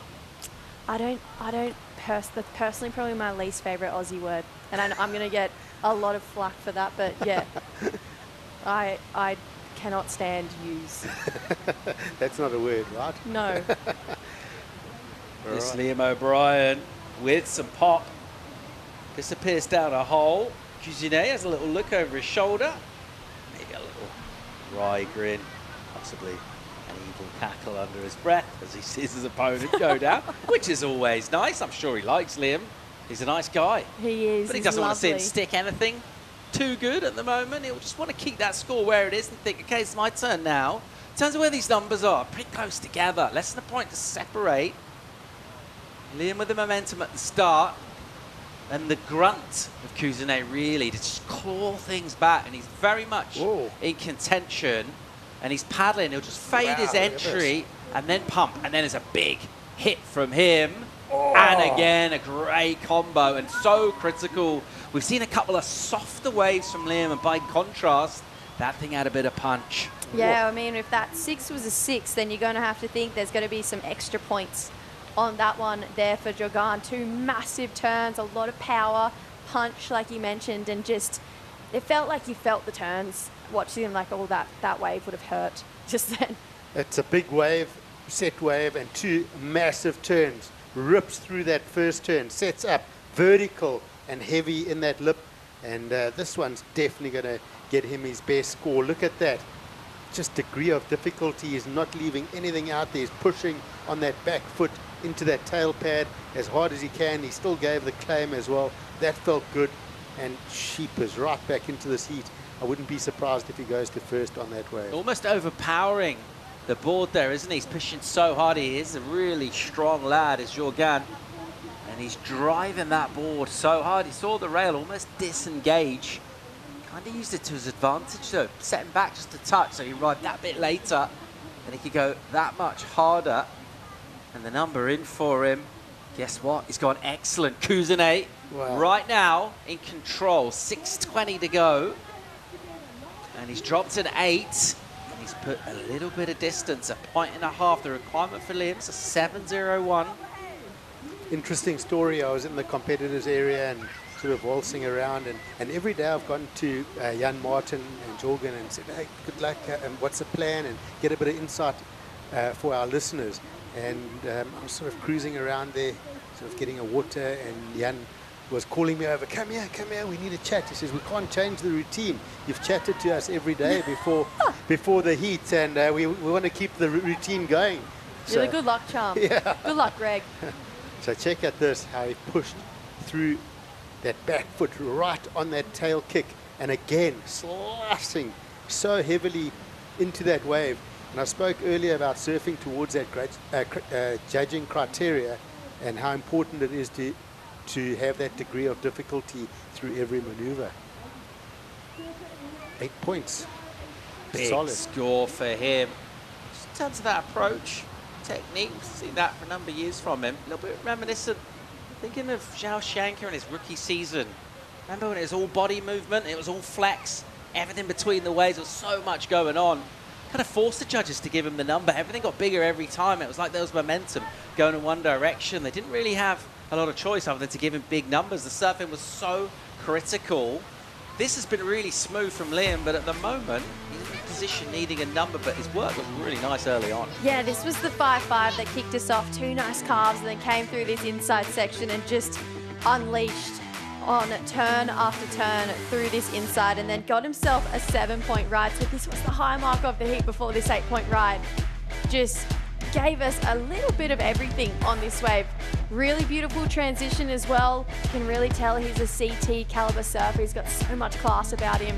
And I love this end turn. Just really spring-loaded into that one. And then this has kind of been the comeback story so far for Dragan. That was a big 6-point ride for that turn, and then came through and got this 8. Yeah, and this was just solid surfing. 2 huge turns, getting the 8. And I mean, this has been a fantastic heat. Both surfers getting some great scores, and it's been competitive. And you know, you look at Liam and the form he's on, and you look at the score required is 7.01. You know, he's got first priority. Don't be surprised if he finds that number. He needs to get something with a bit of magnitude. He needs a kind of a bigger wave with more energy. He's been on slightly softer ones. He's done really well to match that energy, you'd feel. I mean, that 8, undeniable from Jorgen Cousinet. Contrast, 2-point difference between that and the 6. It felt a bit better than, quite a bit better than 2 points, better than the 6 personally, just from where we are. Sport of opinions. You know, it depends how you know, when you're looking at that criteria, I think it's that 6 from Jorgen. It threw so much spray. It was a big section, and yeah, I mean, that, you know, the flowing surfing and good-looking surfing down the line just hasn't been getting as big a numbers as the big hits. In this event. True. No, it's been consistent throughout. Well, Liam with prio now with 3 minutes, all even in terms of 6 wave apiece. Nice and symmetrical on our score screen. You know what's cool though is when we make a comment about a wave or something, and we can be totally wrong. It's a little bit unfair because, you know, it's just us, or you know, it's normally just one of us making a comment. I think it's a score. I think it's not. With the judges, there's 5 of them. They get to decide an average score, so it's a lot easier for them to come with a number than, you know, what we see. I don't really mind if I'm wrong at times either, because it's my opinion, and that's the great thing about surfing. If you consider surfing's a sport, it's a lifestyle, it's an art, and different people see it in different ways. And I think the biggest thing is respecting like another person's view or vision of what a wave looked like and what's good and what's not. And that's what's cool about a panel of 5 judges. They'll all interpret what they see and put their number down. And I think what's exciting about it as well is that even in these 2-man heats and these 4-man heats, but more specifically the 2-man heats, no 2 surfers are really the same, especially on the Challenger Series. Everyone brings an X factor that is different to the other one. So I feel like when we watch these 2-man heats, it really does come down to, you know, backing their ability, who's using their strengths to their advantage, who's not, who is taking kind of inspo from other people. And it's just, it makes for these really cool storylines and energy between these surfers. And, you know, coming into this heat, you think, okay, Liam and Jorgen, they're probably actually pretty similar competitors in the way they both like quick starts to their heats. They both have never say die attitudes. I mean, both pretty much veterans in the scheme of the competitors in this event. So this was always going to be a big heat and big fireworks go down, and the scores really reflect that as well. Into the final minute here, it's been really entertaining at the moment. Cousinet heading to semi-finals tomorrow. in what we expect to be pretty decent conditions. Hopefully, possibly the very best we've seen all week. Wouldn't that be a fitting end to a pretty epic event?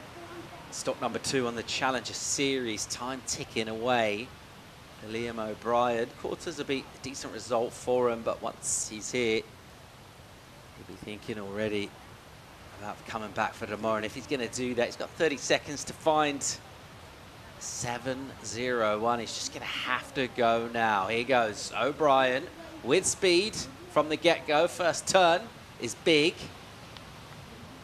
And then a little hop over a section. And he'll quickly realise not really enough meats on that wave there to offer him anything like the section. 15 minutes ago, we wouldn't have guessed this, right? No. I mean, Liam absolutely dominated the start of that heat.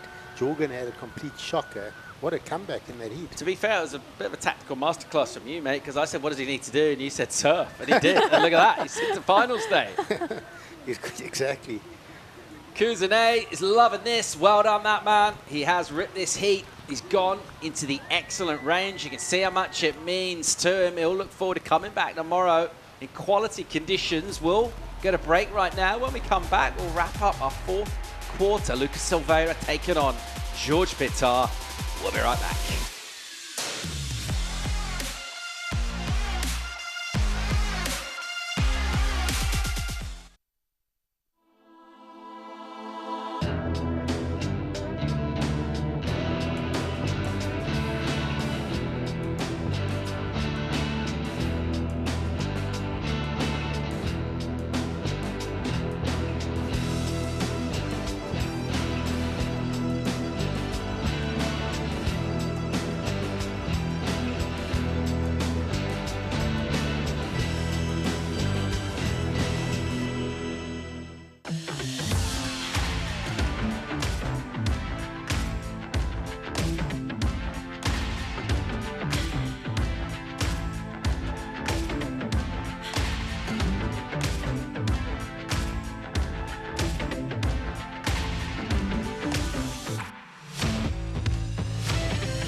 Beautiful Ballito will fly over Willard Beach.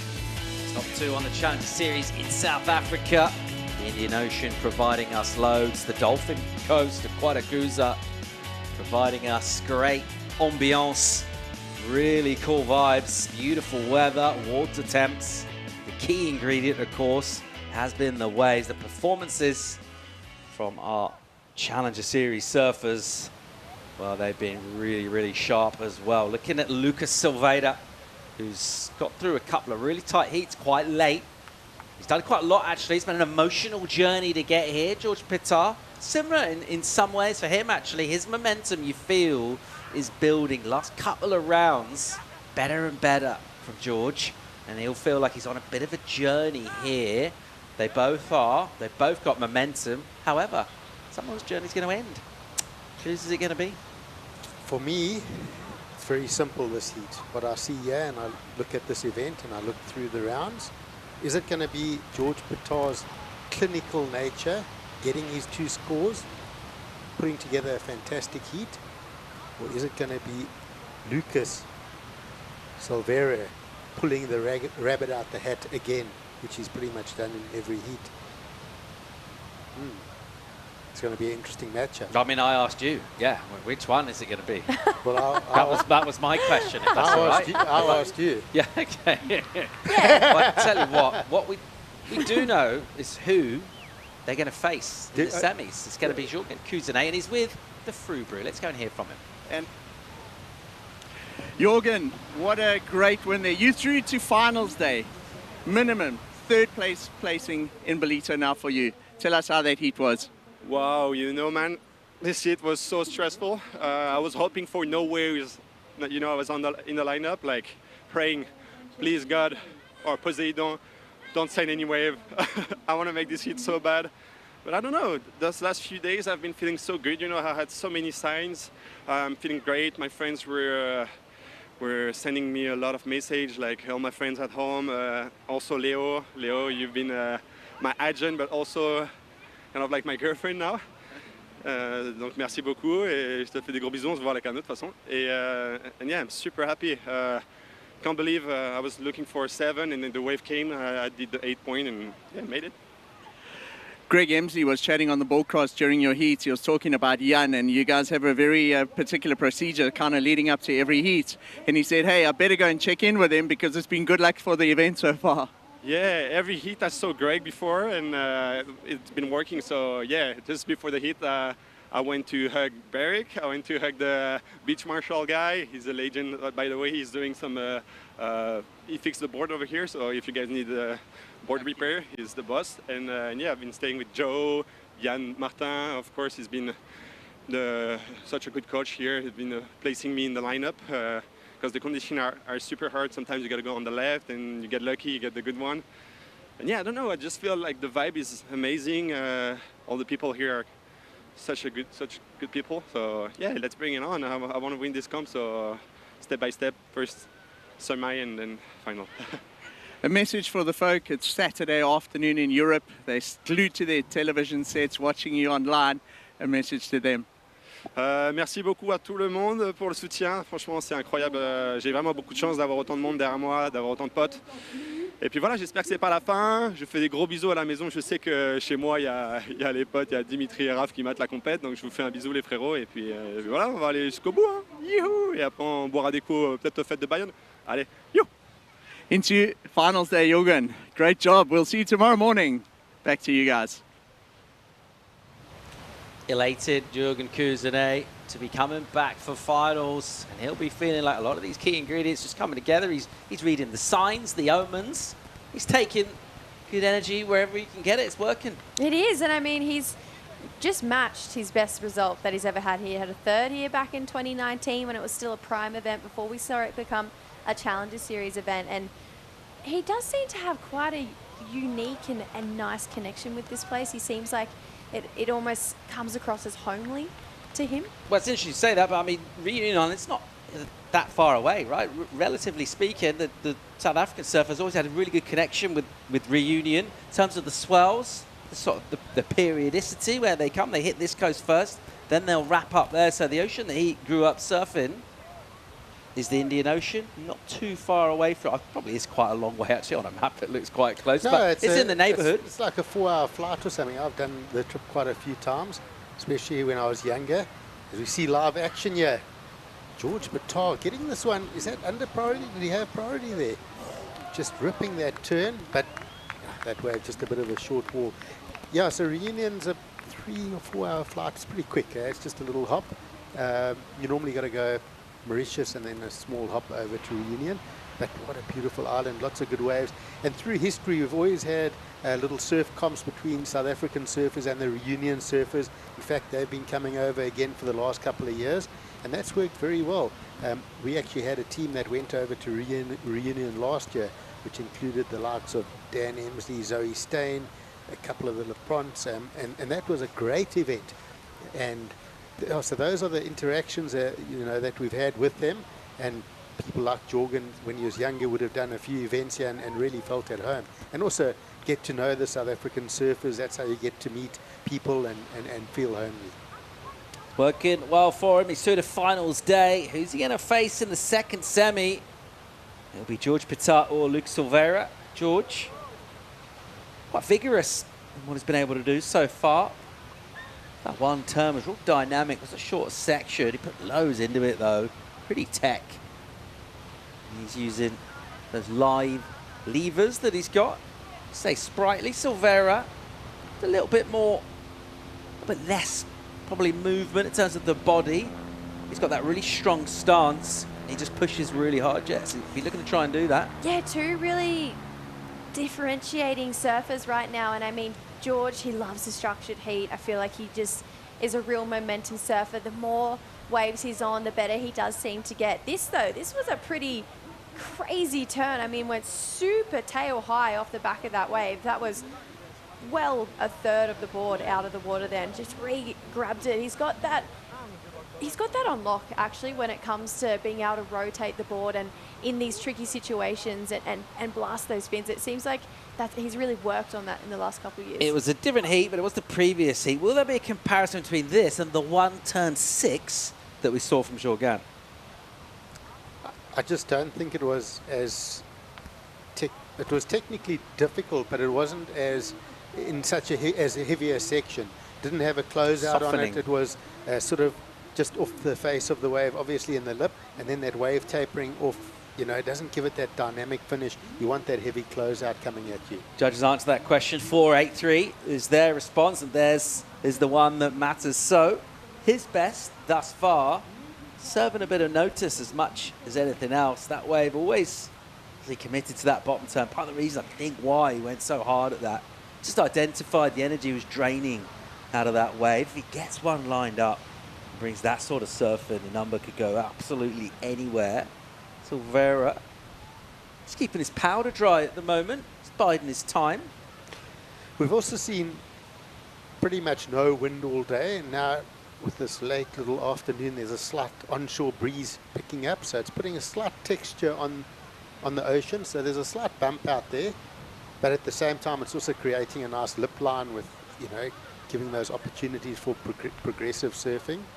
So we'll see if we'll get a bit of that out here, but definitely not as clean as we've seen some of those other heats on the face. Silveira's tended to go, particularly in the four-man matchups, quite left field, hasn't he? He's gone off-piste a bit. He's gone down the beach and he's found himself tubes and just been a bit different. Much more orthodox at the moment in terms of where he's sitting in that priority, the classic surfer-on-surfer format. And very much just sticking there to the apex of this peak and sort of faithfully waiting something solid to come his way with the priority.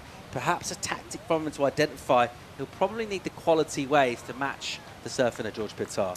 Lucas Silveira puts the wild in wild card for me, especially in this event. He has been the biggest underdog and he's just clawed his way through the dying stages of every single heat. And he's that type of surfer that leaves you consistently looking over your shoulder, always feeling uneasy, even when he needs a big score, because he's so capable of getting it, especially in these high-pressure situations. First wave for him. Loads of glide across sections, covering loads of grounds.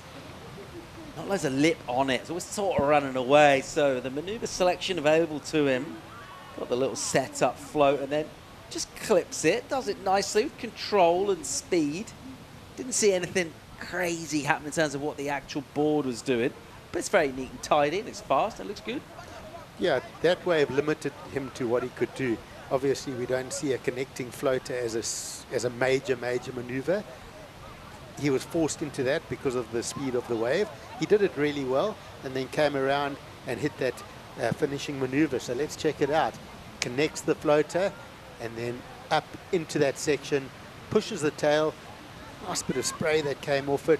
So got the two turns, but you'd only say one major maneuver on that wave, the other one more of a connecting maneuver. I would say it's going to be the best wave of the heat so far, I would think. And here we go, George. Big wall ahead, drives off the bottom, massive snap. Rips it up, oh, and goes a bit straight-legged on that second turn. Almost looked like his feet had just shifted slightly. He had a bit of a bad footing on that one, but went really straight-legged on that last maneuver. Even those first turns, those speed turns down the line, they kind of keep you on the edge of your seat thinking, oh my gosh, is he going to bury his outside rail? And he would fall so hard if he did. I mean, he carries so much speed into these turns. Comes around this section here, great looking wall, slices that one off the top, and then belts it, and then, like you mentioned, just super straight-legged as he was coming down, sent him over his rail there for George. So that's going to be a bit of a reset. It's a 2.83, so nothing crazy going down in this heat so far, but loved the speed and the intention from both of these surfers on their waves, but they're probably going to be looking to push pretty hard in these next 16 minutes. So Lucas coming in with a 4-point ride, so it's not the highest of the heat. And I can see why it is a 4. Like I said, connecting turn. That final maneuver I like, but maybe a little bit late to that section. It was a bit foamy, and that's why it's kept down at 4 points. But I think big opportunity lost there for George Patar. He had 2 really good sections on that wave to capitalize on a big score, and he'll be pretty upset with that, I think, but he's got time to reset. 15 minutes and 40 seconds to go in our 4th quarter final. George Patar at the moment with a narrow lead over Lucas Silveira. We're going to wrap up with the day and this quarter. We're also going to bring you Corona Zero post-show, setting up the finals day tomorrow. All of that will be coming on the other side of the break.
We are back. We have a very special guest with us today. As the next generation, I want to push that bar even higher.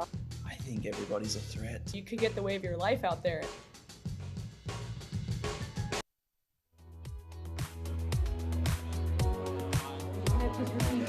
Welcome back to the Ballito Pro presented by O'Neill. I'm here on the Red Bull athlete deck. I feel like I'm sort of stuck between 2 continents here. I've got the South African supporters on this side, Luke Thompson, Daniel, and on this side, I've got the Brazilian contingent. I'm here with Mateus. Mateus, talk us through this one. Oh, Lucas just let George get this wave. But yeah, that was, it should have gone. That was a mistake, but it's all right. It's all right. So, Mateus, tight heater. We're into quarterfinals, a lot at stake. We got finals day tomorrow, and Lucas is just 1 heat away from that semi-final. How is his mindset going into this heat this afternoon? I think he's really stoked. We talked to him after the heat, and he was like, oh, this is my best result since 2021 that he did quarters in the US Open. So he's really stoked. His soccer team won yesterday too. So he's really happy.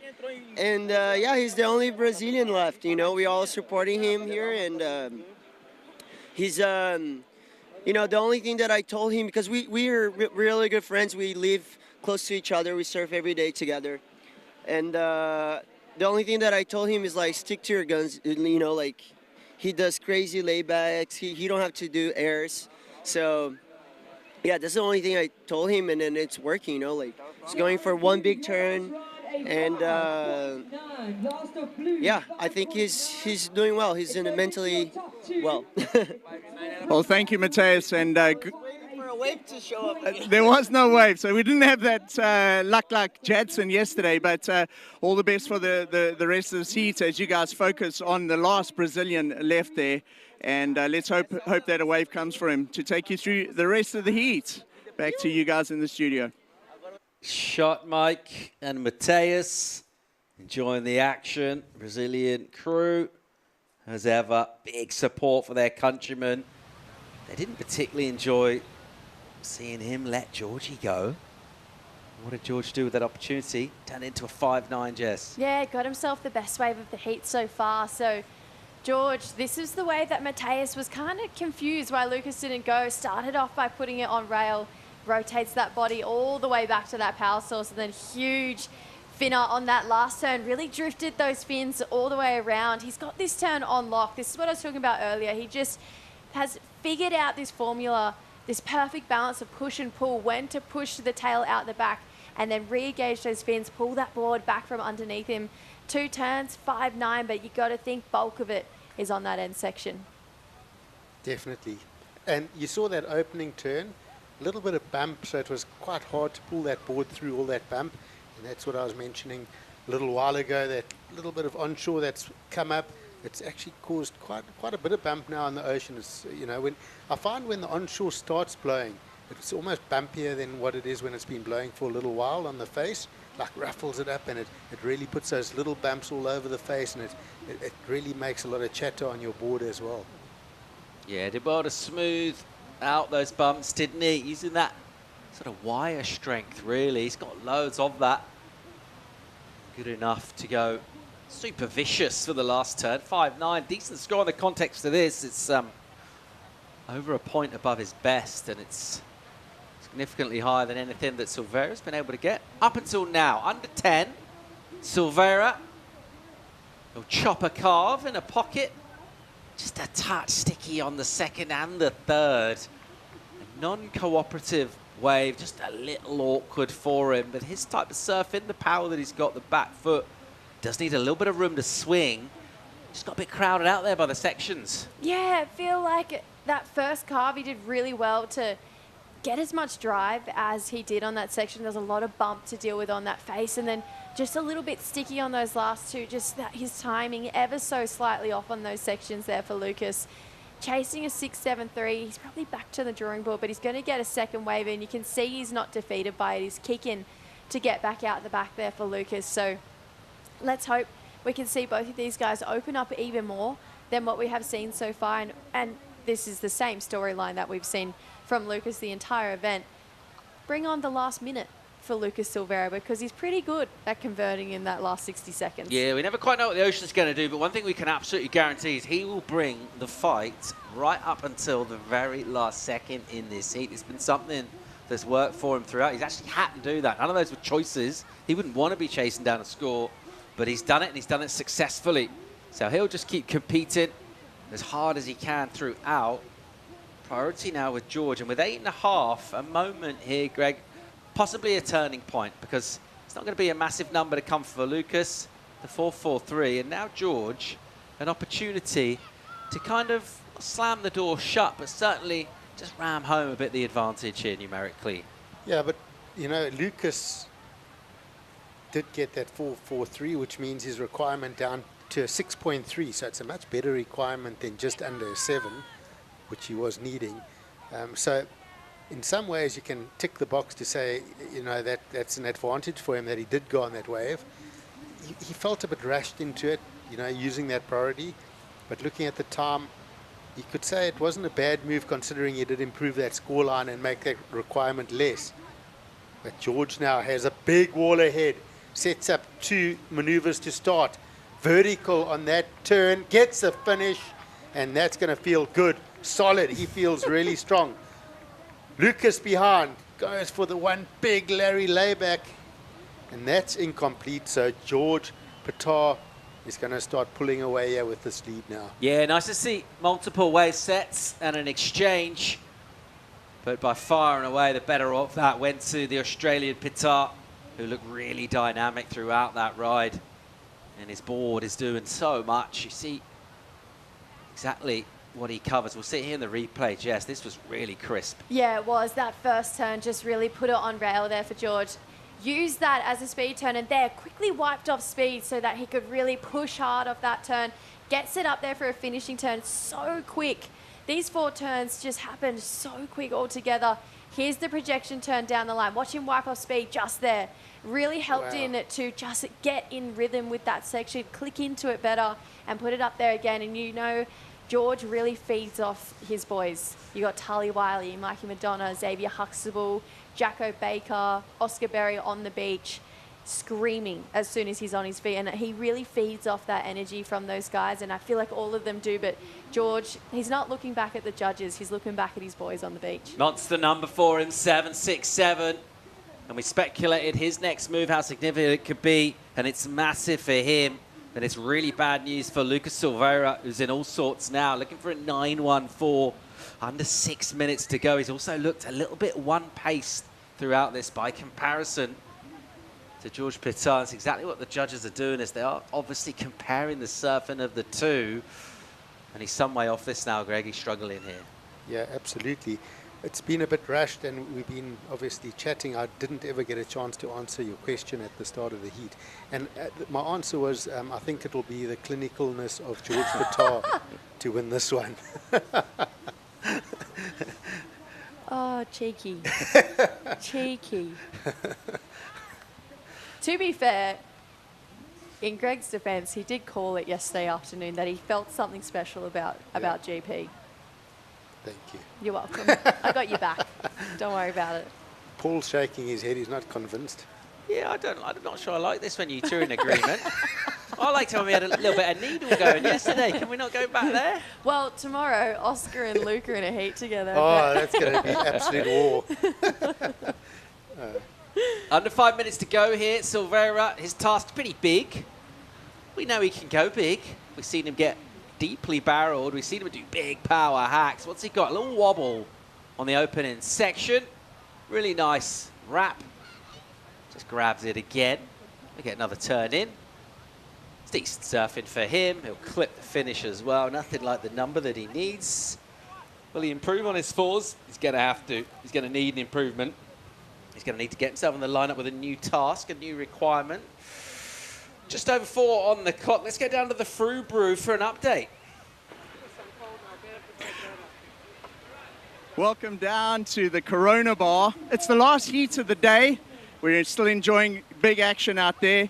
Tomorrow is finals day, so you're going to want to make sure you tune in for that. But before that, we've still got the Corona Zero post show, which is happening straight after this final heat of the day. The boot's going to break it down, highlights of the day, forecast for tomorrow, and all the big rides from this afternoon. So join us straight after this heat, Corona Zero post show. Back to you guys. Cheers, Mike. Loads of great talking points coming up. And about 3.5 minutes time, the Corona Zero post show will have concluded our day. We'll have set our semi-finalists for the men. And we'll be breaking down performances. We'll have a little look forward to tomorrow as well. That's going to be fun. Yeah.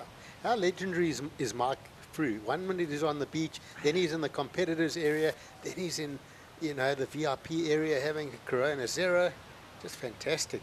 As far as timing goes in this heat, I mean, impeccable timing to try and fight his way back in and build on his scoreline here.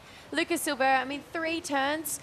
There is definitely a pace difference between him and George and how fast they're surfing on the waves, but he got that way with about 5 minutes to go in the heat. And so if he could improve on his higher score there and just knock that 9 down to maybe an 8.5 or something a little less, as far as timing goes in that heat, great way to try and break that 9 down into 2 scores. The judges really taking their time thinking about that one. How high is it going to go? Is it going to sit near that 4.4, or is it going to get himself into that 6 range? And it does. It's a 6.23. So he's really lessened that requirement. It's a 7.35 he needs now. So timing-wise, impeccable. And we know that this is his game. Last-minute glory. You'd be absolutely mad to count this guy out. 6.23 puts him right back at the races here. 7.35, the number that he needs. And that looks and feels a lot better than a 9. Tell you that much. Now, he needs a little bit of cooperation from the ocean, from the swell. He needs multiple opportunities. What he doesn't need is this, a becalmed looking Indian Ocean here at Ballito. He wants to see some lines fill in. But the way that he's rallied and never counted himself out, and you know what? He likes to look. He ain't hanging around. It'll just be a quick in-out. He'll look to do more of that. Is George rattled at the moment? I'm going to say no. you know, he's got first priority. There's 90 seconds to go. A 7.35, you'd think, is going to have to be a pretty spectacular wave. However, Lucas Silveira has been very good at surfing waves up and creating scores or finding barrels down the beach when no one else has found a barrel all day. So there's 1 minute to go. This is probably the tensest you're going to see George in this heat, because Lucas Silveira and his way that he can convert in 60 seconds is the best we've seen this event so far. The only problem is there's no down the beach really today. It's like one peak, and that's, you know, this is the peak the surfers have to sit on. So that will play into George Patar's favour. He would have to make a seriously big mistake here, George, for Lucas to find that opportunity. Okay. But we'll go here. Silveira, again, speculating, not accumulating points with that kind of wave, though. This could well, we're not going to count him out. There's still 30 on the clock. George will head towards him. Just try and make sure. But thinking about the 7.35, it's going to be tough to try and find that out there right now. George will just go anything, really. Any way that comes to, he'll just take off and block. Doesn't really need to do any surfing. His work's done. He looks like he's heading to finals day, George Patar. And it looks like, you have to say, hats off to Lucas Silveira, who's competed unbelievably, but ultimately, George Patar, well, he surfed better. Yeah, just that one wave, that 7.67, it was the best wave that came through all heat, just not just surfing-wise, but shape-wise as well. I mean, it had size, it had bowl, it had really nice pace to it, had that end section turn coming back towards him as well. So George, he surfed in the last heat of the day pretty much every single one of his rounds, so he's getting pretty comfortable surfing these afternoons. I'm looking forward to seeing him in the morning. It's going to wrap up the action, but it's not wrapping up the show. Guess what? Corona Zero post show coming at you on the other side of the break. All today's big talking points. Look forward to tomorrow as well. We'll be right back with that.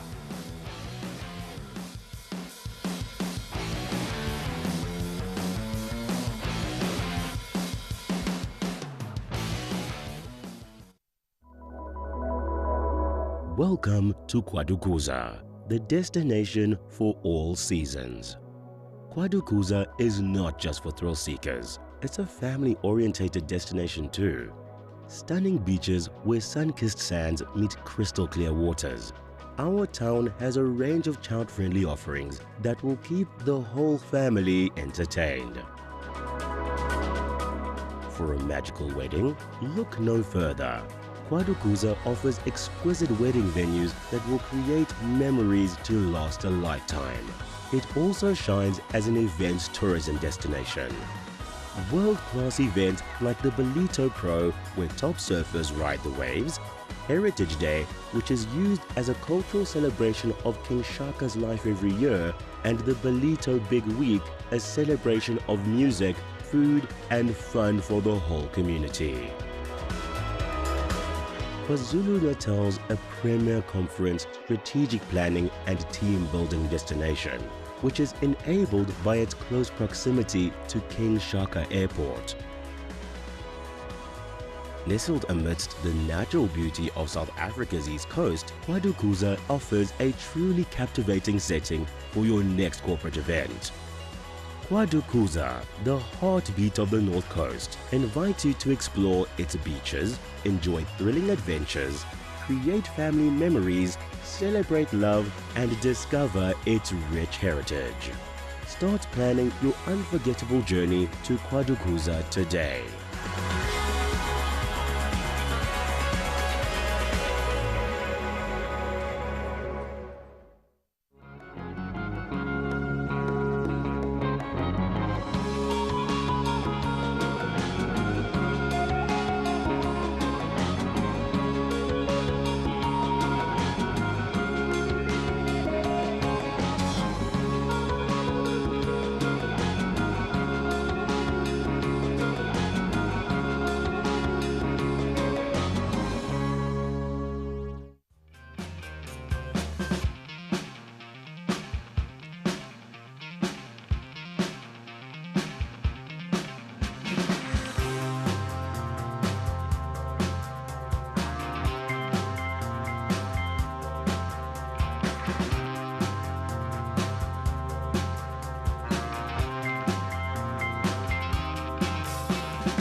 It's time to say welcome to the Corona Zero post-show Super Saturday in Ballito. It's been a really, really fun day of competition. We had some questions, we've had some resounding answers, massive performances from the good and the greats on the Challenger Series.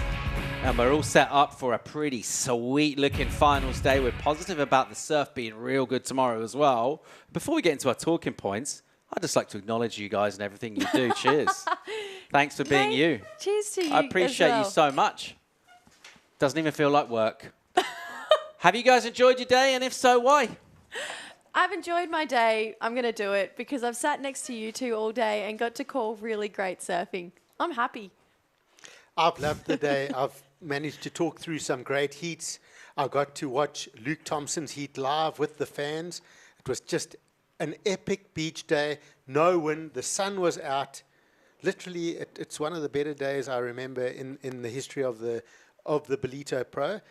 You know, fun waves and just an all-time weekend beach day. Just on that, there is something about a connection between a local surfer, a South African here in Ballito, that energy, a little frisson on the skin as well, as you can just feel that collective excitement. And what a way, he's got that pressure on him. What a way to perform and go out there and just have fun. Yeah, he's just, I mean, he's looking flawless. You know, he finished that 8-point ride with that claim, and I just went, you know, that's 8 all day. It was just so well surfed. He's making the good decisions. And he's going to reset tomorrow and come back. And, I mean, literally, as I mentioned, I think George is someone to watch, but Luke Thompson's definitely a favourite here. Picking over the action, men's quarterfinal number 3, our highlight heat for the men. Liam O'Brien looked so good, Jess, early on in this. But what we didn't know was coming, we thought it might be, was the charge from Kuzine. Yeah, if it was 15 minutes shorter, we would have had a crazy different outcome. I mean, Lobby, he was just winning this from the very get-go. He was just surfing so silky smooth, had such great form and rhythm. I bet Liam didn't see that heat panning out the way it did as it came to that, just based on how much flow he had with the ocean, with this break. This one, it was just the gift that kept on giving, got him 7 points, but Jogan came back firing, and this was the start of his road to victory. I mean, jogging through these turns, that wave going excellent, getting the 8-point ride, massive maneuvers, and surfing to the criteria, the criticalness of those turns, and what a comeback. He just did surfing and got the win, and that's what he needed to do. Coming into finals day, super strong, coming in with an excellent number, coming from behind as well, momentum, all of those good factors that could well prove crucial. He'll be bringing all of that kind of stuff. Here's how it sets up for the men for finals day, and I think I'll ask Greg to talk about that first semi-final. Oh, well, it's, you know, Luke Thompson, Oscar Berry, the South African versus the Aussie. It's a, you know, it's going to be a massive heat, but we're at semi-finals time, right? They're all going to be massive. And then, of course, Kuzine versus Patar, another one. Aussie versus the French. So it's setting up to be an amazing finals day, and I can't wait to watch those two semis. Yeah, well, our fourth quarter final didn't disappoint either. Another strong performance from George Pitar. Momentum with him as well. Let's go and chat with him. He's with the Frou Brew. George, winning the final heat of the day, you through to finals day, a minimum 3rd place finish here in Ballito. You must be really stoked right now. Yeah, I'm super happy. Semis is a really big result in a Changers. It's actually, I've had 1 semis before in my career on the Changers, but yeah, honestly, I set a big goal for myself this year to get on the podium, whichever way it is. It would be lovely to win it, but yeah, one more. I'm feeling pretty good, so I'm excited for tomorrow. In that heat, you managed to get that first wave under priority from Lucas, and then that set up the heat with him chasing the rest of the heat. Yeah, that wave sort of popped up. It got a little bit tricky out there when we paddled out. The wind puffed up a little bit, and I felt like the swell was dying a touch. But yeah, just to get that 5.93 was such a good way. Under prio was such a good way for me to set up the rest of my heat, and thankfully I was able to get that wave, and then that good 7 came after it. It was a pretty average claim, but I don't know, I was feeling it. I was frothing, but yeah, stoked. in your free surf this morning, I saw you out there and you got that really nice tube to start and it spat you out and it really set you up for a great day of surfing. 10 to 12 back home in Manly at the moment. You got a message for the folks back home? Yeah, it's always a good way to start the morning, getting a little barrel out the front. It's got some, could be pretty similar tomorrow, I think. It could be pretty pumping, but yeah, just hi to Mum and Dad back home. I know you guys are watching and geez, yeah, see if we can go all the way. Great stuff. Have a good evening and we'll see you in the morning. All the best. Cheers. Back to you guys.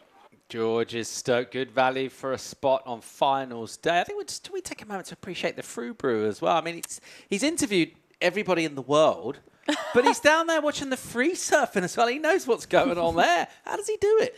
He's just an absolute frother. Even once we get off air as well, he finds a way to be on the mic for the night to come as well. I reckon I've seen him host like 6 or 7 panels since we've been here too. He never clocks off, that guy.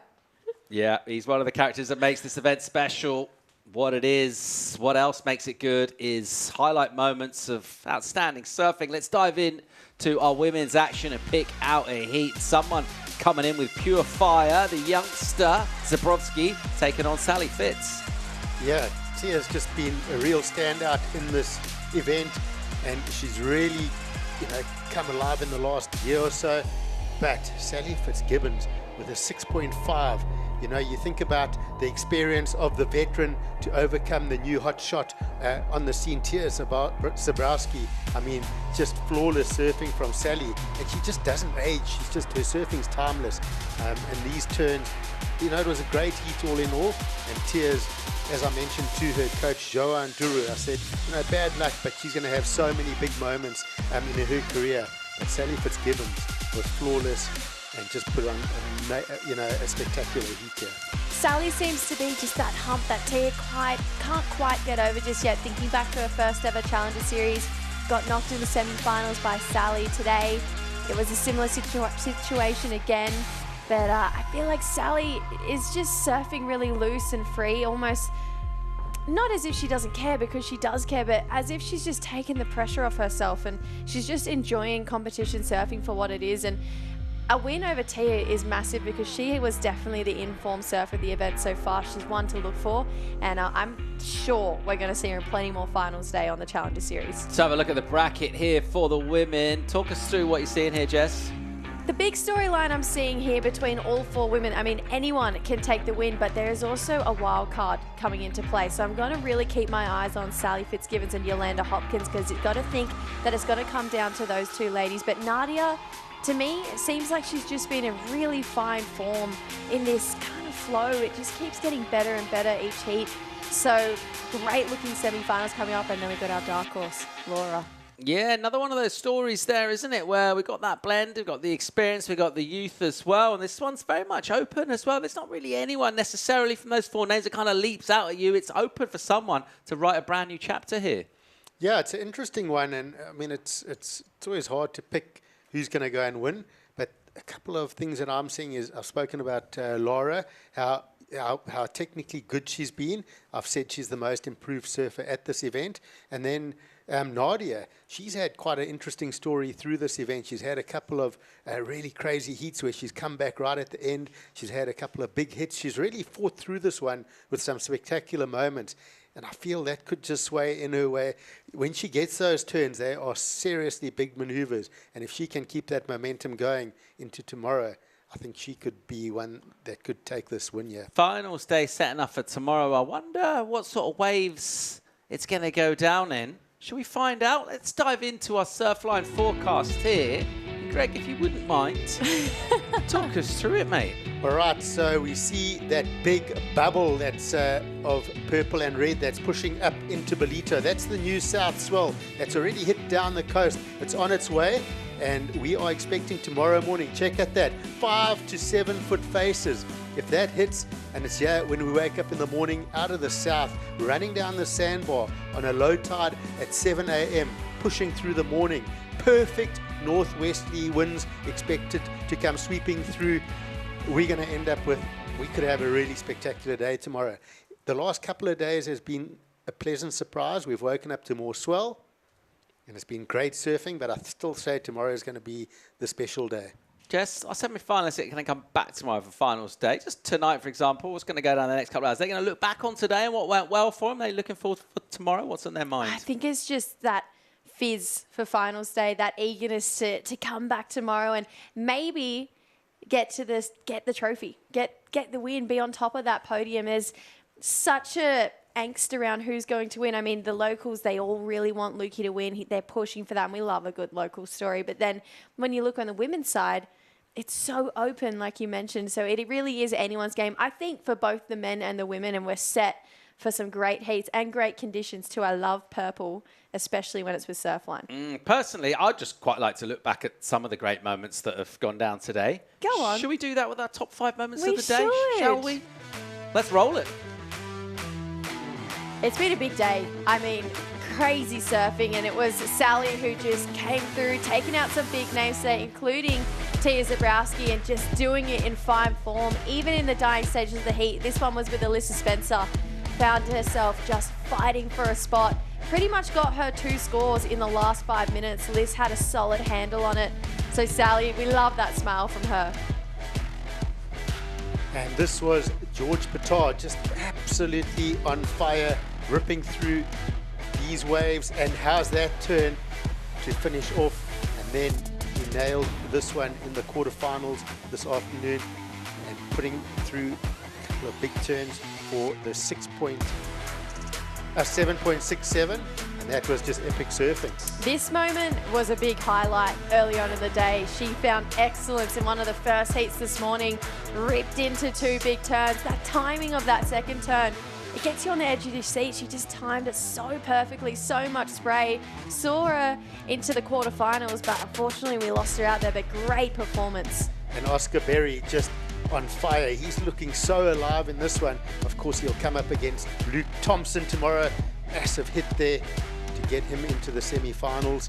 And look at this, loads up. And this was at the end of the heat where he had no pressure and looking fantastic. And we can't talk about today without talking about Lukey, the local boy, just getting a huge heat win over Eli Hanneman, who's been looking very in form. But look at this, power surfing from Luke. He had the entire beach behind him. Family was swarmed by Groms when he got to the beach, just wanting these signature. He's become this new big deal down here at Ballito. Well, not new, he's always been a big deal, but this success, this event, this has been massive for Luke and his career. Yeah, what a great moment for him. He'll be savouring this, right, Greg? This is something new. Whatever happens tomorrow, this will be huge for him. Yeah, semi-finals is massive, and the performance he put on there was flawless. The spray that came off his board was exceptional. That 8-point ride was fantastic.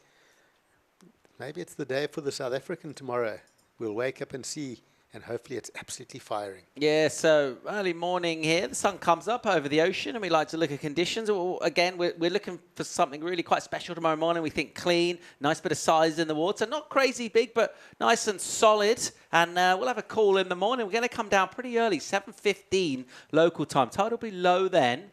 We've only got 6 heats to run, 4 semis and 2 finals. We'll be crowning champions tomorrow. We'll look forward to the pleasure of your viewing company then. In the meantime, we'll send you out some highlights and we'll say cheers. Shot, guys. Shot, everyone. Shot. We'll see you tomorrow. Cheers.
This copyrighted event broadcast is produced by the World Surf League for broadcast around the world and may not be retransmitted, reproduced, rebroadcast, or otherwise distributed or used in any form without the written consent of the World Surf League.